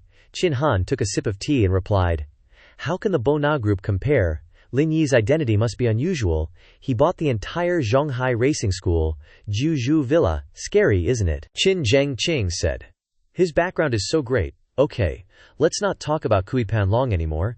Don't hang out outside all day. Do business seriously. After hearing his dad say that, Qin Han's face just dropped. He was like, I'm doing something serious here. You've seen the success of Zhonghan Ziban, right? The stock price is about to break $1 billion RMB. Qin Zhengqing just came back with, the serious thing I'm talking about is your girlfriend's situation. I've already checked things out for you, and the conditions are all great. Hearing his dad, he waved his hands, replying, don't get me involved in any family arranged marriages, Dad. I'm not into that. Just then, the old man gave a sly grin, holding up his phone. He said, I have a feeling you might think differently. He showed a picture, saying, take a look at this girl. Qin Han saw the woman in the photo and blurted out, whoa, she's gorgeous. Qin Zhengqing, noticing his son's reaction, said, looks like you approve. Don't underestimate this kid. She's a young female CEO running the whole Chaoyang Corporation. Qin Han looked at the person in the picture, feeling something was off. She's pretty, yeah, but she looks kind of familiar. He held up two phones in front of his dad. Dad, aren't these the same person? On one screen was a picture of Ji Qingyan, and on the other was a picture of her being all cozy with Lin Yi. Qin Zhengqing was shocked. How could this be? Someone beat me to it. Go have fun, we'll talk later. Qin Han happily agreed, waving goodbye. Okay, and I also want to go clubbing. Bye-bye. The next day, in front of a building, Lin Yi walked in, radiating charisma, catching the eyes of all the girls. That guy who just walked in is so handsome. He walked up to the reception desk. The receptionist, Feng Xin, quickly ran out to greet him. Mr. Lin Yi, are you here to conduct business? Lin Yi replied, I want to register to open a company. Hearing this, Feng Xin handed him a stack of papers, saying, fill out these two forms first, then give them to the staff member. You can also add me on HiChat. If you don't understand anything, I can guide you. Lin Yi smiled, replying, I can't add any more people on HiChat, but if I don't understand something, I'll come find you. Feng Xin blushed at his handsomeness. Oh, okay. At this moment, a balding guy in the distance was watching them with a displeased look. Lin Yi took the pen and filled out the form Feng Xin gave him. He wrote the company name as Lang Yun Group. He went up to the balding guy, who was currently hunched over at his desk. Hello, I'd like to register a company. The balding guy looked at the form he handed over and acted up. This form isn't filled out correctly. Take it back and fill it out again. Next, Lin Yi was confused. What's filled out wrong? Without any consideration, the balding guy pointed at the paper. Go see for yourself what you wrote. You actually wrote the company's registered capital as 500 million. He then threw the stack of papers back on the table. Are you kidding me? Feng Xin and the others were angry. Xin, it looks like that handsome guy is having some trouble, and to think he's talking so loudly he probably wants to embarrass him. He's so annoying. Lin Yi awkwardly scratched his face, thinking, it's only 500 million? And they're already reacting like this. If I wrote 1 billion, I wonder if it would scare them to death. Lin Yi picked up the paper, saying, there's nothing filled out wrong. But the balding guy didn't believe it. He mocked him. Says there's nothing filled out wrong. Are you borrowing money or something? I'm this old, and this is the first time I've seen so much money. Ha ha. Suddenly, an angry hand slammed down on the table. It was Feng Xin. She put on a fierce expression, glaring at the balding guy. It's just a form. I can just take him to fill out a new one, right? The balding guy exclaimed in a fluster. Sin. But Lin Yi, standing behind her, firmly said, I didn't fill out the form wrong. Why should I fill it out again? He continued. Here's the bank certificate. The money's been transferred to the account. Take a look, mister. Baldy's eyes popped out as he stared at the proof of assets from Lin Yi's commercial bank. Everyone around them looked at him with admiration. Oh my god, he's so rich, but he does everything himself. Doesn't he have a secretary or something? Feng Xin was mesmerized. Standing to the side, he's handsome and rich. Oh, I'm gonna faint. Suddenly, Baldy glanced back at the form and noticed something. He held up the paper and said, still not right. Take the money back to the company address. Lin Yi wasn't having it and said, 100 Century Avenue. No way, Baldy mocked again. Stop talking nonsense. That's the Twin Towers. The registered address is a specific floor of the company, not the entire Twin Towers. But Lin Yi slapped Baldy in the face again. But my company owns the entire building. This is the real estate purchase agreement from a few days ago. I bought it for 18 billion yuan. Lin Yi looked down at Baldy with barely contained impatience. So, is there anything else wrong with the form? Baldy was now scared. He put on a cautious face. No more mistakes, please wait a moment. Finally, Lin Yi's business license was completed. He happily looked at the paper in his hand, feeling like he was getting closer to his goal. The mobile phone was clipped securely next to the steering wheel, and a voice came from the phone. I've arranged to meet my boyfriend, Yang Feng, to talk to him.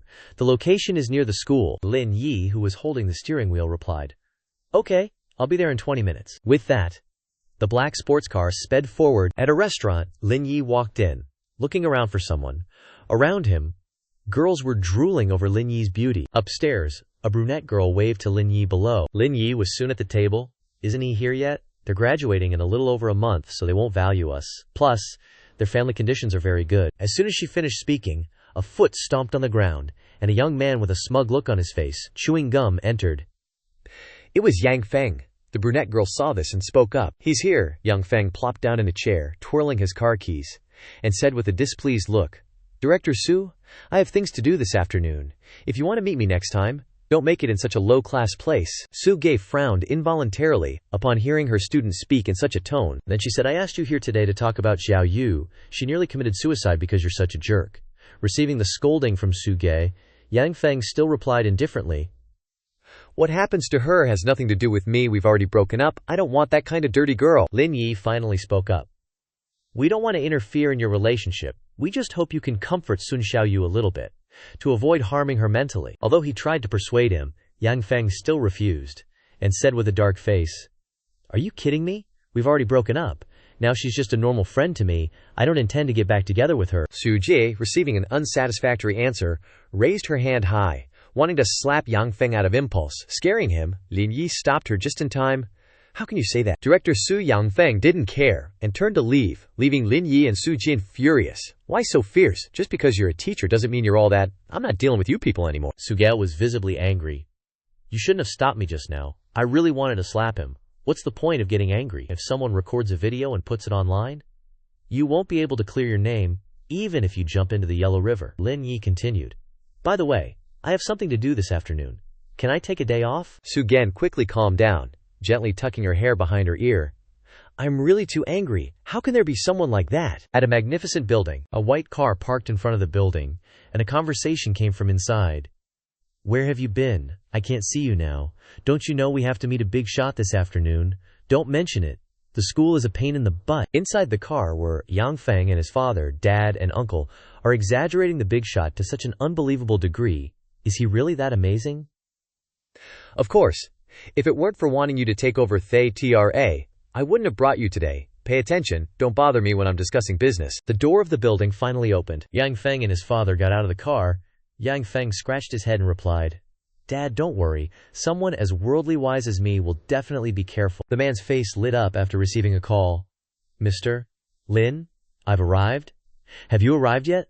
Let me come pick you up. No need, I see you. The person holding the phone and walking out was Lin Yi. Seeing him, Yang Feng pointed right at Lin Yi's face and yelled, It's you again, teacher. You're like a leech. Following me here is useless. Fine, I don't want that woman anymore. The man's face paled as he reached out to stop his son. What are you saying? Yang Feng, still loud, replied. This is Lin Yi, my school teacher. I scolded him this morning, and now he's chased me all the way here. Lin Yi smirked. Yang Tianba, you sure raised a great son. Hearing that, Yang Tianba's face turned even paler. Without hesitation, he threw a punch at his good-for-nothing son. You think I wouldn't slap you to death? Still clueless, Yang Feng clutched his face and cried, "Dad, why are you hitting me? He's just a deputy director." Yang Tianba's face was contorted with rage as he roared, "This man is Mr. Lin who bought the Gemini Tower. You dare to insult Mr. Lin? I'll slap you to death." Lin Yi simply stood by with his arms crossed, watching the father and son argue. "Dad, are you saying he's the mysterious tycoon who bought the Gemini Tower? No way! I see him at school, and tons of girls love his classes." Lin Yi chuckled. "I'm just working at the school for the experience." Suddenly, a man behind Lin Yi spoke up. "Mr. Lin, what's going on?" It was still a chaotic scene between father and son. "You think everyone's like you? If you have time, you should learn from Mr. Lin, or else your old man's business will be ruined by you." The man bowed respectfully. "Should I kick them out?" Lin Yi raised his hand. "No need, I can handle this myself." Hearing that, Yang Feng and his father were stunned. "Mr. Lin, could it be that you—" Lin Yi continued. "Not only the Gemini Tower, but this Peninsula Hotel is also mine." The words left the two men speechless, their mouths agape. Lin Yi's face darkened slightly. "Any more questions?" Inside the room, Yang Tianba, Yang Feng's father, was drinking tea and chatting with Lin Yi. "Mr. Lin, my son is usually spoiled because I pampered him too much." "I hope you won't take it to heart," Lin Yi said. "It's not just about being foul-mouthed, it's about doing things that shouldn't be done." Yang Tianba was taken aback. Things that shouldn't be done. He glared at his precious son. "Teacher Lin," Yang Feng said, his face pale, "I know I was wrong. I'll go back to her, and I'll marry her. Please give me another chance." Lin Yi, holding his teacup, looked at him with boredom. "Maybe just let it go. A girl like Sun Xiaoyu isn't bad. Give her a way out, and don't bother her anymore." Yang Tianba bowed seriously. "Mr. Lin, I apologize for what my son has done, but please believe me, our real estate holdings are among the top in the country. I hope you'll give us a chance." "Teacher Lin, I really know I was wrong." Yang Feng hastily slapped himself a few times. Lin Yi said seriously, "Those are two different things. I'm not combining them. You tell Yang Feng to leave. I'll talk with you."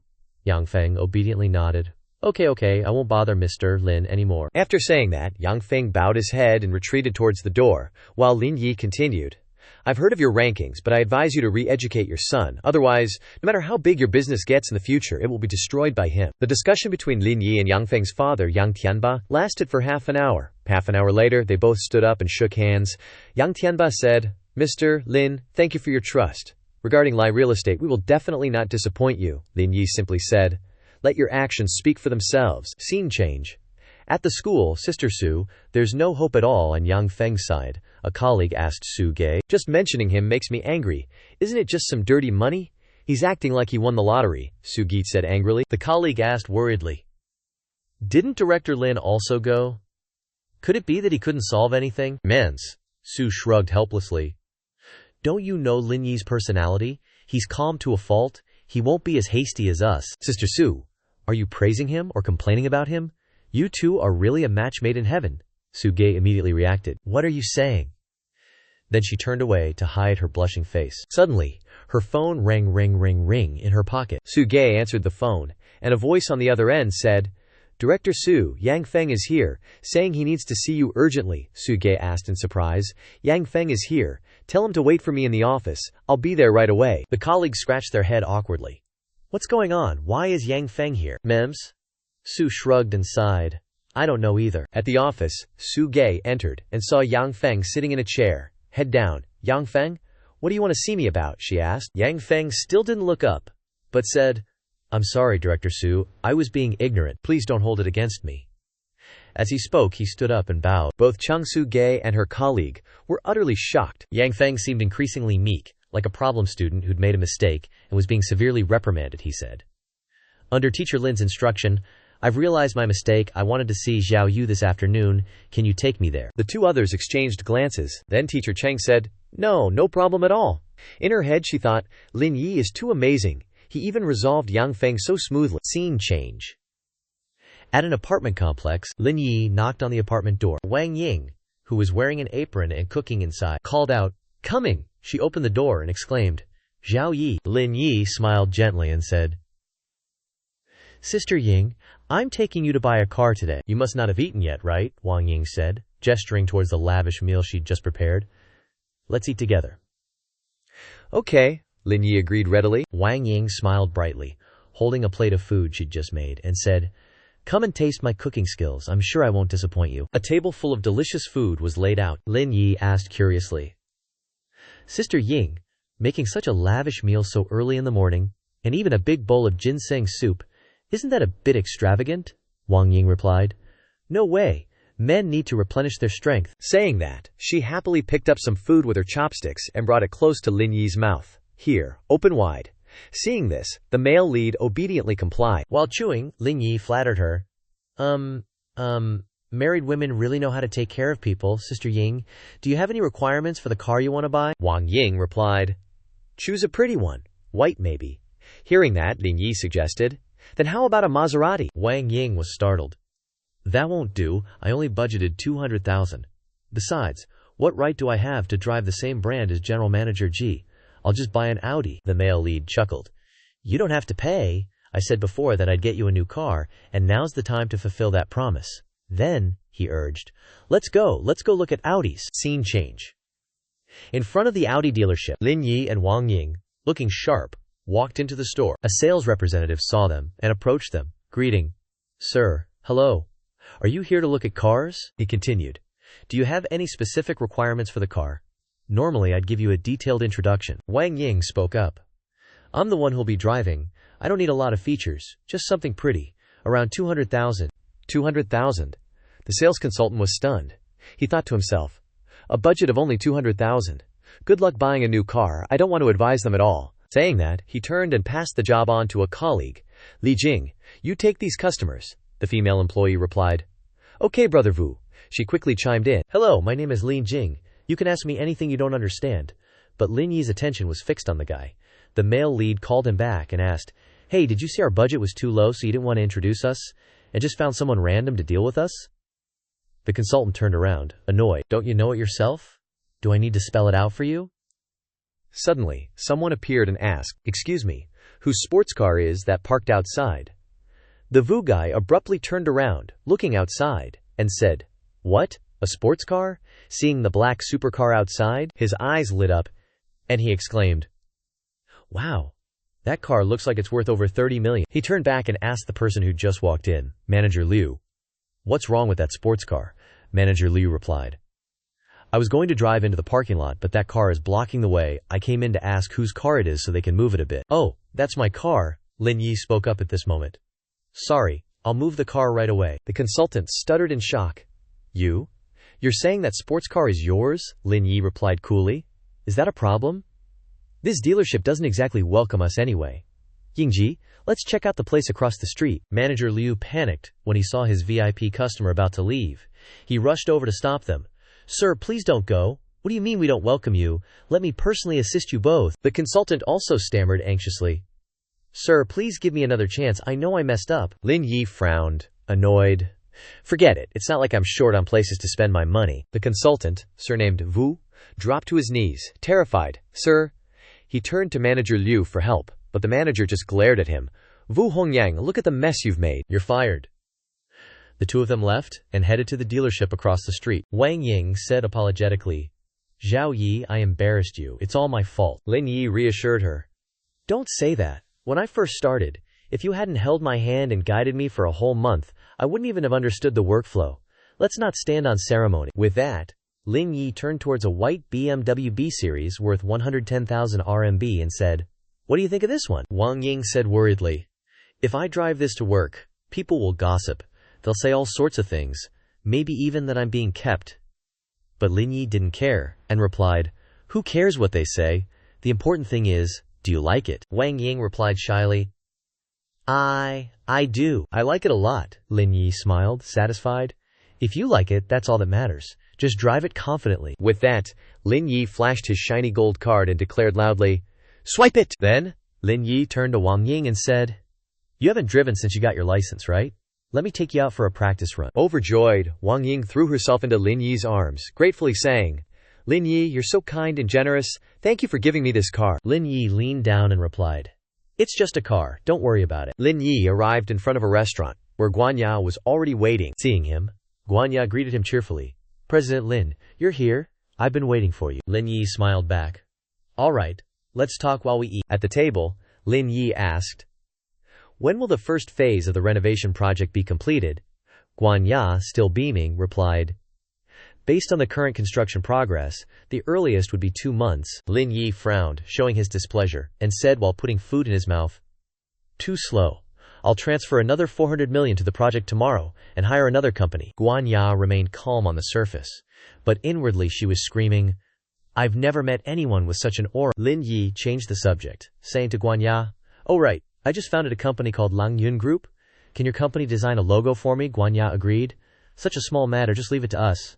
Where is President Lin's company located? The main character calmly closed his eyes and answered, Gemini Towers. Hearing this, Guanya couldn't help but admire him, exclaiming, President Lin is truly young and talented. Gemini Towers just opened, but it's already the most prominent building in Zhonghai. Then she asked, besides the group logo, are there any other requirements? The male lead gave a cold smile and replied, add the words Lang Yun Building. Guanya was stunned and said, President Lin, while you certainly have the right to establish your company in Gemini Towers, changing the name of the building isn't really appropriate. Lin Yi explained.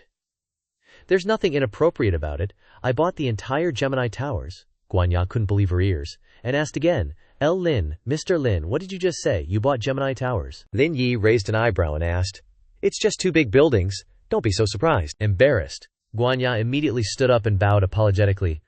I apologize, Mr. Lin. I lost my composure. After the meal, Lin Yi saw Guanya to her car. She turned around and asked, is Mr. Lin busy? If not, would you like to come to my place? I make a great cup of coffee. But the male lead politely declined. I have other matters to attend to. I'll come another time. Seeing this, Guanya had to say goodbye. Then I'll be going. I'll send you a progress report by email tonight. The car drove away, and Lin Yi stood there waving goodbye. From afar, 2 women were helping each other out of the restaurant. One of them was drunk, mumbling, I want to drink more. Lin Yi heard this and turned around, recognizing Director Su. What are you doing here? Lin Yi asked. The drunk woman suddenly looked up, recognized the main character, and surprisingly said, Lin Yi, is that you? Seeing that Lin Yi and Chung Suge knew each other, the waitress supporting her quickly pushed Chung Suge into Lin Yi's arms and hastily explained, this poor girl got action verb by a trashy boyfriend. With that, the waitress disappeared, leaving the bewildered male lead to support Suge. Left with no choice, Lin Yi scooped Suji up, gently asking her in a princess carry, where do you live? Sugi, still out of it, mumbled incoherently. Why is someone so polished on the outside, but so messed up on the inside? Hearing this, the male lead awkwardly explained, don't say that, I'm not.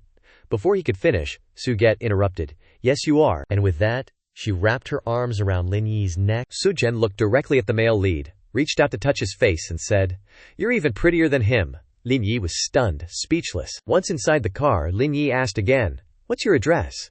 But Su Ji replied, I don't want to go home. Take me to a bar. I want to keep drinking. Lin Yi wanted to scold her, but helplessly gave in.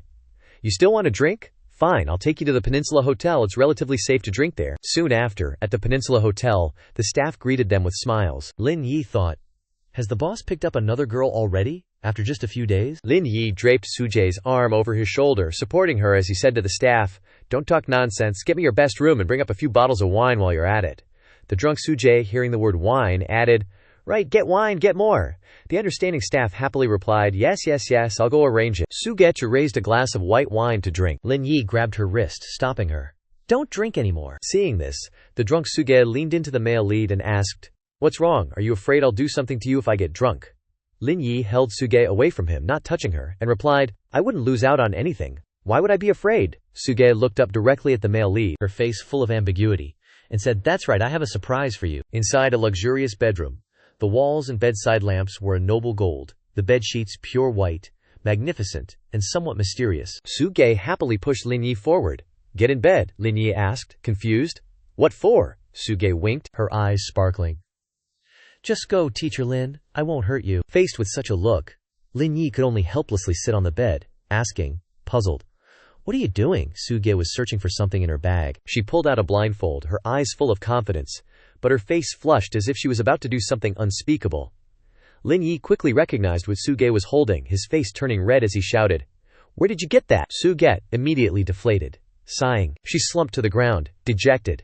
That jerk said I didn't understand romance and made me watch videos to learn. I just bought the tools. When he dumped me, Lin Yi realized he had touched a sore spot for Su Ge, and immediately became worried. "Oh, are you okay?" Suddenly, Su Ge somehow produced a pair of handcuffs, quickly cuffing one of Lin Yi's hands to the bedframe. The bedframe was designed with iron bars, perfect for such things. Lin Yi's face turned pale with fear and he shouted, "No way, you're really gonna do it!" In contrast, Sun Ji smiled calmly and said, "Be good, my little darling." Su Ge blindfolded Lin Yi with the blindfold from before. Lin Yi was terrified but said, "Do whatever you want." Unable to see anything, Lin Yi frantically turned around. "Can you at least tell me what you want to do?" Su Ge smiled dangerously. "You'll find out soon enough." Her mischievous hand groped towards Lin Yi's chest, lifting up the tight turtleneck sweater. And then Su Ge gently kissed Lin Yi's lips. Lin Yi seemed to feel something and subtly squirmed. I'm sure everyone knows what they did next. Su Ge, her face flushed, closed her eyes tightly as clothes slipped to the floor in a mess. Lin Yi, under the influence of the blindfold, became increasingly sensitive to the sensations around him. They did the thing that only people of age know about, and then fell asleep until the next morning. Su Ge woke up in a panic on the edge of the bed, clutching her head and wondering, "What happened? Why did I do that? To Teacher Lin?" Lin Yi was still fast asleep. His handcuffed hand hung suspended. Su Ge got all worried, quickly threw on some clothes, and bailed. Lin Yi was drooling in his sleep. The hotel doorbell went beep, beep. Su Ge was already gone. Lin Yi stopped faking it and got up. The hand that was chained up earlier was somehow freed. He scratched his head, looking annoyed. She came for a quickie and just left like that. Huh. He stood there, showing off his six-pack abs. System Lan Wei appeared as a fairy, shyly covering her blushing face. "Oh my God," Lin Yi laughed. "You're already like this. What's there to be shy about? I have something even better to show you." He grabbed Lan Wei's wrists, pulling her closer, making her scream, "Master's being a pervert." Lan Wei went back to work mode, praising Lin Yi. "Master's career progress is at 70%. Want to unlock a new career?" Lin Yi rubbed his chin. "Oh yeah, it's already 70%. Can unlock a new career." "Then unlock it." The system opened her slender, rosy palm, conjuring a dazzling red magic. She transformed into a golden-eyed fairy with long, flowing hair, pure yet a little seductive like a little fox spirit. Experience the new career. Super top delivery guy. Career completion progress is 0%. Please claim your new career pack, 1 billion RMB. A limited edition Tamburini T12 motorcycle, Grandmaster level driving skills. Lin Yi stood from afar, suspiciously wondering, why the costume change? System Lan Wei immediately hugged Lin Yi's neck tightly. Lin Yi said, "Super top delivery guy, this new career is even more free than being a teacher at school. Not bad," Lan Wei excitedly said. "The motorcycle is already in the parking lot next to the hotel. Master, go check it out yourself," Lin Yi replied. "Okay, at the parking lot." Among all the ordinary cars, a bright red race car stood out more than anything else. You could tell it was the ride of our main man, Lin Yi. Lin Yi walked over, his eyes shining with excitement at what he was seeing, leisurely putting on a pair of biker gloves. It was a limited edition Tamburini T12 motorcycle in a dazzling brand new Lin Yi said excitedly, "This is the 65 million T12. Oh, it's so beautiful." He gently touched the equally cool and high-end helmet, praising, "This helmet is also gorgeous. Probably a limited edition too, huh?" Then, Lin Yi quickly put it on. He sat on the bike steadily, twisting the throttle. Lin Yi sped off looking super cool on his fancy motorcycle. A red motorcycle flashed past. Su Ge looked in surprise at the young man riding the red motorcycle in front. The motorcycle suddenly braked in front of her. Immediately, Su Ge's expression turned stunned. It was Lin Yi, in a handsome black outfit with his dazzling red motorcycle. Director Su saw him appear so suddenly and looked flustered. "Yesterday, about last night." "Thank you," Lin Yi cheerfully replied. "After that, you drank some more wine."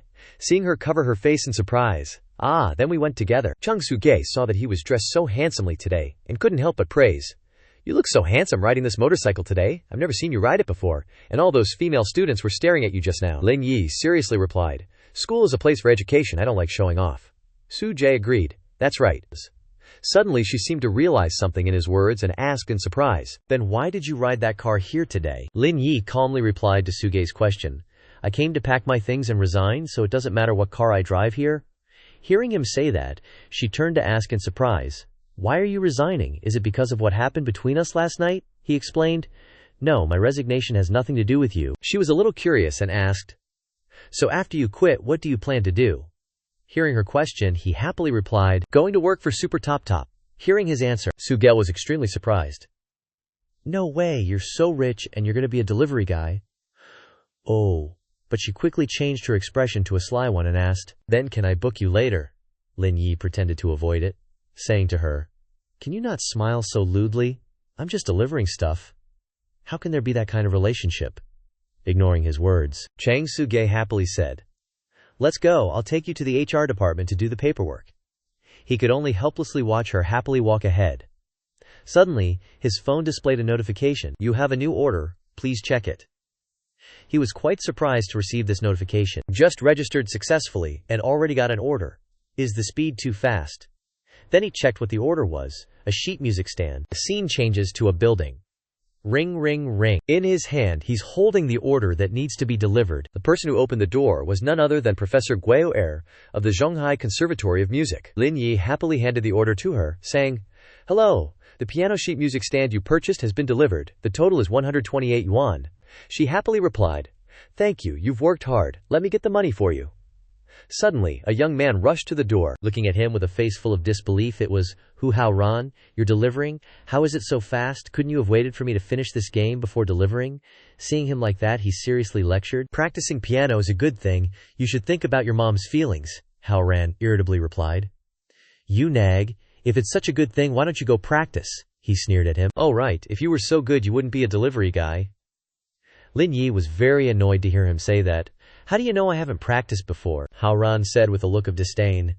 "Isn't that obvious? Piano is an aristocratic instrument. How could you possibly play it?"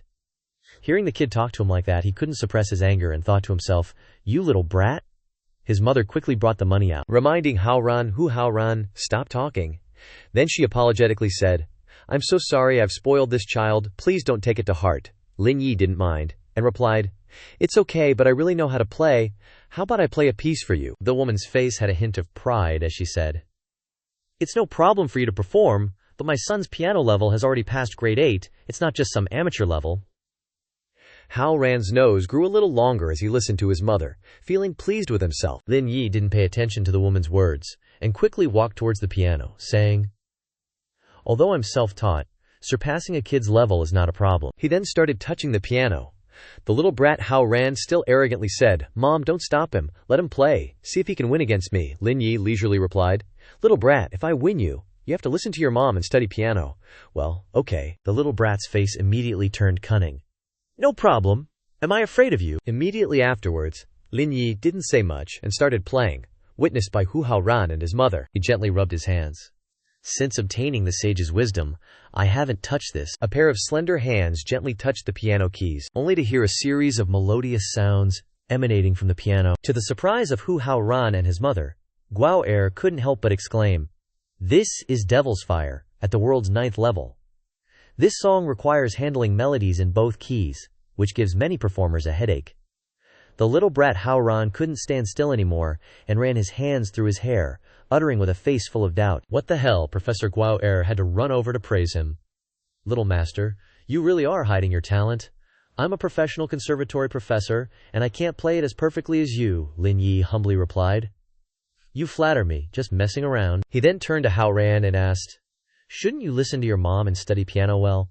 Now Hao Ran still couldn't accept the truth, pointed at him and said, "You must be my mom's student, pretending to be a shipper to trick me today, right?" Lin Yi's face was full of confidence as he said, "I really haven't met your mom before, so what, can't accept defeat." At this time, Hao Ran seemed to have succumbed to Lin Yi's amazing ability and became quiet. A moment later, the little brat seemed to have made up his mind, sitting in front of the piano and saying, "No way, I'll try to study piano well in the future. I don't believe I can't beat a super." Guo smiled and said to Lin Yi, "Thank you so much. I am Guo, a teacher at the Zhonghai Academy of Drama. I feel that with your level, you can completely switch to a high-paying job related to piano." Lin Yi smiled brightly, scratching his head a little embarrassedly, and replied, "I don't want to switch to another job for the time being." Hearing him say that, Guo replied, "Then can I add you on WeChat? If I need to buy something, I'll call you to deliver it." He quickly agreed, offering his WeChat code and saying, "Okay." After finishing, a voice spoke to Lin Yi. "Congratulations on completing the first order of your new profession, receiving a 5-star review. Reward, Moonbay Beach." Hearing this, he was a little surprised and asked, "Moonbay Beach? Then can't I merge the 9 Continents Pavilion and Wangjiang Wharf and connect them together? That's great." Suddenly, Lin Yi's phone rang. "Ring, Ray." He answered the phone, and the other end of the line spoke. "Hello, is this Lin Yi?" "Mr. Lin," Lin Yi quickly replied. This is me." The other end of the line continued, I am a staff member managing duties at the Moon Bay tourist area. I don't know when you can come over to complete the procedures. Hearing that the other end was a staff member from the Moon Bay tourist area, Lin Yi couldn't hide his excitement, his eyes sparkling as he said, I'll come over immediately. He arrived at the Moon Bay tourist area management office. As soon as he arrived, a stylish blonde girl held out her hand, immediately greeting, Lin Yi, hello Mr. Lin, I am Kai Ting Ting, the one who just called you. Lin Yi also reached out to shake her hand, and politely said, hello, I am Lin Yi. She handed over a blue notebook that looked pretty important and said, this contains all the contracts and documents for the resort. Please check if there are any issues. Lin Yi took it and sat down.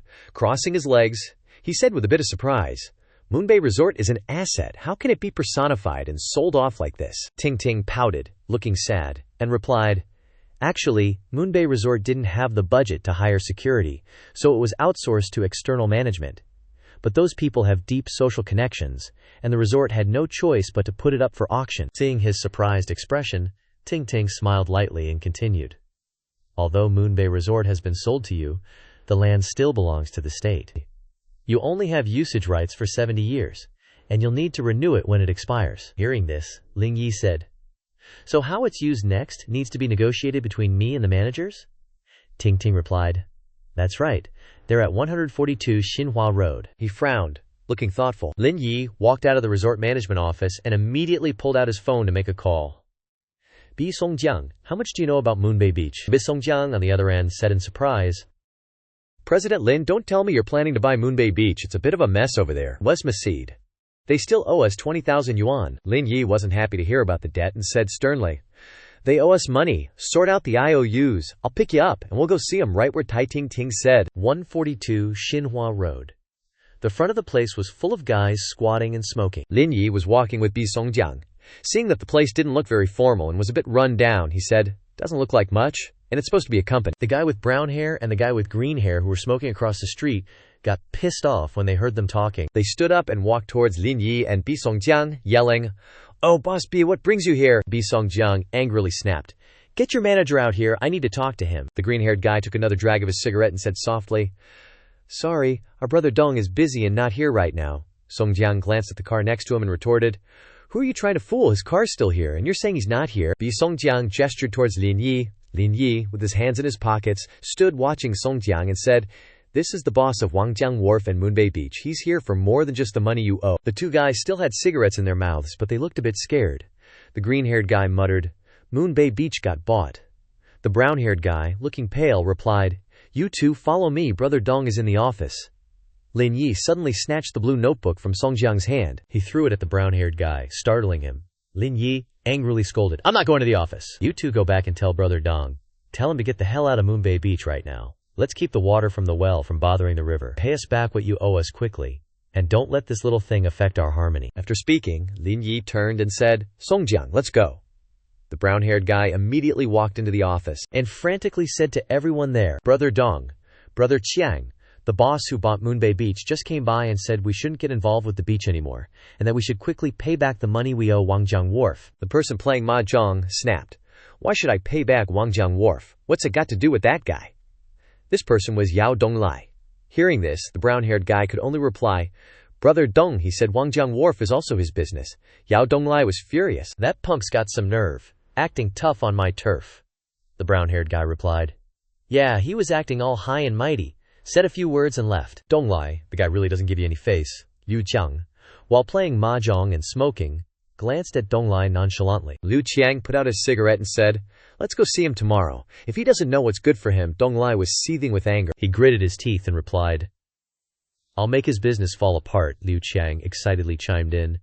Great, I really admire your determination. I can't be like that. Today was a beautiful sunny day. Lin Yi, dressed smartly and with an easy demeanor, walked into the luxurious building. Manager Wang inside saw him and immediately said, President Lin Yi, you're here, Lin Yi said. I'm here to ask about some debts. Manager Wang smiled and, while raising the walkie-talkie to his ear, replied, which debt does President Lin want to check? I'll have someone prepare it. Lin Yi slowly sat down in the chair, put his feet on the table, and casually said, does the Peninsula Hotel have any large, hard-to-collect debts? Manager Wang was shocked, as if his secret had been exposed.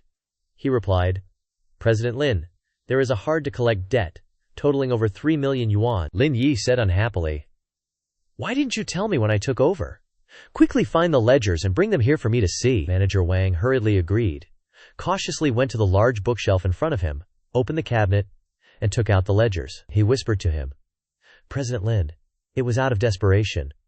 We couldn't do anything to those people, and I had no other choice. After briefly looking at the ledgers brought by the manager, Lin Yi said with some anger, That kid Qin Han owes us money. Manager Wang was sweating all over and replied, We can't afford to offend the Qin family. Last night, young Master Qin brought some girls to stay here and sign the IOU. He probably hasn't left yet. Lin Yi took out his phone and called someone. The other side answered and asked, Good morning, who is this? He calmly replied, This is Lin Yi. You little punk. Doesn't your family owe the Peninsula Hotel 118 million yuan? The person on the other end arrogantly replied, The Peninsula Hotel isn't yours. Why are you bothering me? He frowned when he heard that. Who said the Peninsula Hotel isn't mine? You need to pay off your debt first, and then I'll let you stay for free. Qin Han was in his room, answering the phone while getting dressed. There was a girl lying on the bed behind him. He laughed cheerfully and replied, Really? You're at the Peninsula Hotel. I'll come down to see you right away, Lin Yi replied. Come down. I'm in Manager Wang's office. Manager Wang was standing next to Lin Yi when a voice came from outside. Manager Wang, there's someone named Yao Donglai in the lobby who wants to see President Lin Yi. He was reading the ledger. Then he slammed it shut and said, Let them come up. The door slowly opened. It was none other than those two, Donglai and Liu Qiang, with taunting smiles on their faces as they looked at him. Manager Wang stood there, looking at Lin Yi in confusion, while he remained silent with a dark expression. Seeing that the situation didn't look good, Manager Wang picked up the walkie-talkie and said, Tell the security team captain to gather all the guards and wait in front of the hotel. Wait for my order. Suddenly they threw a red gift box on the table. That guy Donglai smiled mockingly and said, Mr. Lin, this is a little something from me. Let's work together on something big. I hope Mr. Lin will accept it. At this point, Lin Yi was in a gloomy mood, and he asked him in a low voice, When did I say I wanted to cooperate with you? Donglai still had the same smile, but he seemed a little unhappy. He slowly pulled out a cigarette from the pack and said, Lin Yi, I came here myself, and you won't even give me any face. I'm here today to discuss business. If we can't cooperate, then don't even think about doing business here in the future. Donglai lit the cigarette with a lighter. He frowned and announced with a menacing smile, Anyway, I only have this crippled life. Let's see who will suffer the most. Lin Yi gripped the cup tightly. He couldn't take it anymore. Lin Yi directly smashed the cup on Donglai's head, shattering the cup into pieces, and replied, You dare threaten me? Donglai was injured and bleeding. His underlings, seeing this, rushed forward and yelled, You motherfucker! You dare hit our boss? Lin Yi didn't hold back, kicking the brown-haired guy, causing him to spit blood. The kick sent him crashing into the door and falling to the ground, making Donglai's surrounding underlings feel scared. Made to bleed by him, Donglai shouted, Lin Yi, you motherfucker, don't be so arrogant. He straightened his clothes, darkened his face, and walked in front of him, saying, I know how to eat regular meals and do all kinds of bad things, but I'm telling you, not only are Moonbay Beach and Wangjiang Pier mine, but this hotel is also mine, and all the guards downstairs are my people. Donglai panicked when he heard him, stuttering as he held his head. What? What did you say? This Peninsula Hotel is also yours? Donglai turned to look out the window, and below was the entire hotel security team. He gaped, turning pale with disbelief. Lin Yi put his hands in his pockets and slowly approached Donglai, making him huddle against the glass door. He said, You guys probably know more about the underworld than I do, right? I just need to spend a little money, put it in order, and you know what the result will be. I don't need to say it, right? Suddenly, Qin Han was walking over. Seeing Liu Qiang also standing there, he asked, Liu Kui, why are you here? Liu Qiang was a little startled, but then replied, Young Master Qin, why are you here? Donglai suddenly smiled, went over to Qin Han with flattery, and said, Young Master Qin, we have a business dispute with President Lin, so can you help us? Qin Han ignored him, and went to say to Lin Yi, What's wrong? Are these two idiots even worthy of talking business with you? Lin Yi closed his eyes and sighed. The two guys were horrified to see Qin Han ignore them and go to talk to Lin Yi, their eyes wide open and their mouths agape. Lin Yi glanced over, pointed in another direction, and said, They just said they wanted to discuss business with me. Sun Ce heard this, stepped forward, scratched his head and asked, Let me see which idiot just said that. Sun Ce looked at the pale-faced, hollow-eyed blonde guy and said, It's not you, is it? Your guts aren't that big. Then, Sun Ce turned his eyes to the pale-faced guy in the blue vest and said, Then I guess it must be you, the guy in the blue vest said fearfully. Young Master Chin. Sun Ce went crazy and shouted, "I don't even have the qualifications to discuss business with President Lin, so what the hell are you?" Sun Ce told the group. "Get the hell out of here right now. Don't be an eyesore here," making the vest guys group too scared to even open their mouths. The blue-suited guy's face was all scrunched up and sweaty, thinking, just who the heck is this Lin Yi guy? Sun Ce didn't waste words, stepping forward and kicking the blue-suited dude straight to the floor, angrily shouting, "What are you still standing there for? Hurry and scram." Lin Yi spoke up, asking, "Hold on, when were you guys planning to pay back the money you owe me?" By now, those guys were hauling butt towards the door in fear. Hearing Lin Yi ask, the blue-suited guy turned back sheepishly, saying, "We'll go back and get the money right away. We definitely won't skip out." Sun Ce turned back, grinning at Lin Yi, and asked, "Want me to get someone to teach them a lesson?" Lin Yi waved his hand, refusing, "Nah, they're just small fries, no need to waste time." Sun Ce then scratched his head, a look of delight on his face, and suggested to Lin Yi, "Alright, I don't care anymore then. I helped you out with a big favor just now. You probably don't need the money you owe anymore, huh?"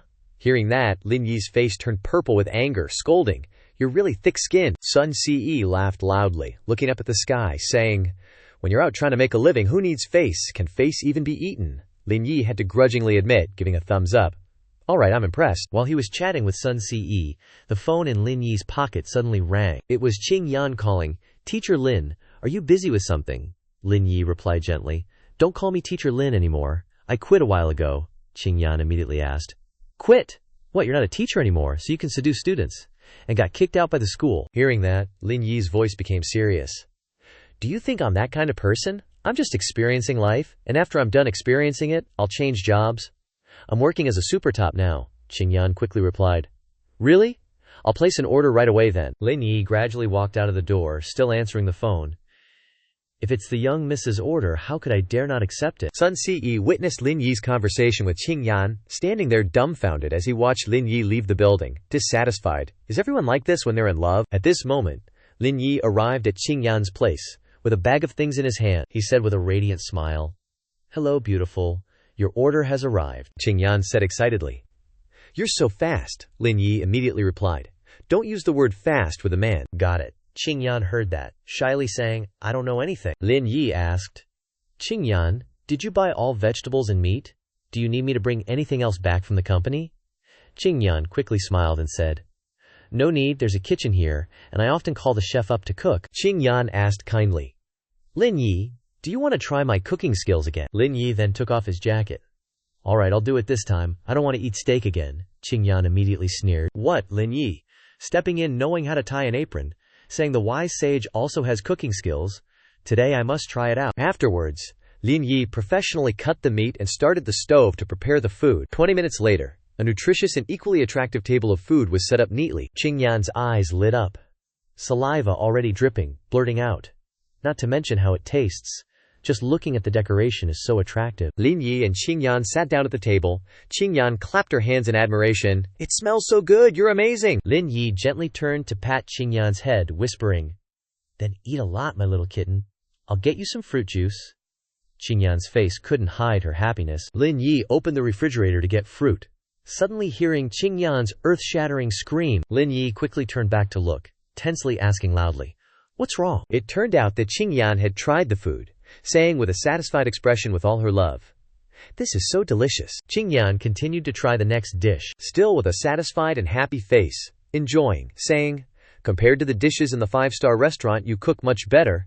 Then she asked Lin Yi, "Where did you learn to cook so well?" Needless to say, Lin Yi said smugly, "If you sincerely want to know, I'm willing to answer. In order to prevent the world from being destroyed, to protect the world's cuisine, I am a born cooking genius." Qing Yan, holding chopsticks and bringing food to her mouth, said, "We are the rocket team protecting the Milky Way. Are you satisfied? What do you want?" Lin Yi immediately stepped forward and kissed Qing Yan, surprising her. After kissing, Lin Yi licked his lips dangerously, saying, "So the reward was already here, huh?" Lin Yi wrapped his arms around Qing Yan's waist, gently lifting her onto the desk. Qing Yan said shyly, "This is the office." Lin Yi immediately refuted, "Office? Even more exciting, isn't it?" The two looked at each other, head over heels like they were just falling in love. Afterwards, Qing Yan and Lin Yi hopped out to the living room and sat on the sofa.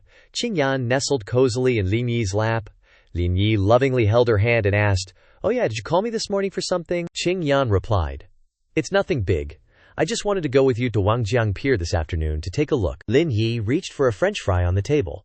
dipped it in sauce, and gently brought it to Qingyan's lips. He said, "Okay, I'll go with you this afternoon, and I'll also check on the project's progress." Qingyan happily ate the French fry, agreeing. At Wangjiang Pier, Qingyan spoke up to Lin Yi. "Yesterday, I went with the designers from Yaluo Company to take a preliminary look. The total project cost is about 350 million yuan. I plan not to take any profit from you on this project, so it'll save about 150 million. Lin Yi turned to ask, "Why is that? I'm not short on money." Qingyan happily replied, "This Wangjiang Pier project is too big. I didn't even think about making that much money. You can use it for working capital. You never know when you might need it." Lin Yi turned and gently stroked Qingyan's head, saying tenderly, "I understand your intentions, but if I'm not confident, I won't do it." Qingyan blankly replied, "Okay, I'll listen to you." Qingyan raised her hand to introduce, "But I and the design engineers have researched it, and if we renovate Crescent Bay Beach too, it would be really perfect." Lin Yi stroked his chin triumphantly and asked, "So, I can just buy it, right?" At this moment, the two gradually walked down the stairs. Qingyan turned and said, "You think you can just buy that place if you want to?" Qingyan happily held up a hard hat and said, "That beach is owned by the government. You can't buy it." Lin Yi quickly put on a hard hat and replied, "Is that so?" Qingyan turned and walked ahead, cheerfully saying after, "It's boring to wear a bikini at the pool all the time. Sunbathing on the beach is the best. I thought someone would give me the opportunity. I overestimated you. He. At this time, the construction manager had already seen Lin Yi and Qingyan coming. The manager immediately ran over to greet them. "President Lin, President Ji." Then the manager happily reported, "President Lin, luckily you're here. I was just about to find you to report that Yaodong has paid us back, and the business of Crescent Bay Beach as well." Hearing this, Qingyan hooked her arm around Lin Yi's in utter shock. Lin Yi calmly replied, "Yeah, I know." Qingyan turned to Lin Yi with a dazed and confused face, asking, "Lin Yi, what did you two just say, Crescent Bay?" Lin Yi replied without hesitation, "Crescent Bay Beach is now my property. Didn't you want to sunbathe?" Qingyan still didn't believe it and asked again, "Really?" Qingyan playfully hit Lin Yi's shoulder, coyly saying, "You're so annoying, always fooling me." Qingyan was slipping her feet into her shoes. She happily said, "Lin Yi, Wangjiang Pier is your property now. Take me to the beach when you're free." Lin Yi replied, "Okay, I'll teach you how to dive then," Qingyan said unexpectedly. "Wow, you know everything." "You're so awesome." Lin Yi took her hand and walked towards the clear water. Qingyan said, "Oh right, weren't you going to set up a fund? I found 2 people to help you with the paperwork, and I can find you an office if you need one." Lin Yi said, "You can just help me with the paperwork, and for the address, just use Lingyun Tower." Then their hands gripped each other even tighter. Qingyan asked suspiciously, "Lingyun Tower? Don't tell me you bought that too." Lin Yi then happily replied, "You guessed it, I bought it." He continued, "I want to take more orders. Go home first, remember to be careful." Qingyan worriedly reminded him, "Working under the sun and rain isn't good. You should also pay attention to your safety." After saying that, she got in the car and left. Lin Yi stood there waving goodbye. Suddenly, his phone buzzed with a notification. "You have a new order. Buy 2 swimming floats, priced around 200. Any kind is fine." At a swimming float store, Lin Yi sped to the store on his motorbike and said, "Boss, I want to buy 2 swimming floats, around 200 yuan. Good quality ones." The float store owner replied, "Okay, wait a moment." Then he turned to get the goods from the back. After that, the float store owner took out 2 golden floats and said, "These brand floats are very good. They're SEO top picks, so they're 209 yuan. Lin Yi happily replied, "Okay, write me a receipt. I'm a delivery guy, so I need to give it to the customer." The float store owner asked curiously, "You're such a handsome guy. Why are you a delivery guy? I know a lot of rich women. Let me introduce you to them." Lin Yi turned around and awkwardly replied, "Big bro, besides selling swimsuits, are you also a pimp?" The float store owner held the golden float and laughed. "Don't talk nonsense." "Take it," Lin Yi said, then took the swimming floats and sped off on his motorbike to deliver the goods. At a beautiful beach, Lin Yi called the customer. "Hello, is this Mr. Liu? I've brought your order of 2 swimming floats to the beach." The person on the other end replied, "I'm busy now, just bring them to me. The red umbrella, and I'm wearing blue shorts." Lin Yi looked up and saw countless red umbrellas. He said in panic, "Big bro, every umbrella on the beach is red. How am I supposed to know which one is yours?" The person on the phone said disdainfully, "With your IQ, you can only be a delivery guy." Suddenly, from behind Lin Yi, a voice called out, "Hey Xinji." It was Kui Bing. She was waving at Lin Yi, and the grumpy person standing next to Kui Bing was Lu Fei, also the customer who ordered the 2 swimming floats. Lin Yi heard the voice, put down his phone, and turned around. Kui Bing exclaimed in surprise. "Oh my gosh, mother, handsome guy." Then she called out, "Lulu, wake up quickly, our delivery guy is a super handsome guy." Lulu crawled out of the sand and said in surprise, "He really is handsome, why is he a delivery guy?" Lu Fei stood behind them, annoyed, and said, "Why else? Because he's stupid and only has muscles, can't even find the right person after receiving the order." The two girls could only laugh awkwardly after hearing that. Kui Bing turned and made a suggestion. "His face and body are so good, and we happen to be short of a waiter. I think he'd be perfect." Lin Yi said, "Hello, one swimming float is 209 yuan. Two are 418 yuan. Please pay first." Kui Bing continued to suggest. "Handsome, do you have any intention of changing jobs? I'm opening a clothing store, and we're short of staff." Lin Yi said blankly, "I don't have any intention of that. When are you guys going to pay?" Lu Fei held the receipt in his hand and angrily said, "Pay what?" Then he pointed directly at Lin Yi's face and questioned, "I ordered swimming floats for around 200. You bought them for 209. Are you pocketing the difference?" Lu Fei continued to criticize. "I bet you bought 2 cheap floats, then faked the receipt to cheat us out of money, right?" Lin Yi said in surprise. "Do you guys think I'd do something like that for a few bucks?" Lu Fei retorted sarcastically. "Oh, so you think you're richer than me?" Kui Bing pulled Lu Fei's arm and said, "Forget it, I don't think he'd do that, let me pay." Lu Fei took out his wallet and said, "Xiao Bing, I'm the one who invited you out. How can I let you pay? Forget it, I won't argue with him." He pulled out 400 yuan and slapped it into Lin Yi's hand. Lin Yi picked up the 400 yuan and said, "2 swim rings cost 418 yuan. Why is there only 400 yuan here?" Lu Fei arrogantly said. "Then I'm out of luck. Anyway, I only placed an order for 200 yuan. You don't expect me to pay more, do you?" Lulu, standing behind him, also raised her hand excitedly and said, "Ha, President Liu is so generous. Right, he needs to improve his memory." Lin Yi placed the 400 yuan back into Kui Bing's hand. Surprising her, he said, "Your friends seem pretty broke. Consider those 2 swim rings as a gift from me. Have fun." As he turned to leave, a voice called out, "Stop!" It was Lu Fei. He was utterly frustrated and said, "I already let you off, yet you dare to call me poor. My company makes nearly $2 million a year." Lin Yi turned around and sarcastically said, "At least I don't haggle over every penny." "Really?" Lu Fei put on a menacing face and said, "You said you have money, right? I want to place another order. I wonder if you dare to accept it." Lin Yi calmly replied, "What's there to be afraid of?" Kui Bing, hearing this, tried to stop him. "Handsome, don't bet. You can't win against him." Lulu, from behind, loudly said, "All right, Xiao Bing, don't be a busybody. What are you—" "Anyway," Kui Bing stuttered, "I'm—" A notification popped up on Lin Yi's phone. "You have a new order. Please check and accept it." He opened the order, and Lin Yi's eyes widened in surprise. He said, "Oh, you want me to buy you a Ferrari?" Lu Fei laughed triumphantly and said, "Aren't you a delivery guy? Go buy it, and I'll reimburse you." Lulu, standing behind him, also chimed in with a grin. "You're so funny, dude. He probably can only afford a toy Ferrari." Lin Yi then said, "All right, I'll go buy it and bring it to you right away." After that, he left. Lu Fei angrily pointed at Lin Yi and said, "By my ass, you're planning to run away, aren't you?" There were a few bottles of blue wine placed under the sand. Lu Fei picked one up, poured it into a glass, and said, "Xiao Bing, this wine doesn't have a high alcohol content. Try it," Kui Bing dejectedly replied. "Don't want a drink." Lulu stood in front of her, holding a glass of wine, said, "Xiao Bing, going out is all about having fun." "Why are you sulking?" Kui Bing sullenly replied. "I feel like you two are looking down on others too much." Lu Fei spat out the wine from his mouth and said, "Xiao Bing, stop joking around, okay? Are you thinking about that poor delivery guy?" Lin Yi had returned to the beach. In his hand, he was holding a suitcase containing a stack of contracts. Lu Fei saw Lin Yi and angrily said, "You still have the nerve to come back. I won't make things difficult for you. Call me Grandpa 3 times and we're even." "Okay." Kui Bing couldn't take it anymore. She yelled, "Will you stop? This is going too far." Lulu then put her hand on her shoulder. Lulu said, "Don't you know who Lu Fei is? Don't argue over someone who's not worth it," Kui Bing replied.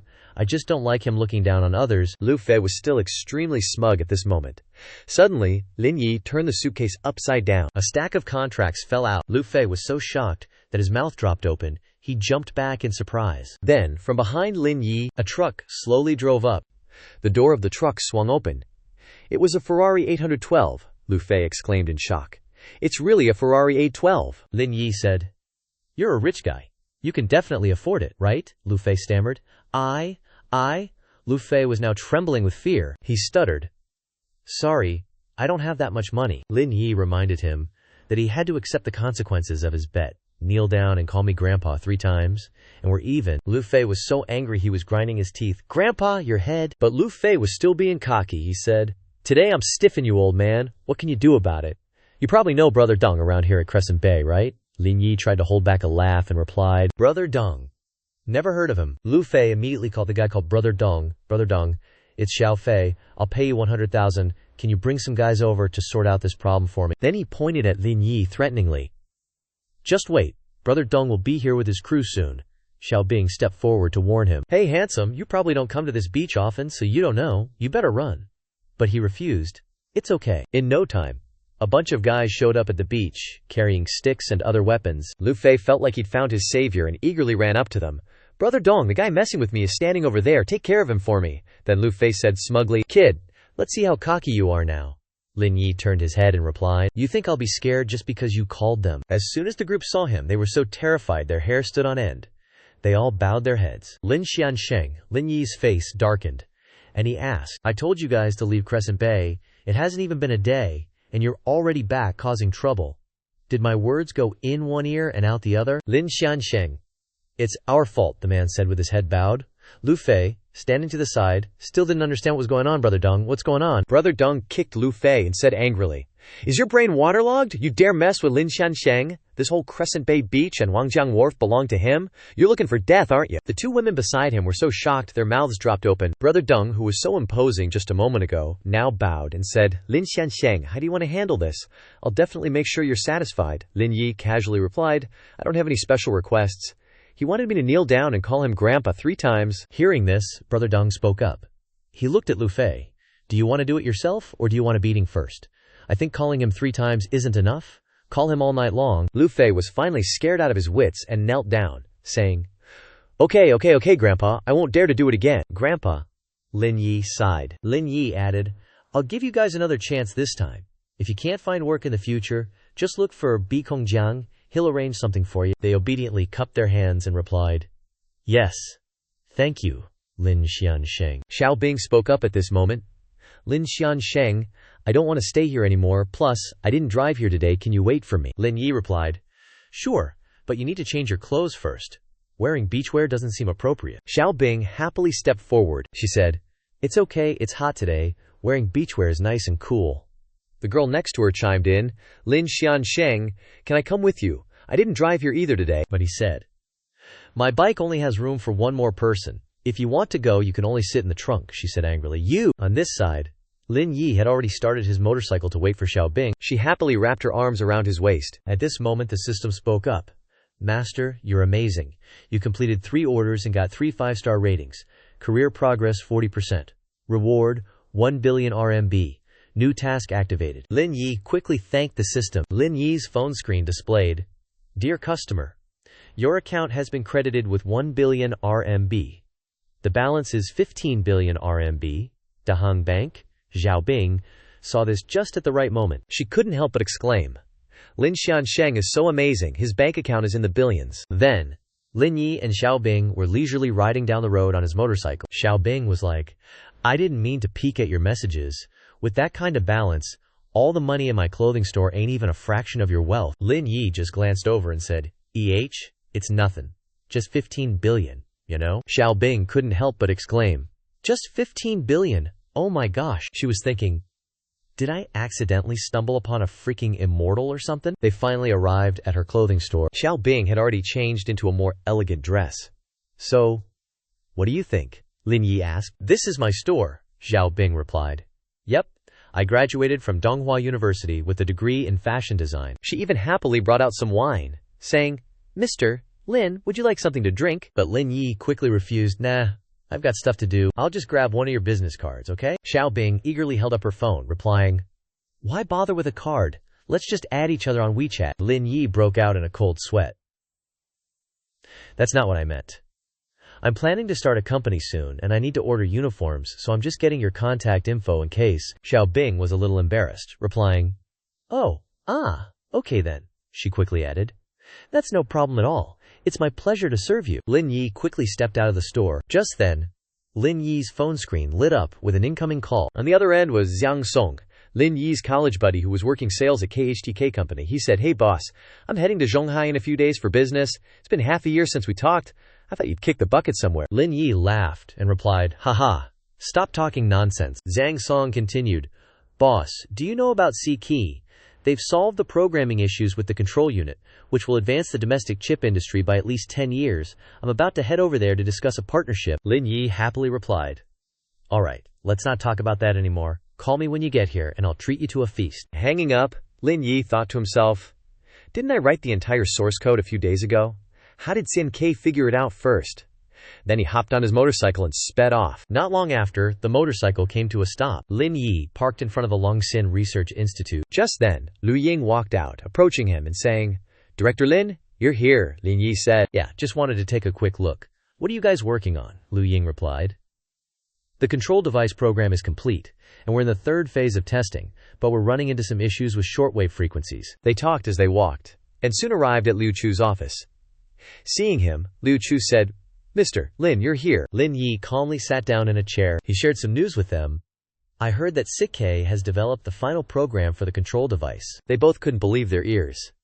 "Impossible." Lin Yi's face darkened as he said, "From what I know, CK hired a tech guy named Dai Niu, which is why their research speed is so fast." "If I'm not mistaken, that person is Liu Chu, who I fired not long ago." "Liu Chu," the two said in unison. Liu Ying said, "Director, rest assured. With Liu Chu's skills, I guarantee their results will be garbage, not as perfect as our program." Hearing this, Lin Yi slammed his hand on the table. He said angrily, "Saying you guys are brainless is spot on. Have you even thought about who the market will believe? Has anyone filed a patent?" Liu Ying, flustered, replied, "Director Chu, can't we just rush to file a patent before they announce it?" Lin Yi's face darkened. He said, "Do you think we still have the initiative? They've already registered. We'll get sued and become a laughingstock in the industry." Liu Ying's face paled. She couldn't say another word. Liu Chu stepped forward and bowed his head. "Mr. Lin, it's my fault. Please fire me." Lin Yi sighed. "What good would firing you do? Would it make up for the losses? Stop looking like you're attending a funeral." But Liu Chu kept taking the blame. "Mr. Lin, it's our responsibility. We were too negligent and got taken advantage of." Lin Yi slowly stood up. He said to them, "All right, stop standing there like statues. Follow me and get to work," they said in unison. "Get to work." Lin Yi walked over to the computer. "Ken stole our technical achievement, but it's only version 10. He comforted them. "Instead of being depressed, let's be happy about that." Hearing this, they cheered up.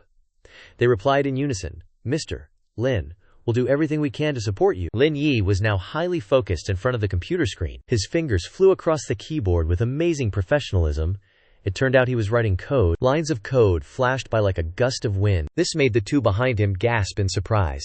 Their eyes sparkled as they looked at him. 12 hours passed in a flash. Lin Yi finally twisted his body to He muttered, "Damn, coding really makes you go bald." Liu Chu asked, "Mr. Lin, have you finished everything?" He replied, "The program is done, but the domestic lithography technology isn't good enough. We need to figure out how to get those 2 lithography machines from the Netherlands. That's the most important thing right now." Liu Chu replied firmly, "I understand, Mr. Lin. I'll contact them immediately and try to get it done as soon as possible." "And you," his voice jolted her awake. Lin Yi assigned a task to Liu Ying. "Quickly arrange to create a new mobile system. I need a mobile ecosystem that's as good as the ISO ecosystem." Liu Ying accepted the task. "Mr. Lin, rest assured, I'll guarantee the mission is accomplished." Then, Lin Yi patted them both on the shoulder. He said, "Cheer up, we can definitely change the foreign chip monopoly. We'll usher in a new chapter in the future." After speaking, Lin Yi strode off. Liu Chu was so happy he teared up. Our country has a pillar like him. There's hope for the future. After going outside, Lin Yi's supercar was already waiting. He said, "Lucky the butler brought the car here." At the same time, a notification popped up. "You have a new order." He picked up his phone and read, "Apple-shaped Bitten pear charger, pack it up." Lin Yi got in his car and drove to the delivery location. An hour later, the city was already lit up with lights. Lin Yi delivered the package. He said with a smile, "Hello, Mr. Chu. This is the apple-shaped pear charger. It's 612 yuan total." Chu Huijiang said angrily, "What are you talking about? Why is it so expensive? Isn't the Apple Store having a 50% off sale today?" Lin Yi said, "The event ended yesterday. Besides, you didn't specify that there was a discount." Chu Huijiang got even angrier. "What event ended? You're just trying to rip me off." Lin Yi was so angry he was fuming. This is a receipt for a few hundred yuan. I wouldn't stoop that low. Are you trying to scam me? Only then did Chu Huijiang scratch his head and say, how can it be so expensive? I should have bought some fake Chinese stuff. A woman's voice cut in. All right, Chu, it's just a few hundred yuan. Don't make things difficult for people. That was Chu Huijiang's wife. He handed her the stuff and said, here, take it. I have the night shift tonight.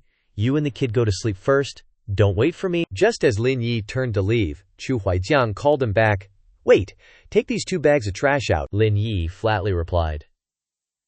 Taking out the trash isn't my obligation. Chu Huijiang pressed his luck, saying, you're new here, right? You won't even take out the trash. Do you want a 5-star review? Or do you want a bad one? I'm not taking it, Lin Yi retorted. If you want to do it, go do it yourself. You act like a big shot for a few hundred yuan. Chu Huijiang threatened angrily. You wait.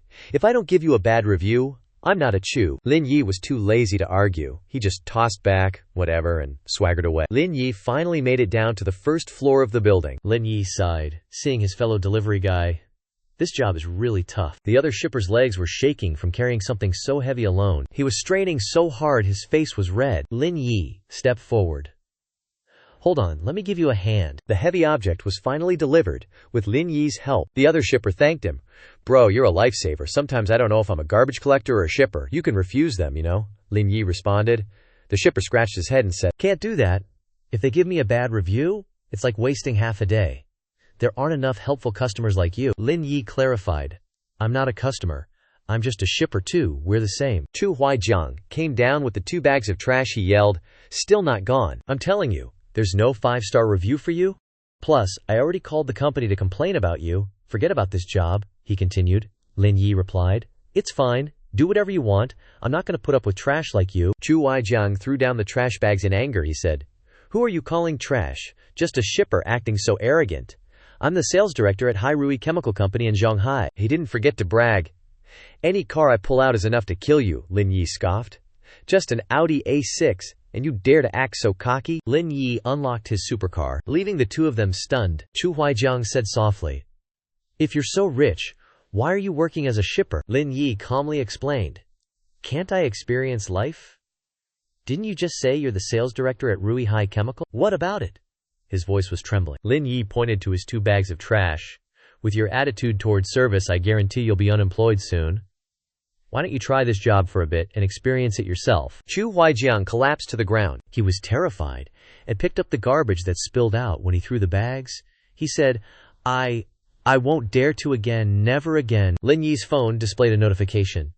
You have a new order. Please check and accept it. The order was for medicine, but below it was a note. Emergency contraceptive pills. Lin Yi pondered. This feels a little off, doesn't it? It's late. At Zhongkai Chang Apartments. Lin Yi has delivered the goods. He knocks on the door, and a woman comes out, leaving Lin Yi stunned. No way, why is it? Qingwan, seeing him, Mo Qingwan asks, why are you a delivery guy? Lin Yi ignores her words and says, so what if I'm a delivery guy? That'll be 38 yuan, pay up. Mo Qingwan suddenly flashes a sly smile. Hey. She crosses her arms and taunts him. I bet your business went bust, and you ran out of money, so now you're a delivery boy, right? Lin Yi says impatiently. What I do is none of your business. Just pay me already. But Mo Qingwan keeps on needling him. So eager for money, turned into a poverty ghost, huh? You barely have any skills and you dared to try running a business with people. With that, she flicks away the box of medicine. Mo Qingwan says superciliously, I don't need this medicine anymore. Take it back for a refund. Lin Yi asks, puzzled. What? Lin Yi picks up the box of emergency contraceptive pills and says calmly, all right then. Lin Yi turns to leave. If she doesn't need it, then whatever. But of course, Mo Qingwan wouldn't pass up such an easy opportunity to humiliate someone. Mo Qingwan raises her phone and snaps a few pictures, her voice full of sarcasm. Don't be in such a hurry. I just happen to have nothing to do.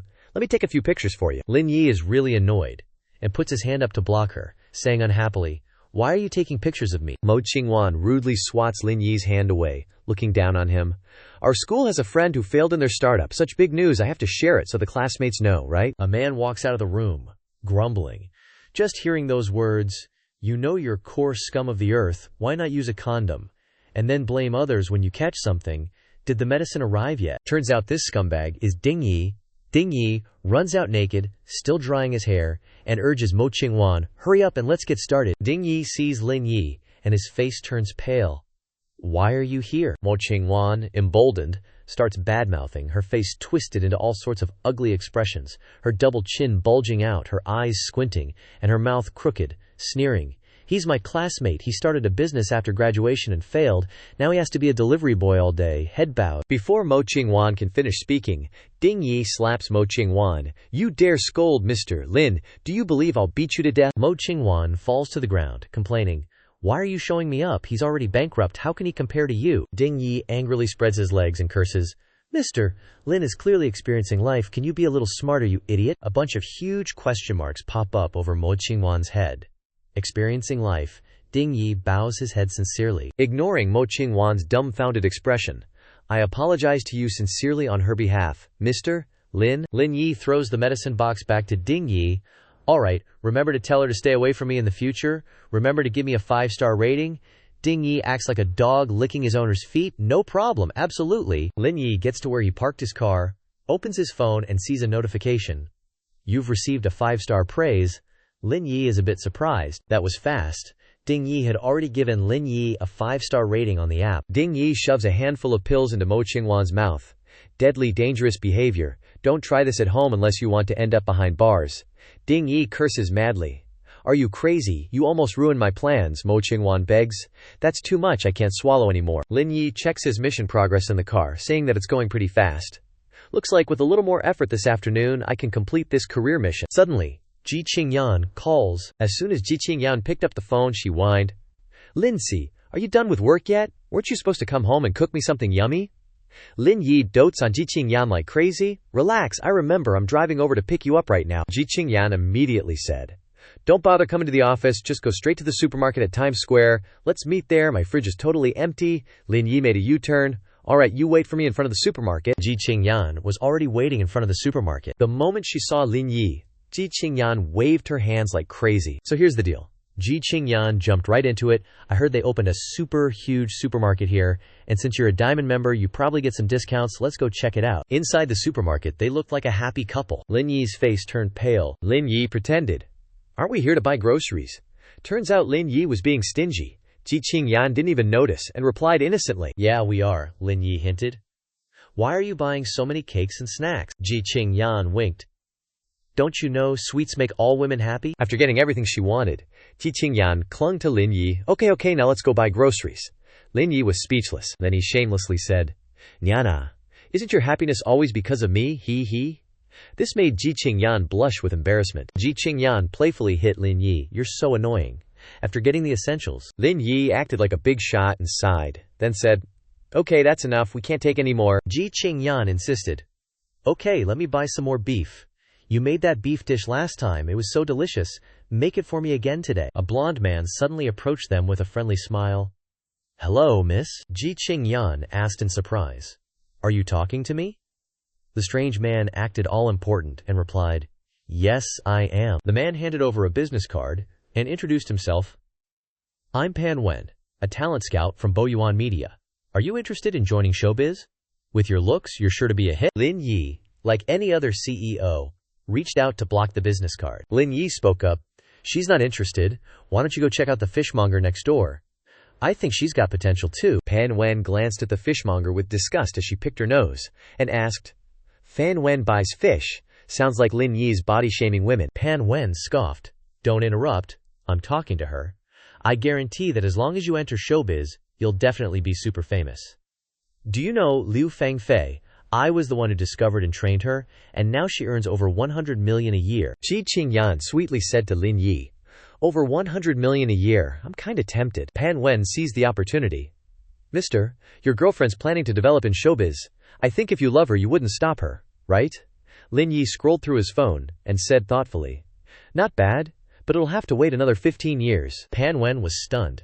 What did you say? 15 years later. Lin Yi held up his phone in front of Pan Wen. I have 15 billion here, and I want to support her for 15 years. Now let's see if you can wait that long. Pan Wen's face turned pale, his eyes widened, and he started sweating. So much money, Lin Yi said arrogantly.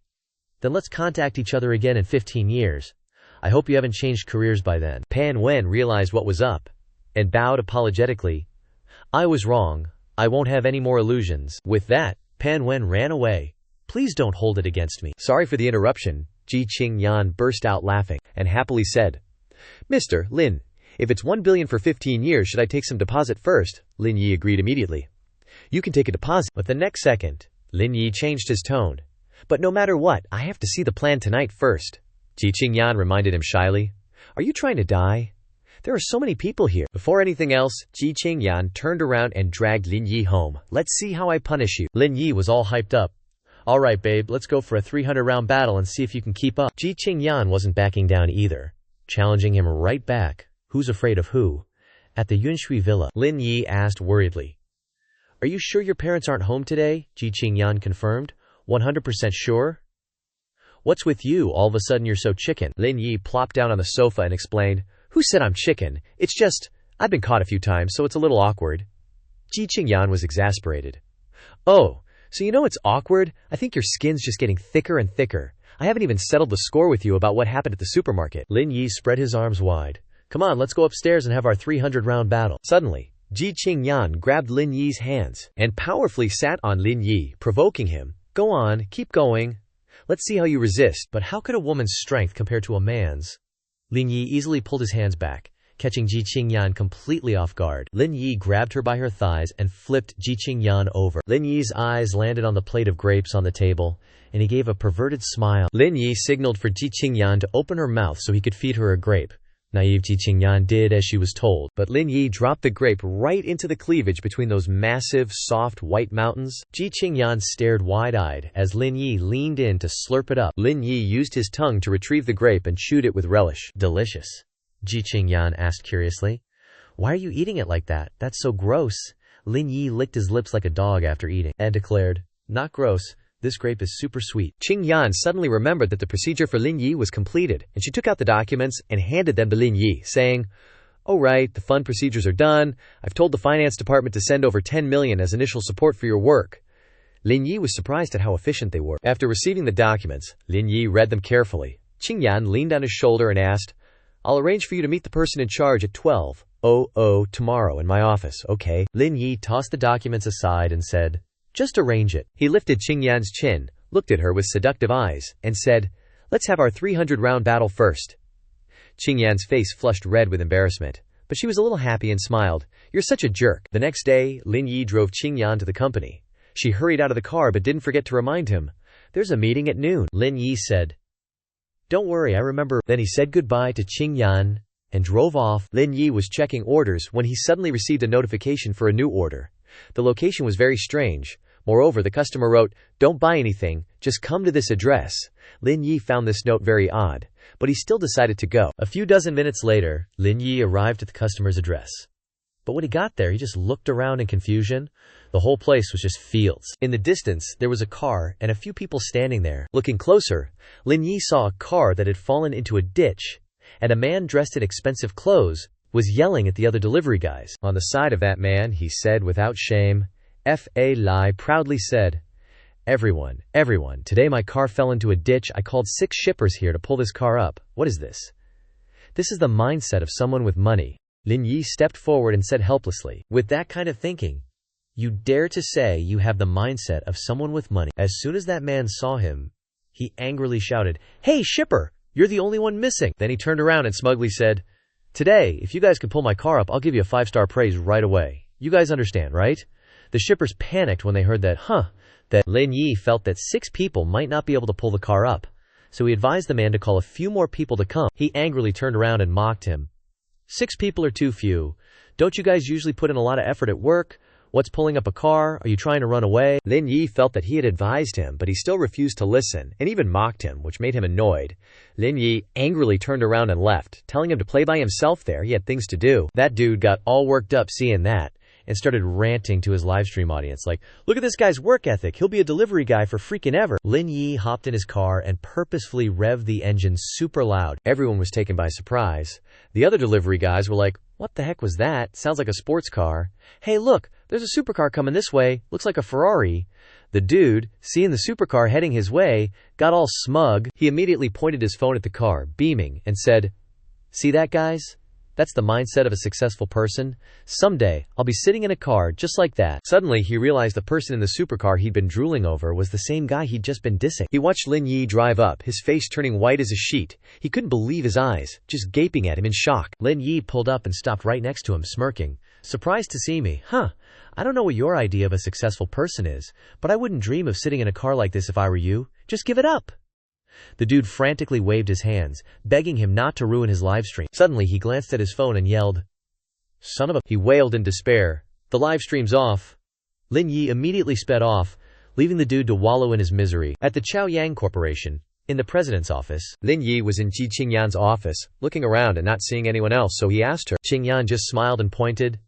"Back there." Lin Yi was confused about why she was pointing towards the kitchen. He walked into the kitchen and stopped dead in his tracks, staring at a pile of food ingredients on the counter. Lin Yi sighed helplessly and said to Qingyan, "President Ji, I cooked you a huge meal last night. You're making me cook again." Qingyan immediately ran over and looped her arm through Lin Yi's, saying, "I promise, once I learn how to cook, I'll make you food every day." Lin Yi was skeptical and asked, "Really?" Qingyan suddenly looked guilty and didn't say anything, just flashing a bright smile. Lin Yi carried out the last 2 dishes from the kitchen, saying, "All done." Qingyan looked at the table full of food Lin Yi had made, her heart filled with happiness, and said, "Awesome, let's dig in." Just as they were about to eat, there was a knock at the door.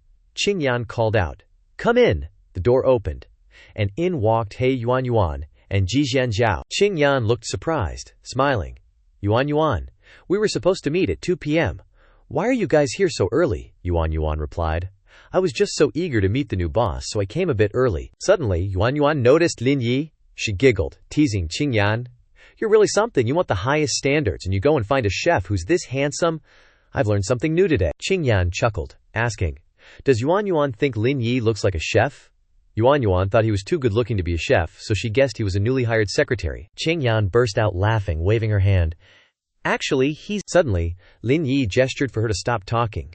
Qingyan understood and nodded in agreement. Yuan laughed and told her not to explain, then introduced Xian Zhao to Qingyan. "Let me introduce you. This is Xian Zhao.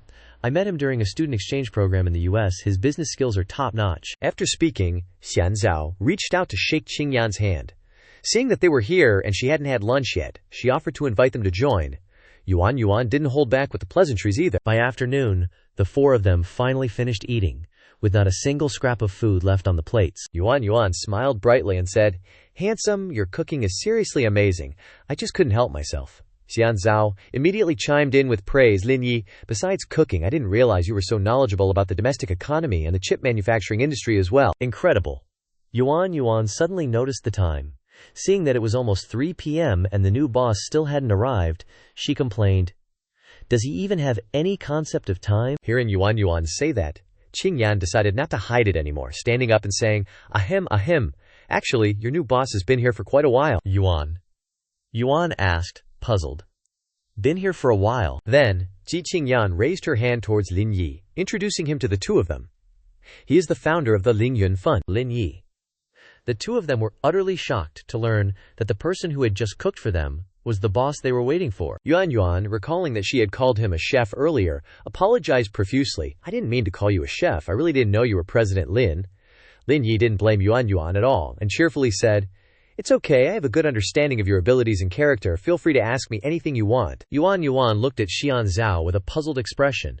He could only smile sheepishly. Finally, Yuan mustered up the courage to ask, "President Lin, is the main focus of the job managing the fund's budget? What is President Lin's business plan?" He smirked and said, "The fund is not my main job. In the future, I want to dominate the world's business map.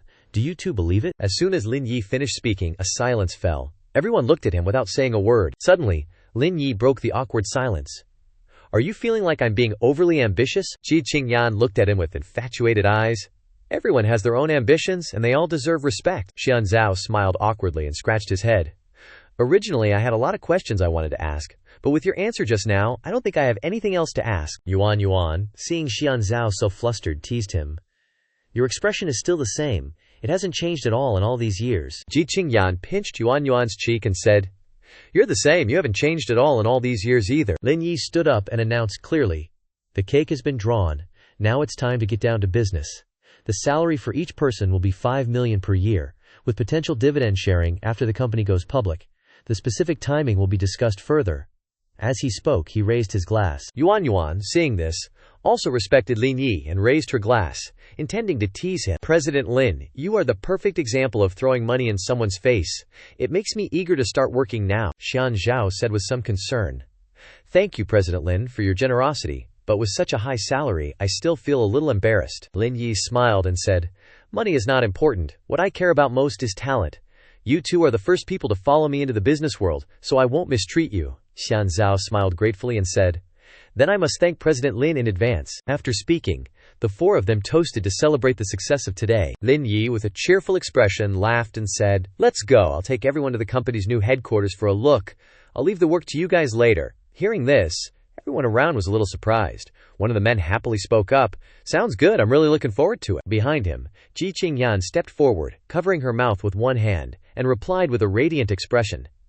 Aren't you afraid that Lin Yi will give you two a tiny room and tell you to start from there? Yuan ran after Lin Yi, a mischievous smile on her face, while running and saying, President Lin, even if you give us a small room, can we ask for extra money to buy an air conditioner? I can't use a fan. All my makeup will melt away. Hearing her say that, Lin Yi, who was walking ahead, put his hands into his trouser pockets, turned his face back, and laughed. His laugh was really loud. The scene shifts to the Lingyun skyscraper. The skyscraper has an architectural design of two towers placed side by side, with an area connecting them at the top, making it look like it's standing tall against the calm blue sky, with gentle clouds drifting in the wind. The sunlight shining through the glass windows further enhances the striking brilliance of the skyscraper. Below ground, everyone had arrived at the main entrance of the central building, their faces filled with joy. Yuan was amazed by what she saw before her. She shielded the sun with one hand and said, President Lin, don't tell me you rented the Gemini skyscraper as an office? Hearing her say that, Lin Yi smiled faintly and replied, then it must be the skyscrapers next door, right? There are also some office areas around, Yuan turned to say. At this moment, Lin Yi replied with a somewhat smug tone, I didn't rent it, I just bought the entire skyscraper outright. As he spoke, he adjusted his tie with his hand, his expression a bit conceited. Jing heard the information. Yuan and Qi Zhao were immediately shocked. She blurted out a sound, her face as if she couldn't believe this fact. Yuan immediately put on a coquettish look. She put her hand on her lips and said with a cute tone, President Lin, I don't want to be an ex anymore. I guess you haven't hired a secretary yet. Although my legs aren't as long as Big Sister's, I also wear little black dresses. So what? Just a little bit of property is enough for you to offer yourself? Can't you raise your value a bit? Ji Qingyan stared at the other party with a dangerous expression, her face showing a hint of coldness, her hand on Yuan's shoulder causing Yuan to jump back in fear, her expression a bit embarrassed. Yuan immediately moved closer to Ji Qingyan, put her arm around the other shoulder and said, Oh my, Big Sister is jealous. Hearing that, Ji Qingyan's expression became surprised. At this time, Lin Yi stood up straight. He said with a confident expression, I'll leave the rest of the work to you guys. The company account has 500 million. I'll leave the company's affairs for you to handle yourselves. I have personal matters to attend to. Hearing this, Yuan's face revealed a hint of interest. She turned her head back and said in a joking tone, President Lin, what personal matters do you have? It can't be that you're going to be a chef for the female president next door, right? Ji Qingyan's face turned red when she heard that. She was embarrassed in front of everyone around. A hand suddenly wrapped around Ji Qingyan's waist. Lin Yi's voice softly spoke up. He immediately said, Right, but not quite. I'm her SH. Lin Yi's expression was a bit smug, he said with a triumphant tone. As soon as he finished speaking, he pulled Ji Qingyan's body into his arms. She unexpectedly lost her balance and fell into the other's embrace. The two people, Yuan and Qi Zhao, were immediately surprised by what was just said.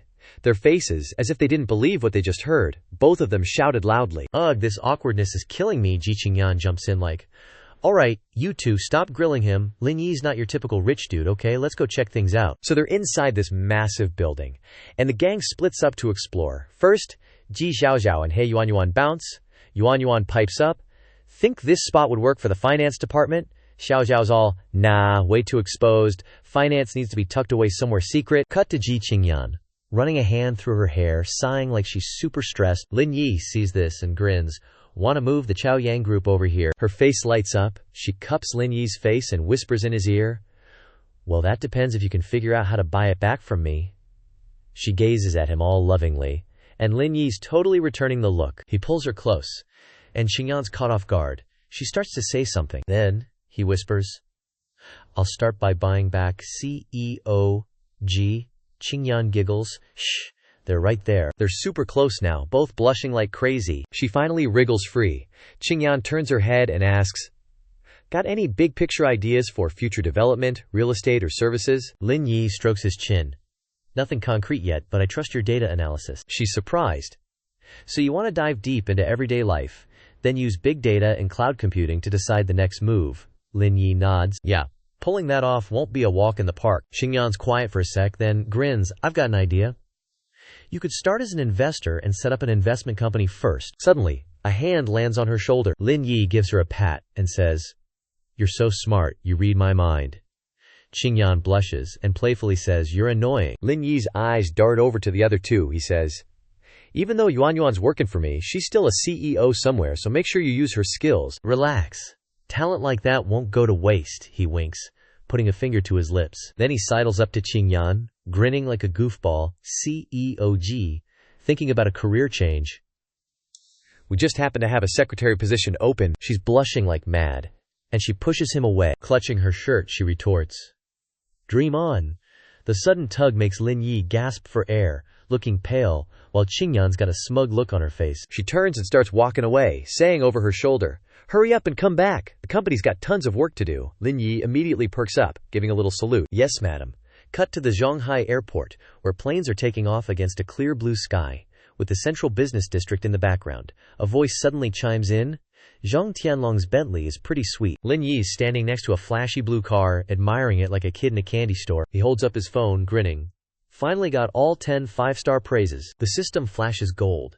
Shooting out of the screen, a woman pops out, holding a system panel. "It's Lan Wei, here to deliver the news. Master has completed the task. Career progress 60%. Reward. Lucky card. Valid for 5 minutes. Lin Yi's confused. Lucky card. What's that? Lan Wei explains. It eliminates all bad situations. This card can change your destiny. Lin Yi's eyes widen, intrigued by the system's announcement. He grins. At the airport gate, a voice calls out, "Zhang Song's flight's almost here." In the distance, a young man and a woman are heading towards him. It's Zhang Song and his girlfriend Yue Qiao. Zhang Song waves enthusiastically at Lin Yi, yelling, "Boss!" Behind him, Yue Qiao looks annoyed, giving him a side eye. Seeing him wave, Lin Yi smiles and says, "Long time no see." As soon as he finishes speaking, Zhang Song sprints over and tackles Lin Yi in a bear hug, yelling, "Boss, I missed you so much." Lin Yi's caught off guard and stumbles back. Yue Qiao follows behind, scowling. "We're at the airport? What are you doing?" Everyone's staring. Hearing that, both Lin Yi and Zhang Song are mortified. Hearing this, Zhang Song gets closer, his lips pursed as if he wants to kiss the other person, and his mouth replies, "We haven't seen each other since graduation."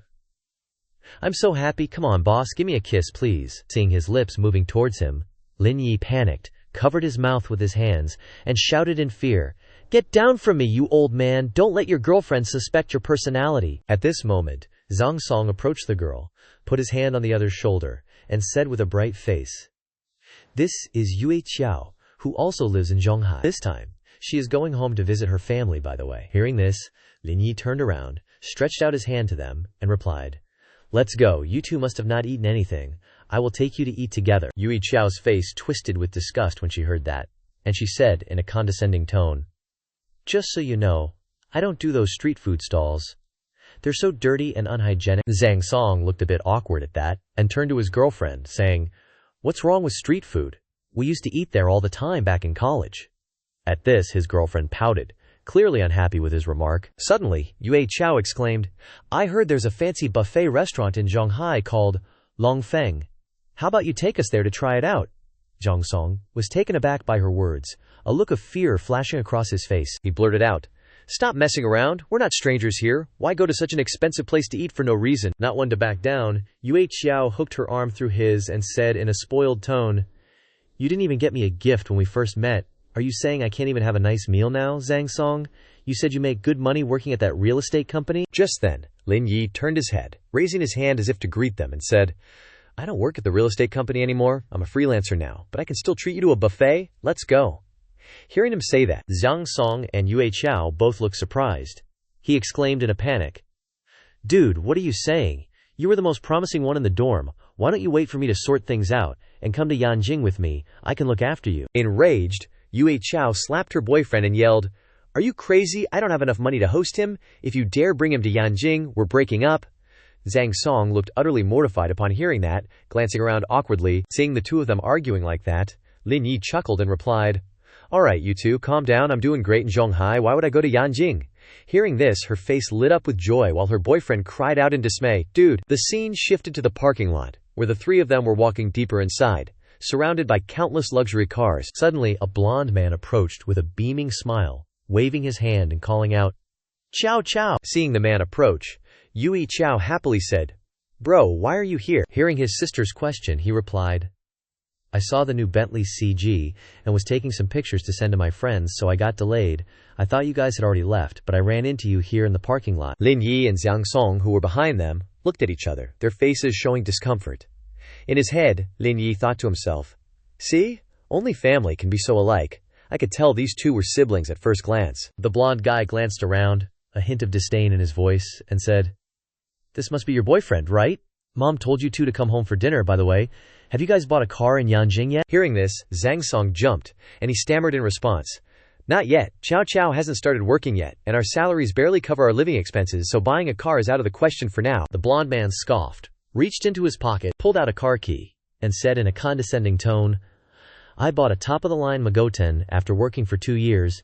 If I could do it, why can't you?" Hearing this, Zhang Song looked embarrassed, stammering, "That's because..." Suddenly, Lin Yi spoke up, his voice cold, as he looked at the blond man and said, "Even though my brother and I don't have a car, I do. It's just a car. Why make such a big deal out of it? I can give him one if he wants." As he spoke, he grabbed a remote key and pressed a few buttons, and a luxury car nearby immediately beeped. Zhang Song asked in disbelief, "Dude, is that really your car?" Lin Yi replied without hesitation, "Of course." Everyone was taken by surprise. Yu Chao pulled Zhang Song aside and whispered, "Zhang Song, is that car really your roommate's? Isn't he just a freelancer? How could he be driving a Bentley?" Zhang Song was equally clueless, shaking his head, "I don't know." Yue Chao suddenly had an idea, looking at Lin Yi with a scheming expression. Yue Chao suddenly changed her attitude and said with a smile, "Brother Lin, we won't be going home for dinner. It's best to have a meal together since it's our first time meeting." Lin Yi seemed reluctant to have Yue Chao join them and said unhappily, "But we're eating at a street food stall. You might not be used to it." Yue Chao's brother, seeing his sister being rejected, quickly chimed in, "How about I treat everyone to a meal, get to know each other, and we can be friends later?" Yue Chao was delighted to hear that, and grabbed Zhang Song's hand. Seeing his girlfriend like that, he helplessly agreed to invite Lin Yi. Seeing his best friend looking so awkward, Lin Yi had no choice but to agree.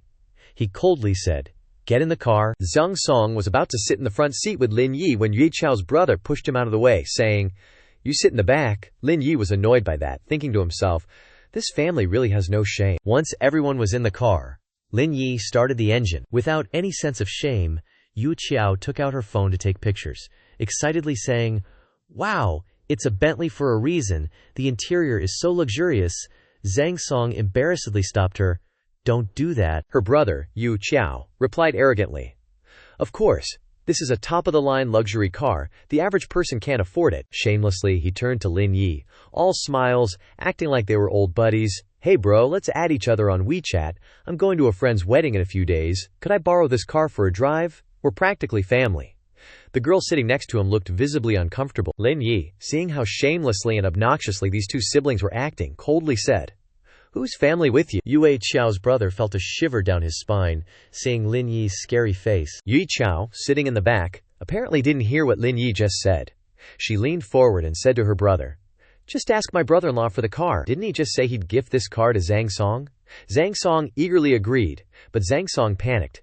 "This car is too expensive. I can't possibly accept it. The boss's money isn't just picked up from thin air." Oblivious to how rude she was being, she grabbed Zhang Song by the collar, yelling loudly as if Lin Yi wasn't even there. "Let me tell you, if you don't get this car today, you're not getting any peace from me." Zhang Song was shocked by her words, but he didn't know what to do with her. At Zhonghai Snack Street, Lin Yi led them to the restaurant that he and Zhang Song used to frequent back in their school days. He asked, "Zhang Song, you haven't forgotten this place, have you?" He happily replied, "How could I forget?" The four of them sat down at a table and started ordering. Even though Yu Qiao treated Zhang Song terribly, he still cared about her, Ciao ciao, the food here is very hygienic, don't worry, take a look, and order something. Yu Qiao still said snobbishly, I don't like eating smoked stuff like this. After discussing and ordering, Lin Yi said with a smile, Boss, let's get these dishes. The landlady enthusiastically replied. The dishes were brought up and looked very appetizing. Zhang Song happily chatted with Lin Yi. Boss, thanks for treating me today. I have so much to talk to you about. Lin Yi chuckled and said, Tonight, Zhang Song, just crash at my place and we can talk slowly. Zhang Song politely said, There's no need. I'm in Shanghai for a business trip. The company pays for accommodation. Before Zhang Song could finish his sentence, Yue Qiao cut in. Lin's suggestion is good. Stay at Lin's place tonight. My brother and I will go home and wait, and then we'll find a few receipts to claim the money. Can't let it go to waste. Zhang Song looked at Yu Qiao in shock. He said, That's not a good idea. The boss has a girlfriend. Let's not bother them. Lin Yi said generously, It's okay. I broke up with Liu Cc a long time ago. I'm living alone now. I'll have someone bring over some stuff later, and we can have an after party until morning. Suddenly, a driver arrived and asked, Hello, sir. Did you call for a designated driver? Lin Yi raised his hand to signal that he did. Lin Yi stood up and said, To Juzhu Pavilion. The other three were surprised to hear him say that. Yue Qiao and her brother gaped in disbelief. That was the most luxurious villa district in Shanghai. On the way to Lin Yi's house, he and Zhang Song chatted the whole time. Meanwhile, Yue Qiao and her brother in the back were just scheming how to get into Lin Yi's house. Her brother kept urging her, Qiao Qiao, this is Juzhu Pavilion. Find a way to get in there. Yue Qiao pondered for a while, then suddenly gave a weird smile and said, Don't worry, leave it to me. They all stepped into Lin Yi's Bentley, then closed the door. Especially Yu Qiao casually got in the car, like it was hers. But when all three of them were in the car, Lin Yi was left standing outside. He looked into the car, speechless, not knowing what to say to them. How can anyone be so presumptuous? Only then did he angrily say, You two are in the car, where am I, the owner of the car, supposed to sit? Yue Qiao's brother heard this and immediately got out of the car, awkwardly replying, That. Then he looked at Yue Qiao and said to her, Zhang Song is staying at my place tonight. You said you were going back to your mom's place. She flinched at being called out but still tried to come up with a reason to stay. Actually, I didn't really want to go either, but Zhang Song's so drunk I'm a little worried. Then she turned around and pretended to care about her boyfriend, asking, Honey, do you want me to go with you over there? But Zhang Song was already dead drunk, not even knowing what his girlfriend was saying, just calling out boss. Seeing this scene, Lin Yi, although he didn't like his friend's girlfriend at all, could only sigh and say, all right, don't say anything, just let her come along. Following that, under the peaceful moonlight, Lin Yi decided to take everyone back to his house. His car sped along the road. Time passed, and after half an hour, the group finally arrived home. The sight of the magnificent mansion, as if it only existed in movies or the world of the super rich, immediately hit the others. Just seeing this scene made Yue Qiao gape in admiration, and even Lin Yi's friend Zhang Song couldn't help but be surprised by the grandeur. Zhang Song immediately turned to Lin Yi, pointed at the mansion and asked, Boss, these houses must be worth a lot, huh? As for the host, upon receiving the question, he calmly replied, Not too much, just over $1 billion per house. Hearing the words over $1 billion spoken so lightly made the couple's eyes and mouths form perfect os. They were extremely shocked, thinking to themselves, Over $1 billion? This must be the first time they've heard such a large sum of money. Suddenly, the manager came up from behind and said, Ling Xiansheng, you're back. Then all three turned to look at the person who had spoken. At this moment, the manager pointed to the people carrying things nearby and announced to Lin Yi, Lin Xiansheng, This is the barbecue stuff I brought over as you requested. Lin Yi replied, Okay, take it inside. The preparations were complete. Lin Yi happily put his arm around his bro and said, You must be sobered up by now. Let's keep the party going, shall we? Zhang Song didn't hesitate and immediately agreed to Lin Yi's tempting invitation. Then I won't be polite. Then Lin Yi turned and went inside, not forgetting to look back and say, I'm going to grab some booze, wait here for a sec. Now, only the couple was left together. Yue Qiao seized the opportunity and said to her boyfriend, Zhang Song, What's the deal with Laota in your dorm? Is he like a secret billionaire? Zhang Song was a bit flustered and replied, I just found out he's this rich too. He was so low-key back in school. Now Yue Qiao revealed her intentions. She plotted with him. He's got so much money you gotta cling to this thigh. And that car, you gotta get it. But, contrary to the reaction she expected, Zhang Song chose to push her hand away. He didn't agree with her at all, and angrily retorted, How can I do that? Such a valuable gift. How can I accept it? He's my Leota, not my dad. He doesn't have to take care of me. After that, Zhang Song went inside, leaving his greedy girlfriend outside. But someone like Yue Qiao wouldn't easily give up on the idea of latching onto a rich guy like Lin Yi. She muttered to herself, I knew you were a hopeless idiot who'll never amount to anything. I might as well go grab Lin Yi myself. After a while, a barbecue feast with tons of dishes was laid out on the table. Just looking at it made your mouth water. Before they could even sit down to eat, Yue Qiao said, Zhang Song, wait here for me. I'm gonna go, use the restroom. Her boyfriend didn't think much of it and replied, okay, go ahead. Elsewhere in the villa, Lin Yi was selecting some good wines on the shelf. After searching for a while, he finally chose a bottle he liked to share with his bro at the party. Suddenly, a woman came up from behind and started talking to him. Lin-Yi, I have something to ask you. It turned out to be Yue Qiao. She didn't go to the restroom like she said earlier, but secretly went to her target. She asked, Lin-Yi, are you still single? Seeing her, Lin Yi's expression immediately turned unhappy. He didn't rush to answer, but looked at the wine bottle in his hand and thought, unusual kindness hides ulterior motives. He's reminding himself that when someone is suddenly being nice, it's either a scam or theft.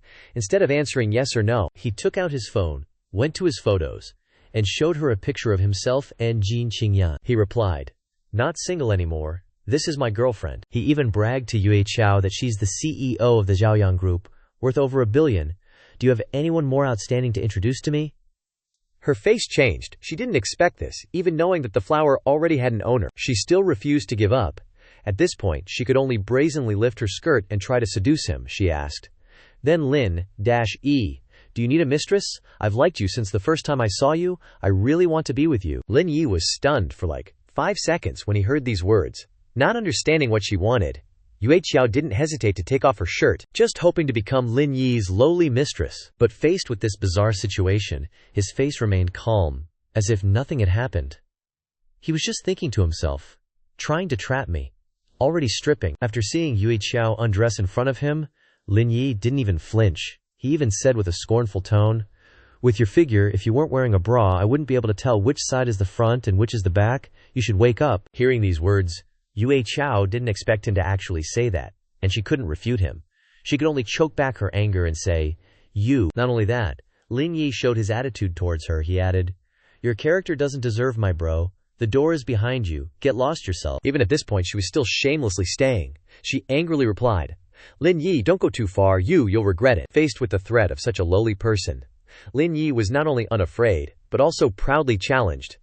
I really don't know what I have to regret. Suddenly, out of nowhere, Yue Qiao hugged herself and screamed, ah! This woman's ridiculous trick made him even more confused than he already was. He raised his eyebrows and looked at her blankly. Hearing his girlfriend scream, Zhang Song quickly ran over. He wanted to see what was going on. He asked anxiously as he ran, what's wrong? What's wrong? Then the scheming Yue Qiao immediately threw herself into her boyfriend's arms, pretending to sob and complain to him, Zhang Song, I went to the restroom.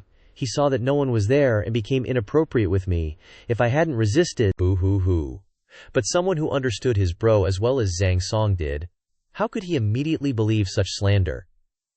He quickly asked, no way, Leota isn't that kind of person. Are you misunderstanding something? She got super pissed that her boyfriend didn't believe her, and yelled, are you even my boyfriend? Why aren't you on my side? Then, she turned around and pointed at Lin Yi, acting all dramatic. Lin Yi, you did this to me. You better cough up $1 billion or I won't let this go. Zhang Song, not wanting his girlfriend to go too far, quickly grabbed her hand and said, Yue Qiao, that's enough. Lin Yi was totally disgusted by her behavior. He said, annoyed, $1 billion?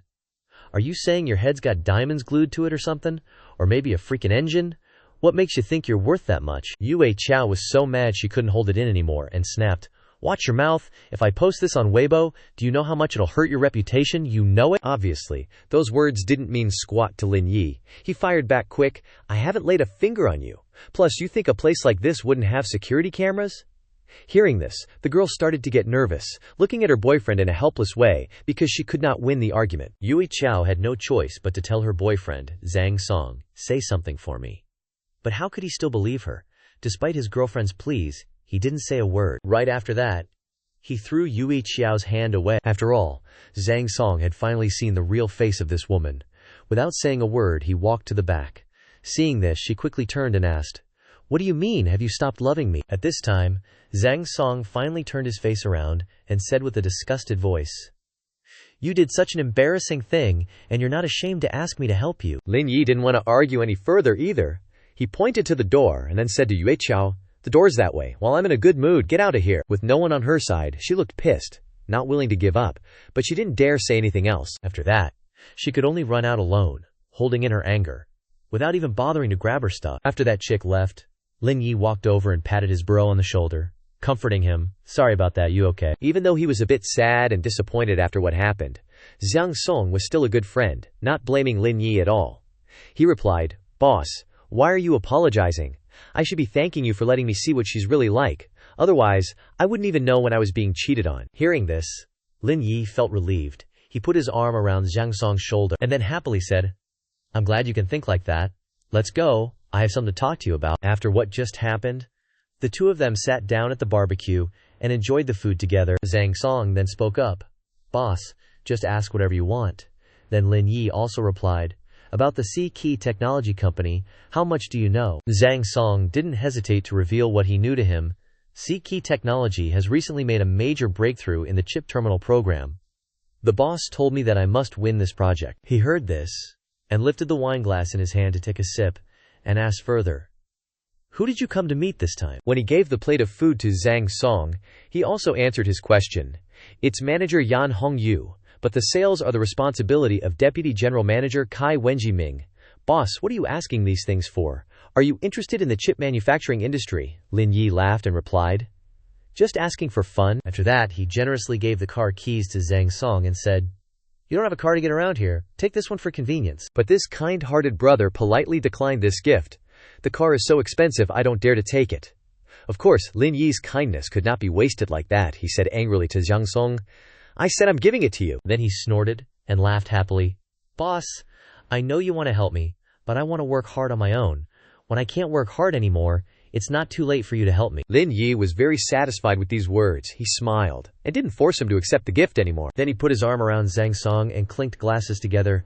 "Good brother, really a good brother. We won't go home until we're drunk today." The next morning, when Lin Yi woke up and entered the dining room, someone had thoughtfully laid out delicious-looking dishes on the table, and next to it there was a letter with the content, "Boss, breakfast has been prepared for you. I have something to do, so I'm leaving first." It turned out that it was a message that Zhang Song had left. Seeing this, he happily said to himself, "It seems I have to work hard too." Suddenly his phone rang. It was a new notification that was sent. "You have a new order. The job content is to write a thesis for someone." While Lin Yi was still enjoying his piece of bread, he suddenly stopped after reading that notification. He muttered, "Write a thesis for someone? What kind of request is this?" To be sure, he decided to call his customer and ask, "Hello, are you the client? I'm the delivery guy. Are you sure you want me to write a thesis for you? It's related to your major. If there's any mistake, it will affect your graduation results." The other side heard this and replied, "You've got the wrong idea. It's not about writing it for me, but helping me type the thesis into a document and save it on the computer. I'm in a real rush, so please come to this address ASAP. No time to waste." Lin Yi quickly replied as he headed towards his car, "No problem." Scene changed to the Zhonghai Institute of Technology. At first glance, it's a large school with modern design. Just then, a student holding a large bouquet of roses leaned confidently against his car. This guy's name is Sun Ning. He called out excitedly to some girl, Jin Xiao. With that bouquet, he's definitely about to confess. Across from him was the blonde Jin Xiao. Her cheeks flushed at the sight, and she looked surprised. Behind her, some girlfriends were watching, all looking admiringly at her. Under the romantic atmosphere, Sun Ning presented a ring box along with the roses in his hand. He said to her, "We're graduating soon. I hope you'll be my girlfriend from now on. The passenger seat will only belong to you." He then opened the box, revealing a sparkling ring inside. Jin Xiao was so touched by the confession that her eyes welled up with tears. She stammered, I. Then she replied, "I." But before she could finish, something zoomed past them, so fast that it created a gust of wind that blew away Sun Ning's confession roses. The culprit was none other than Lin Yi. He rolled down the window, flashing a bright smile as he struck up a conversation. "Hey beautiful, could you tell me where the lecture hall building is?" Jin Xiao, seeing a handsome guy asking for directions, not only wasn't mad about what happened, but eagerly ditched her boyfriend and happily smiled. "Go past this school gate, and it's the tallest building there." After getting the answer, Lin Yi immediately drove straight into the school, not forgetting to thank her. "Okay, thanks a lot." Back to the couple. Sun Ning continued his confession. "Jin Xiao, I'm truly sincere about you. Please be my girlfriend." However, contrary to her earlier joyful expression, Jin Chao looked disgusted and said, "No way." Seeing his feelings rejected so decisively, the guy was stunned and asked, "You said you agreed just now, why the change?" As it turned out, her reason for rejecting him was the handsome guy in the supercar whose name she didn't even know. Jin Chao stared intently at the car and said, "Your car isn't good enough for me. That supercar is my ultimate choice," Sun Ning exclaimed in surprise. What? Cut to another scene? Inside the school's lecture hall building, specifically room 1008. At this moment, a student named Liu Wei looked exhausted. Slumped on the table as if she were about to kick the bucket, Liu Wei's weary voice echoed in the room, "I'm done for." In front of her was a computer. She lamented to her best friend, Zhao Weiran, "I'm so beat my fingers are about to break off." Behind her, her friend replied awkwardly, "There's no helping it. My living expenses could only afford a paper thesis." Although worried, Zhao Weiran could only encourage her friend, "Hang in there a little longer. The shipper will be here to take over for you soon." Just as she said this, the door suddenly opened and someone walked in. It was Lin Yi. He walked in and asked, "Excuse me, is there a Memis, Zhao here? I'm the shipper." The moment Zhao Weiran saw him, she immediately dragged her friend aside to make way for the shipper. This girl was even eager to invite the handsome guy. "Come, sit here, let's get started right away." After Lin Yi sat down, she handed him the paper thesis and explained the work. "Only this part is left. Typing it out should take about 4 hours. I'll pay extra for overtime then, don't worry." But Lin Yi was thoughtful. He didn't start writing immediately, but glanced through the contents of their thesis. He was astonished by what he saw. He said seriously to the two girls, "What is this? There are so many errors. If you submit this, you might not graduate." Zhao Weiran panicked upon hearing this. She replied, "No way. My classmate sold this to me. She also studies physics, and her grades are excellent." After hearing her words, he only paid attention to one word and asked, "Sold?" To prove that it was a flawed thesis, he pointed to a section in the paper, writing and explaining, "Look at your own argument here. It's already wrong. Therefore, all the arguments based on this are completely wrong. You get what I mean?" By now, Zhao Weiran was freaking out. How could she have expected something this serious to happen? She stammered, Then what do we do?" After reading the thesis more carefully, Lin Yi added, "Actually, this topic just needs a new argument, using Maxwell's demon to illustrate the possibility of the second law of thermodynamics." While he was explaining attentively, he suddenly noticed the blank looks on the two students' faces. He asked, "Do you understand anything I'm saying?" Zhao Weiran replied blankly, I just study for the sake of studying. I've heard of it, but I don't understand it at all." At this point, Lin Yi was a little embarrassed. He sighed, rubbed his head in frustration, and didn't know what to say. As for her friend Liu Wei, who had been silently standing behind her friend the whole time, after witnessing the entire event, she stroked her chin and thought to herself, "To be a super and also be so well versed in electrothermal dynamics, that's too OP." Zhao Weiran was all sorts of confused. "Could you say that again? But slower this time." Lin Yi, slouching in the chair, goes,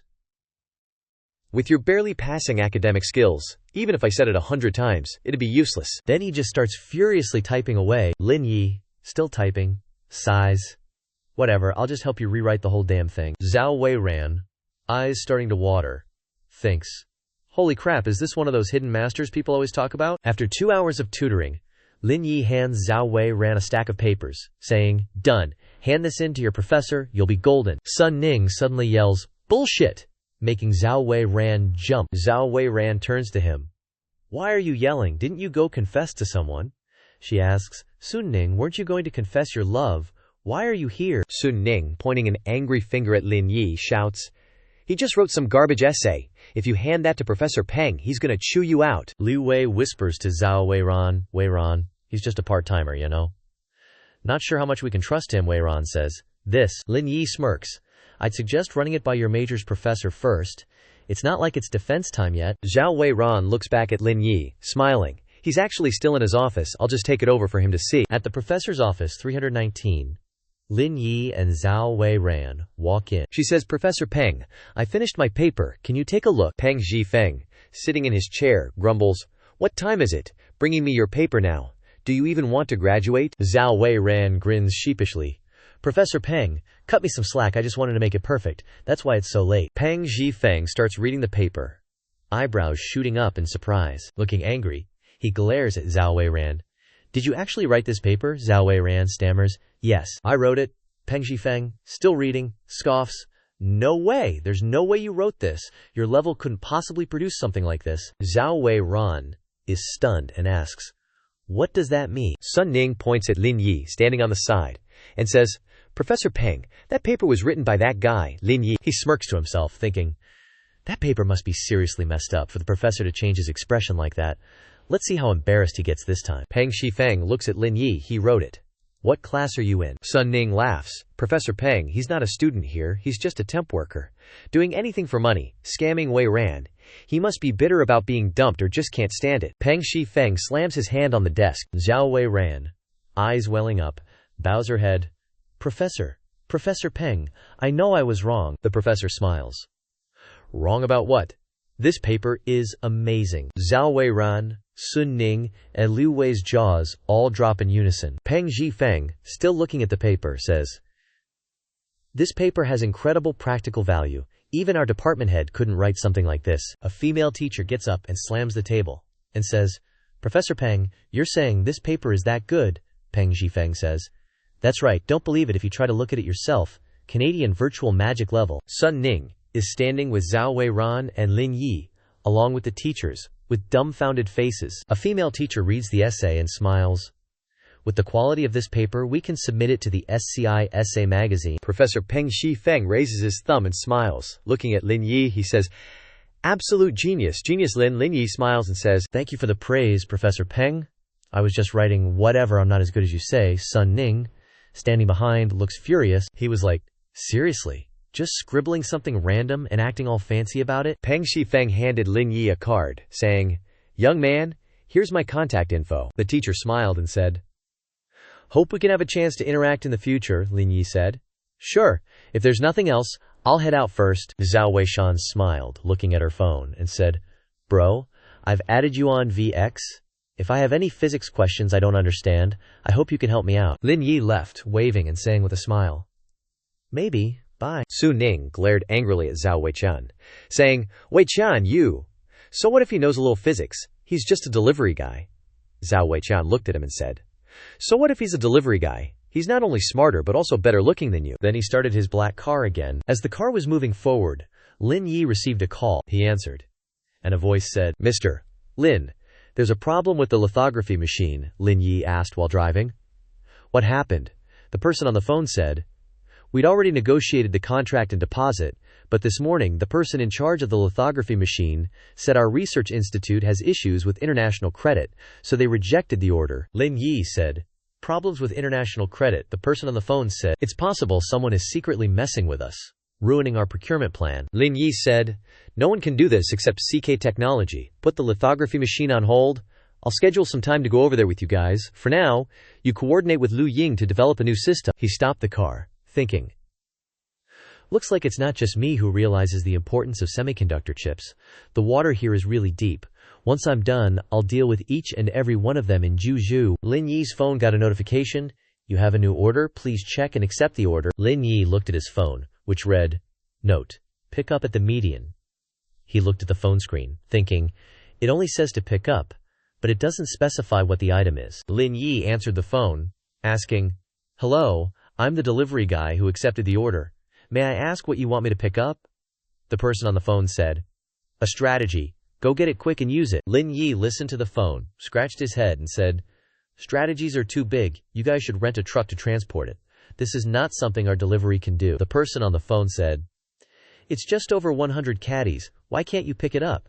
Renting a truck will cost at least 200 yuan. If you don't accept, I'll complain. Lin Yi raised his phone high, angrily said, a ting sound. He looked at the phone. It seemed like there was a new notification. Notification. Dear SH friend, as of 15:09 today, your negative review rate is 4,749%. Based on your recent performance, we are temporarily suspending your delivery qualification.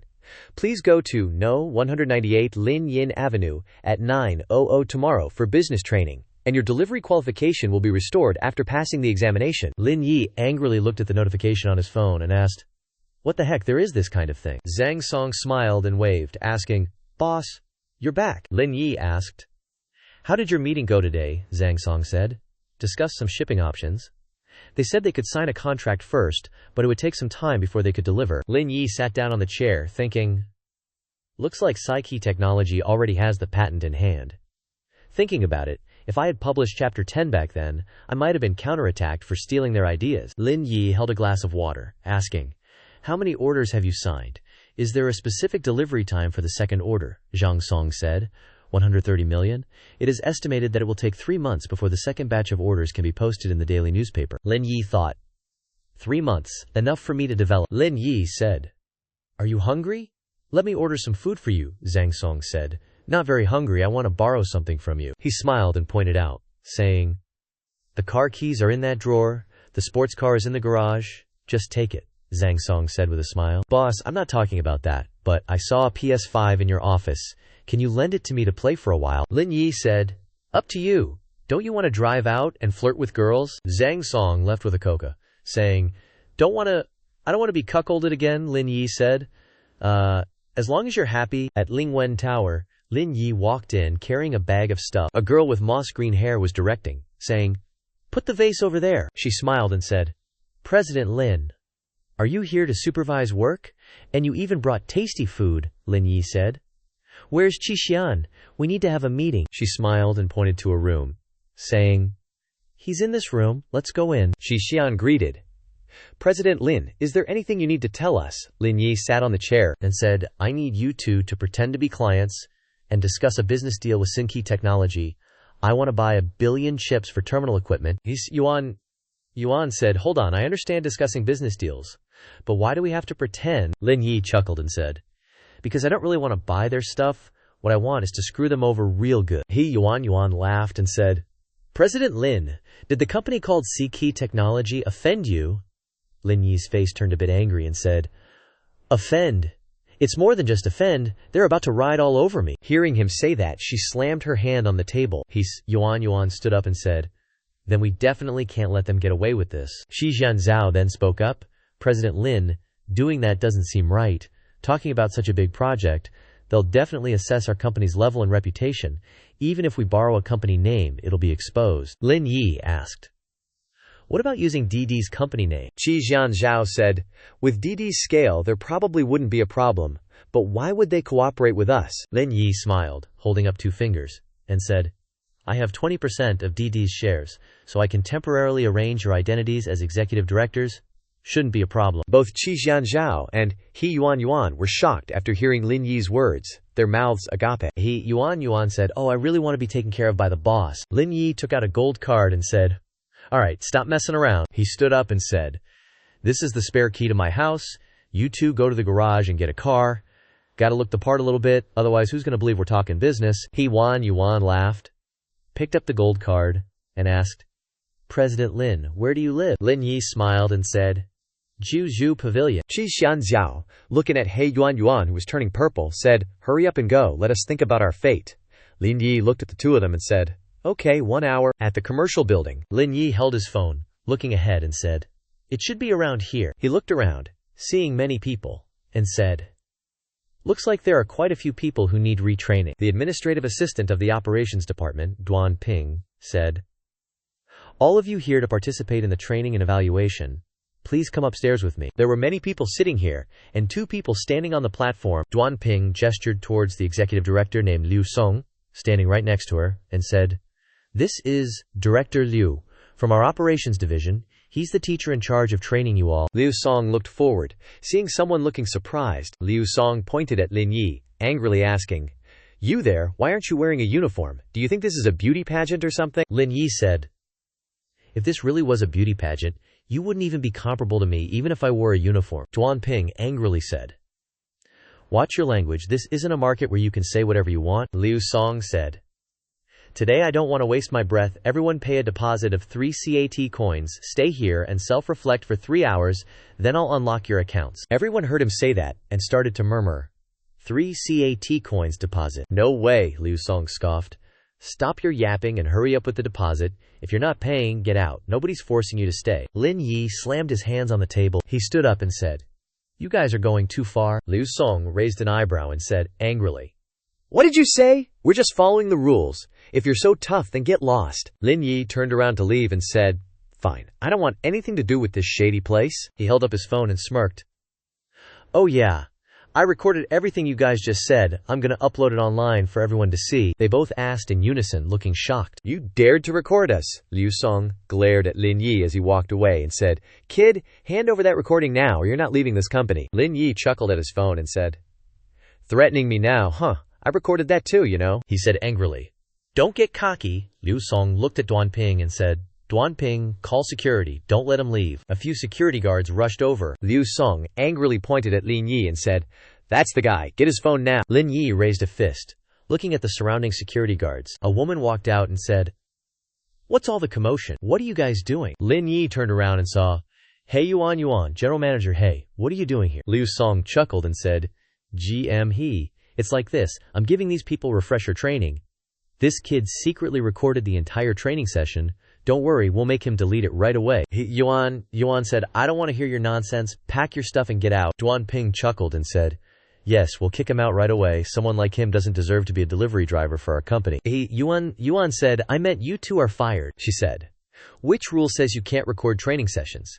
It must be that your actions are seriously damaging the company's image, so you're afraid of being recorded. Yuan said.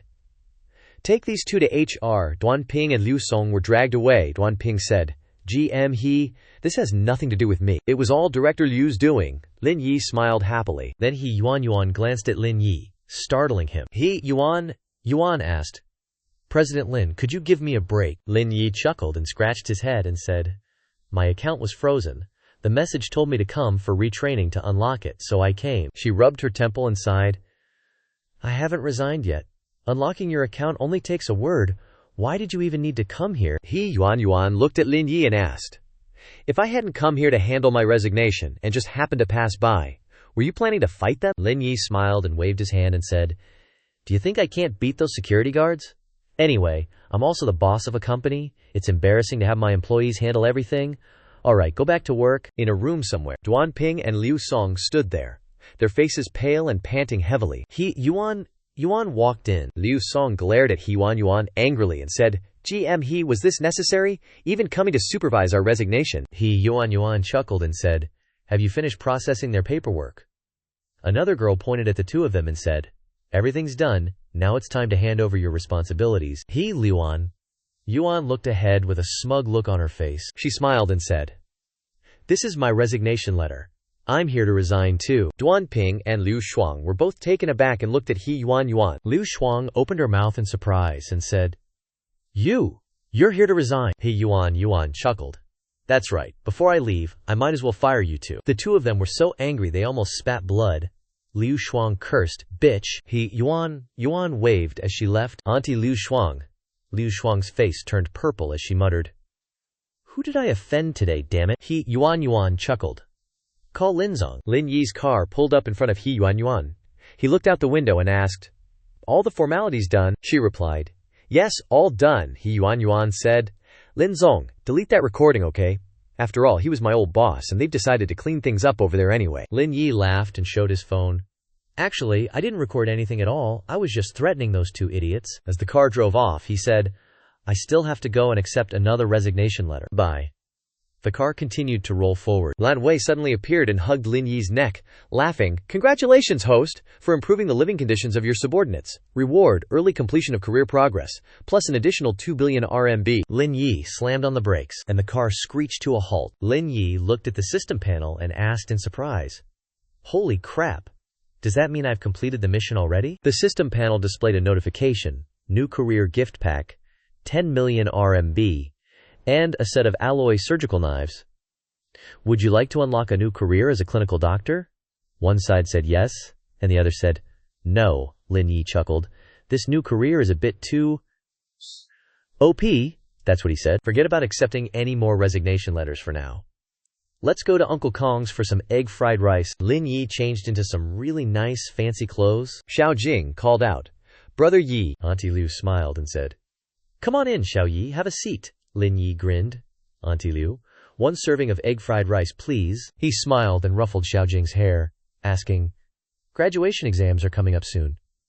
Which university are you planning to apply to? Xiao Jing smiled and said, I want to apply to Fudan University. Lin Yi smiled as he sat down and watched Xiao Jing wipe the table, asking, Which major are you interested in? She smiled and said, I want to study medicine. Some dude smirked as he looked at the two of them and asked, "Little sister, with your looks, why don't you apply to an art school and become a star?" Xiao Jing said, "Brother Yi said the entertainment industry is too messy, so I'm not going in there." Auntie Liu brought out a bowl of egg-fried rice.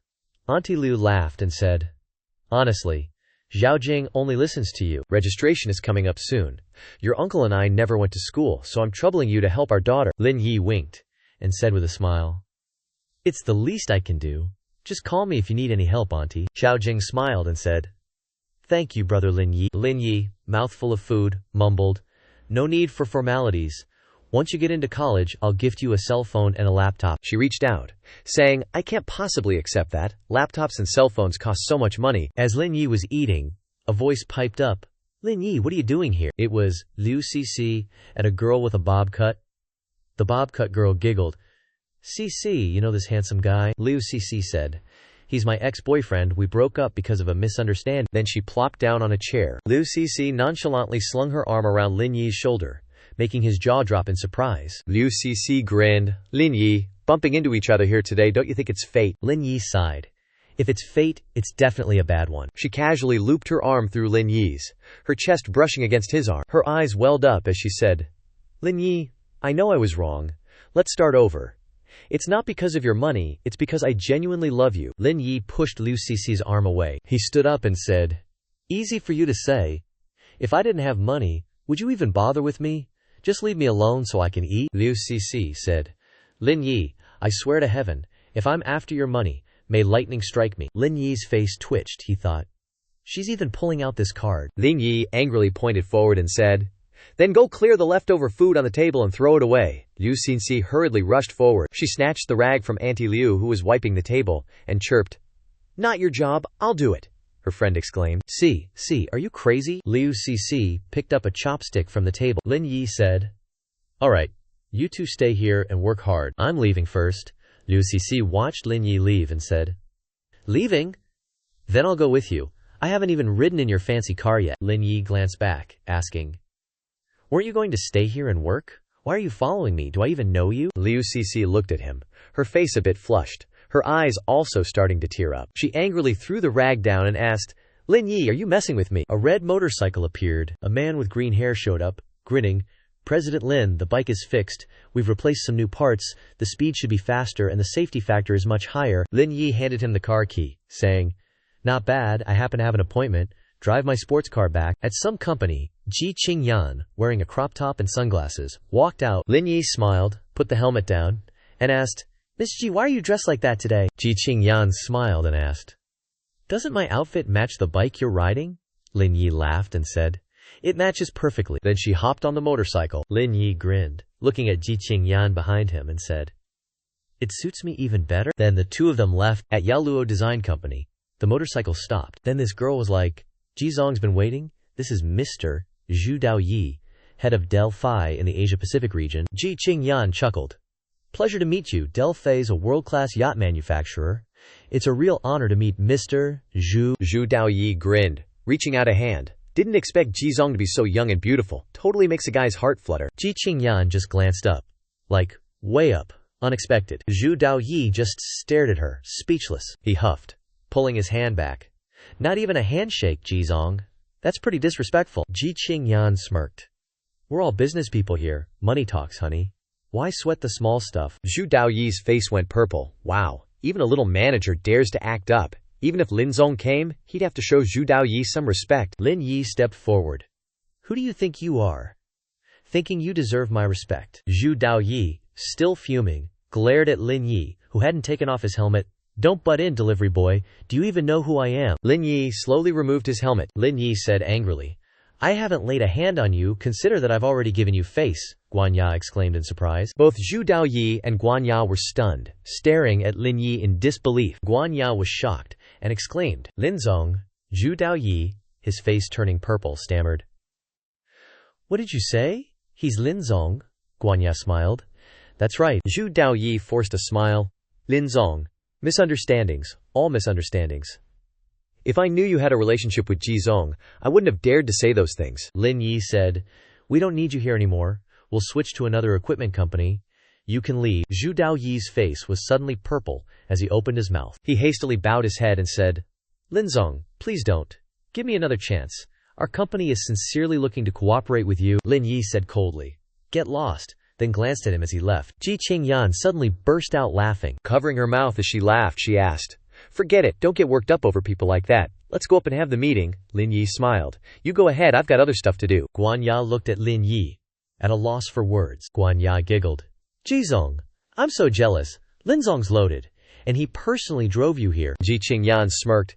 Yeah, he's not doing too bad. Lin Yi was already on his motorcycle, talking on the phone. The person on the phone asked, Boss, my work trip's over. Where are you? Lin Yi chuckled. Out and about. You. The person on the phone said, I'm at Sikang Tech. Want to grab some grub with me? Lin Yi laughed. Sure thing. I'll come pick you up. Then he roared off on his motorcycle. At a place with tall buildings, Lin Yi took off his helmet, saying, Looking pretty swanky. Zhang Song came out with a man, saying, Director Yan, I wish us a pleasant cooperation. Sikang Tech Marketing Director Yan Hongyu laughed, shaking hands with Lin Yi, saying, Rest assured, I will arrange it soon. Zhang Song walked over and said, Boss, you switched to riding a motorcycle again. This one's super pretty, Lin Yi said with a smile, asking, What were you guys talking about? Zhang Song's face turned purple. He scratched his head and sighed. Don't even mention it. Sinki Technology, the company we talked to last time, agreed at first, but now they're pulling a fast one. They're saying the second batch of goods won't be available for another 6 months. Lin Yi asked, No way. Wasn't everything finalized yesterday? Why the sudden change of heart overnight? Zhang Song just kept scratching his head. He said, Apparently Didi Transport wants a piece of the pie too. Our company's too small scale, so we basically have no hope. Lin Yi listened to him and didn't know what to say. Lin Yi thought, My brother, I'm really sorry, man. He tossed Zhang Song a helmet. Let's go. Zhang Song put on the helmet. His face was still full of anger as he said, I told them that both Longxin and Siaki are pioneers, and if they drag this on for too long, they'll easily lose the market. But all they said was that Longxin would be crushed by them sooner or later. It's all just a show. Lin Yi asked, Crushed. Then, Zhang Song put on his helmet and got on the scooter. Lin Yi said, All right, I'm free today. How about I take you for a ride to the beach? Zhang Song asked, The beach? Does the boat have Wi-Fi? Lin Yi just sighed after hearing him say that. Then, Lin Yi drove off, saying, You're such a total shut-in. A group of people walked in. One person extended a hand towards Fudong's Director of Affairs, CK, Yunji Ming, and said, Hello, President Xi. This is Mr. Yunji Ming, our Vice Director of Affairs, and this is Liu Chu, the Dean of our CK Research Institute, a domestic chip expert. Shi Jianzhao said, Hello, everyone. Yuan said, Director Yun, President Xi. We have a flight abroad this afternoon, so please summarize briefly on your end. Let's get straight to the point. Yunji Ming said, Dean Liu, please briefly introduce the chip patent we hold to President Xi. Liu Chu said, Okay. There were a lot of people present in the room. Shi Xianzhao said, Director Yun, Dean Liu mentioned that you hold over 20 patented technologies, all under your company's name, correct? Yunji Ming said with a smile. That's for sure, President Xi. You can rest assured, I can get you the patent report to look over. Shi Jianzhao said, That won't be necessary. I just want to confirm one thing. Is your chip technology the best in the country? Liu Chu said, President Xi, I can guarantee you we're definitely number one in the industry.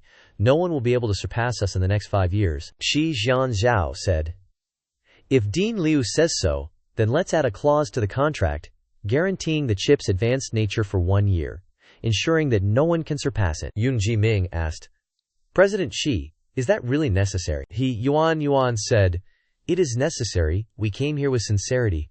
Could it be that Director Yun doesn't even have that little bit of sincerity? Then he stood up. Shi Jianzhao said, Yuan, let's go. There's no need to say anything more. Yunji Ming's face turned purple, and he said, President Xi, please calm down. Your request isn't too excessive. We agree. Shi Jianzhao said, It's too late. Your hesitant attitude just now makes me wonder if you're hiding something. Yunji Ming said, President Xi, we'll triple it. If we can't guarantee the product's advanced nature within 1 year, we'll compensate 3 times the amount of compensation in the contract clause. Shi Xianzhao asked, Triple.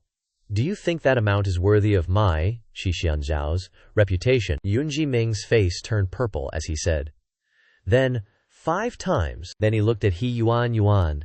They both nodded. Then Shi Xianzhao shook hands with Wenji Ming. He smiled and said, Happy cooperation. Have someone prepare the contract. The signing amount is 3 billion. Wen Jiming said, print the contract now. Let's sign it today. In a room, he and Wen Jiming were sitting and signing something. There was a line written with a fountain pen. Then the two shook hands and laughed happily, as if they had signed the contract. Afterwards, Qi Xianzhao and He Yuan left together, smiling happily. A white car drove up. At Lingyun Tower, Qi Xianzhao sat on a chair. He Yuan smiled and said, Lin Zong, the mission is accomplished perfectly. She chuckled. We signed a 3 billion order. If the other party violates the terms, they'll have to pay 5 times the amount in compensation. Lin Yi smiled and said, well done. Add an extra chicken leg for Lao Chi tonight. The company will cover all expenses. He Yuan said, Lin Zong, the contract has been signed. Should we proceed with the next step? Qi Xianzhao answered a phone call. He said hello. Qi Xianzhao looked at the phone angrily and said, Lin Zong, the Sike technology company called. Now that the contract is signed, they want us to transfer the payment. He Yuan and Lin Yi both looked towards Qi Xianzhao. Qi Xianzhao said, Wen Jiming is asking for an advance payment of 500 million before starting production. He's being very firm about it. Lin Yi thought, these guys are really cautious. He Yuan said, it seems that CK is still hesitant about this project. Lin Yi smirked and said, all right, just transfer the money to them. He Yuan asked Lin Zong, do you really want to send the money? Aren't we just putting on an act? Lin Yi said, with CK's current scale, they definitely can't handle a 3 billion order. We're making a deposit first, so they fully believe in the credibility of this project. He smiled and bumped shoulders with He Yuan, saying, for the remaining 25 billion order, they'll have to find investment. She exclaimed, that's right. Besides investment, they won't have any other way. Lin Yi laughed, waved his hand, and turned to leave, saying, you and Lao Chi need to keep a close eye on their investment situation. Whether you two get year-end bonuses depends on this. I have a dinner appointment, so I'm leaving first. The traffic light turned red. Lin Yi was riding his motorcycle and stopped at the red light. Someone circled around and stood in front of Lin Yi. Then, she deliberately touched her wheel to Lin Yi's wheel. She fell to the ground, saying, ouch!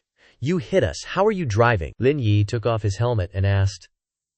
The light ahead was green, and I was driving normally. Can we be reasonable? She angrily said. What do you mean driving normally? You hit us. You have to take responsibility. Hurry up and compensate us. Lin Yi turned purple and said, I was about to ask if you were okay, but you're already asking for money. Are you trying to rip me off? A traffic policeman ran over and asked, what happened? She said, Comrade Traffic Police, this guy hit us. I need to go to the hospital for a checkup right away. Tell him to give me money for treatment. The traffic police officer looked at Lin Yi's car, frantically searching for a way out, probably thinking, what the heck, T12? Looking at his phone, laughed and said, don't worry, old lady, we have surveillance cameras here. Let me pull up the footage as evidence for you. She was startled when she heard that. He said, look, before the accident, the motorcycle wasn't moving at all, but you were driving against traffic, so you're responsible for compensating the car owner for the damage. Then, he showed them the video of them driving towards him. Normally, she would turn purple and look at the phone, saying, that. Then, she knelt down on her knees and started yelling, help! This guy hit me like this, and you're saying he's not responsible. Do you want me to report you? He stood there and said, I think you should be more concerned about compensating him. That car sells for over 6 million yuan, and the repairs will cost at least 30,000 yuan. You should be thinking about how to pay for it.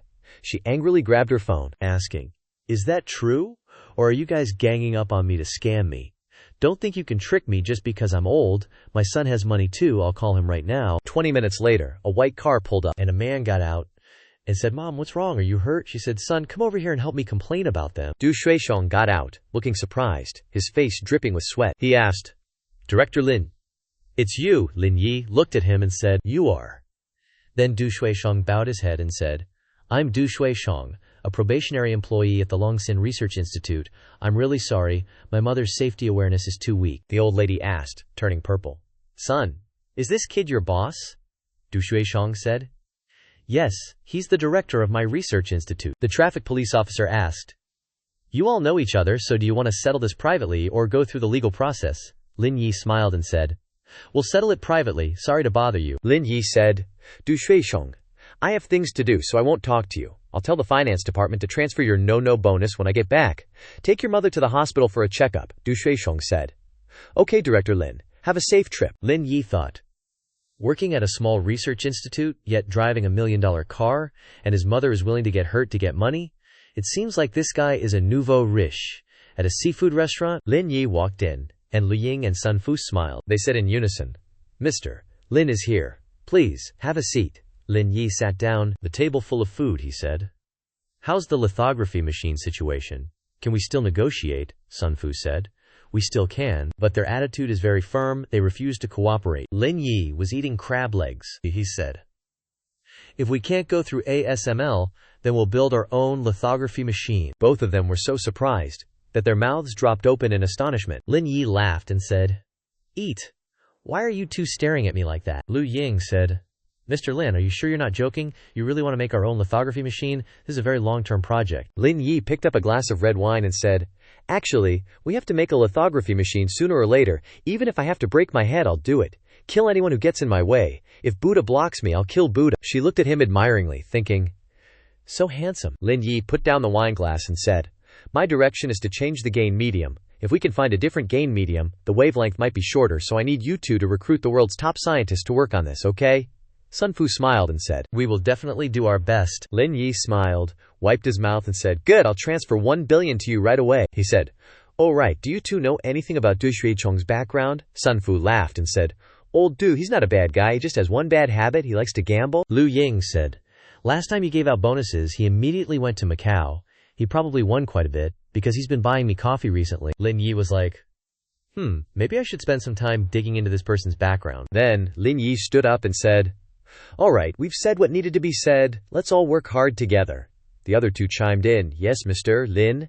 At the Lin Yun building, he, Yuan, and Ji Qingyan were both there. Lin Yi walked over, smiling, and asked, "What are you doing here?" Ji Qingyan winked and asked, "What's wrong? Is Lin Zong not happy to see me? If so, I'll leave." He, Yuan chimed in, "The boss probably doesn't want elder sister to come to the company because he's afraid she'll check up on the workplace, right? Good thing I didn't wear my short black skirt today." Ji Qingyan raised her fist at He Yuan and said, "Stop messing around," Ji Qingyan said. Yuan wants to make a company management system, and I'm here to help her."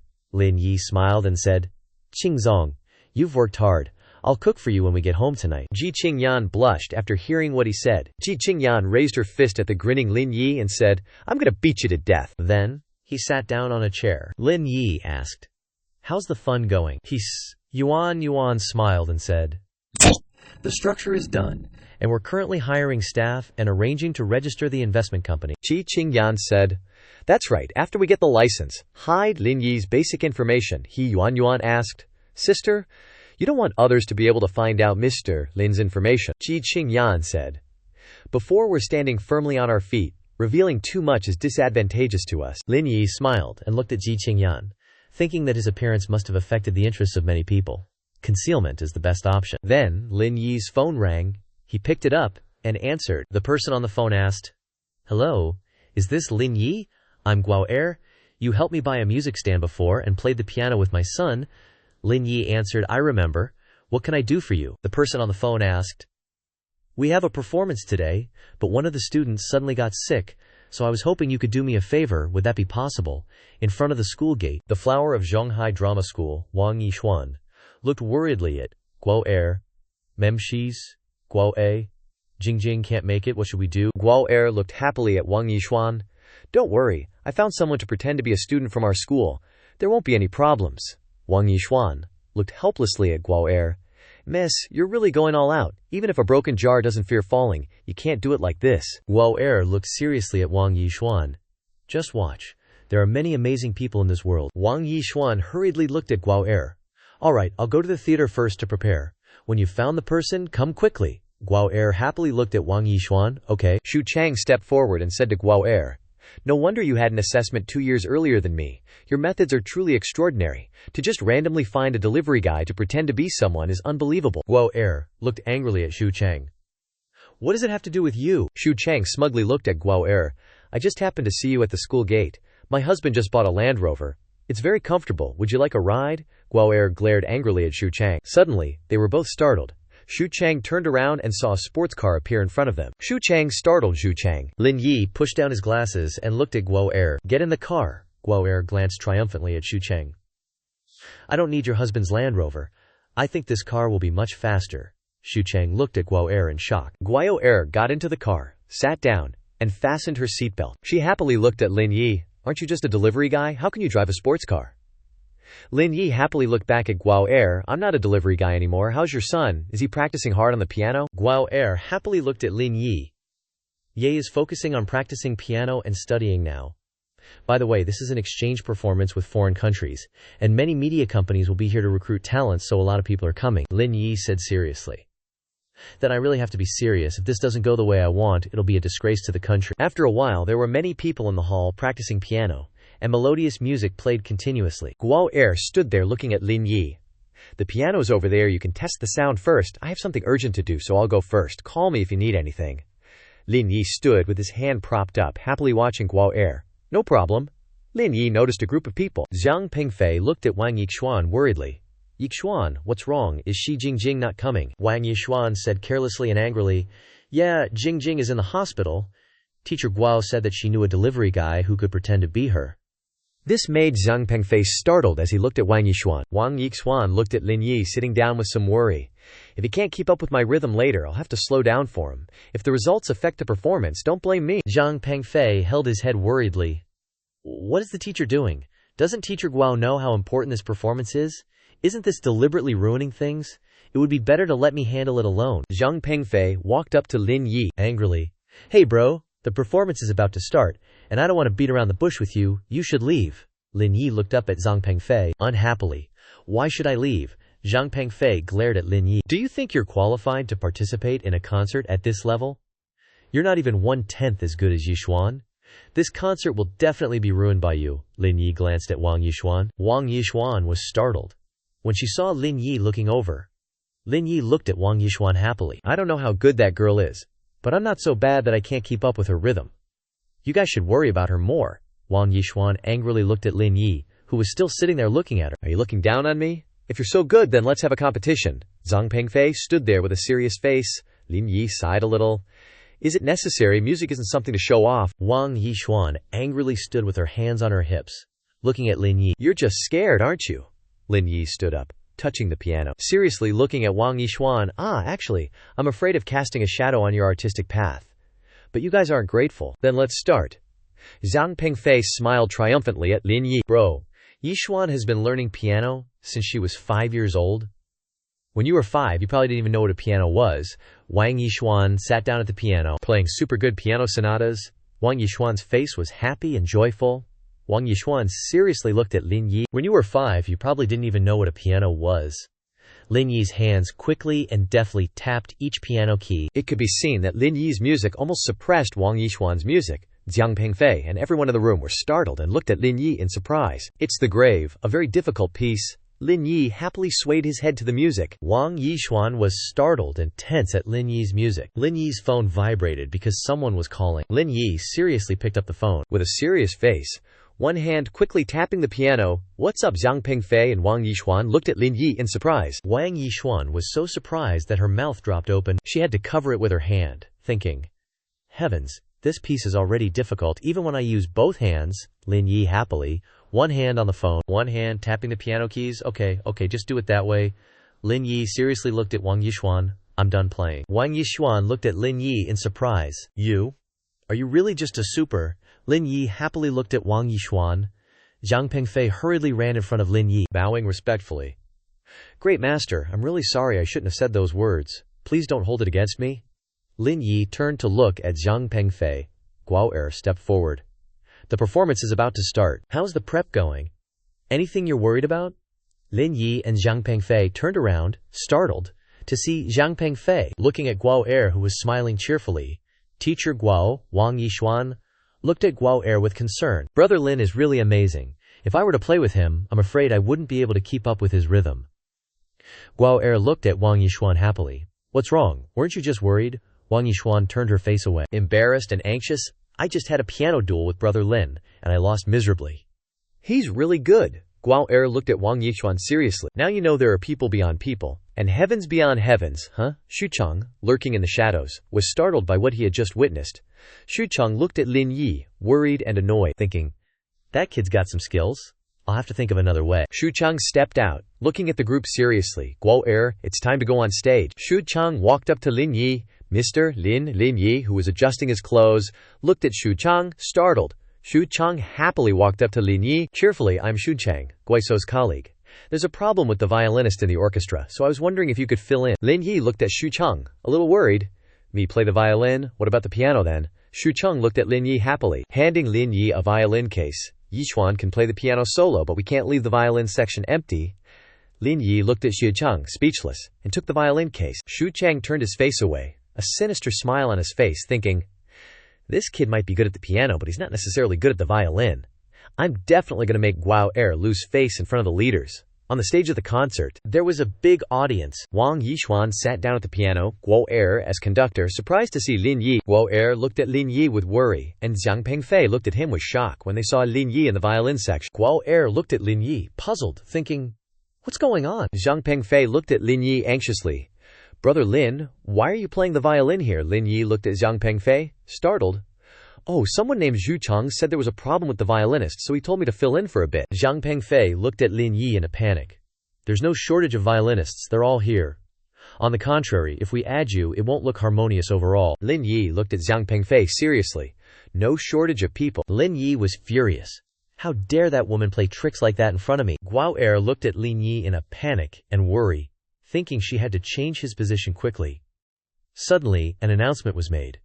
Please enjoy the ING Flat Major VX Symphony performed by the Central High Drama Academy Orchestra. Guo Er was startled, worried, and afraid, thinking, what do I do now? On the stage, the lights were bright and dazzling, and the music was melodious and full of ups and downs. Lin Yi was dressed in a handsome suit, his expression confident as he played the viola, with his eyes closed and drifted with the music. He was immersed in his own world of music, surrounded by an aura of talent and beauty. Zhang Pengfei couldn't help but show surprise mixed with joy. Zhang Pengfei's eyes sparkled like stars looking at Lin Yi. Coordinating with Lin Yi's violin playing, Wang Yixuan also gracefully glided her fingers across the piano keys, smiling and immersing herself in the music. Professor Guo Er stood on the podium, conducting the orchestra smoothly.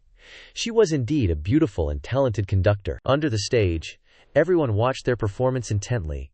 Guo Er, in a fishtail dress and black formal gloves, directed the performance very skillfully, highlighting her noble, elegant, and knowledgeable beauty. Yang Wenyi, the general manager of Bojia Media, licked her lips with a calculating look. As she watched the orchestra's moving performance, she was interested in Lin Yi's beauty and talent. She said to Pan Wen, that student is not bad, sign him up. Pan Wen grinned. His blonde beard and hair seemed to curl up with his friendliness, and replied to Yang Wenyi, I got it, General Manager Yang. The music was still melodious throughout the hall. Suddenly, Pan Wen seemed to remember something. He broke out in a cold sweat. His face darkened and frowned, because it seemed very important and dangerous. He thought to himself about Lin Yi. Why does that kid look so familiar? The symphony orchestra was still performing enthusiastically. Professor Guo stood firmly on the high podium, with her charming high heels, her slender figure. She confidently directed a large orchestra in the dazzling spotlight. Behind the stage, hiding behind the curtain, was Xu Chang grinding her teeth. Jealous and envious, she clenched her fists angrily and muttered, where did Guo Er find this freak? In contrast to her angry appearance, when the performance ended on stage, Guo Er proudly bowed to the audience, and everyone applauded enthusiastically. Guo Er took the lead, heading towards the stage wings, followed by Zhang Pengfei, Wang Yixuan, and Lin Yi. While Wang Yixuan quietly trailed behind, Zhang Pengfei, unable to contain his excitement, slung an arm around Lin Yi's shoulders, rambling on, Bro Lin, you were totally awesome! You're already a piano whiz, and now you're amazing at the violin too! But while Zhang Pengfei was making all the noise, the other three remained silent. Zhang just couldn't suppress his admiration and adoration for Lin Yi, his eyes squeezed into slits with a grin that stretched from ear to ear, continuing with his flattery and praise. If you hadn't led the rhythm at the beginning, we wouldn't have had such a great performance. Lin Yi smiled modestly at his buddy who had his arm around him and was constantly running his mouth, his eyes gentle and affectionate despite the overly familiar contact. Then, he called out to the woman in front, startling her into turning around. Professor Guo. Lin Yi raised his hand, delivering a report that shocked Professor Guo, causing her to break out in a cold sweat. Her eyes revealed worry and panic at Lin Yi's words. He said that Xu Chang arranged the violin thing. The corners of his mouth tilted up slightly, as if there was a hidden meaning behind his words. Professor Guo immediately replied, I'll deal with this seriously. The door to the lounge burst open and Lin Yi had barely stepped inside when Yang Wenyi spoke up assertively, trying to recruit him. Hey handsome, I'll pay you 200,000 a month. Follow me from now on. Meanwhile, Pan Wen, standing in the distance, darkened his face, not even having time to stop her. Lin Yi nonchalantly adjusted his clothes, his eyes indifferently looking at Yang Wenyi. "Oh, you want to keep me?" Faced with Lin Yi's indifference, Yang Wenyi continued to smile as if she was sure of her win. "You're quite the talker, aren't you? I don't mind telling you that all the interns in our company have been devoured by me." Seeing that the woman in front of him didn't know any better, Lin Yi lost his patience. His eyes became sharp, and he subtly adjusted the scarf in front of his chest. A cold aura seemed to emanate from him, his tone warning. 200,000 isn't even enough for me to maintain my car. If that's all you've got, then get lost right now. Aren't you ashamed to be seen in public? This time, Yang Wenyi lost control, angrily clenching her fists, raising her voice indignantly. "How dare you talk to me like that, Pan Wen?"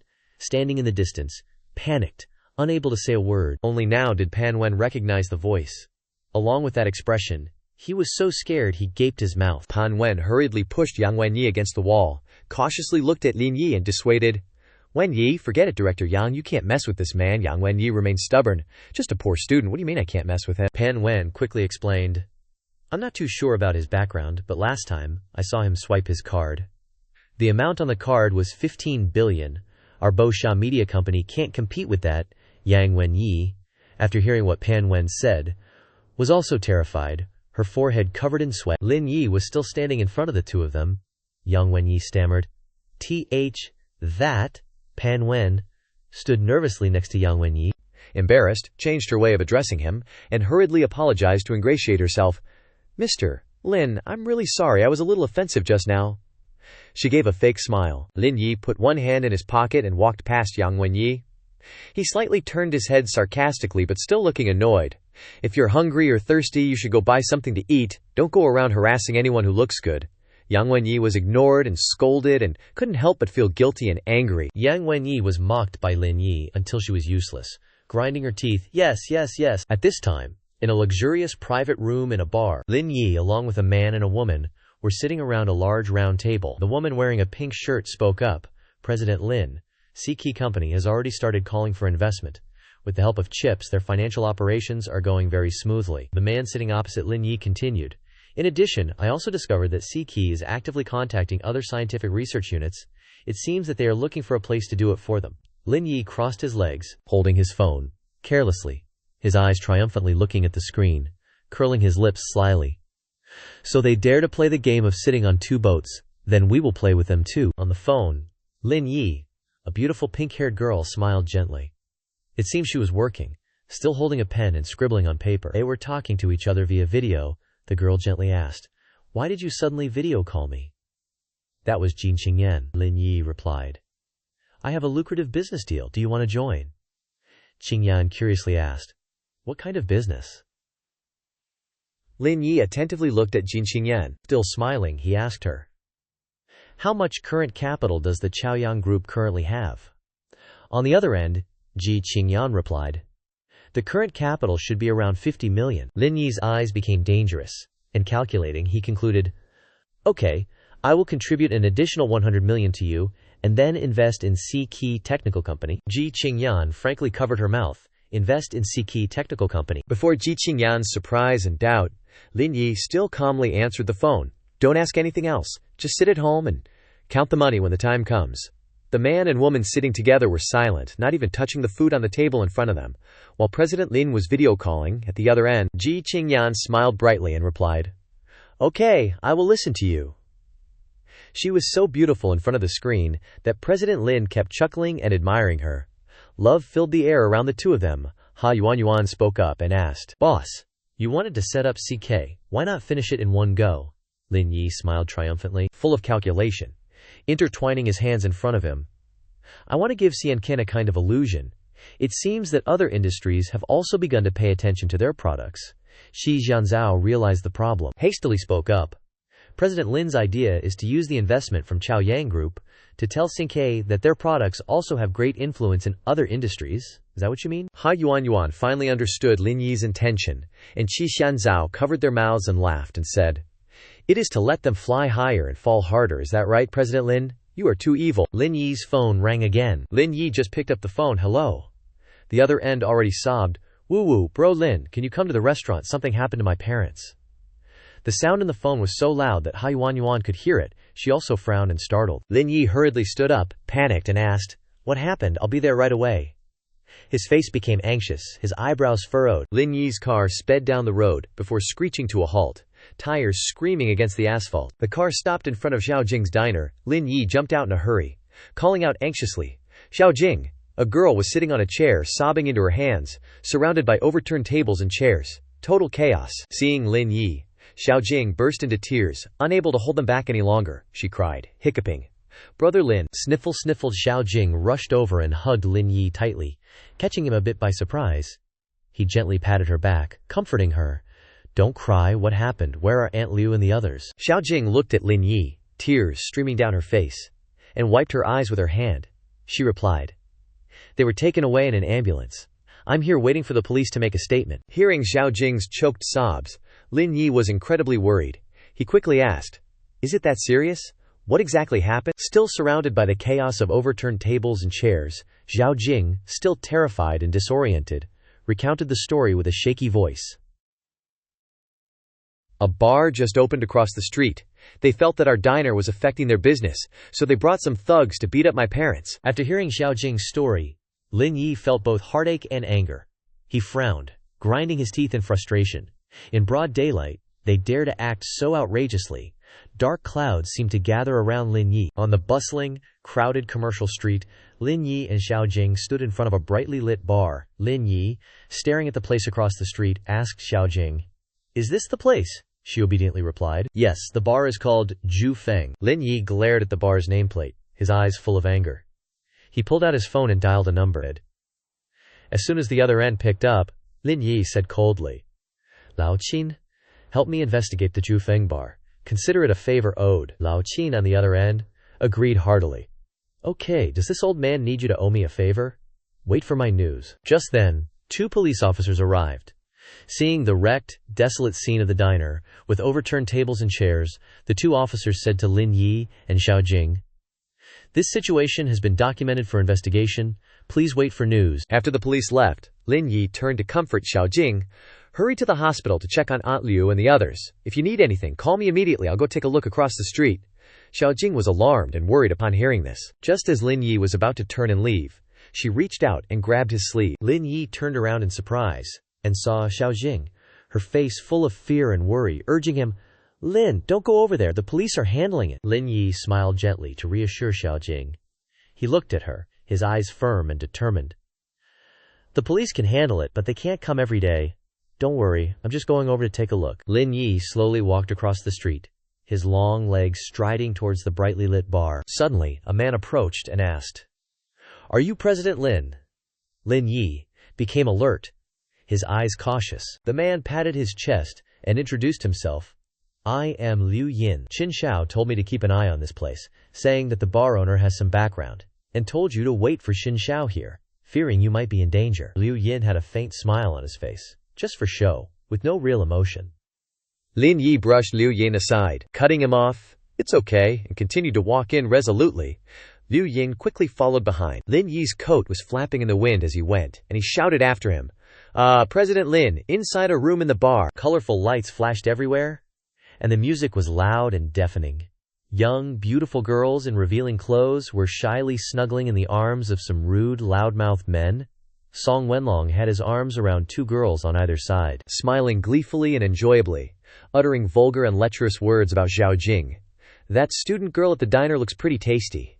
Then he coaxed the girls he was holding and continued to say to his underlings, "If you see her walking alone, bring her to this bar for some fun, got it?" One of them was drunk, holding a bottle of wine in his hand, grinning. "No problem, boss, I'll go prepare right away." Song Wenlong looked at his underling proudly and smugly. Suddenly, the door was kicked open, interrupting the music. Lin Yi appeared at the doorway with a grim face, his cold, fierce eyes staring at the scene in the room. Everyone was startled. Song Wenlong shouted angrily, "Who the hell is this?" Lin Yi put his hands in his pockets, standing tall and warning, "If you dare bully anyone at the diner again, prepare to meet your ancestors along with this bar." Song Wenlong was seething with anger. He spat out each word. "You're that girl's boyfriend, right?" He stepped forward and got close to him, yelling, "I didn't expect that girl to be so pure on the outside, but a slut on the inside. Not knowing her place, huh?" Lin Yi grabbed a beer bottle nearby, without saying a word, and smashed it straight over his head. The bottle broke in half. Blood streamed down Song Wenlong's head as he fell unconscious to the floor. One of the underlings, seeing this, took out a knife and shouted, "Damn it, you dare hit our boss!" Liu Yin turned pale and tried to stop him. Don't do it, mister. Lin is a friend of Qin Xiao. If you dare touch him, Qin Xiao won't let you off." These words sounded like a joke to the other guy. "Stop bragging. You even know Qin Xiao. Even if the Heavenly King himself came, I would still kill that son of a bitch."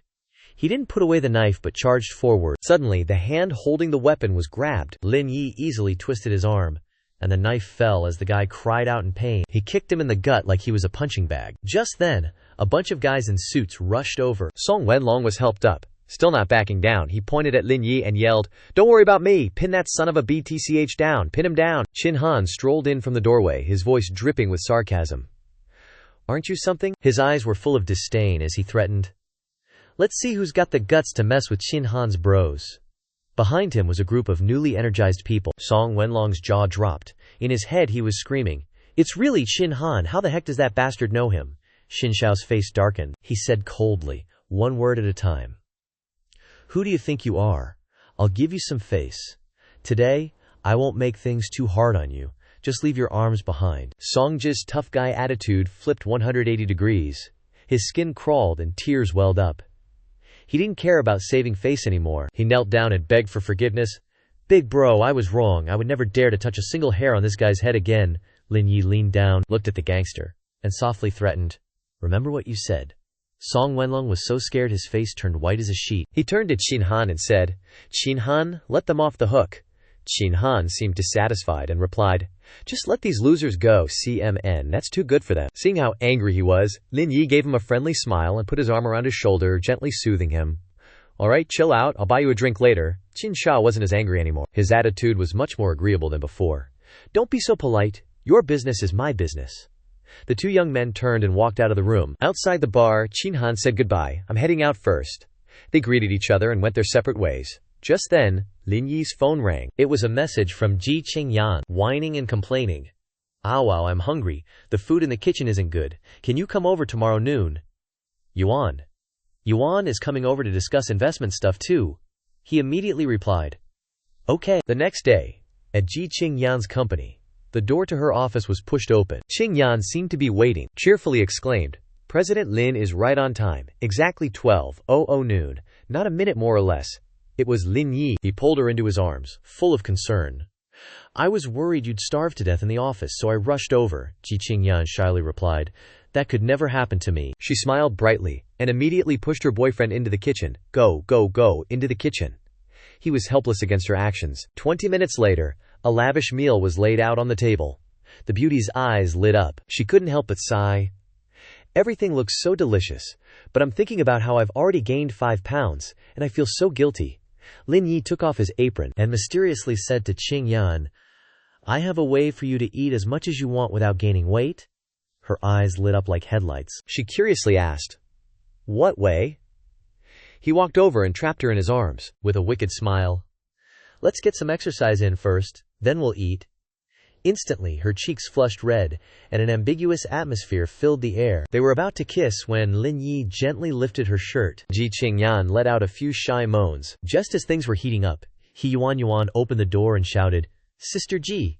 In that instant the young woman froze, her face red with embarrassment. She shyly said, "Looks like I came at the wrong time." Qingyan immediately jumped up, mortified, and quickly said, Yuan, don't leave, don't misunderstand, it's not what you think, we were." Yuan covered her beautiful lips. Her eyes filled with understanding, and softly said, "I'm very eager to know what are you doing with this position." Lin Yi stood up at this time, and he quickly said, "Got anything? You're already so old, can't you tell?" He immediately pointed towards the door and said, "Get out and come back in 2 hours, honey." Yuan immediately obeyed. She turned around to leave, not forgetting to sneak a peek at the two of them, and teasingly said, 2 hours.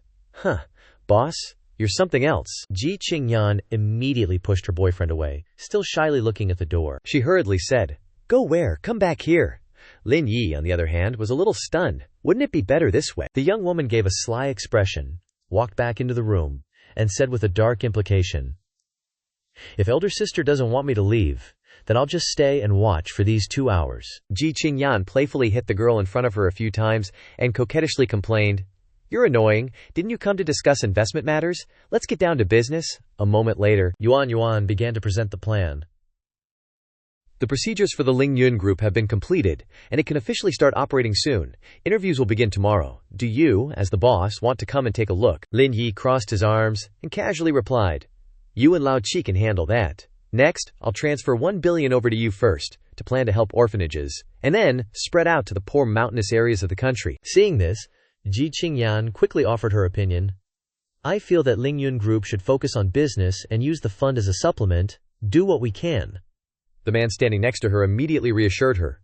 Don't worry, I won't get things mixed up. Seeing everyone offering their ideas, Yuan also sat on the side and expressed, I have a suggestion. We can promote the fund in the name of the Lang Yuan Group. This will greatly benefit the corporate culture. Qingyan rubbed her chin, pondered, and then agreed.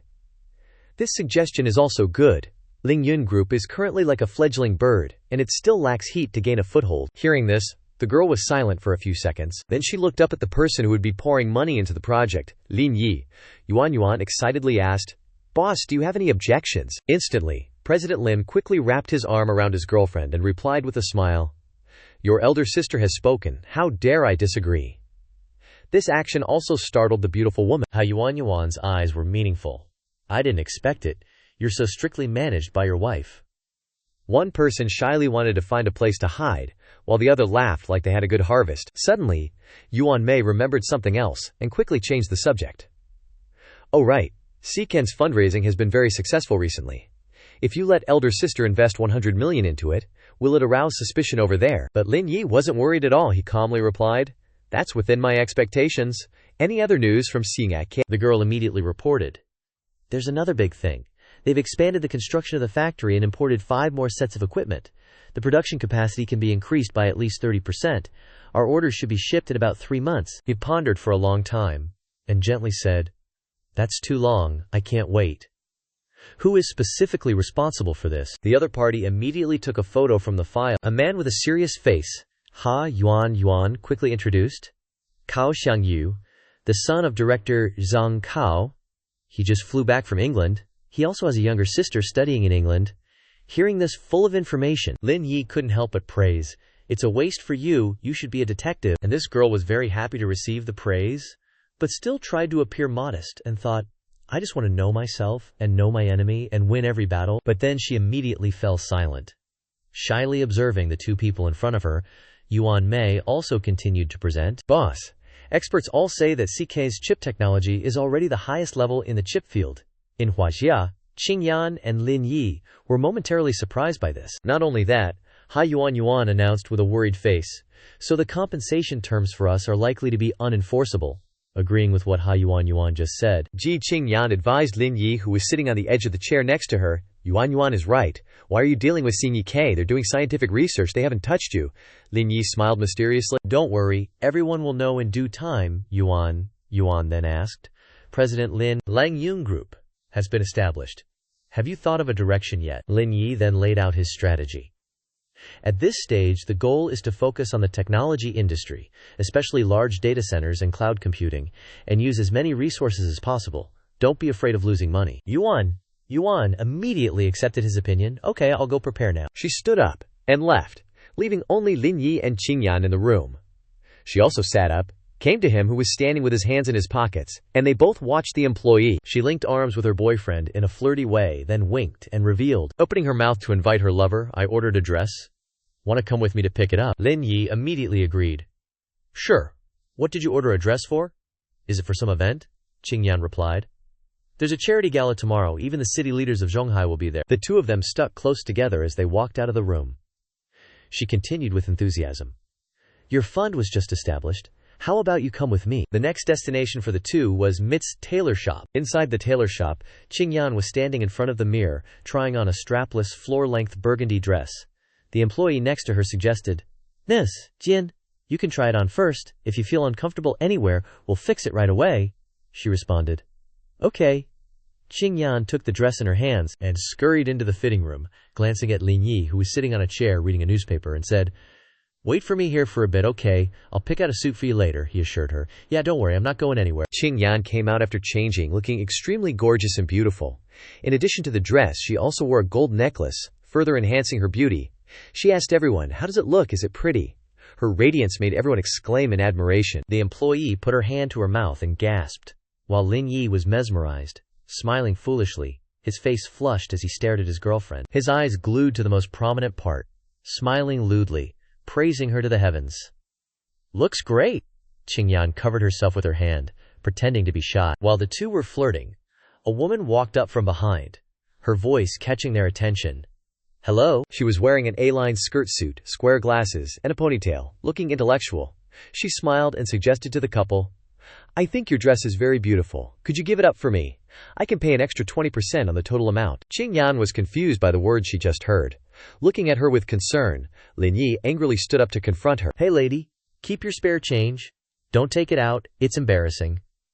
His attitude scared her for a moment. His girlfriend standing behind him smiled with satisfaction. Lin Yi turned around and spoke to the people in the shop.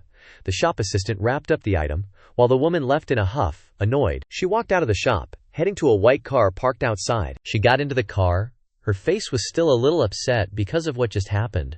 A woman sitting in the car saw this and guessed, "That expression means something happened, right? It was awful." The girl blurted out everything. "Just now in the store I saw someone trying on a dress. I thought it suited you very well, and wanted to buy it with a high price, but the other person didn't understand. It's so frustrating." The woman raised her hand to admire her nails, reassuring her. "Why are you angry, even without that dress? With my temperament?" She turned out to be the super celebrity Liu Fangfei. She smiled confidently and continued, "It could kill 1 billion people already." The girl was very pretty, with shiny black hair. She was wearing a green summer outfit combined with a fancy white sleeve. At the huge mansion, shining brightly under the sun, Qingyan was trying on her gold earrings.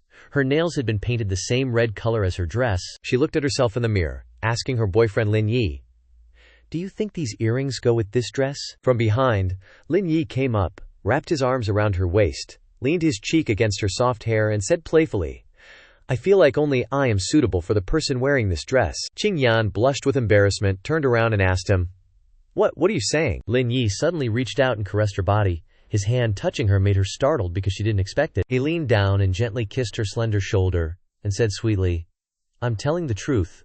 Why would I lie to you?" Then his hand fiddled and pulled down the zipper on the back of the dress.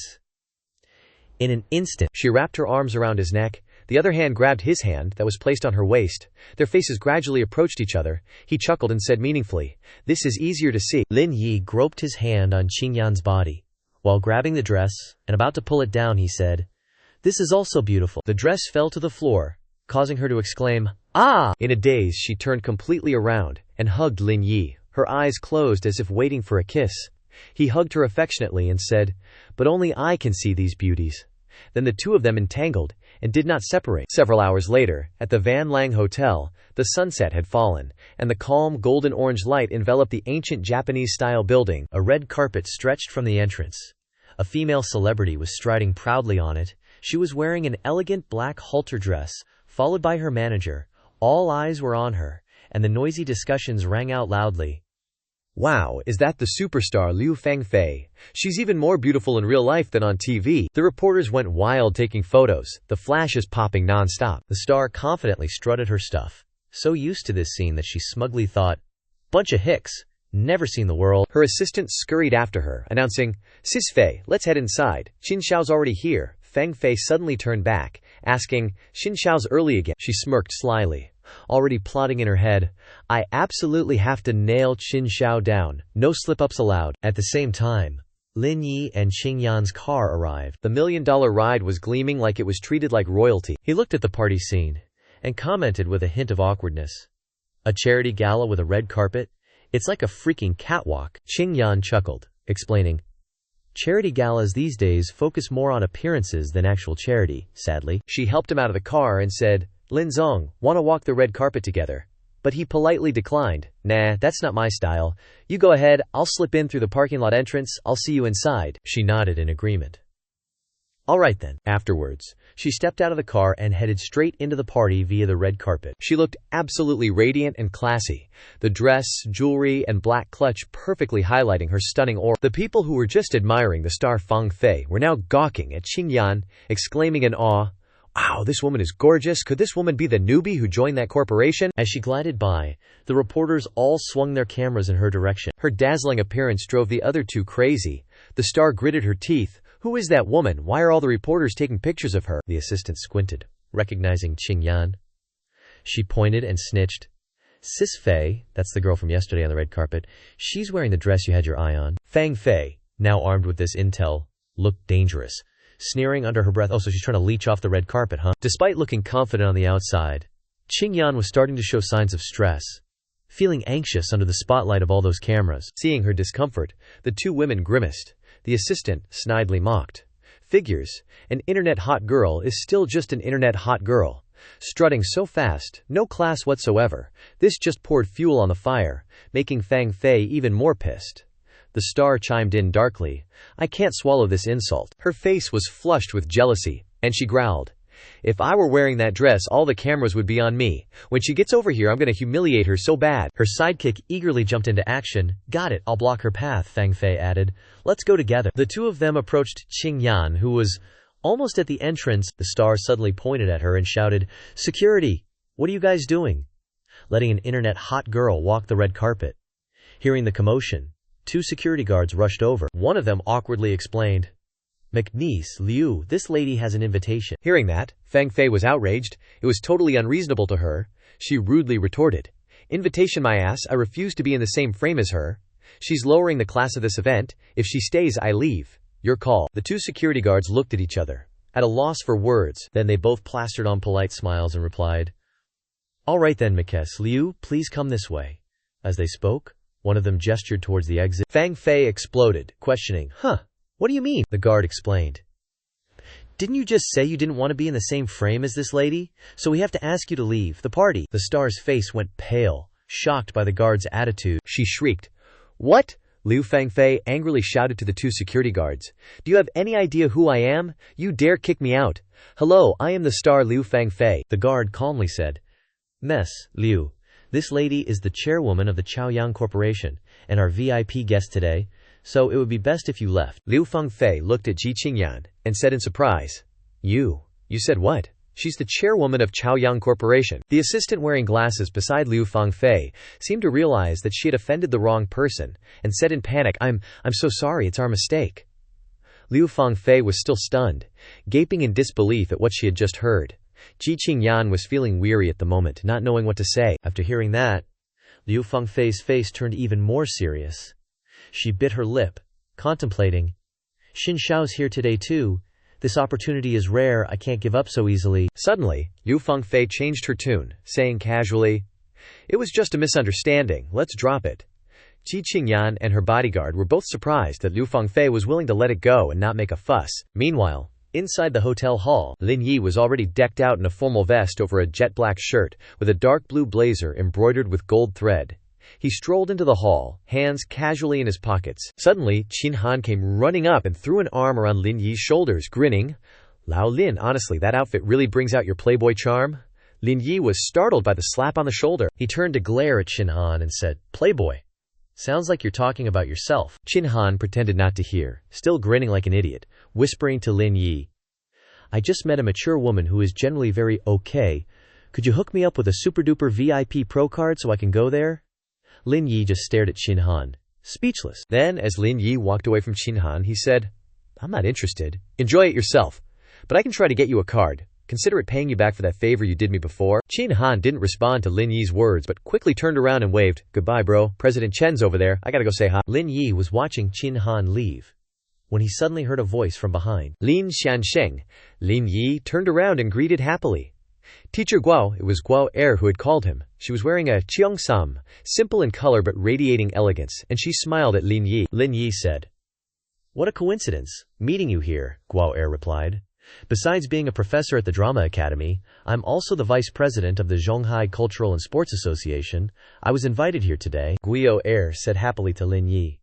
My husband's here today too, so I can't chat with you for long. With that, Guo turned and walked away. Qin Han, who appeared out of nowhere again, put his arm around Lin Yi's shoulder, eyeing Guo as she left, and said excitedly, "No wonder you're not interested in the women I introduce. You've managed to seduce the vice president of the Cultural and Sports Association. You not only get the girl, but also get to listen to music afterwards." Lin Yi's face darkened. "Get lost. Go play by yourself. What nonsense are you spouting?" Ignoring Lin Yi's grumbling, Qin Han just kept laughing like nothing happened. Suddenly, a text message arrived. Lin Yi opened it, and the chat window with Ji Qingyan appeared on the screen. She texted, "Chatting with some friends on the second floor. I'll come down to see you later." Lin Yi replied simply, "Okay." After sending the message, Lin Yi looked at his phone screen, smiling happily. Lin Yi walked over to the food area, waiting for Ji Qingyan. He didn't pay attention to the people chatting behind him, just getting food by himself. Meanwhile, Liu Fengfei was talking to Zhu Zihao, the general manager of Zhonghai Jiade Industry and Commerce. Zhu Zihao held a glass of wine, gazing at Liu Fengfei with admiration, praising her acting. "Miss Liu, you're just too good. In a few years, the domestic film and television industry will be yours." Liu Fengfei also smiled happily, then replied, "President Zhu Hao, you're too kind. I'm just a newbie in this industry." Suddenly, her bespectacled assistant behind her exclaimed in panic, "That driver! How did he get in here?" The bespectacled assistant pointed and said angrily, "He's the one who followed that G girl to try on clothes, and then scolded me." Liu Fengfei looked in the direction the assistant was pointing. She saw Lin Yi standing alone, and then said, "I'll go take a look." Liu Fengfei, holding a grudge from earlier, her face turned sinister and thought to herself, "I can't deal with that bitch, so I'll vent my anger on you. Nothing will happen, right?" Liu Fengfei deliberately tripped and leaned towards Lin Yi and knocked the wineglass out of her hand and onto him. Lin Yi heard the noise behind him and immediately turned around, seeing Liu Fengfei's wineglass about to spill on him. His expression changed, and he thought to himself, "This broad's trying to frame me." Lin Yi quickly dodged, causing Liu Fengfei to stumble. The wineglass fell to the ground, shattering, and she fell to the floor in front of everyone. Lin Yi calmly watched Liu Fengfei lying on the floor. Xiao Zihao ran over from a distance and helped her up, asking with concern, "Miss Liu, are you all right?" Liu Fengfei looked at him with hatred. Xiao Zihao turned to look at Lin Yi with an angry expression, shouting, "What's wrong with you? You see her fall and you don't even help her up, just standing there." Lin Yi sighed and frowned. "What does her falling have to do with me?" Liu Fengfei, upon hearing this, gritted her teeth and snapped, "What nonsense are you spouting?" Suppressing the pain, she angrily stood up, pointing a finger at Lin Yi's face. "It was clearly you who made me fall. How can you say it's not related?" Lin Yi was no pushover either, his face showing displeasure, coldly retorted, "Watch your tone. If your legs are weak, go find the guy you slept with last night. Following me won't get you any benefits." Liu Fengfei was rendered speechless, only managing to utter one word, "You!" Seeing her being cornered, Zhu Zihao stepped forward, also pointing a finger at Lin Yi and yelling, "Hey kid, I suggest you apologize to Miss Liu immediately, or you won't get away with this. With my dad's connections in Zhonghai, killing you would be a piece of cake." Regardless of Zhu Zihao and Liu Fengfei's fury, he maintained a cold expression, staring at them. At this moment, Qin Han appeared, drawn by the noise, surprising everyone. He asked, confused, "What's going on? Is anyone hurt?" Suddenly, Liu Fengfei's expression changed. Beaming, she greeted Qin Han. Surprising both Lin Yi and Zhu Zihao, she sweetly said, "Hi, young Master Qin, do you remember me? I'm Liu Fengfei." Seeing Qin Han approaching, Zhu Zihao angrily pointed at Lin Yi, tattling, "Young Master Qin is here. This guy deliberately made Miss Liu fall. Please deal with." Unlike the hateful expression she had when speaking to Lin Yi earlier, Liu Fengfei now put on a fake innocent face, speaking to Qin Han in a sweet voice. "Young Master Qin, although he deliberately made me fall, I'm fine. Thank you for your concern." Immediately after, Qin Han showed a disdainful attitude and retorted sarcastically, "Concern my foot? And deliberately made you fall? You're probably worthy of him doing so." Liu Fengfei was a little confused and frightened upon hearing this, beads of sweat starting to appear on her face. Before Liu Fengfei could recover, Qin Han continued to yell at her, "Lin Yi is my sworn brother. If you dare touch him, don't even think about finding a meal in Zhonghai." Zhu Zihao and Liu Fengfei's expressions turned pale. Both were panicked and couldn't believe what they were hearing. The two of them turned around and bowed to Lin Yi, apologizing profusely. Liu Fengfei fearfully said, "I'm sorry, I know I was wrong, Mr. Lin." Zhu Zihao echoed her, "That's right, sincere apologies." After saying that, Zhu Zihao and Liu Fengfei turned and ran away, not daring to say another word. Lin Yi looked in their direction and sighed softly. Qin Han walked up to Lin Yi, draped his arm around his shoulder, and said cheerfully, "Old Lin, Let me take you upstairs. When the party starts, we'll come down. He quickly agreed, saying, all right, it might be quieter up there for a while. Upstairs was an outdoor scene with exquisite flower bushes and a resting place under a glass roof. Ji Qingyan was happily chatting with her friends. After taking Lin Yi upstairs, Shin Han waved goodbye. Well, I'll head over there. Call me if anything happens, he replied. All right, nothing will happen to me. Go wherever you want. Suddenly, two people hurriedly walked past him. Because the two of them were a bit noisy, he noticed them and heard one say to the assistant, are the gifts for General Manager Ji ready? The assistant replied, they're ready. As soon as the assistant finished speaking, he held out both hands, one holding an expensive diamond ring, the other holding a bouquet of bright red roses. The person reached out and took the bouquet, using his other hand to smooth his blue hair, smiling and adjusting his attire. That person was Zhao Zhengyang, the founder of Hongji Gold. Lin Yi, standing behind him, saw this, and his face darkened. Zhao Zhengyang turned to the assistant and said, tell them to leave. Don't be too extreme. Use money to chase them away. I don't want Ji Qingyan to know that I have a tendency to rely on power. The assistant nodded. Understood, Mr. Zhao. I'll do it right away. After saying that, the assistant went out to persuade each person present.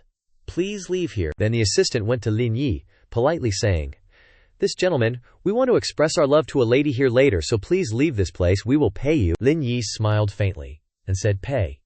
How much? The assistant held a stack of 100 yuan bills and held it in front of Lin Yi, saying, this is your money. Please take it. Lin Yi glanced at the assistant, smiled contemptuously, and said, are you kidding me? People who can come to this place, do you think they need your 5,000 yuan? The assistant's expression did not change, and he happily took out another stack of money and continued. Then can 20,000 exchange for 10 minutes for you to temporarily leave here? Lin Yi probably still didn't want to give up, frowned and then smiled slyly, and continued. 100,000 yuan for 10 minutes, final price. Before the assistant could answer, Zhao Zhengyang appeared out of nowhere, looked at Lin Yi and said, gentlemen, you must think before you do anything. I hope you can know your place. Lin Yi did not change his mind, but instead provoked Zhao Zhengyang, saying, 100,000 yuan is not too much. If you are not willing to spend this little money, then what qualifications do you have to pursue other people's daughters? That sentence seemed to touch Zhao Zhengyang's self-esteem, causing him to change his attitude. Zhao Zhengyang took out a check from his wallet and glanced at Lin Yi, and said with a mocking tone, a kid like you also knows how to seize the opportunity. I'll give you 100,000 to buy out your departure from this place forever. Lin Yi took the check. All right. Then he left with the check, and even laughed. Boss, I wish you success with your confession. Zhao Zhengyang was left scratching his head, totally clueless. Meanwhile, Lin Yi's hands were already around Ji Qingyan's waist. She saw him and happily asked, Lin Yi, you came up. Lin Yi chuckled. Didn't see you coming down, so I thought I'd check it out. Ji Qingyan pointed to her besties and explained, we hadn't seen each other in ages, so we were catching up. One of the girls blurted out, wow, so this hottie came looking for you. The gala's about to start. You two should head down. Business is more important. We'll catch up later. Ji Qingyan thought she had a point. She bid her friends farewell. Zenji, Xiaoji, we'll head down first then. And with that, Lin Yi swept Ji Qingyan away, leaving everyone stunned, especially Zhao Zhengyang's crew. Their jaws dropped. What the heck? How could he just take Ji Qingyan away? Zhao Zhengyang gritted his teeth, fuming. Damn it, that kid played us. One of his underlings nodded, looking confused. Zhao Zong, are we just going to let this slide? Zhao Zhengyang clenched his fist and growled, that smooth-talking punk's definitely a gigolo. Just wait till I get my hands on him. Inside the main banquet hall, couples were pairing up, and the MC was on stage, hyped up. A big thanks to all the leaders. Tonight's charity gala is officially starting. The music started, and couples began to hold hands and dance. Lin Yi was a bit puzzled. Isn't this a charity gala? Why is there dancing? Ji Qingyan explained. The gala's just a name. We gotta kick things off with a dance before the auction. The auction proceeds go to Project Hope. It's basically the routine. She grabbed his hand. They swayed to the music, their feet moving slowly. They gazed into each other's eyes, lost in their own little world. As the music ended, Ji Qingyan leaned back. Lin Yi caught her waist, completing the move. She was genuinely surprised and complimented him. Lin Yi, how are you so good at this one dance? Zhao Zhengyang watched from afar, seeing them so close, and got even angrier, cursing Lin Yi in his head. You damn gigolo, you set me up. Just you wait. Suddenly, Lin Yi's phone rang. He pulled it out and saw who was calling. He answered with a laugh. Li Songbang. To what do I owe the pleasure? What are you up to today, calling me? The guy on the other end of the line moaned, I've got acute appendicitis. I'm in the hospital. Can you cover my class tomorrow? If not, head teacher Sue is going to wreck my grade. Lin Yi paused for a moment and asked, "You okay? I'm free tomorrow. Send me the time, place, and what you're teaching." The next day, at the school swimming pool, the students were enthusiastically clapping and cheering. "Let's give a warm welcome to Teacher Lin for today's swimming class." Lin Yi was amused by their enthusiasm. "I'm just covering one class. What's with all the excitement?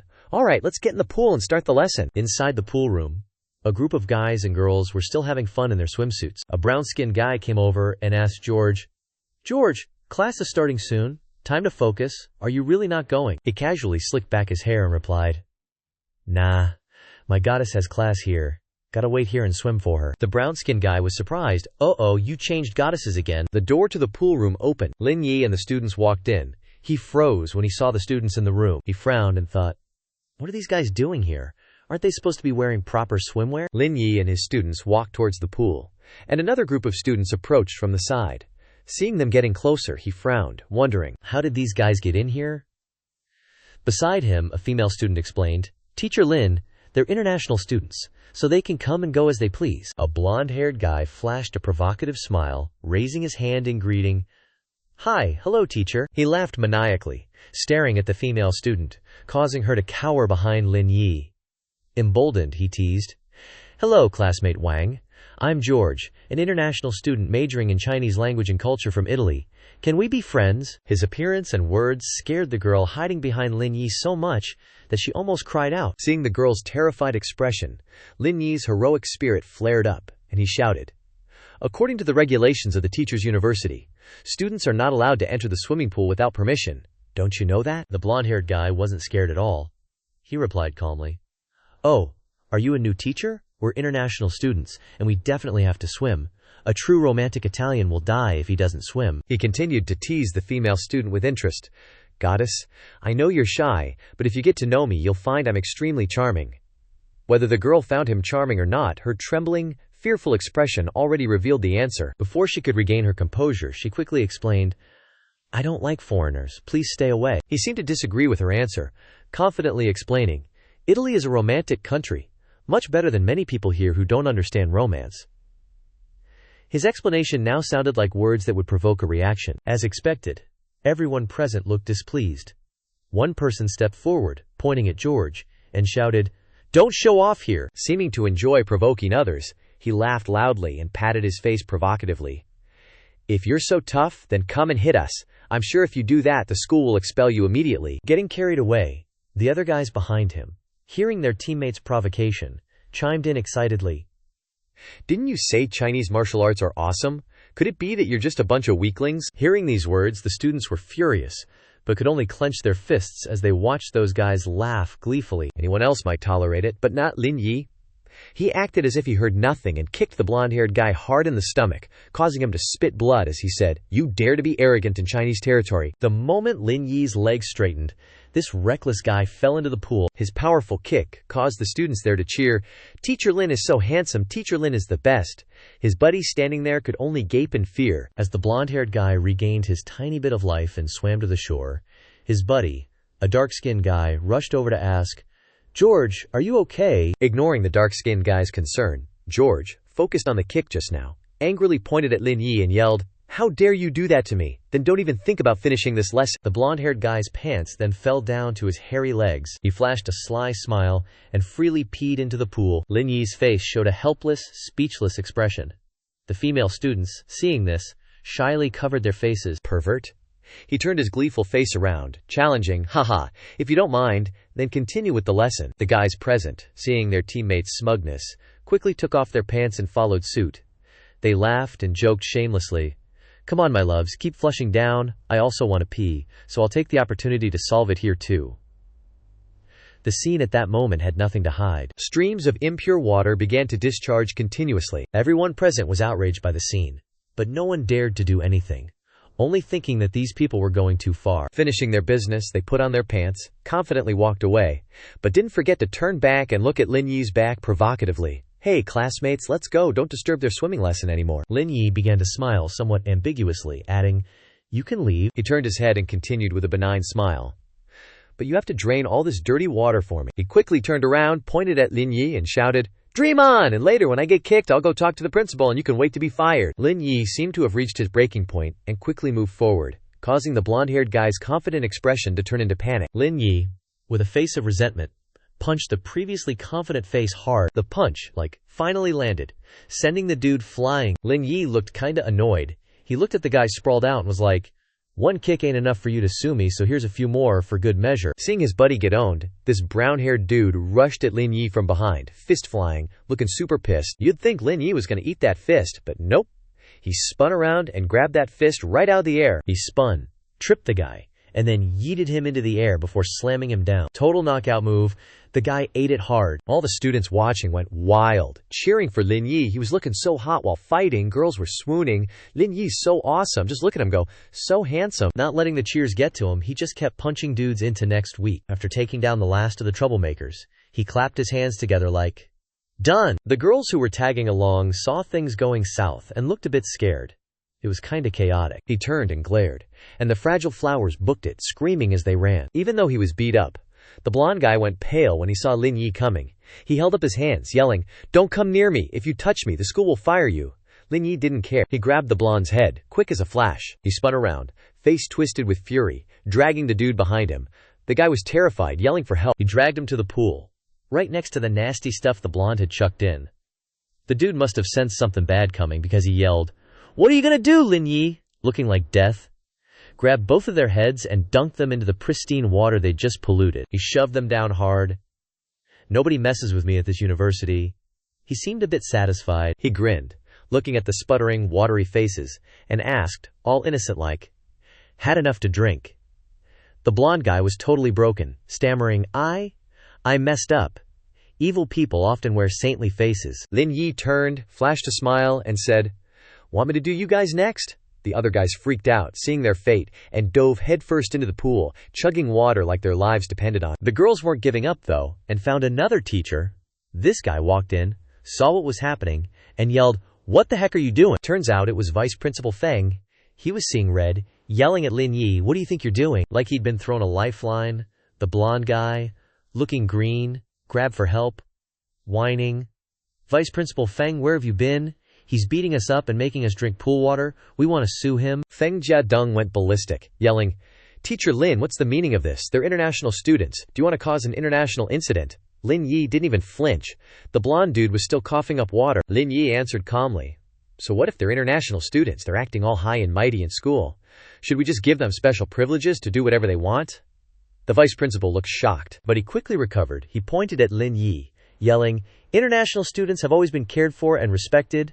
What are you, some kind of party member? I'm going to investigate this seriously. You'll be held legally responsible." Looking like he had the upper hand, he looked at Feng Jiadong uncomfortably and replied, "Vice Principal Feng, maybe you don't understand who's going to be dealing with who here." The calmer Lin Yi was, the angrier the vice principal got. He was fuming, yelling, "A substitute teacher dares to talk to me like that. We're going to the principal's office right now to see how I deal with you." Before he could even process it, Lin Yi started walking, looking cold as ice. "Let's go, I've been wanting to talk to the principal anyway." At the principal's office, he immediately started complaining to Principal Zhao.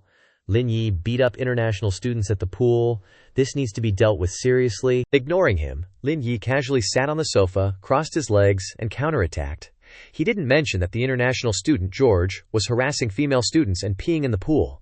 Seeing himself accused, he glared at Lin Yi, fuming, "I'm talking to the principal. It's not your turn to butt in. Watch your back." Before he could finish, the principal, having heard Lin Yi's words, burst out, "Lin Yi is our school's honorary vice principal. He definitely has the right to speak." Feng Jiadong froze. The news hit him like a lightning bolt. He could only turn pale and panic. The principal glared at Feng Jiadong and continued, "Feng Jiadong, seeing as your hearing and sight seem to be failing you, you're temporarily suspended from your duties. Get well soon. I'll report this to the Ministry of Education.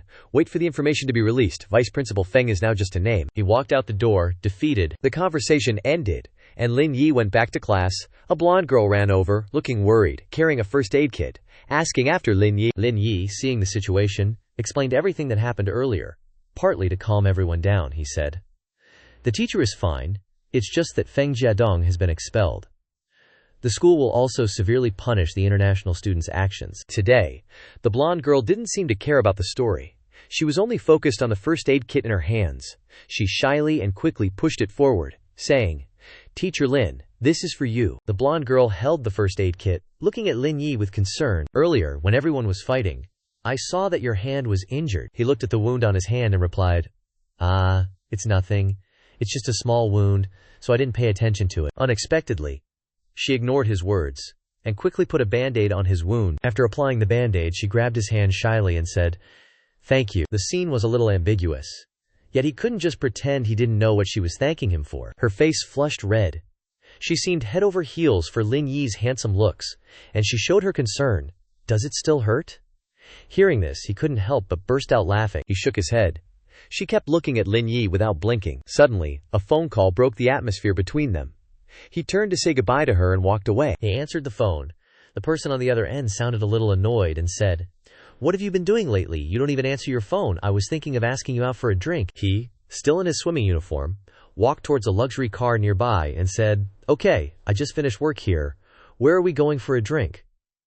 The person on the other end seemed quite pleased with his answer and excitedly replied, "To the newly built urban area that everyone knows about. Call me when you get there." Very quickly, he and the supercar arrived at the destination, a rather luxurious place. He got out of the car and muttered to himself, "Is this Shin Han's property? I agreed to get a membership card for him before." Lin Yi quickly walked to the front desk, and the staff warmly greeted him.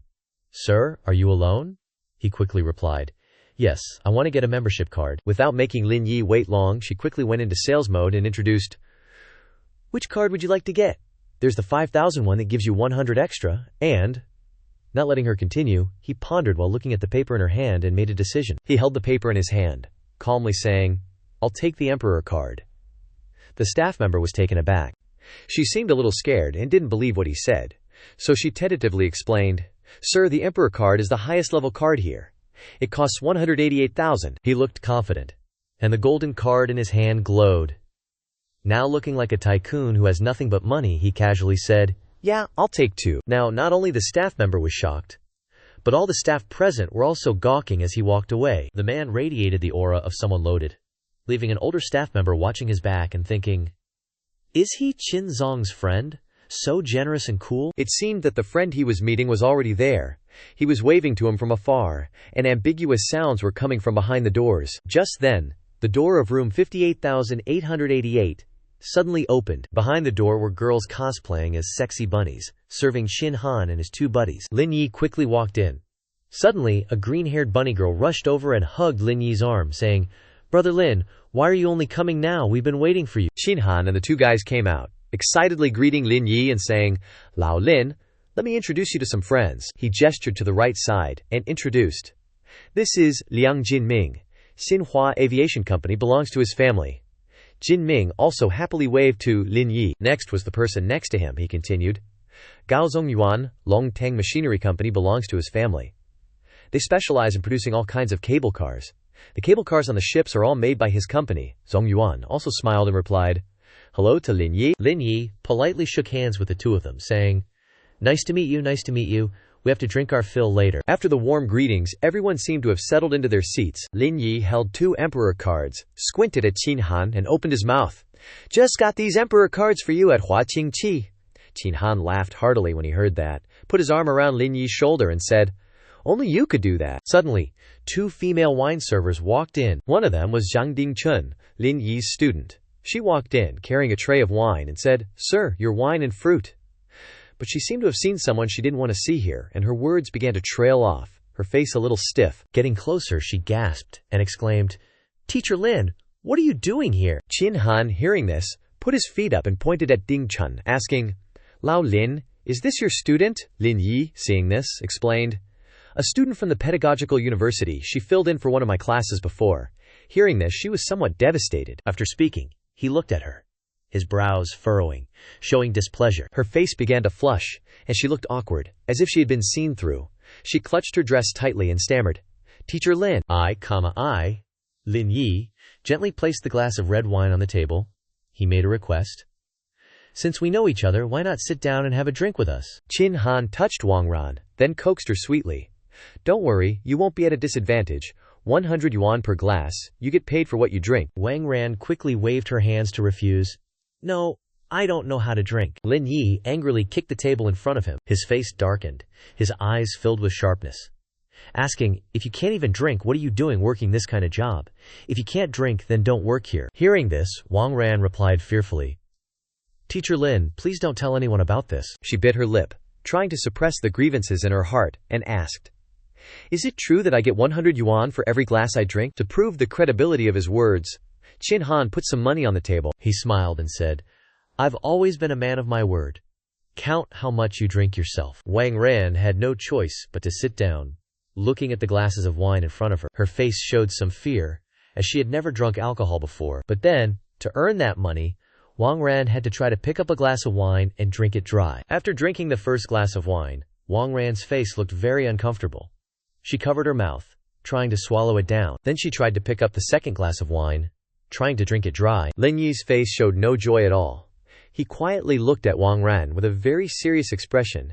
Chin Han turned to look at him and laughed. After drinking 2 glasses of wine, Wang Ran couldn't take it anymore and held her stomach. She turned around and vomited all the wine onto the ground before the surprised eyes of the 2 men behind her. Chin Han immediately went over and put some money in her hand. He said, 2 glasses, so that's 200 yuan. Drinking like that is enough. Go home, Wang Ran hurriedly pleaded.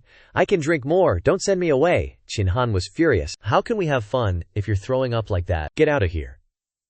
At this time, Wang Ran could no longer control her emotions, and tears began to well up in her eyes. Wang Ran had to leave quietly. Lin Yi also couldn't hide his concern for the girl in front of him. He turned to Chin Han and requested, "You should have someone follow her, in case something happens." He quickly replied, "All right, I'll have Yan Shi go." Yan Shi, hearing the request, happily agreed. I understand. President Lin. Chin Han was curious. What's her relationship with you? You got so angry. The hostess sitting next to Lin Yi smiled and replied, "She's still his student after all.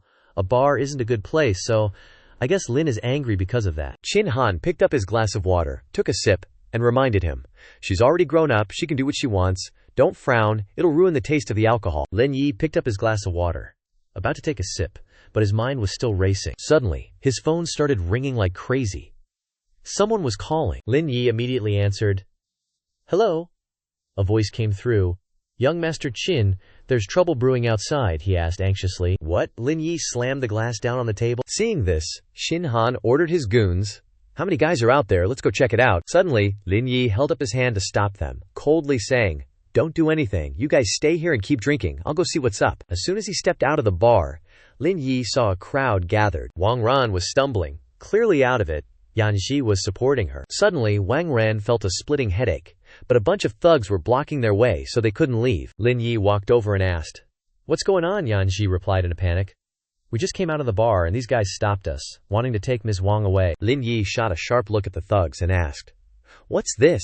Trying to act tough?" The bald dude, clearly the leader, swaggered forward and asked, "You trying to be a hero for this chick?" Lin Yi asked back, "You guys want to kidnap her?" The guy pointed behind him, his face full of smugness. He started threatening, "I got connections in Daduhui. She needs to pour drinks in our VIP room. You want to get in my way? You even know who's in our room. It's Song Wenhai, the owner of Jiyufeng Bar." Despite the threat, Lin Yi remained calm. He stroked his chin and said, "Oh, is that so?" The thug was stunned to see him unfazed. Lin Yi, looking fierce, pointed at the thug and demanded, "Go get Song Wenhai here. If he doesn't agree, then I'll let you guys take her away." The bald thug rolled up his sleeves and sneered, "You think I'll just go get him because you say so?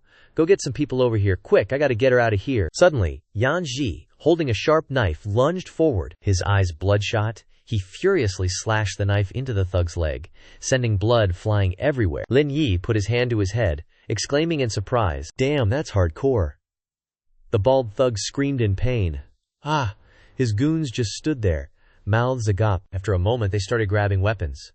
One thug, holding a huge wooden stick, yelled, "You dare touch our boss, I'm gonna make you bleed." Yan Shi stood bravely in front of them, raising his knife and yelling back, "Anyone who takes a step forward dies." The bald thug, enraged, yelled, "Idiot, what are you standing there for? Go get the boss here. Today I'm gonna teach him some manners." Song Wenhai, hearing the news, rushed over like a hurricane. He ran while calling out, "Master Lin," standing before him. Song Wenhai bowed his head in fear. "I'm so sorry. My men are blind. How do you want to handle this? I'll do whatever you say." The goons behind him turned pale at his words. They were all gaping in shock. Lin Yi replied with a murderous look, "Your men, you deal with them. I won't touch them, but I don't want to see him again." Song Wenhai was so scared his face drained of all color, sweat dripping down, stammering, "Yes, yes." Then, he gently took Wang Ran's arm, helping her walk forward. Lin Yi didn't forget to turn back and say, "Tell Qin Han I went home first." He bowed respectfully and replied, "Yes, sir." At this moment, Wang Ran suddenly felt guilty, weakly saying, "Teacher Lin, I'm sorry." Lin Yi carefully helped her to the car. As soon as she sat down, Wang Ran carefully fastened her seatbelt. Lin Yi turned to see her covering her mouth and asked curiously, "What are you doing with your mouth?" Wang Ran awkwardly replied, "I'm afraid I'm gonna puke." Hearing that, Lin Yi sighed and chuckled softly. The two of them arrived together at an extremely luxurious hotel. Just as they reached the entrance, Wang Ran questioned, "Teacher Lin, what is this place?" He replied, "A hotel." Suddenly, Wang Ran's expression became anxious. She wondered to herself, "What is Teacher Lin bringing me to a hotel for? Could it be that he wants to do that with me?" The two of them stood in the elevator, and Wang Ran felt a little uneasy and scared. She stood still, not daring to move. As soon as they arrived at the hotel room that had been booked in advance, Lin Yi took out the room card and swiped it on the door. He quietly went into the room. Wang Ran stood outside, fearfully saying, "Teacher Lin, I want to go home." Lin Yi gently asked, "Can you go home looking like this? Your family will only be more worried when they see you like this." She hesitated to reply. The emotions inside Wang Ran erupted at this moment. She sobbed like a child, tears streaming down her cheeks. Now, she finally began to explain her grievances. "I don't have anyone at home. My mother is in the hospital. Her heart condition needs surgery as soon as possible, and my father is gone. If I don't go to work to earn money, I'm afraid for my mother." Hearing this, Lin Yi became unusually gentle. He took out a small handkerchief, handed it to her to wipe away her tears, and gently asked, "So, you came to Grand Metropolis?" Wang Ran stopped crying. She replied, "The manager of Grand Metropolis said that I look very cute, and said that it's just serving drinks and promoting products, so there won't be any danger, so I came to work there." Lin Yi asked again, "Oh, how much money does your mother need for the surgery?" This question made Wang Ran shed tears again. She clenched the handkerchief in her hand, her eyes full of sadness. She recounted, "My grandmother and I discussed selling the house we live in, borrowing a little more, and that should be enough to pay for my mother's treatment." Lin Yi said, "How much can you sell that house for?" She replied resolutely. "Then I'll go find extra jobs. I don't ask for much, just as long as I can earn money." Lin Yi's voice rang out from inside the hotel room. "Call the hotel manager and get me 500,000 yuan in cash. Bring it to room 22,618. The waiter replied, "Yes, sir, before long." The waiter brought it, handing him a suitcase of money. He respectfully said, "President Lin, this is the 500,000 yuan in cash you requested." Inside the suitcase was filled with stacks of thick bills. Lin Yi opened the suitcase, placed it in front of Wang Ran, and said, "Take this money first. Treating your mother is the most important thing right now," she said. Touched, "Teacher Lin, thank you so much," Wang Ran sobbed. Her face flushed red. She stammered, "I don't know how to repay you. I can only. As she spoke, Wang Ran slowly pulled up her dress. Lin Yi raised his hand to his face. He closed his eyes tiredly, and then replied, "You don't need to repay me. Take this money and get your mother treated." But Wang Ran got closer and closer to Lin Yi. She began to put her knees on the chair. Then Wang Ran put her hands on his shoulders. At this moment, she looked like an obedient kitten. Wang Ran softly said coquettishly, "Teacher Lin, do you hate me? I swear, you are my first man." Lin Yi replied with an emotionless face, "I don't mean that." Wang Ran seemed to not hear him. She leaned close to Lin Yi's ear and whispered, "This is my first time. I don't know what to do." Just as Wang Ran kissed Lin Yi's ear, he gritted his teeth angrily. Lin Yi stood up, decisively pushing Wang Ran aside. She knelt down on the ground, hugging his leg and sobbing, "Teacher Lin, please don't go." Wang Ran looked up at him with a very pitiful face. Her eyes were tearful. Lin Yi wanted to leave, but he couldn't bear it when he saw that face. Wang Ran slowly opened Lin Yi's jacket. He closed his eyes and groaned. Suddenly, the phone rang. Lin Yi reminded, "The phone is ringing." As soon as Zhao Ran picked up the phone and said hello, a voice came from the other end. "Zhao Ran, come back here quickly. Your uncle and aunt have arrived." She answered in a fluster. "What? Why are they here?" "Don't worry, Grandma, I'm coming home right away." Lin Yi straightened his collar and asked curiously, "Is it an emergency at your house? I can give you a ride." She immediately agreed.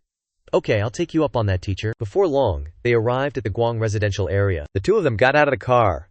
Lin Yi tried to reassure Wang Ran, "Go see what's going on first. As for your mother's illness, don't worry too much. I've already contacted the best hospital. They'll come to pick her up for treatment." Wang Ran smiled softly, touched.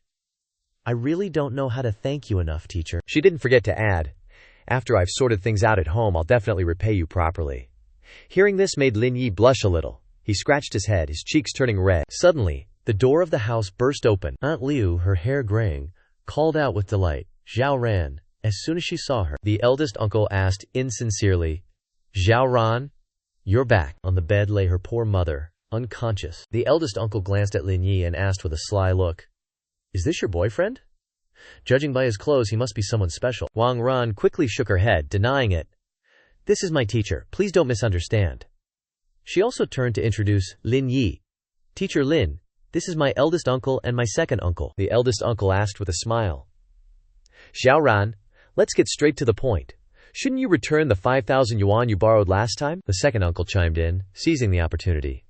Not just the 5,000 to your uncle, but also the 4,000 to me. Zhao Ran covered her mouth with her hand, her eyes widening in surprise.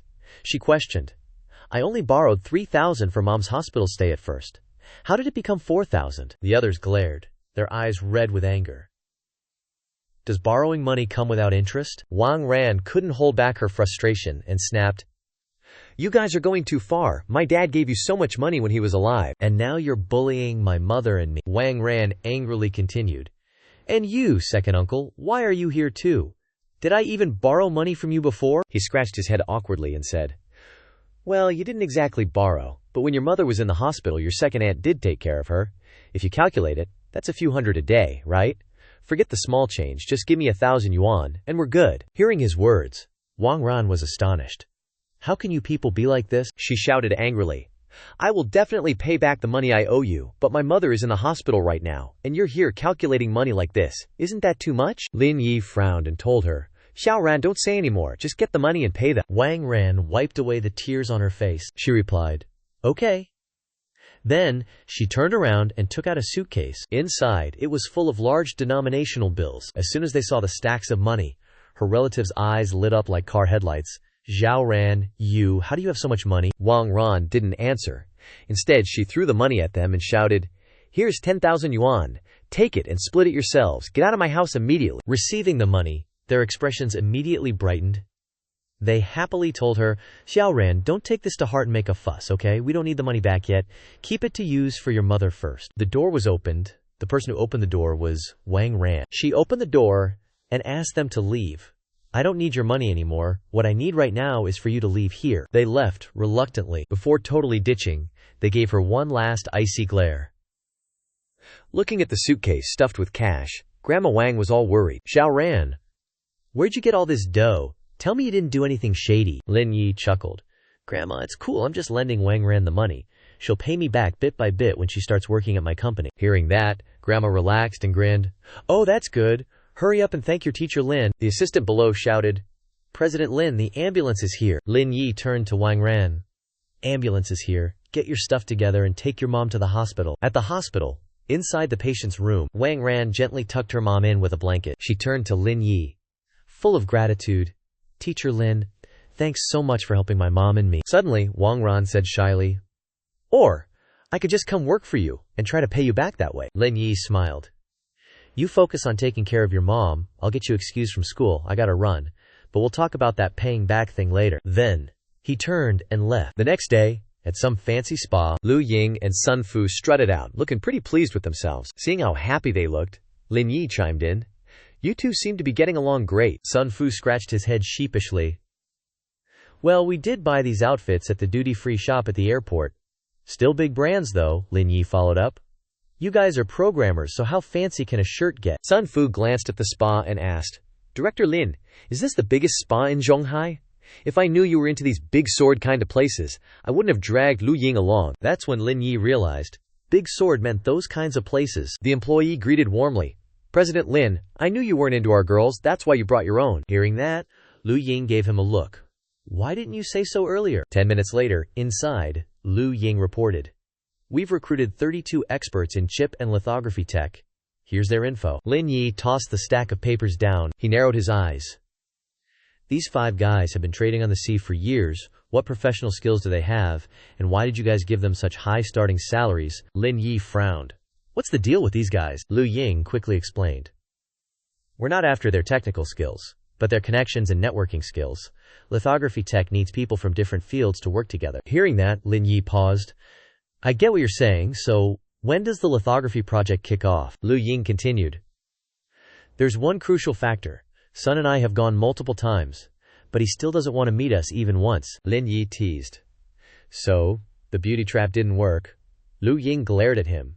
President Lin, you're such a tease. Lin Yi ate the apple slices cut into rabbit shapes from the plate. He said seriously, just kidding. Who is this guy anyway? Why so standoffish? Liu Ying pulled out a file.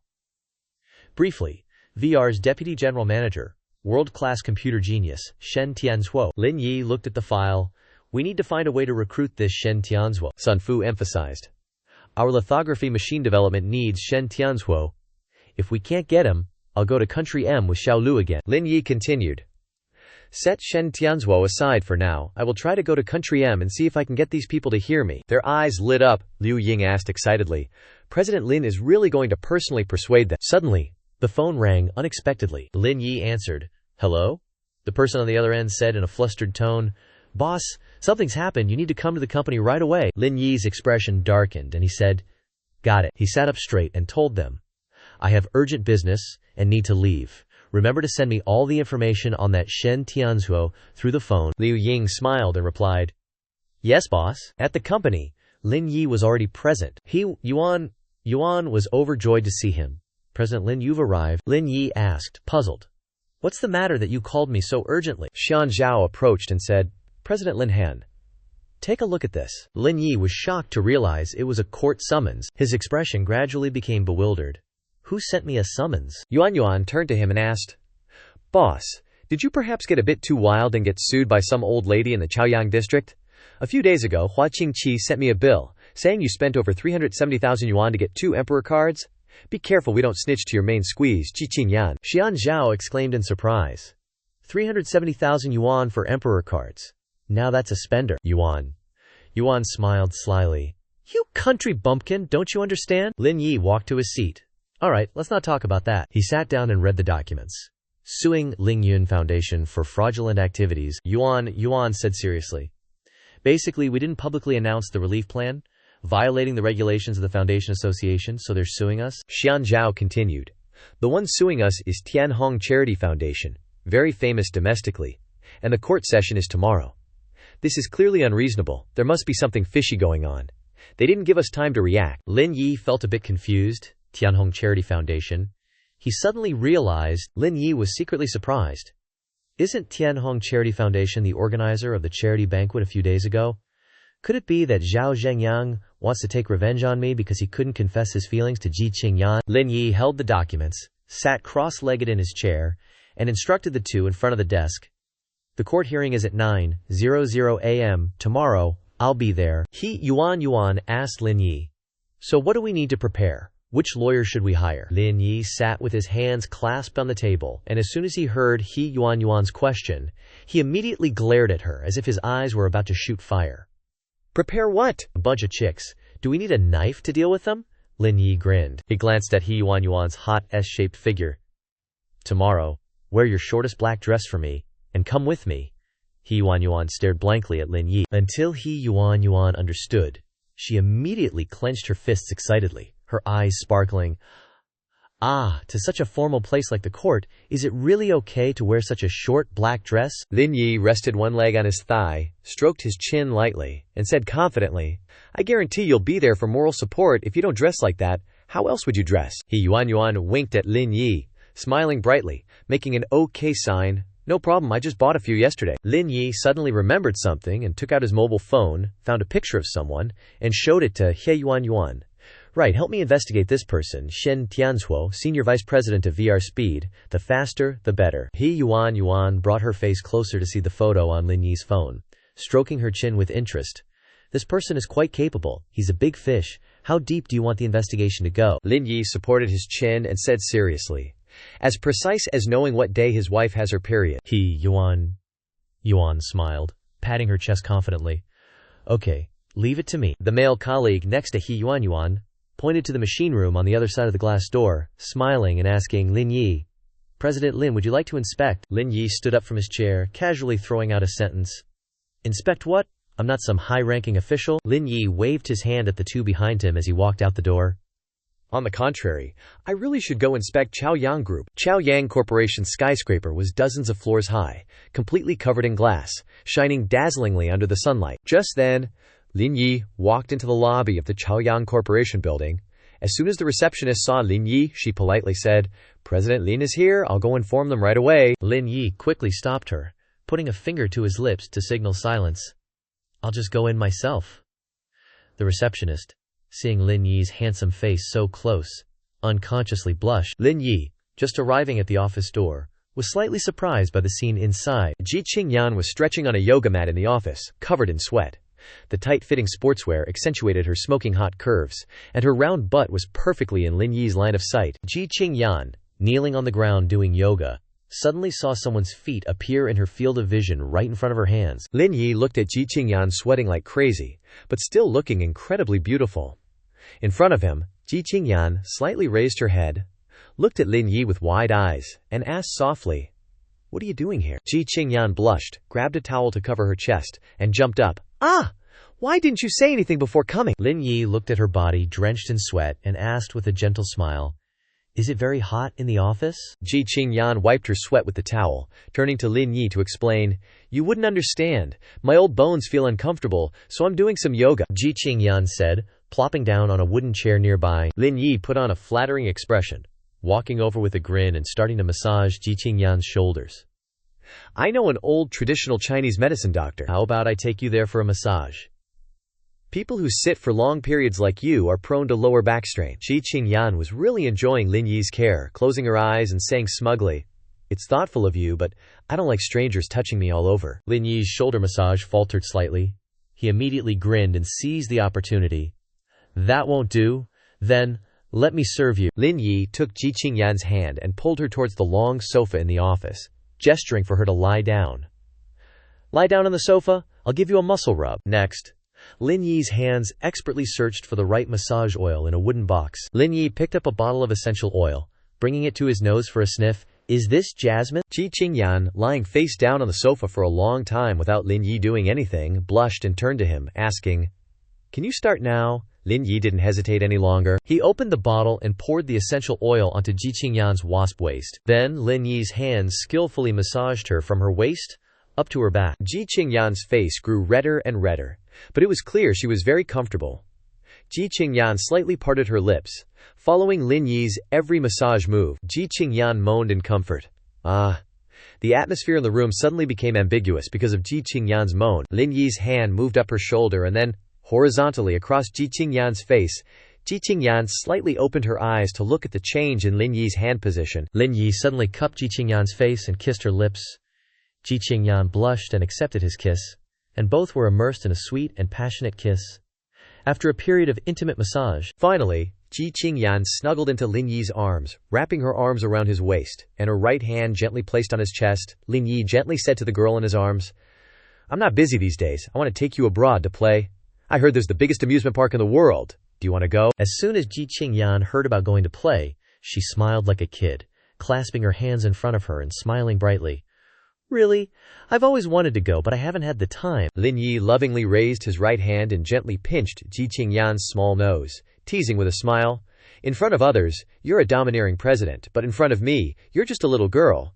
Ji Qingyan was startled by his sudden action. Her face flushed, and she stared blankly at Lin Yi. Ji Qingyan suddenly kissed Lin Yi on the cheek. She quickly picked up her phone and said to Lin Yi with a smile, "Then I'll arrange my work first and then book the flights." Lin Yi smiled warmly and agreed. "Yeah, you arrange it then?" Lin Yi also stood up from the sofa, intending to go take care of some things. "One of my students had an accident. I'm going to see them." Ji Qingyan didn't stop him. She sat on the sofa, supporting herself with her hands as she watched him leave. "Then go ahead." Before Lin Yi left, Ji Qingyan shyly smiled and asked Lin Yi, "Your massage technique is great. Next time I'm tired, give me another one, okay?" Lin Yi naturally agreed. He leaned down, bringing his face close to Ji Qingyan's, his tone ambiguous. "Okay, if you like it, next time I'll bring some toys." Noon at a hospital in the city. This hospital could be considered a high-end hospital for the well-to-do. The entire hospital building was covered in shiny glazed tiles, and the glass was so bright it could be used as a mirror. Lin Yi strolled leisurely down the hospital hallway, casually glancing around. By the time Lin Yi arrived, the room was already packed with people waiting. Surrounding the hospital bed, Wang Ran, standing by the head of the bed, cheered excitedly when she saw Lin Yi. "Teacher Lin, you're here." The woman lying immobile on the bed also glanced at Lin Yi, happily saying, "Hello, Teacher Lin." Lin Yi handed the bag of fruit to Wang Ran. He looked at the crowd in the hospital room, his tone somewhat sarcastic. "Quite a crowd. Should have known I was coming later." The people in the room didn't seem to catch the sarcasm in Lin Yi's words. A strange man smiled and led a young, pretty girl in revealing clothes to introduce her to Lin Yi. "Teacher, this is my daughter, Wang Tong. Just graduated from college, passed the civil service exam, and still single." Wang Tong looked at Lin Yi with a smile. Wang Tong pretended to be shy, coyly raising her hand to cover her mouth as she giggled, looking at her father with mock annoyance. "Dad tilde. What are you saying, Lin Yi?" Seeing Wang Tong's fake demeanor, immediately felt uncomfortable. He frowned and bluntly said, "So good that no one's pursuing her. Better save a bit. Raising her for so many years cost rice and money. A failure would be a big loss." Hearing Lin Yi insult her like that, Wang Tong immediately switched from a demure lady to a shrew, fiercely yelling, clenching her fists. Before Wang Tong could say anything, a middle-aged woman rushed forward and shoved her aside with a strong shoulder. The middle-aged woman ran over, affectionately linking arms with Lin Yi and calling her son to come and introduce himself. "Son, greet Teacher Lin." Lin Yi merely glanced indifferently at this group of social climbers, saying nothing. The blonde-haired youth, the middle-aged woman's son, walked over and immediately put on an extravagant show, extending his hand to Lin Yi and saying, "Mr. Lin, if you have any problems in Zhonghai that you can't solve in the future, just call me. I can help you with anything." Lin Yi couldn't help but twitch his mouth after hearing what the blonde youth said, his face gloomy. Who would have thought that the next second, Lin Yi suddenly rushed forward, gripping the blonde youth's outstretched hand tightly with both hands. Lin Yi looked delighted, praising the blonde youth to the skies. "Wow, really, bro? You're that amazing? A few days ago, I helped Wang Ran borrow 500,000 yuan from loan sharks. Can you help her pay it back?" The blonde youth's face paled when he heard about borrowing money, wanting to pull his hand back from Lin Yi's grip. "What? You want me to pay for her?" Lin Yi put one hand in his pocket, casually saying, "Don't tell me you can't afford it. Just a few 100,000, it's nothing to you." The blonde youth yanked his hand back, his face as black as the bottom of a pot, staring at Lin Yi in horror, his mouth agape. "Are you kidding me?" Lin Yi stared coldly at the blonde youth. "You were kidding me first." Seeing Lin Yi's cold expression, the blonde youth's mother sensed that the situation was not good, and hurriedly went to push her son, who was about to pout, away. All right, let's stop talking." Lin Yi ignored them, and turned to ask Wang Ran beside him, "How's your aunt doing? Is the money I gave you enough?" Wang Ran clasped her hands together, somewhat embarrassed, reporting her aunt's condition. "The surgery was successful, but she needs to stay in the hospital for observation before going home.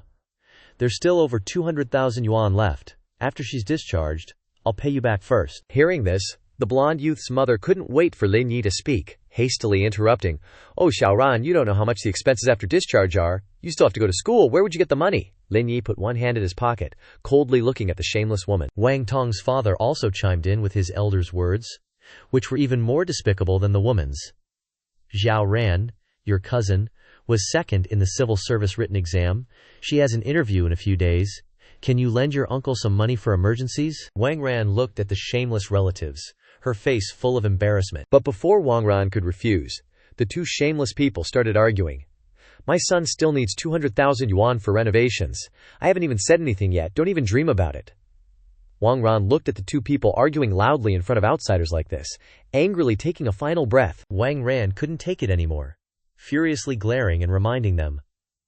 "All right, stop arguing. This is a hospital," Wang Ran declared with an angry expression. "Don't even dream about getting any money. It's pointless no matter what you do." Wang Ran's uncle didn't care about what she said, and begged, "Teacher Lin, you're so rich. 200,000 yuan is probably nothing to you, right?" Lin Yi gave a thumbs up and waved his hand behind him, confidently replying, "It's just a few spare coins. Don't make a fuss here. Let's go outside and talk." Immediately afterwards, they all moved outside. Once outside, Lin Yi said, "That 200,000 yuan is nothing to me, but only one of you can get that money. Who will be lucky enough to get that money? You guys figure it out yourselves." The people were surprised when they heard it. Then, Lin Yi walked away, leaving them to argue among themselves. Wang Ran's two uncles looked at each other, their eyes filled with animosity, neither willing to give in. The pink-clothed aunt pointed at the blue-clothed uncle's face and scolded, "Don't even dream about getting that money." That hag's son was no pushover either. He slapped Wang Tong right across the face, yelling, "Don't you dare compete with my bro, get out of the way!" Wang Tong, stung by the slap, started rubbing her cheek, looking hurt. The blue-shirted uncle, protective of his daughter, was about to charge at the guy. "Holy moly, you dare hit my daughter!" Right then, inside the hospital room, Wang Ran was feeding her mom porridge. But the commotion outside made them stop. They exchanged worried glances, turning their heads towards the door. In contrast to their worried state, Lin Yi strolled into the room, all smiles. Wang Ran immediately stood up. "Teacher Lin, they're fighting outside." Lin Yi calmly walked in, grabbed a mandarin orange from the table, and, to Wang Ran's bewilderment, said, "So you want to go break it up?" A moment later, the hospital room door slowly creaked open again. The pink-clad auntie and her son walked in, beaming at Lin Yi, both sporting some nasty bruises. The auntie started, "Teacher Lin, Xiaoran's second uncle's gone. Shouldn't that 200 grand now belong to?" Lin Yi, who was sitting on the sofa, casually peeling a mandarin orange, interrupted. "Do you guys have an IOU? Write one up?" The mother and son were shocked, blurting out, "What?" But immediately after, the son wickedly whispered to his mom, "Just write it. We owe a big shot. When the time comes, we'll just say we don't have it. Let's see what he can do." Hearing this brilliant idea, she grinned, a look of agreement in her eyes. Then, Wang Ran's pink-clad auntie got some paper to write the IOU. After finishing, she happily handed it to Lin Yi. He took the IOU, winked, and said, "You two, go prepare the property deed. Use that as collateral. Then, the money will be transferred to you. I won't charge exorbitant interest, just the standard bank rate, you know." This news struck the greedy mother and son like a bolt from the blue. Their jaws dropped in shock. The pink-clad auntie asked, "Teacher, what did you say? Mortgage the house?" Her son couldn't contain his anger and clenched his fists. "That's going too far. You, surnamed Lin, don't push it." Lin Yi sternly held up the IOU, saying, "Don't get heated. Your IOU is still in my hands." This gave the mother and son another big scare. They fearfully turned to leave. The blonde son, the pink-clad auntie's son, turned back to warn, "Just you wait," and smirked. Wang Ran sighed in relief. Finally, they're gone. Lin Yi stood up and said, "Since I've already chased away the lazy ones for you, I should chase myself away too." This statement startled her. Wang Ran looked at Lin Yi with gratitude. "Thank you so much, Teacher Lin. Without you, I wouldn't know how to deal with those people." Lin Yi walked to the door, waving his hand and saying, "Just take good care of your family. Everything else is unimportant." She gazed at Lin Yi with teary eyes, thinking, "It's so good to have him here." Scene changed to the next morning, the sky clear and blue.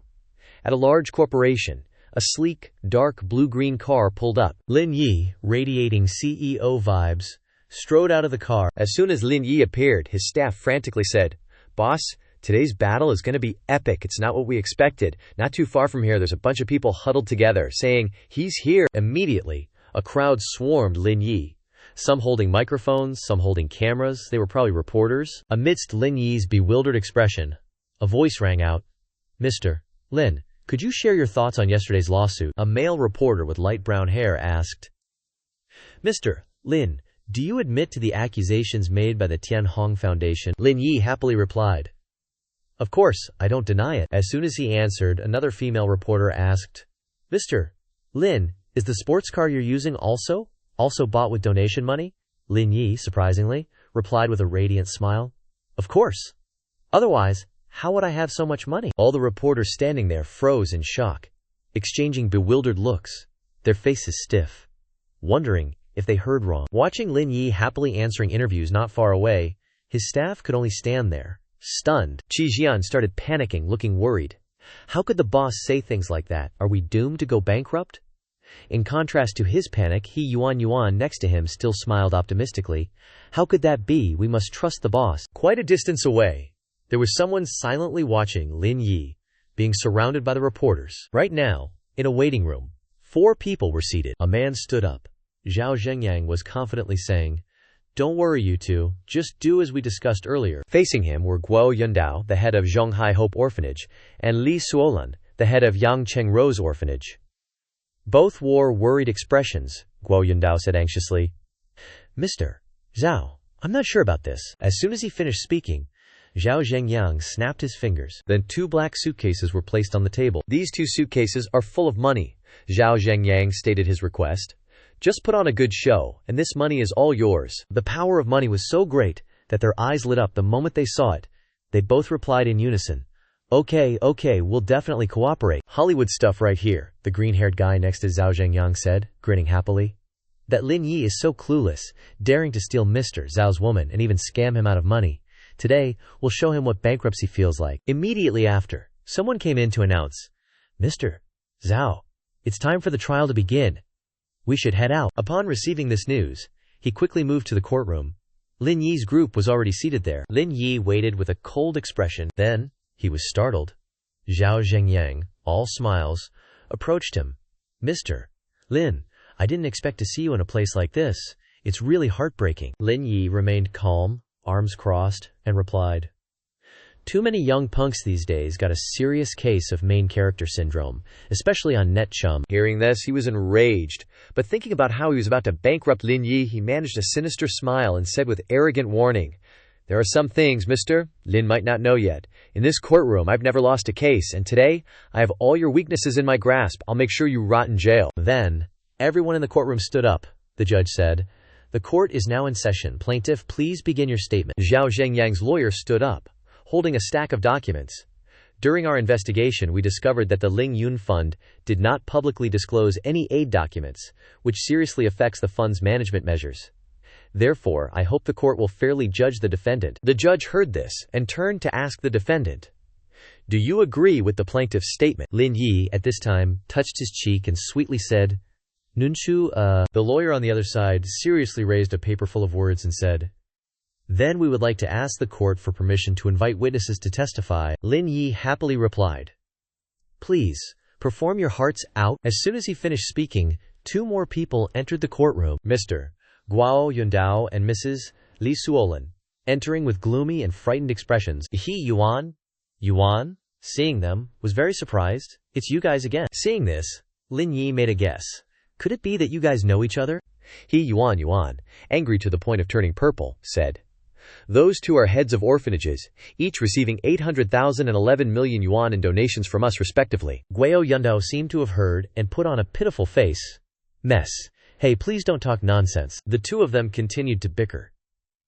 When Mr. Guo said, You only gave us 50,000 yuan, Mrs. Li Suolin quickly added, It was the same on my side too. Hearing these two's blatant lies, a hand immediately slammed down on the table. Yuan angrily argued, You two are lying. I clearly gave a total of 19 million to both orphanages. Don't play dirty here. Yuan angrily pointed at the faces of the two of them and loudly said, Now you're blatantly lying like this. I have all the receipts. Seeing this, the chairman was speechless. He banged his gavel and said, Defendant, please pay attention to your emotions. Yuan realized she had overreacted a bit and was slightly startled. Lin Yi glanced at Yuan and advised her, All right, Yuan, you're just making things worse. Yuan pouted, crossed her legs, and sat down, thinking to herself, These two are seriously biting the hand that feeds them. It's disgusting. The lawyer on the other side looked at the three of them and asked, Does the defendant's side have anything else to say? Lin Yi calmly said, According to regulations, the sources of funds contributed to the foundation must be verified and then publicly disclosed. But the money I used to support the orphanages was all personal funds.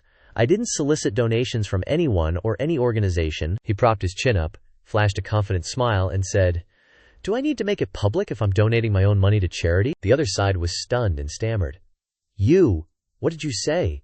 All the money for the orphanages was yours. Everyone present was genuinely unable to believe what Lin Yi had said. The chairman was also a bit doubtful and turned to ask him, Defendant, are you sure what you just said is the truth? Lin Yi firmly replied, Yes, it's all my money. Everyone can check. The reporter started chattering loudly.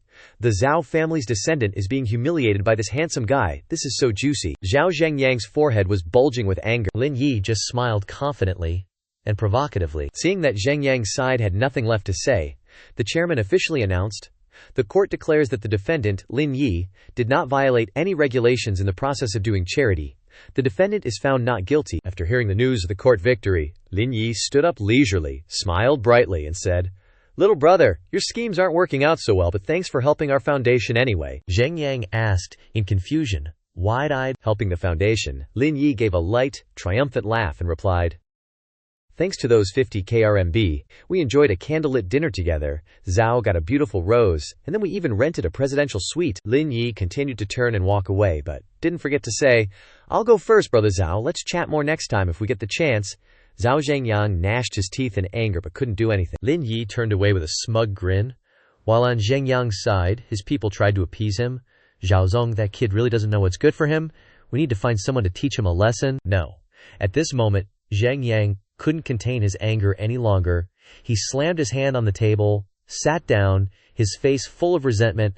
"I'm gonna block that kid in the parking lot now. Go get some trash to teach that kid a lesson." Right in the parking lot, Lin Yi's group was about to go get their car, when suddenly a voice called out, "Lin Yi, stop right there." It was Zhao Zhengyang, and the person he called Zhao Zhengyang said to him, "Zhao, go bring that kid here." Zhengyang frowned. "I want to find a secluded place to talk to that kid for a bit."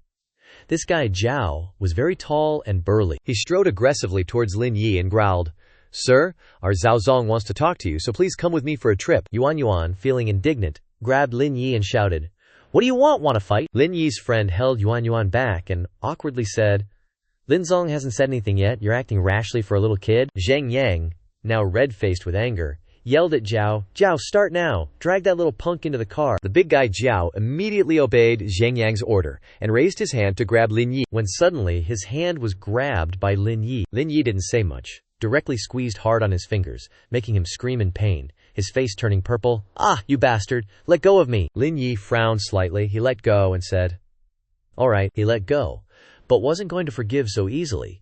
His hands landed on the big guy's shoulders. Just now his hand was squeezed so painfully that tears were flowing. Lin Yi coldly gifted Zhao a knee strike, straight to his precious area. After being caressed by him, he fell to the ground writhing in pain. Lin Yi stood there angrily watching the Zhao guy writhe in agony. Lin Yi frowned tightly. "Dude, he's radiating some seriously dark vibes right now." That Zheng Yang dude saw even Zhao couldn't beat Lin Yi, so he's shaken like a leaf. Okay. Zheng Yang was totally shocked that a big guy like Zhao got taken down by Lin Yi and is now writhing on the ground, clutching his, screaming, "Aha, wah." Zheng Yang's jaw dropped. He's thinking, this guy is seriously OP. One hit and Zhao's down for the count. 50,000 yuan down the drain. Lin Yi's still chill, grinning like a Cheshire cat, and beckons to Zheng Yang. Looks like he's not getting up anytime soon. You want to take his place? All Zheng Yang could think about was GTFO, cause running away is always the best option. Zheng Yang says, "Lin Yi, about that, my flu's still acting up. Don't want to get you sick. Maybe we can chat another time." Yeah, Lin Yi was speechless, totally bummed. Zheng Yang bolts. Yuan sees Lin Yi's awesome one-man show and rushes over, eyes sparkling. "Lin CEO, you were so handsome when you were fighting. I'm totally swooning. Ready to log out of life." Yuan's about to say goodbye and head home when Lin Yi asks her, "Need a ride back?"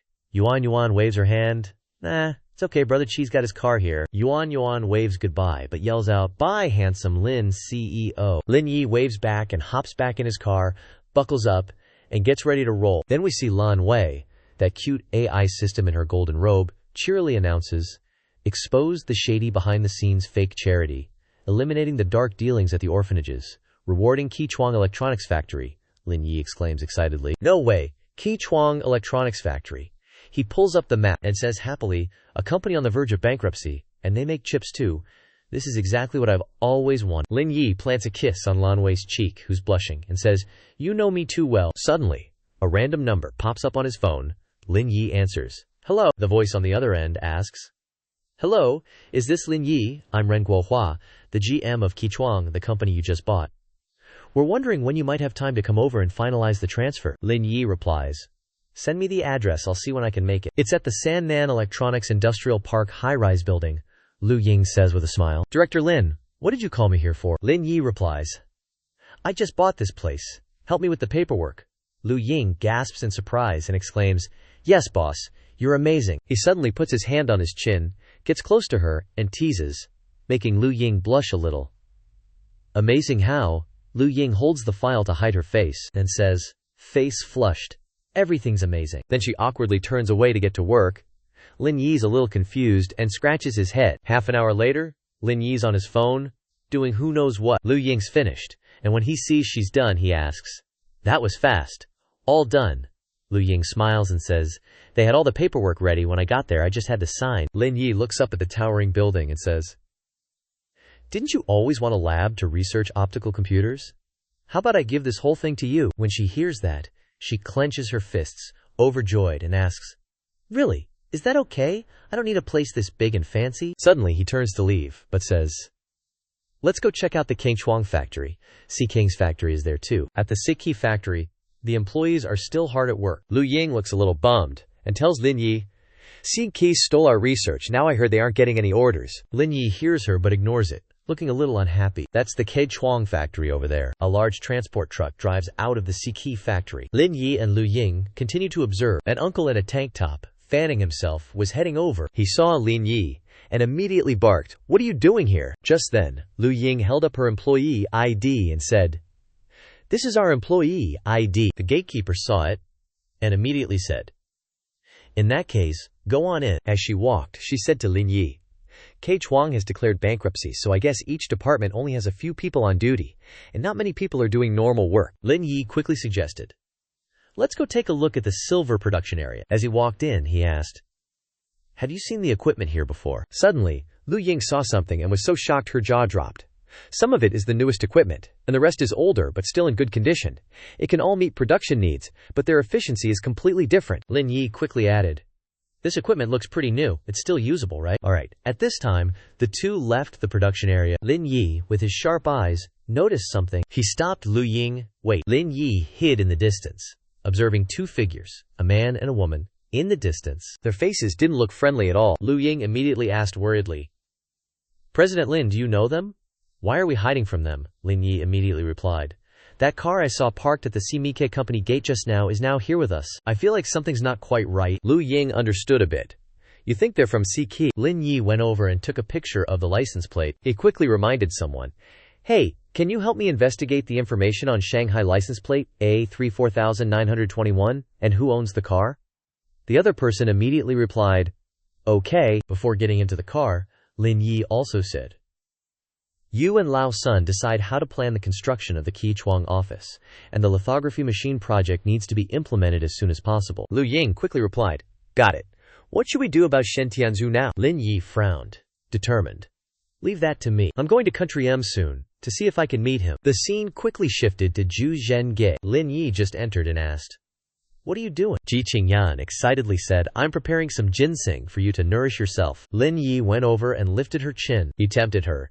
"Maybe I haven't been working hard enough, so you're complaining, right?" Ji Qingyan replied without hesitation, "What are you saying? I just see you're busy with work." At this moment, the phone suddenly rang. The person on the other side quickly reported, "We've found the information on that car. The owner is Cao Xiangyu."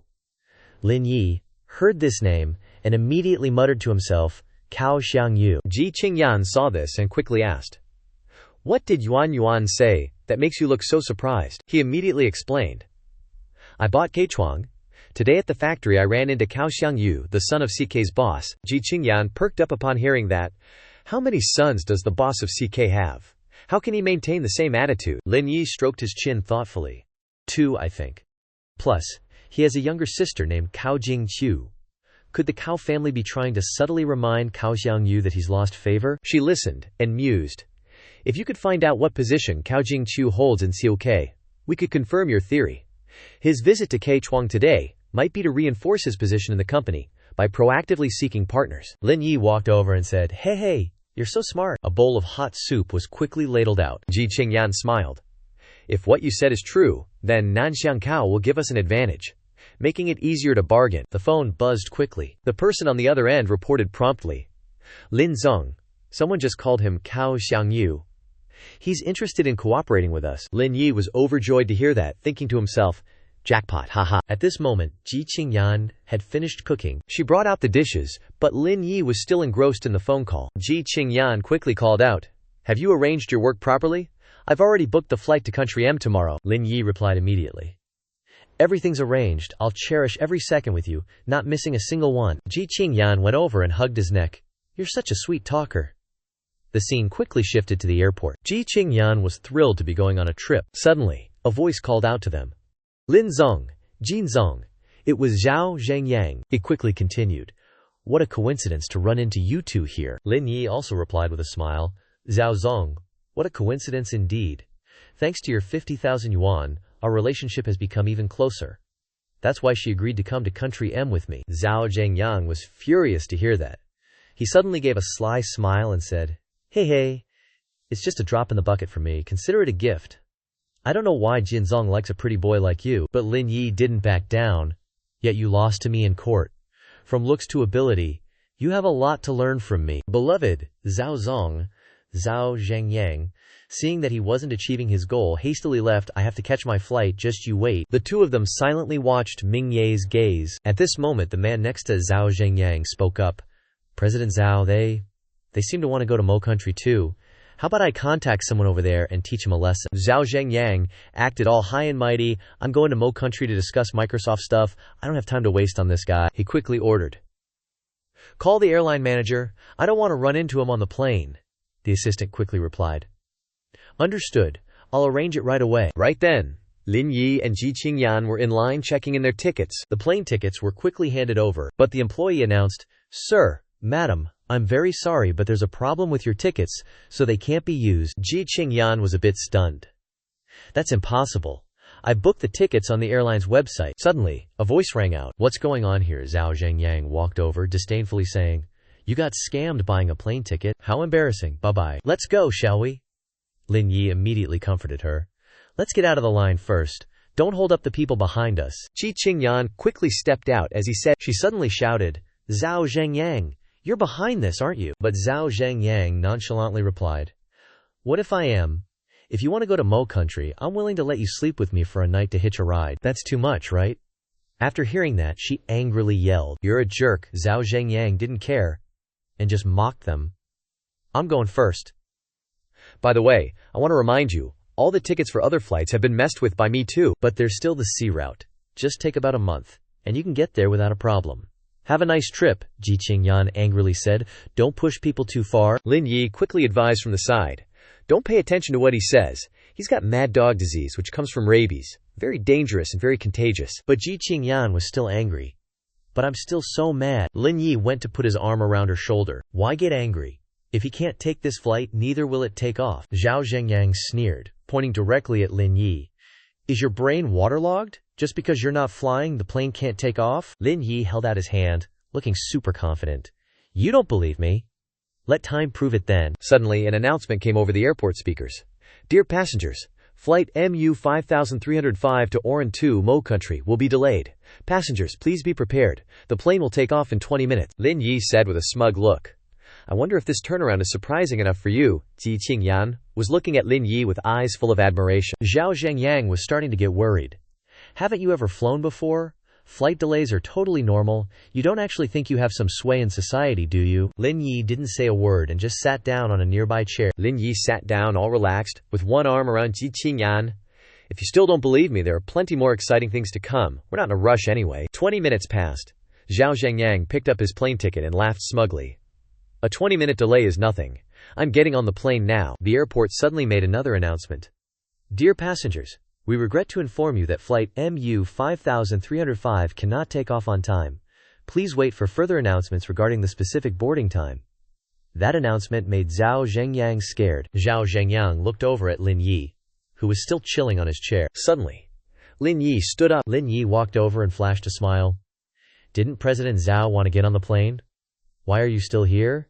Zhao Zhengyang was seriously worried. Zhao Zhengyang's face turned purple, and his cheeks flushed red with embarrassment. Suddenly someone spoke up. Sir, we're in a hurry. Please don't mess around. Then another person was also angry with Zhao Zhengyang. Sir, what are you playing at? If you have something to say, go apologize to him quickly. Don't delay our flight any longer. You're getting hot-tempered, aren't you? Zhao Zhengyang gritted his teeth, full of anger. Do you guys know who I am? Tell me to apologize to him? The expressions of everyone on the flight were angry at this moment, and they all turned their eyes on Zhao Zhengyang. Zhao Zhengyang's people stepped forward and said, President Zhao, calm down. We should leave here first.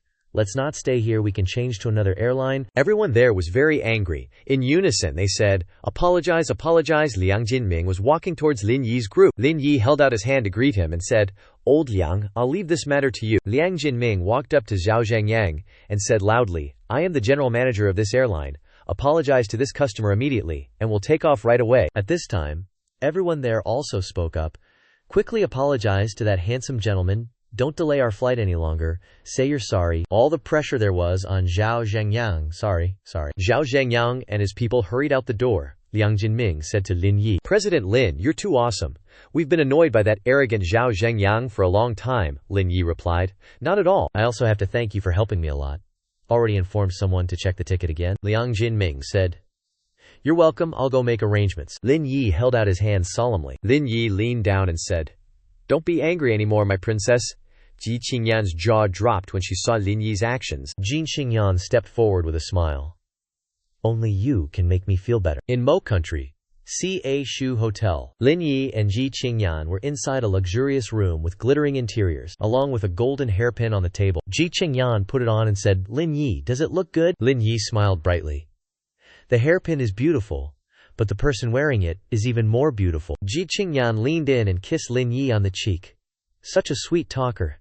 They both laughed happily. Ji Qingyan just woke up from a long sleep, yawning tiredly. Suddenly, Ji Qingyan's butt bumped into Lin Yi's. Ji Qingyan said, I want to brush my teeth, let me through, okay?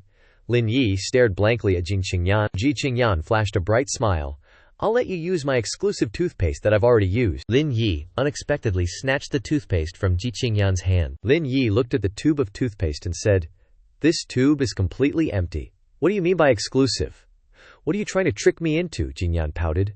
You heartless thing, give it back. Lin Yi's hand suddenly reached out and embraced Ji Qingyan's body. Lin Yi hugged Ji Qingyan tightly, catching her off guard. Ji Qingyan, with her cheeks flushed red, puckered up her lips, ready for a kiss.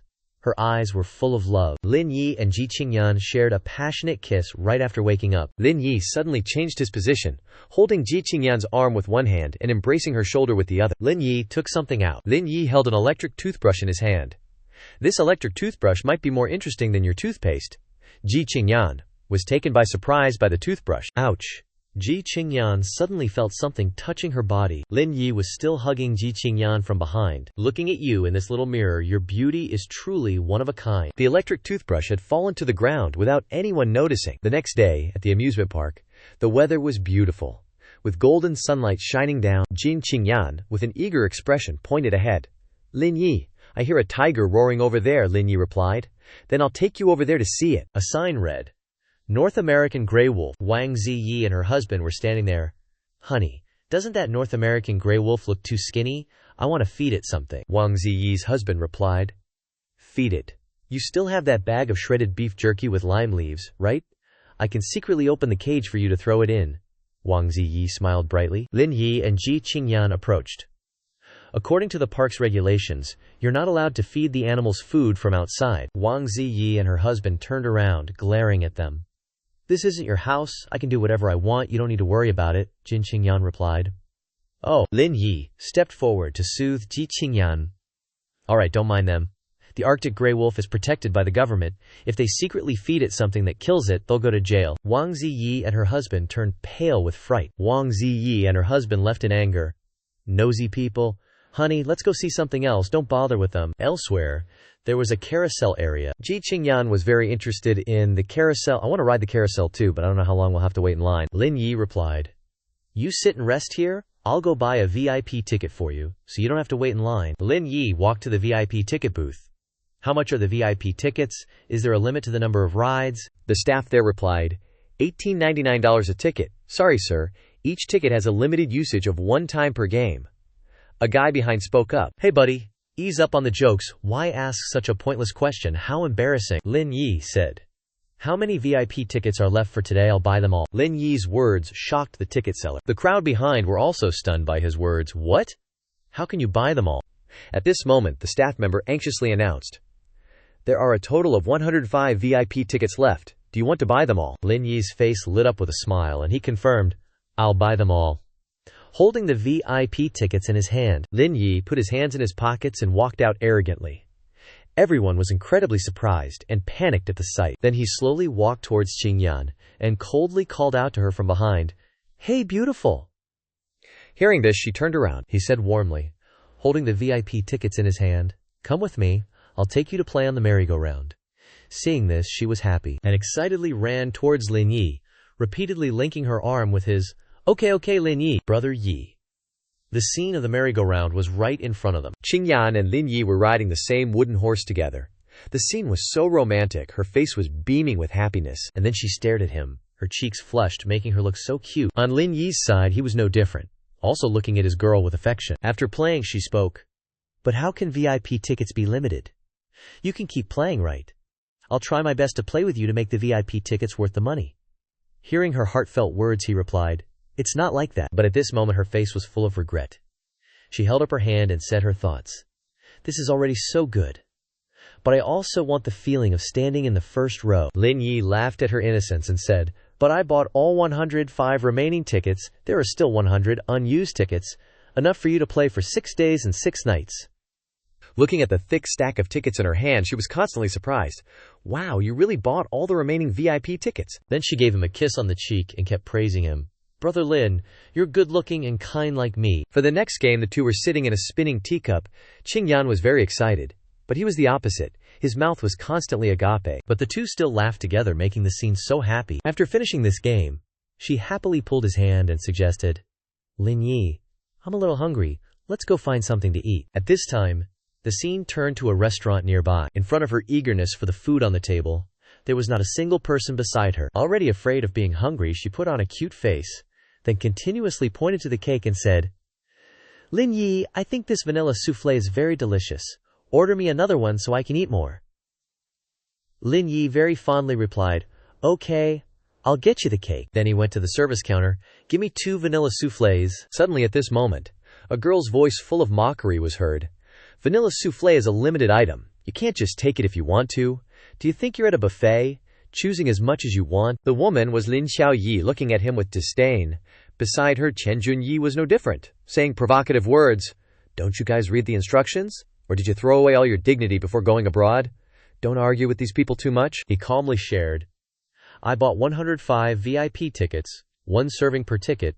There are still over 100 servings waiting for me to take them. Hearing the overwhelming number, the two were very panicked, their faces distorted with surprise. He just took his cake and left, despite the shock of the two. And then he went to sit back to Qingyan's side, in a indifferent manner, making her very happy with the food. Over there, those two were staring at him without blinking. Wang Xiaoyi, never one to mince words, said, Buying so many tickets at once, he's definitely not your average Joe.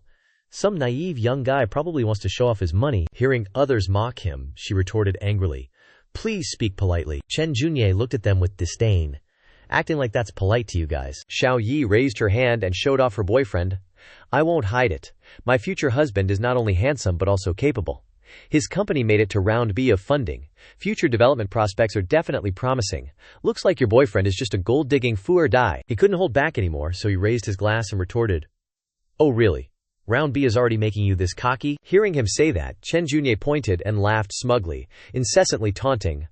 Oh what? You don't even know who invested in me in round A? It was Zhonghan Capital. Sounds familiar, right? His words made Lin Yi spit out the water in his mouth. Lin Yi looked helpless and angry, mocking. One Zhonghan investment and you're already this arrogant. Is Qin Han your ancestor? In front of the two of them, Chen Junye put on a proud face and kept bragging. Let me tell you, not only is Zhonghan investing in me, but even Ling Yun is about to invest. A nouveau riche like you probably doesn't know my status in this market, right? Xiao Yi echoed from behind. Chen Junye, why waste your breath on a nouveau riche like him? Someone like him probably doesn't even know what investment means. Hearing those harsh words, Qi Qingyan, who was drinking water, choked and sprayed it all out. Lin Yi was losing his cool, but he forced a smile and asked, Who is planning to invest in you guys? Is it he, Yuan, or Qi Zhaozhao? Junye was stunned by the question. He actually knows General He and General Qi. Then, Lin Yi pulled out his 16 Pro Max and immediately called Qi Zhaozhao. As soon as the other end picked up, Lin Yi asked sternly, Do you know someone named Chen Junye?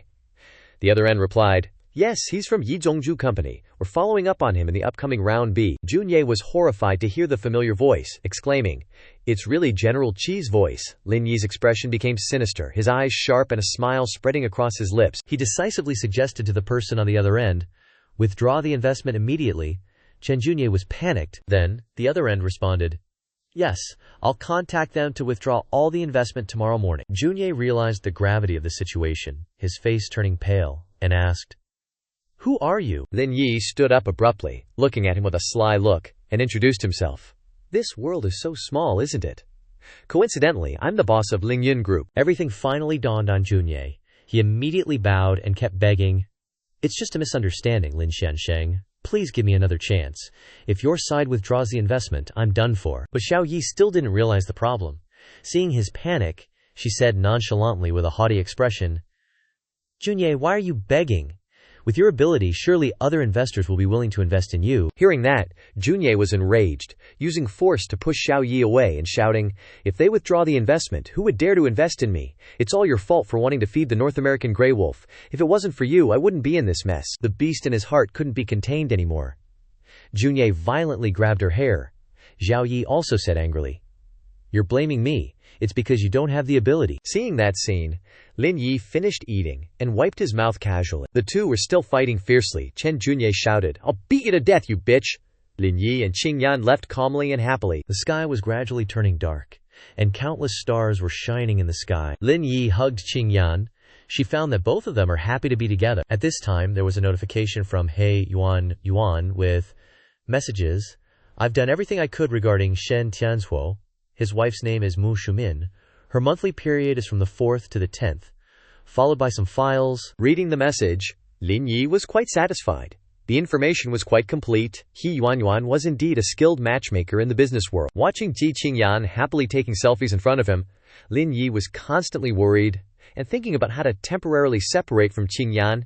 He couldn't let her know that he had work, so he conveniently took her out to play. Then, he took out his phone and found Guanya's number. Time passed, and the next morning, Lin Yi was lying alone on the bed. He happily sat up, smiling unconsciously as he watched her getting dressed. A hand gently wrapped around Ji Qingyan's waist. He hugged her affectionately and asked, "Why are you up so early? The circus I booked doesn't start until 10. Suddenly, as she was reapplying her powder, she turned around and announced, "I'm sorry, I can't go with you today. Just chill at the hotel, okay? Guanya set up a meeting with some designers from China, so I have to go with her to meet them." Hearing this, he looked disappointed and sighed. Oh, more work again. She gave him a comforting kiss and promised, "I'm sorry, I'll make it up to you tonight, okay?" He leaned in close and teased, "Well, I'll have to carefully research how to make it up to me." She blushed and scolded, "You're such a pain." Then she stood up, saying as she left, "I'm off." About 10 minutes later, Lin Yi emerged from a supercar, dressed to the nines. Everyone bowed their heads and said, "President Lin, please." The sky was clear blue, and rays of sunlight streamed into the tall building, the Microsoft headquarters. Everyone had gathered in the lobby of the building, including Lin Yi. He walked up to the reception desk and said, "Hello, is the company still hiring?" The receptionist was professional and replied with a smile, "Please fill out this form and wait for our notification." After receiving the form, he didn't hesitate to grab a pen and scribble away. The receptionist then, after reading the form he filled out, was shocked and asked, "You want to apply for the position of CEO, and the desired salary is $35 US." Lin Yi, full of confidence in his talent, smiled and confirmed it again. Faced with his attitude, the receptionist awkwardly raised her hand and refused. "Sorry, but I won't submit an application like this. We get people showing off like you every day." Suddenly, the sound of high heels approached.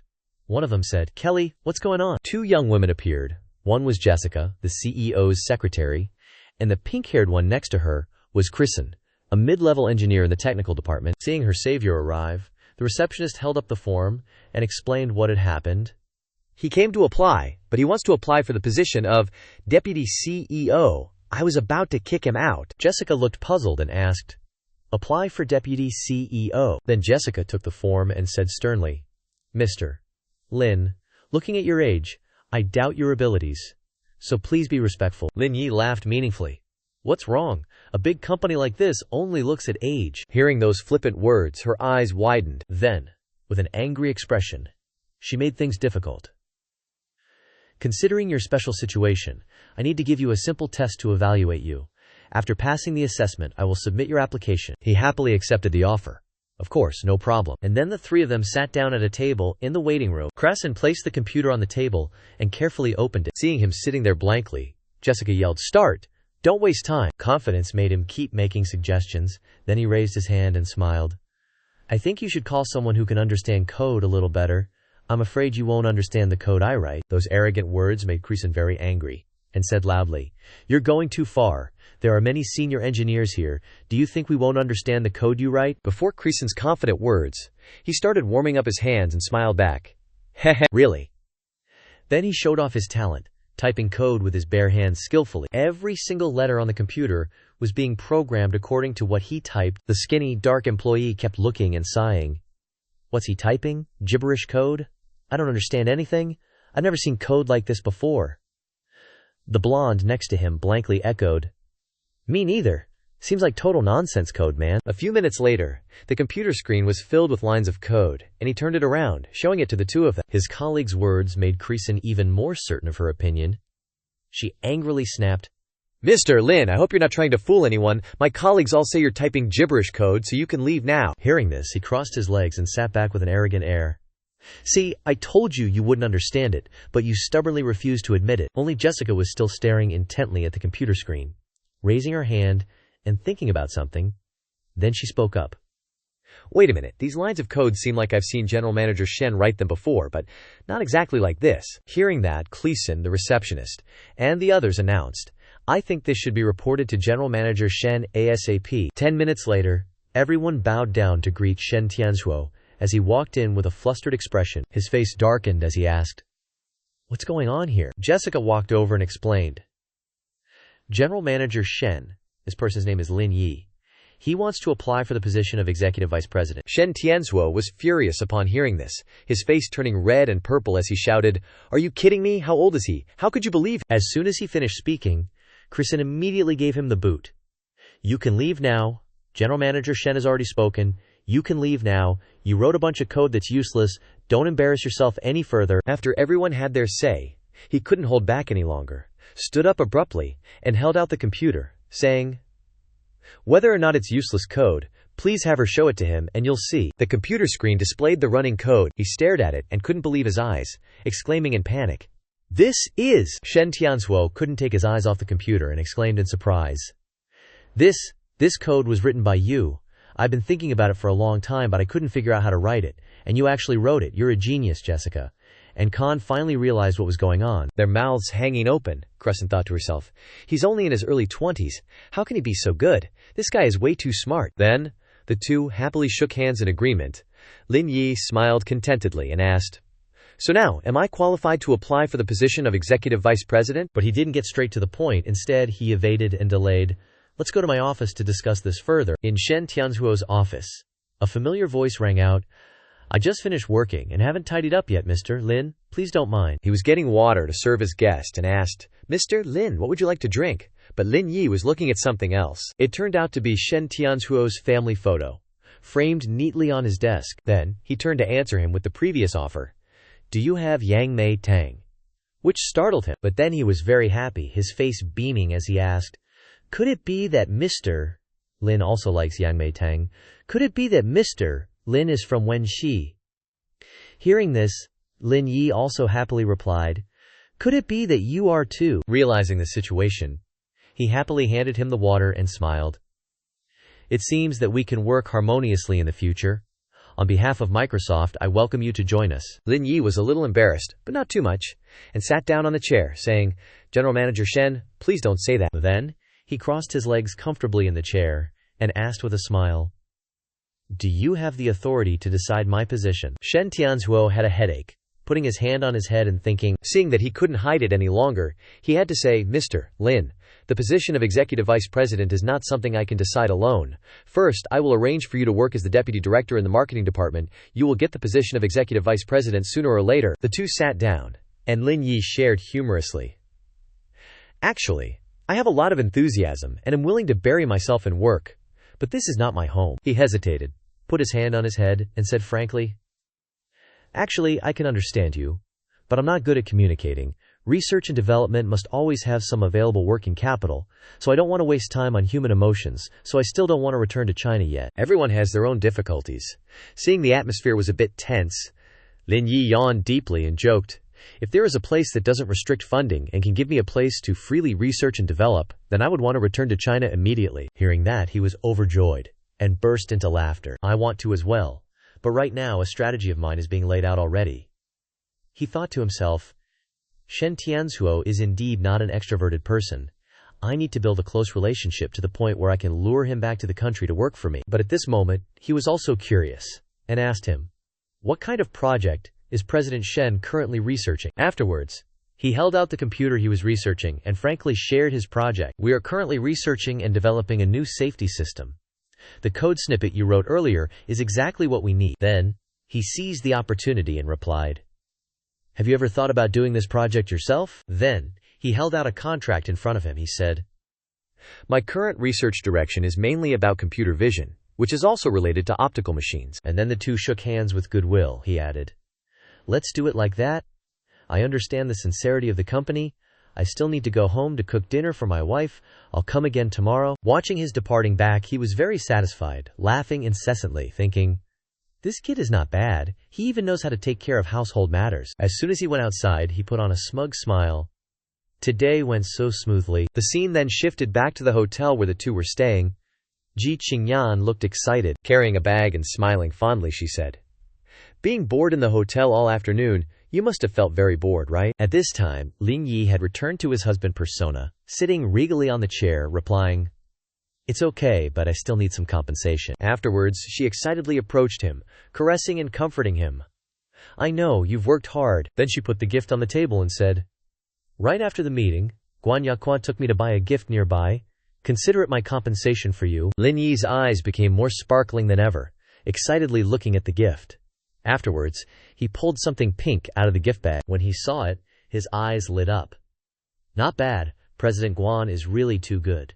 And she, in the back, blushed and didn't dare to look. Suddenly, he held the item she gave him in his hand, which was a pair of underwear, and said mischievously, but this color doesn't seem very suitable for you. Try wearing it for me to see how it looks.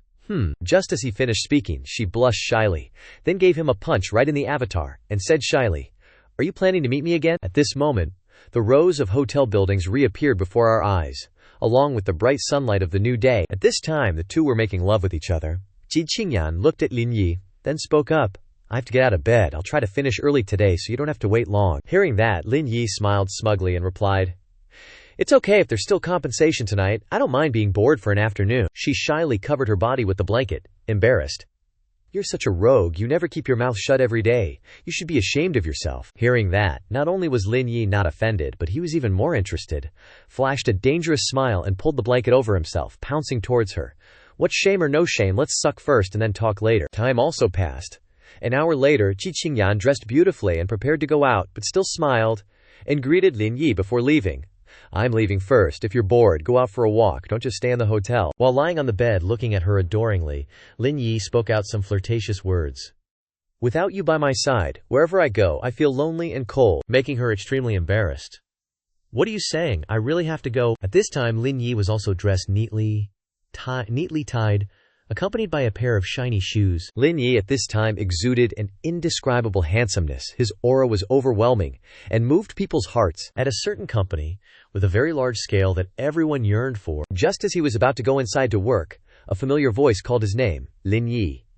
When Lin Yi turned his head, he saw that behind him were arrows of resentment staring at him, causing him to think to himself, I've come here and I still meet this Xiaoneng guy, seriously? Lin Yi fakingly put on a very warm and welcoming face. President Zhao, oh, I'm really sorry. It took me so many days to get here. I hope it didn't delay your business. Haha. President Zhao was furious. His eyes turned a fiery red, and he angrily shouted, stay away from me. I'm here today to discuss important matters. I don't have time to care about you. Then Lin Yi raised his hand and pointed at the building, laughing as he introduced, what a coincidence. I know someone here. Want me to contact them for General Zhao? This made him even more furious, as if he was being mocked, and he retorted, we've already discussed this project. We're just here to sign the contract today. No need to trouble you. Hearing that, Lin Yi waved goodbye and then turned around and leisurely walked towards the company entrance, humming a tune as he strolled. Watching Lin Yi's retreating figure, he grew even angrier and muttered resentfully, I'll take care of everything for now, and then you'll see. What is that jerk doing at Microsoft anyway?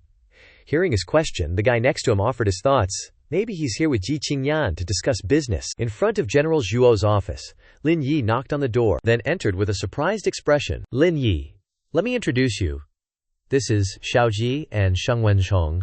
One is the general manager of the marketing department, and the other is the director of the marketing department. General Lin, now that you've joined our company, we're colleagues from now on. Please take care of us. You're both too polite.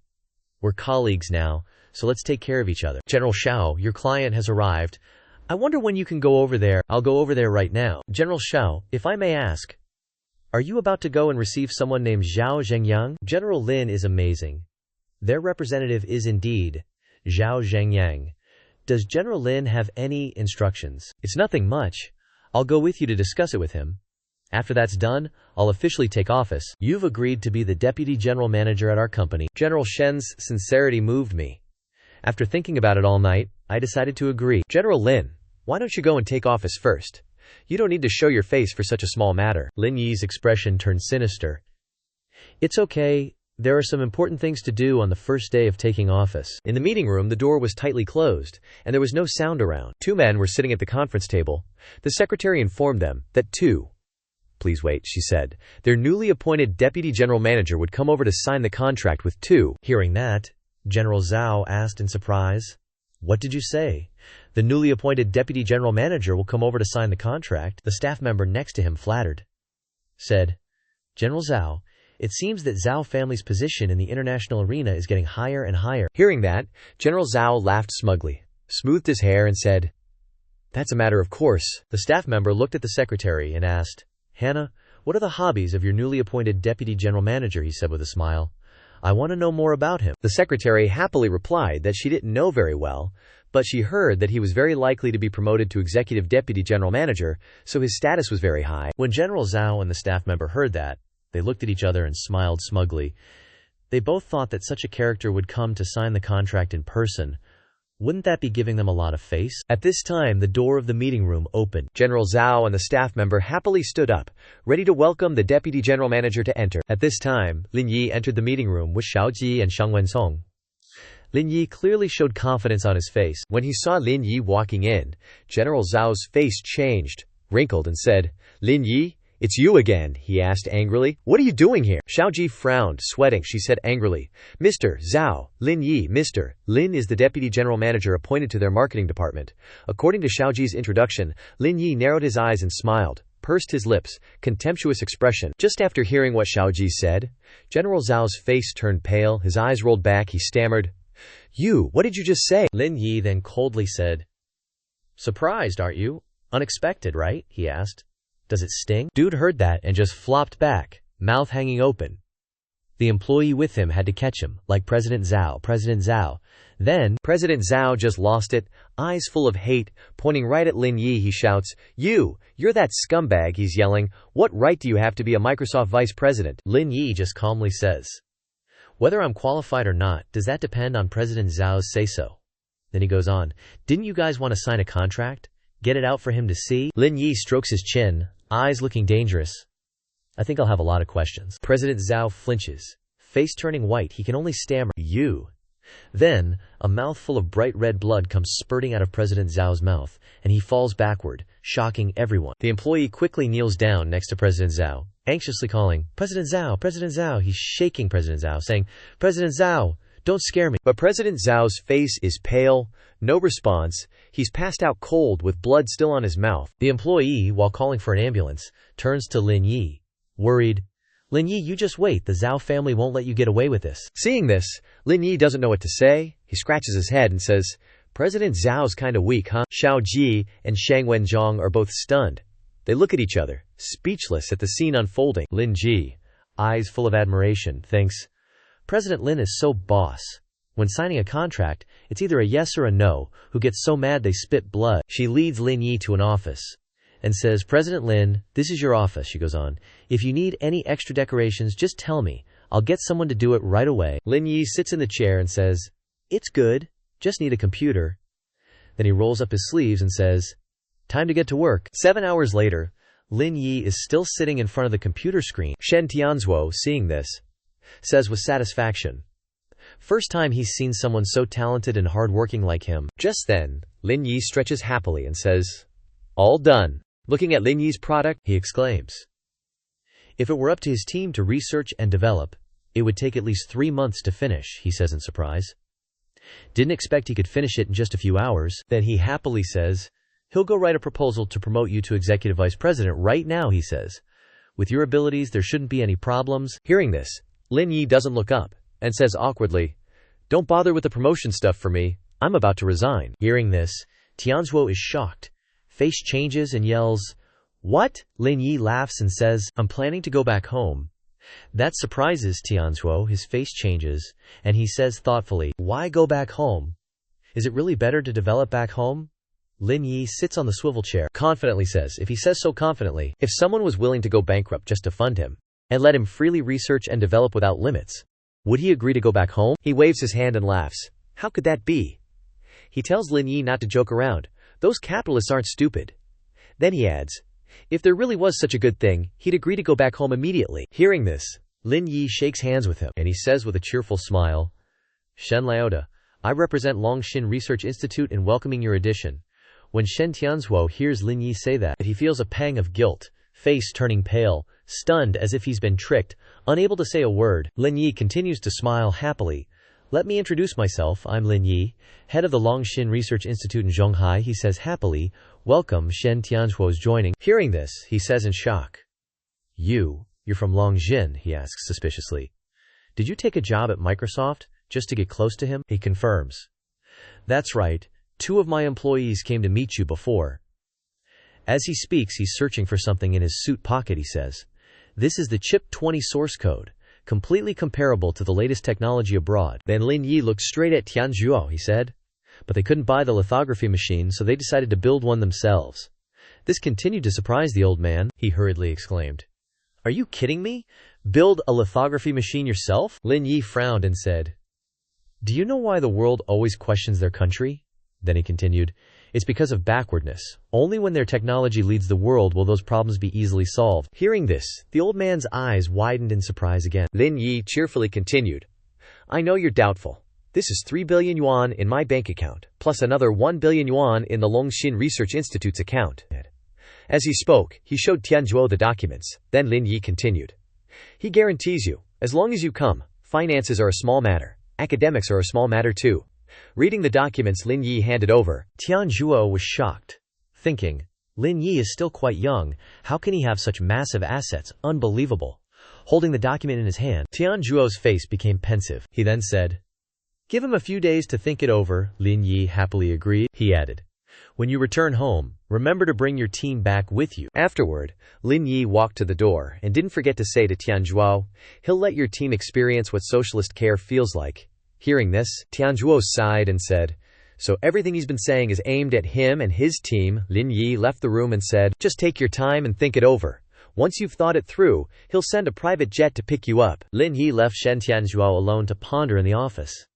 He stood in front of Lin Yi's computer screen, unsure of what to say.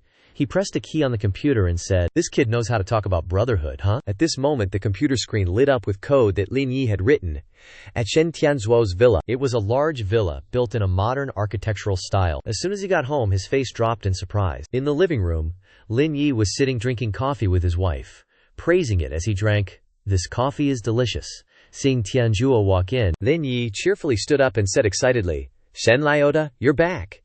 His face changed as he asked, "What are you doing here?" Without saying much, Lin Yi just smiled brightly and said, "Shen Laota, you're back. Your wife also wants to return to the country. They've already discussed it. You don't need to ask your wife's opinion anymore," he continued. "Just pack up a few things and prepare to move." Tianzhuo was dumbfounded, not understanding what was happening, while Lin Yi happily left his house. At this time, at the hotel, Ji Qingyan happily called Lin Yi. Lin Yi was sitting at a table drinking water, she said. "Everything is settled here. They can go back now." Then she came over and kissed Lin Yi on the cheek. She happily said, "You must have been bored these past 2 days, right?" Lin Yi looked at her with a smile. He sulked and said, "What can I do? Even if I'm bored, I can only wait for you to come back." Hearing him say that, Ji Qingyan was speechless. Afterward, he happily told her to go change her clothes, and he'd take her somewhere. Ji Qingyan happily but also curiously asked, "Where are you going?" Lin Yi took Ji Qingyan to the giant Ferris wheel. Ji Qingyan was delighted to see the Ferris wheel. "Lin Yi, so you still remember." The two happily held hands and got on the Ferris wheel. The wheel began to move, taking the two people up high. Outside, the sky was full of stars. Truly an ideal time for a date. Ji Qingyan wanted to capture some beautiful memories, so she suggested, "Lin Yi, let's take a picture, okay?" Lin Yi took out his phone to take a picture. The two of them smiled brightly. She leaned on his shoulder happily, then leaned closer to him. "Thank you, this is my happiest vacation." and the two shared a sweet kiss. Their date was so romantic. So the next morning, Lin Yi heads to his office building, lugging 2 bags of goodies for everyone. Alright, come on down folks, grab some foreign chocolate. Lu Ying and Sun Fu spot Lin Yi, and their faces light up. Oh boss, you've been abroad. Yep, just got back from a trip, figured I'd take care of Shen Tianzuo's issue while I was at it. The two of them are stunned. Wait, you sorted out Shen Tianzuo's thing already? Lu Ying shakes his hand, totally impressed. Lin Zong, you're amazing. How'd you do it? Did you pull some ABCC kind of stunt? No way, Shen Zong's a stand-up guy. Lin Yi grins. Don't underestimate the whole ABCC thing, alright? You have no idea how many damsels I've saved. Nah, never mind that. How's the K-Chuang office building renovation coming along? Sun Fu gives him the lowdown. Everything's prepped. The big and medium-sized equipment's already been moved over, the rest is on its way. Are we still calling the new research institute Longshin? Lin Yi's got his reasons for wanting to avoid unnecessary drama, I'll name it, after we've got the company back on its feet. Besides Shen Tianzuo, his team's coming back too. Sun Fu and Lu Ying's jaws drop. Huh, his whole team. Boss, you're way too awesome. So he'll be the director of the research institute, and you two will be his deputies. Deal, Lu Ying says with a big smile. I'm cool with that. I'll be a tea-pouring, water-fetching kinda girl. Sun Fu's equally happy. Me too, I'll be a door guard if I have to. Haha. Alright then, that's settled. As they're chatting away, Lin Yi's phone starts ringing. Hello, Lin Yi answers, piquing their curiosity. The voice on the other end says, Are you Lin Xiansheng? This is Cao Xiangyu, the supervisor from CK Company. I heard you're in charge of the factory business. Do you have time? Let's meet up. Lin Yi snaps back, annoyed. CK Company, never heard of it, why should I meet? On the other end, Cao Xiangyu locks in a location. Lin Zong, 608 at the Huangchao Hotel. Got a banquet all prepped for you. Hearing that, Lin Yi does a complete 180, leaving Lu Ying and Sun Fu stunned. He answers cheerfully, Huangchao Hotel, I'm on my way, and he heads straight for the Huangchao Hotel. In a room at the hotel, Cao Xiangyu and Jia Meng are already waiting. Oh, is that Lin Zong? So honored, so honored. Lin Yi greets them just as enthusiastically. Cao Zong, been hearing about you for ages. Same here. They act like they're old buddies. All smiles and easy conversation. Must be just for show. Come, let's sit down. Order whatever you want. Don't be shy with me. Lin Yi takes a seat and eyes the hotel menu. And of course, he's not about to be shy with Cao Xiangyu. He orders for the server. First, 3 Australian lobsters, 4 abalone sashimi, bluefin tuna, and the top-grade caviar. Cao Xiangyu's jaw drops at Lin Yi's order. Whoa, there's no way the 3 of us can eat that much. Lin Yi's still scanning the menu. After a whole string of dishes he orders, Cao Xiangyu's starting to sweat, trying to stop him. That's a lot. We can't finish all that. It'll just be a waste. Okay, just these then. Alright, and a bottle of Satu Latua. Lin Yi smirks, while Cao Xiangyu turns green. That's Lin Yi's version of not being shy. The wine's poured, the food's served, a table piled high with fancy delicacies. It's a feast. Alright, let's dig in. While they're eating, Cao Xiangyu probes, Lin Xiansheng, I hear you're in charge of the K-Chuang factory operations now. We're going to be neighbors. I wanted to introduce you to a business opportunity. Lin Yi chomps down on a huge lobster, enjoying every bite. What kind of business? Making money. Your production line's halted, right? Coincidentally, my business is booming, and I was thinking of splitting 20% with your K-Chuang factory. What do you think? Lin Yi acts like he's giving them the green light. Sounds good to me. So how do you plan to split it? Cao Xiangyu happily glanced at Jia Meng, and you could tell at a glance she was someone who valued money. Makes things easier to deal with. He happily continued. We pay 80 yuan for each chip made by the workers. Lin Yi started to bargain. With prices going up like crazy, what can you even do with 80 yuan? Brother Cao pulled out a contract and offered a convincing number to Lin Yi. Lin Xiansheng, 80 yuan per chip. But what if I gave you 100,000 chips to make? Lin Yi suddenly pulled out his calculator and started punching numbers. 80 times 100,000 is... Hold on, let me calculate. Whoa, that's 8 million yuan. The huge number left him speechless. That's right, 8 million yuan in labor costs, not a penny less. Then the two continued to haggle back and forth. How about we round it up to an even 100 yuan per chip? I'm too lazy to recalculate. That's exactly 10 million yuan. 100 yuan per chip? That sounds a bit high. You're making things difficult for me. Lin Yi grabbed a glass of wine and playfully put his arm around Cao Xiangyu. Come on, help a brother out with some work, will ya? 100 yuan isn't impossible, but I'll have to spread those payments out over a few months. Lin Yi slammed his glass down on the table. No way. If that's the case, then we have nothing more to talk about. Cao Xiangyu immediately signaled to Jia Meng. They were prepared for this. She brought out a bag full of money. Cao Xiangyu offered. This is 500,000 yuan, as grease money. I'll give it to you up front. This is probably more than your annual salary, right? Lin Yi's eyes lit up. Who wouldn't like a big bag of money like that, Brother Cow? If you had brought this out sooner, we wouldn't have needed to say so much. The factory and the equipment in it are all yours to use freely. There's nothing to use it for anyway. Then it's decided. It's decided. The two happily clinked glasses. The deal was settled smoothly. Lin Yi stood up, grabbed the bag of money, and left. I have something to do, so I'll head out first. Bye-bye. Leaving Cao Xiangyu and Jia Meng behind in a daze. Brother Cao hurriedly called Lin Yi back. Lin Xiansheng, wait. We only reached a verbal agreement. We haven't signed the contract yet. We still need to sign a contract. Don't you trust my fast win strategy? So I have to go to your company to sign the contract. Cao Xiangyu and Jia Meng stood up and walked toward him. I've already prepared everything. We just need to sign our names, and we're done. Jia Meng held out the contract. Lin Zong, here's the contract. You just need to sign your name here. Okay, dokie. Lin Yi happily signed his name, then turned and left with a large sum of money. Cao Xiangyu seemed pleased. I didn't expect that it would only take 500,000 yuan to trick him. I really overestimated him. After signing the contract with Lin Yi, Cao Xiangyu was quite happy. Jia Meng was flattering him, massaging his shoulders. Cao Zong, your methods are still superior. The delayed payment clause was inserted into the contract just now. Even if there is a dispute in the future, they can only swallow their anger. He laughed smugly. Now we have not only solved the problem of a shortage of production workers, but also have a warehouse to store goods. I have to let my father see my abilities. That little brat hasn't even grown all her teeth yet, so how can she compare to me, huh? The staff brought in the bill. Sir, your total cost for this meal is 4,268,000 yuan. Brother Cadio stood up abruptly, shocked. What did you say? This meal costs more than 4 million yuan? The staff said. That mister just now casually took away 2 very expensive Satu Latua bottles before leaving the hotel. Cao Xiangyu slammed the table in anger. That little bastard, he's so damn greedy, he ate and drank without paying, and now he dares to steal stuff? I'll definitely get it all back from him, one way or another. He never expected to be played like that. Back at his company, Lin Yi generously shared the liquor he'd conveniently grabbed.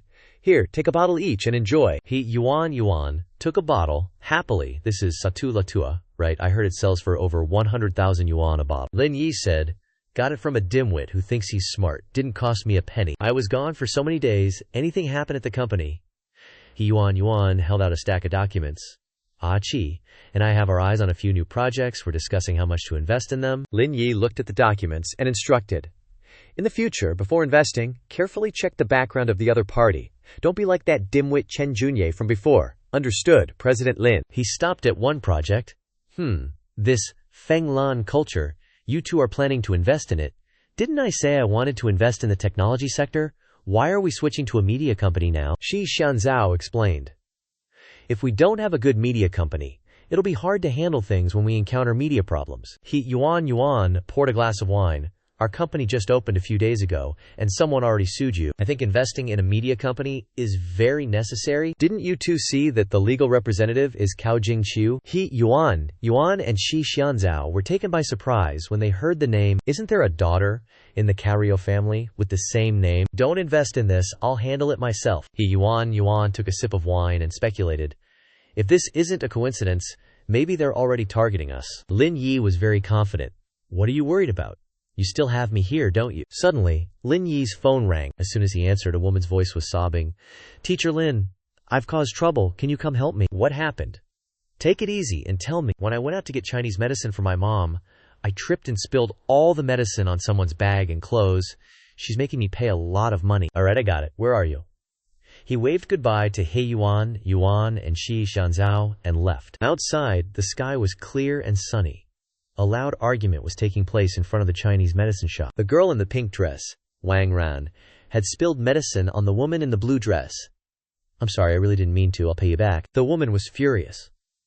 Little girl, I just bought these clothes and bag. It hasn't even been a week and you've ruined them. The man next to her chimed in. Why say so much? Just have her pay up and be done with it.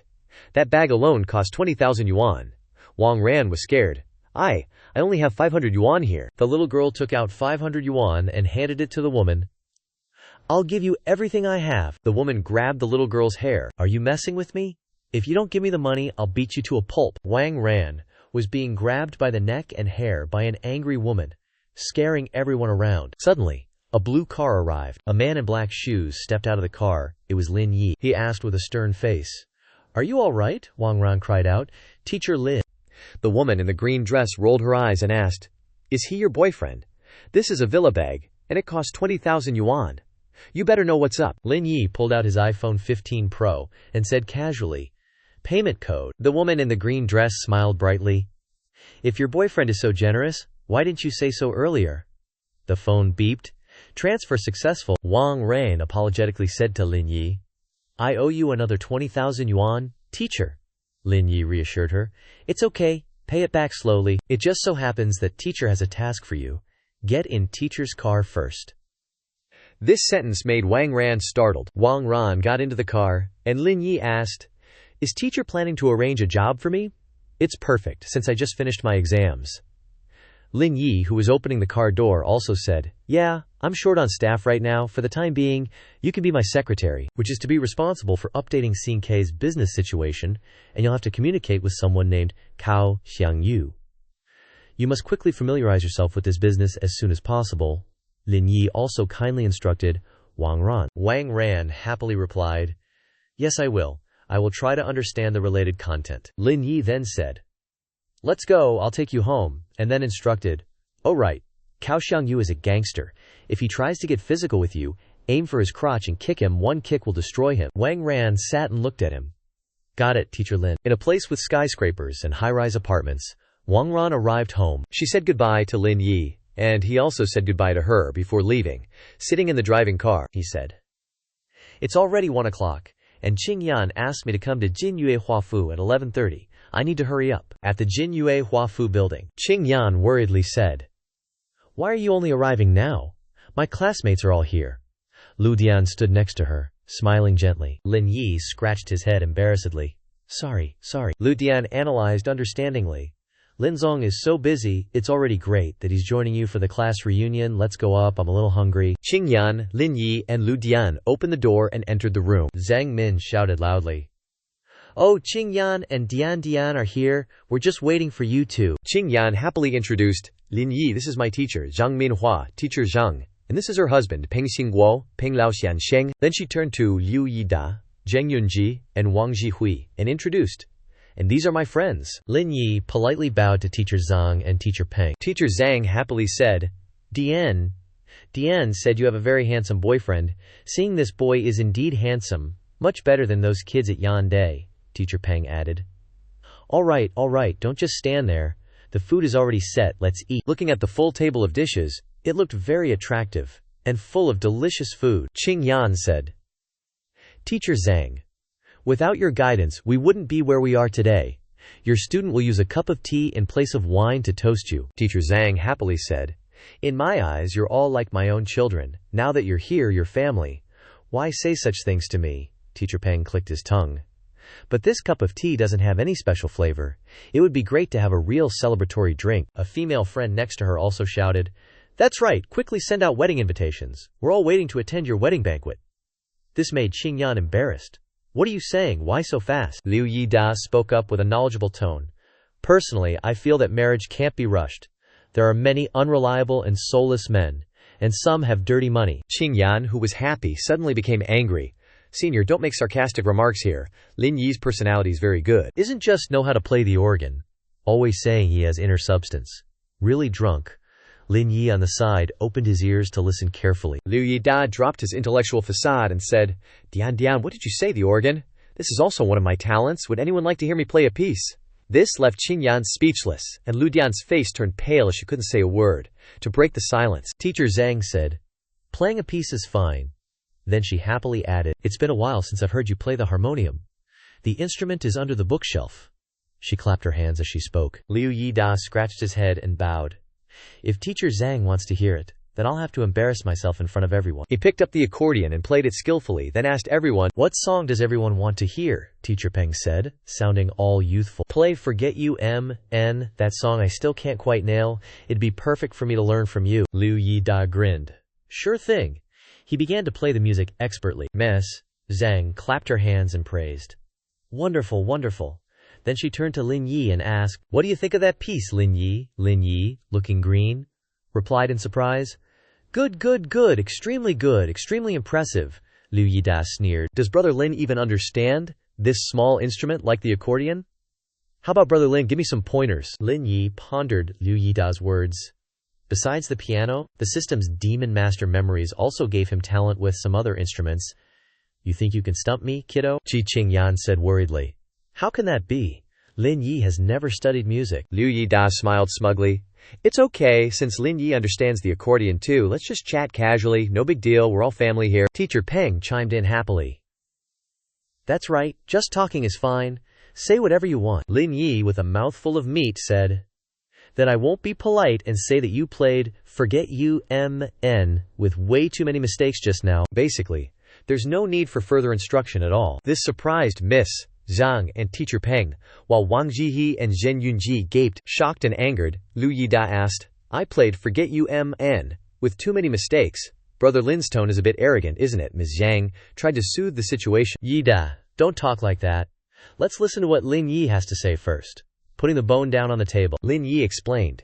The opening 2/8 beat clearly wasn't strong enough, and the middle 3/4 beat was overemphasized. Besides, there are some issues with the double and bass voices. There are too many errors to fix, I won't go into detail. Qingyan turned and admired. Is Lin a monster? Does he really know how to play the accordion? How is that possible? Hearing this, Mixas, Zhang, and Teacher Peng were genuinely surprised. Liu Yide, annoyed, said, My accordion playing has been demonstrated in front of many teachers. What's the point of talking so much? Why don't you play a piece so I can see the difference between you and me, Mess? Zhang turned and said, Xiao Yi, you're really something. You even know how to play the accordion. Why don't you play a piece for us to hear? Qingyan's eyes lit up with admiration.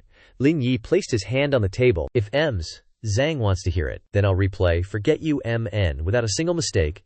Lin Yi happily picked up the accordion. In stark contrast to the fuming Liu Yida, Lin Yi cheerfully played the accordion, his fingers skillfully dancing across the keys, creating beautiful music. Teacher Peng and Mekes, Zhang, were pleasantly surprised again, watching Lin Yi play, as if he were in some profound dimension. The sound soaring into the clouds. Sounds so lovely, Teacher Peng smiled. Plays so well. Could be on par with professional teachers, Mrs. Zhang also said. When she heard those first notes, she felt like she was seeing a handsome guy in person. So awesome, Lin Yi said modestly. Zhang, you praise me too much? I'm just messing around, my knowledge is just a little bit better. I just learned a little bit of everything. Yinda, still unconvinced, said, These talents aren't useful in this society anymore. I also want to thank the teachers for their hard work. My company has now entered a stable development phase. Each negotiation and fundraising is 70 million yuan, and it is about to reach 1 billion yuan. Sisses. Zhang happily applauded. Awesome then. At the party, everyone's sitting at the table, and Liu Yida stands up holding a glass of wine and says with a smile, Zhangji, and everyone might not know this yet, the person who wants to invest in your company, Qingyan, is my junior, named Yuan. Her company is super powerful. Lin Yi and Ji Qingyan were completely surprised, because Yuan is Lin Yi's assistant. Aunt Zhang also raised her glass to congratulate. I wish your company a successful investment. Liu Yidai turned to Lin Yi and asked in a mocking tone, I wonder where Brother Lin is working now. Do you need me to introduce you to a company? After all, Qingyan's business is kind of a family affair and she doesn't have much say. It'd be much better if I invested in you. Lin Yi and Qingyan looked helpless. No need for investment. I don't want to expand too much. This Liu Yida probably doesn't know anything about Lin Yi. He slammed his wine glass on the table, looking displeased. You're a man, after all. Why are you saying such discouraging things? Did you become Qingyan's boyfriend just so you'd have someone to fall back on if you go bankrupt? That's a bit much to say, Lin Yi calmly replied. There was a knock on the door. Tian opened it, and it was Yuan. You're here. Everyone was just talking about you. Yuan walked in. Aunt Zhang, I'm so sorry. The company's been so busy. I'm late. Liu Yida saw Yuan and immediately stood up to pull out a chair for her. Yuan, sit next to me. You're such a busy person now. It's not easy to see you. Yuan seemed a little embarrassed by his praise. You're too kind, Brother Liu. I'm not as amazing as you say. Let me get you chopsticks and a bowl so you can eat first. Thank you, Aunt. Let me get you chopsticks and a bowl so you can eat first. Thank you, Aunt. Yuan's eyes widened in shock when she saw Lin Yi there. Boss, what are you doing here? Your Daji dragged me here for dinner. Liu Yidai's jaw dropped in surprise. What, Yuan? What did you just call him, boss? Didn't he introduce his identity? Lin Yi's image was truly shining at this moment. Liu Yida felt like he'd been struck by lightning. He's the hidden tycoon of Langyun Group that you mentioned. Yuan stood behind Lin Yi and introduced him. That's right. Doesn't look like it, right? But he's really loaded. He used 18 billion yuan to buy the Gemini building and casually drives a car worth over 60 million yuan. He's also the investor we're currently discussing. Oh, he acted with great admiration, President Lin. Look at this mess I've created. Why didn't you say something sooner? This isn't good. The party ended, and everyone said goodbye. Aunt Zhang was about to leave. Aunt Zhang, please take better care of your health, and we'll come visit when we have time. Aunt Zhang happily saw everyone off. Be careful on the road. Liu Yi Da then lowered his voice to get closer to Lin Yi. President Lin, do you have any other plans? Would you like to play golf with me this afternoon? Lin Yi put one arm around Yuan Yuan's shoulders and the other around Qing Yan's waist, pulling them towards him. Golf is boring. I already have other activities planned. With that, he led the two girls away, looking like the victor he was. On the way, they chatted. Lin Yi asked Yuan Yuan, have you finished investigating Fenghua Culture Company? Yes, I have finished the investigation. Cao Jingqiu contacted me today. Yuan Yuan blushed a little because Lin Yi's hand was still on her shoulder. She asked me if I intended to invest, and I have already answered her. Contact her again, and tell her that I will personally meet with her tomorrow afternoon. Alright, the location will be at the Peninsula Hotel. Okay. At this moment, Qing Yan spoke up. You said you had fun activities planned, so why are you just talking about business? Both Lin Yi and Yuan Yuan felt guilty. He hurriedly took his hand off Yuan Yuan's shoulder, and Yuan Yuan waved her hand in denial. I'm not participating in your three-person activities. The scale is too much for me to handle. You guys go. Qing Yan smiled gently. What are you thinking about? I just wanted to ask if you wanted to go swimming. The pool at Zhujiao Court is very comfortable. So many people splashing around. What's up with Yuan? Yuan, she just booked it out. Kaneda here. Nope. You guys have fun. Ji Qingyan gets out of the pool after a swim. Ji Qingyan's figure is totally showing off in that smoking hot swimsuit. Lin Yi is giving Ji Qingyan the once-over, soaking wet and all. Ji Qingyan notices and awkwardly covers herself. Why are you staring at me like that? Lin Yi suddenly pulls Ji Qingyan and she falls right onto him. Before she can even process what's happening, she's sitting on his lap. He looks at her real gently and asks, come work for me as CEO. I'm thinking of reshuffling things at the end of the year, and I'd feel a lot better with you there. Ji Qingyan, still flustered on Lin Yi's lap, says, I don't know, Chaoyang Corporation isn't quite hitting my expectations yet. Plus, jumping into Langyun Corporation at such a high position out of nowhere, it'd be hard to convince the lower-level employees, and I don't have any achievements there yet. I'm worried I'm not good enough. Lin Yi grabs a towel and starts drying Ji Qingyan's hair, pulling her close. He says all sweet, if you're feeling overwhelmed, I can always be your brain trust in the background. You just do your thing and… Ji Qingyan looks at Lin Yi, thinking hard. Then she says, all shy and flustered, okay, let me think about it. Scene change to the company. In front of the gate, he waves goodbye to Ji Qingyan, when suddenly a voice calls out from behind, Lin Yi, Zhao Yi. Lin Yi turns around, Sis Ying, what's with the fancy get-up? Wang Ying counters, remember the Qingfeng project? We're still owed over 10 million yuan. Wu Lili and that old hag gave us such a hard time back then, and we still haven't seen the money. Lin Yi replies, no way, it's been that long, and we still haven't gotten paid. Get in the car, I'll go with you. You can't fight those guys alone, Wang Ying quickly agrees. Okay, I'll feel a lot better with you there. Lin Yi quickly pulls his phone out, dials a number, Lao Yao, get a few guys, and wait in front of Qingfeng Corporation for me. I'm going to collect a debt. Half an hour later, the car Lin Yi arranged arrives. A man gets out and calls out to Lin Yi, Mr. Lin Hashik, any instructions? Lin Yi replies, Uncle, I'm going in to collect the debt. You guys wait out here and follow my orders. Lin Yi's subordinate bows. Understood, Mr. Lin. Lin Yi and Wang Ying quickly arrive at their destination. At the lobby, the receptionist asks, Lin Yi, Wang Ying, who are you here to see? Do you have an appointment? Wang Ying frowns. I'm Wang Ying, manager of Chaoyang Corporation, and this is Lin Yi. You guys still owe us 112 million yuan from a project 4 months ago. I want to see your CEO, Mr. Li, to discuss this. The receptionist's face darkens. I'm sorry, our CEO is currently with a guest and doesn't have time to see you. Please leave and wait for our news. Wang Ying turns to Lin Yi, surprised. As they walk away, Lin Yi says, whatever, why bother talking to her? We'll just find him ourselves. The receptionist looks at them in shock. Sir, if you force your way in, I'll call security. At the CEO's office, Li Xingfeng hands Cao Jingqi a check. Miss Cao, here's 600,000 yuan. Please accept it. Cao Jingqi takes the check and says, I hope Mr. Li can be as proactive as today in the future so I won't have to come here in person. It's so hot these days anyway. Li Qingfeng smiles.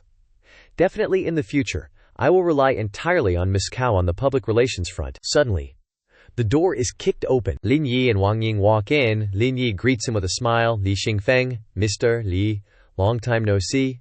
The receptionist runs in. Mr. Li, these two barged in. I couldn't stop them. Lin Yi walks in, surprising Li Qingfeng, and says loudly, "That 112 million yuan you owe us for the project, shouldn't you be paying that back?" Li Qingfeng replies, "It's just a little over 10 million yuan. I'm a little short on cash right now. I'll transfer the money to you later. Please leave for now." Lin Yi walks over and plops down on the desk. Staring straight at Li Qingfeng, he said, "Who are you trying to fool? I'll give you 10 minutes to gather the money. Otherwise your company is game over instantly."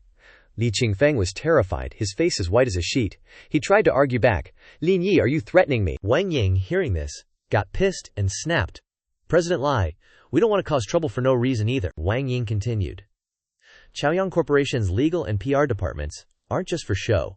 It won't be good if this affects your reputation." Li Qingfeng, still fearless, pointed to Cao Jingqi behind him and confidently said to Wang Ying, "With President Cao of Fenlon culture here, even if you sue us, it won't affect my reputation at all." Lin Yi turned around in surprise to look at Cao Jingqiu, thinking, "No way. Is the world really this small?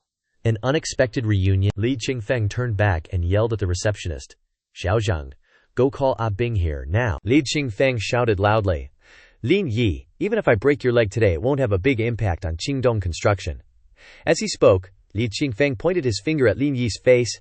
"Get the hell out of here if you know what's good for you. Don't bother me while I'm discussing important matters." Suddenly, a bunch of people kicked the door open, along with two security guards who were kicked to the ground. It was Lin Yi's subordinates, sent by him, barging in with murderous intent. Seeing this, Li Qingfeng was so surprised that his jaw dropped.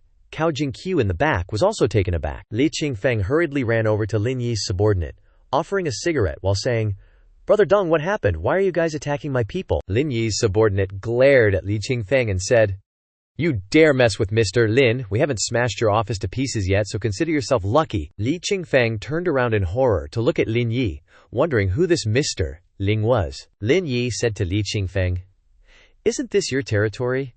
You must have a lot of people, right? Call them all up here. I don't care about the interest today.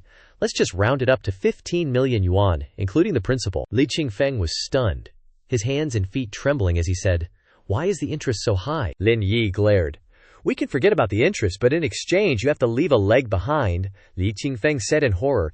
"Mr. Lin Ga, please calm down. I'll go prepare the money for you right away." Li Qingfeng hurriedly handed the check to Lin Yi. Lin Yi and Wang Ying took the check and left happily. "Let's go, it's all settled." Li Qingfeng turned to Cao Jingqiu and said, "President Cao, I hope you can create public pressure on Chaoyang Corporation from your side. Let them know what the consequences are of offending Li Qingfeng." Cao Jingqi replied, "I'm fine with anything. As long as there's money, I'll take any business. I still have to meet investors this afternoon, so I can't stay here for long." Cao Jingqi walked out of Li Qingfeng's company and went to look for Lin Yi. And then she went to look for Lin Yi and called out his name. "Mr. Lin?" Cao Jingqi was immediately surprised. Cao Jingqiu spoke up, "Lin Yi, it's you, you're President Lin of Lingyun Corporation." Seeing Cao Jingqi, Lin Yi immediately stood up and pulled out a chair for her to sit. Lin Yi responded to Cao Jingqi's words, "What's wrong? Is it surprising?" Cao Jingqi turned to look at Lin Yi and replied, "It's indeed a bit unexpected." Cao Jingqi continued, "Mr. Lin, our investment plan is 14 million yuan. I wonder if you've looked at our plan yet," Lin Yi replied. "No need to look. I'll invest 20 million yuan." Cao Jingqi looked surprised. Cao Jingqi replied, "President Lin is investing an extra 6 million yuan for no reason."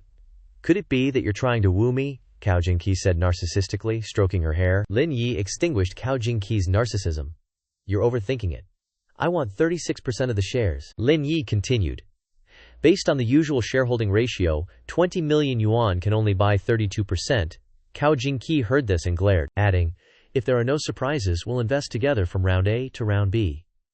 Other companies probably wouldn't offer the same level of investment. Giving me those shares won't be a loss for you."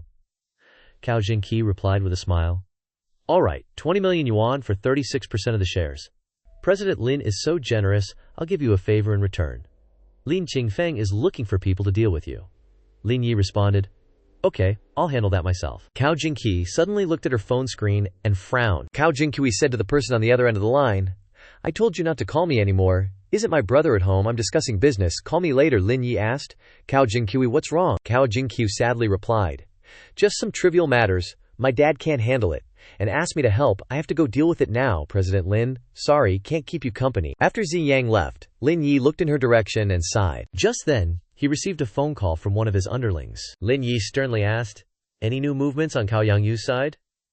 A voice came from the other end of the line. "Yesterday I heard him say that CK seems to be planning to expand the processing factory, but I don't know the specifics, that's what the report said." Lin Yi slammed the table in annoyance, making a loud noise. Then he stood up abruptly. Lin Yi put his hands in his pockets, walking and saying, "Wait for me at the factory. Call 2 excavators to the factory area and make it quick. I need them for something." Soon after, around noon, his underlings quickly dispatched both excavators to the factory area as instructed. When he saw Lin Yi from afar, his assistant started chirping. "Boss Lin, you're here. The excavators are ready." Lin Yi walked closer to the excavator step by step. He replied, "Inform everyone to use the excavators to demolish some of the warehouses inside." His assistant couldn't help but be curious. "Huh? Demolish the warehouses?" Lin Yi looked at the factory and smiled, looking smug. "Just do as I say. Doing it now will definitely attract someone to stop us." After hearing this, the assistant immediately obeyed and quickly dispatched the excavator operators to demolish the factory. She relayed the words her boss had just said to the 2 workers. "The boss wants you to quickly demolish the 4 warehouses in the back, and then dig a hole about 2 meters deep in this spot." One of the workers couldn't help but wonder. "The warehouse owner is so nice, it's a pity to demolish it." Lin Yi seemed to have heard the workers whisper. He said, "All right, you 2 hurry up and work. If you do it quickly, I'll give each of you an extra 500 yuan per day." At the mention of money, the 2 workers were like they had been switched on and immediately ran to the construction site, ready to demolish. There was a lot of food and drinks on Lin Yi's desk, but he didn't care about any of it. He was just intently watching his masterpiece and smiled smugly, and this joy made him ignore his ringing phone. Seeing this, the assistant reminded him, "Boss Lin, Cao Yangyu is calling." It seemed like the person Lin Yi needed to meet had a premonition of something, making him get involved, and Lin Yi wasn't easily fooled. He reassured her, "Calm down, he probably has spies here watching us. Whether it's you or me, he knows everything that's going on here." After that, the excavators started to demolish the factory's warehouses. Suddenly, a voice shouted loudly, "Oh my God, foreman, stop!" Finally, the person Lin Yi needed to meet appeared, with a face green with worry. Everything was going smoothly as Lin Yi wanted. He smirked. "Yo, brother Tao's here." He started to panic and replied, "Mr. Lin, what are you trying to do by mobilizing people and 2 excavators here?" Lin Yi smirked. "That Tao guy has fallen into his trap," he replied. "I'm planning to demolish these warehouses and dig a big pond to raise koi. To change my luck. I haven't been very lucky lately. The money you gave me 2 days ago is all gone. I'm even 200,000 yuan in debt now." That guy panicked when he heard that the money he had given Lin Yi had been spent in 2 days. "I gave you 200,000 yuan. You gave me the management rights for the warehouse?" Lin Yi said. "Answering like that is a bit too much.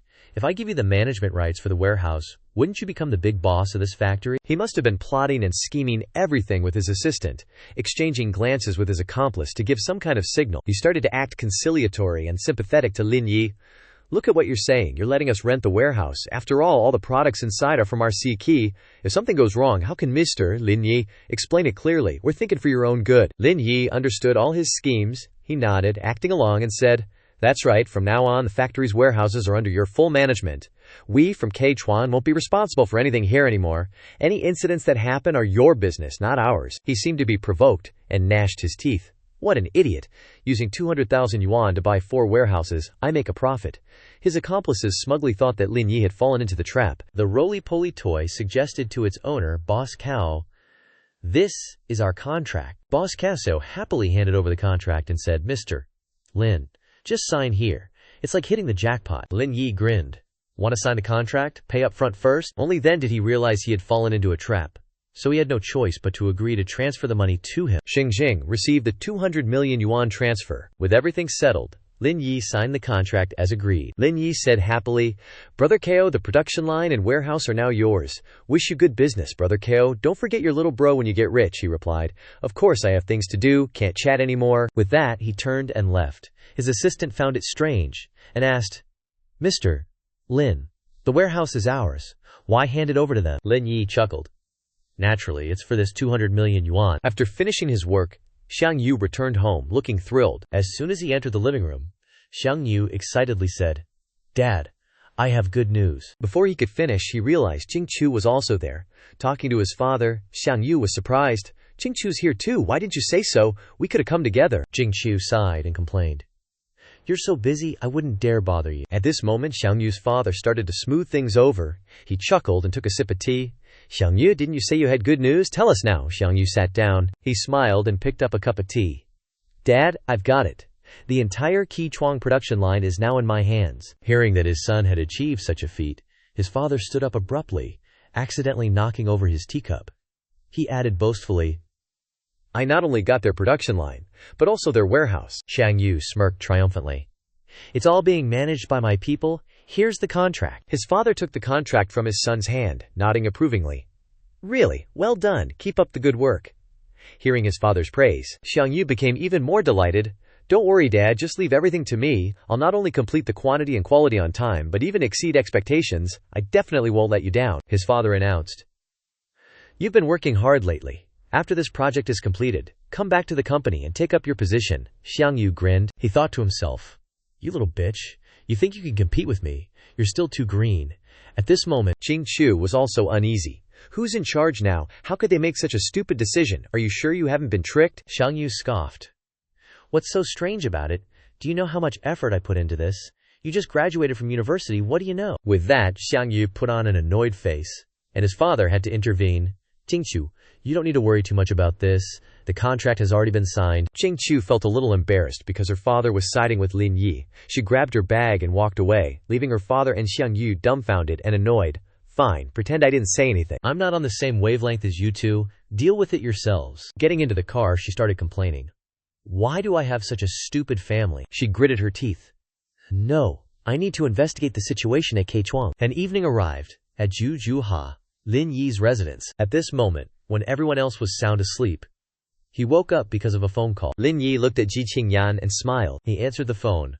Old Shen, it's 2:00 a.m. What's so important that you're calling me? The man replied. Programmers don't have fixed working or resting hours. The man continued.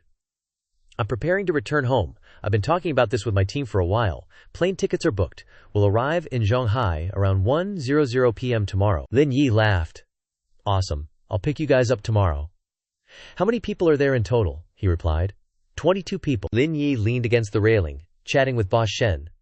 All right, see you at the airport tomorrow. And finally, the day Boss Shen arrived in Shanghai had come. Lin Yi had rallied the troops and showed up at the airport as promised, thinking to himself, Shen Tianzuo's arriving at noon, gotta hurry and get their place sorted. A saleswoman spotted Lin Yi looking around her shop and went over to strike up a conversation. This cheerful girl was Fen Qianqian, who flashed a bright smile and greeted him happily. Sir, are you looking at properties? She began her pitch.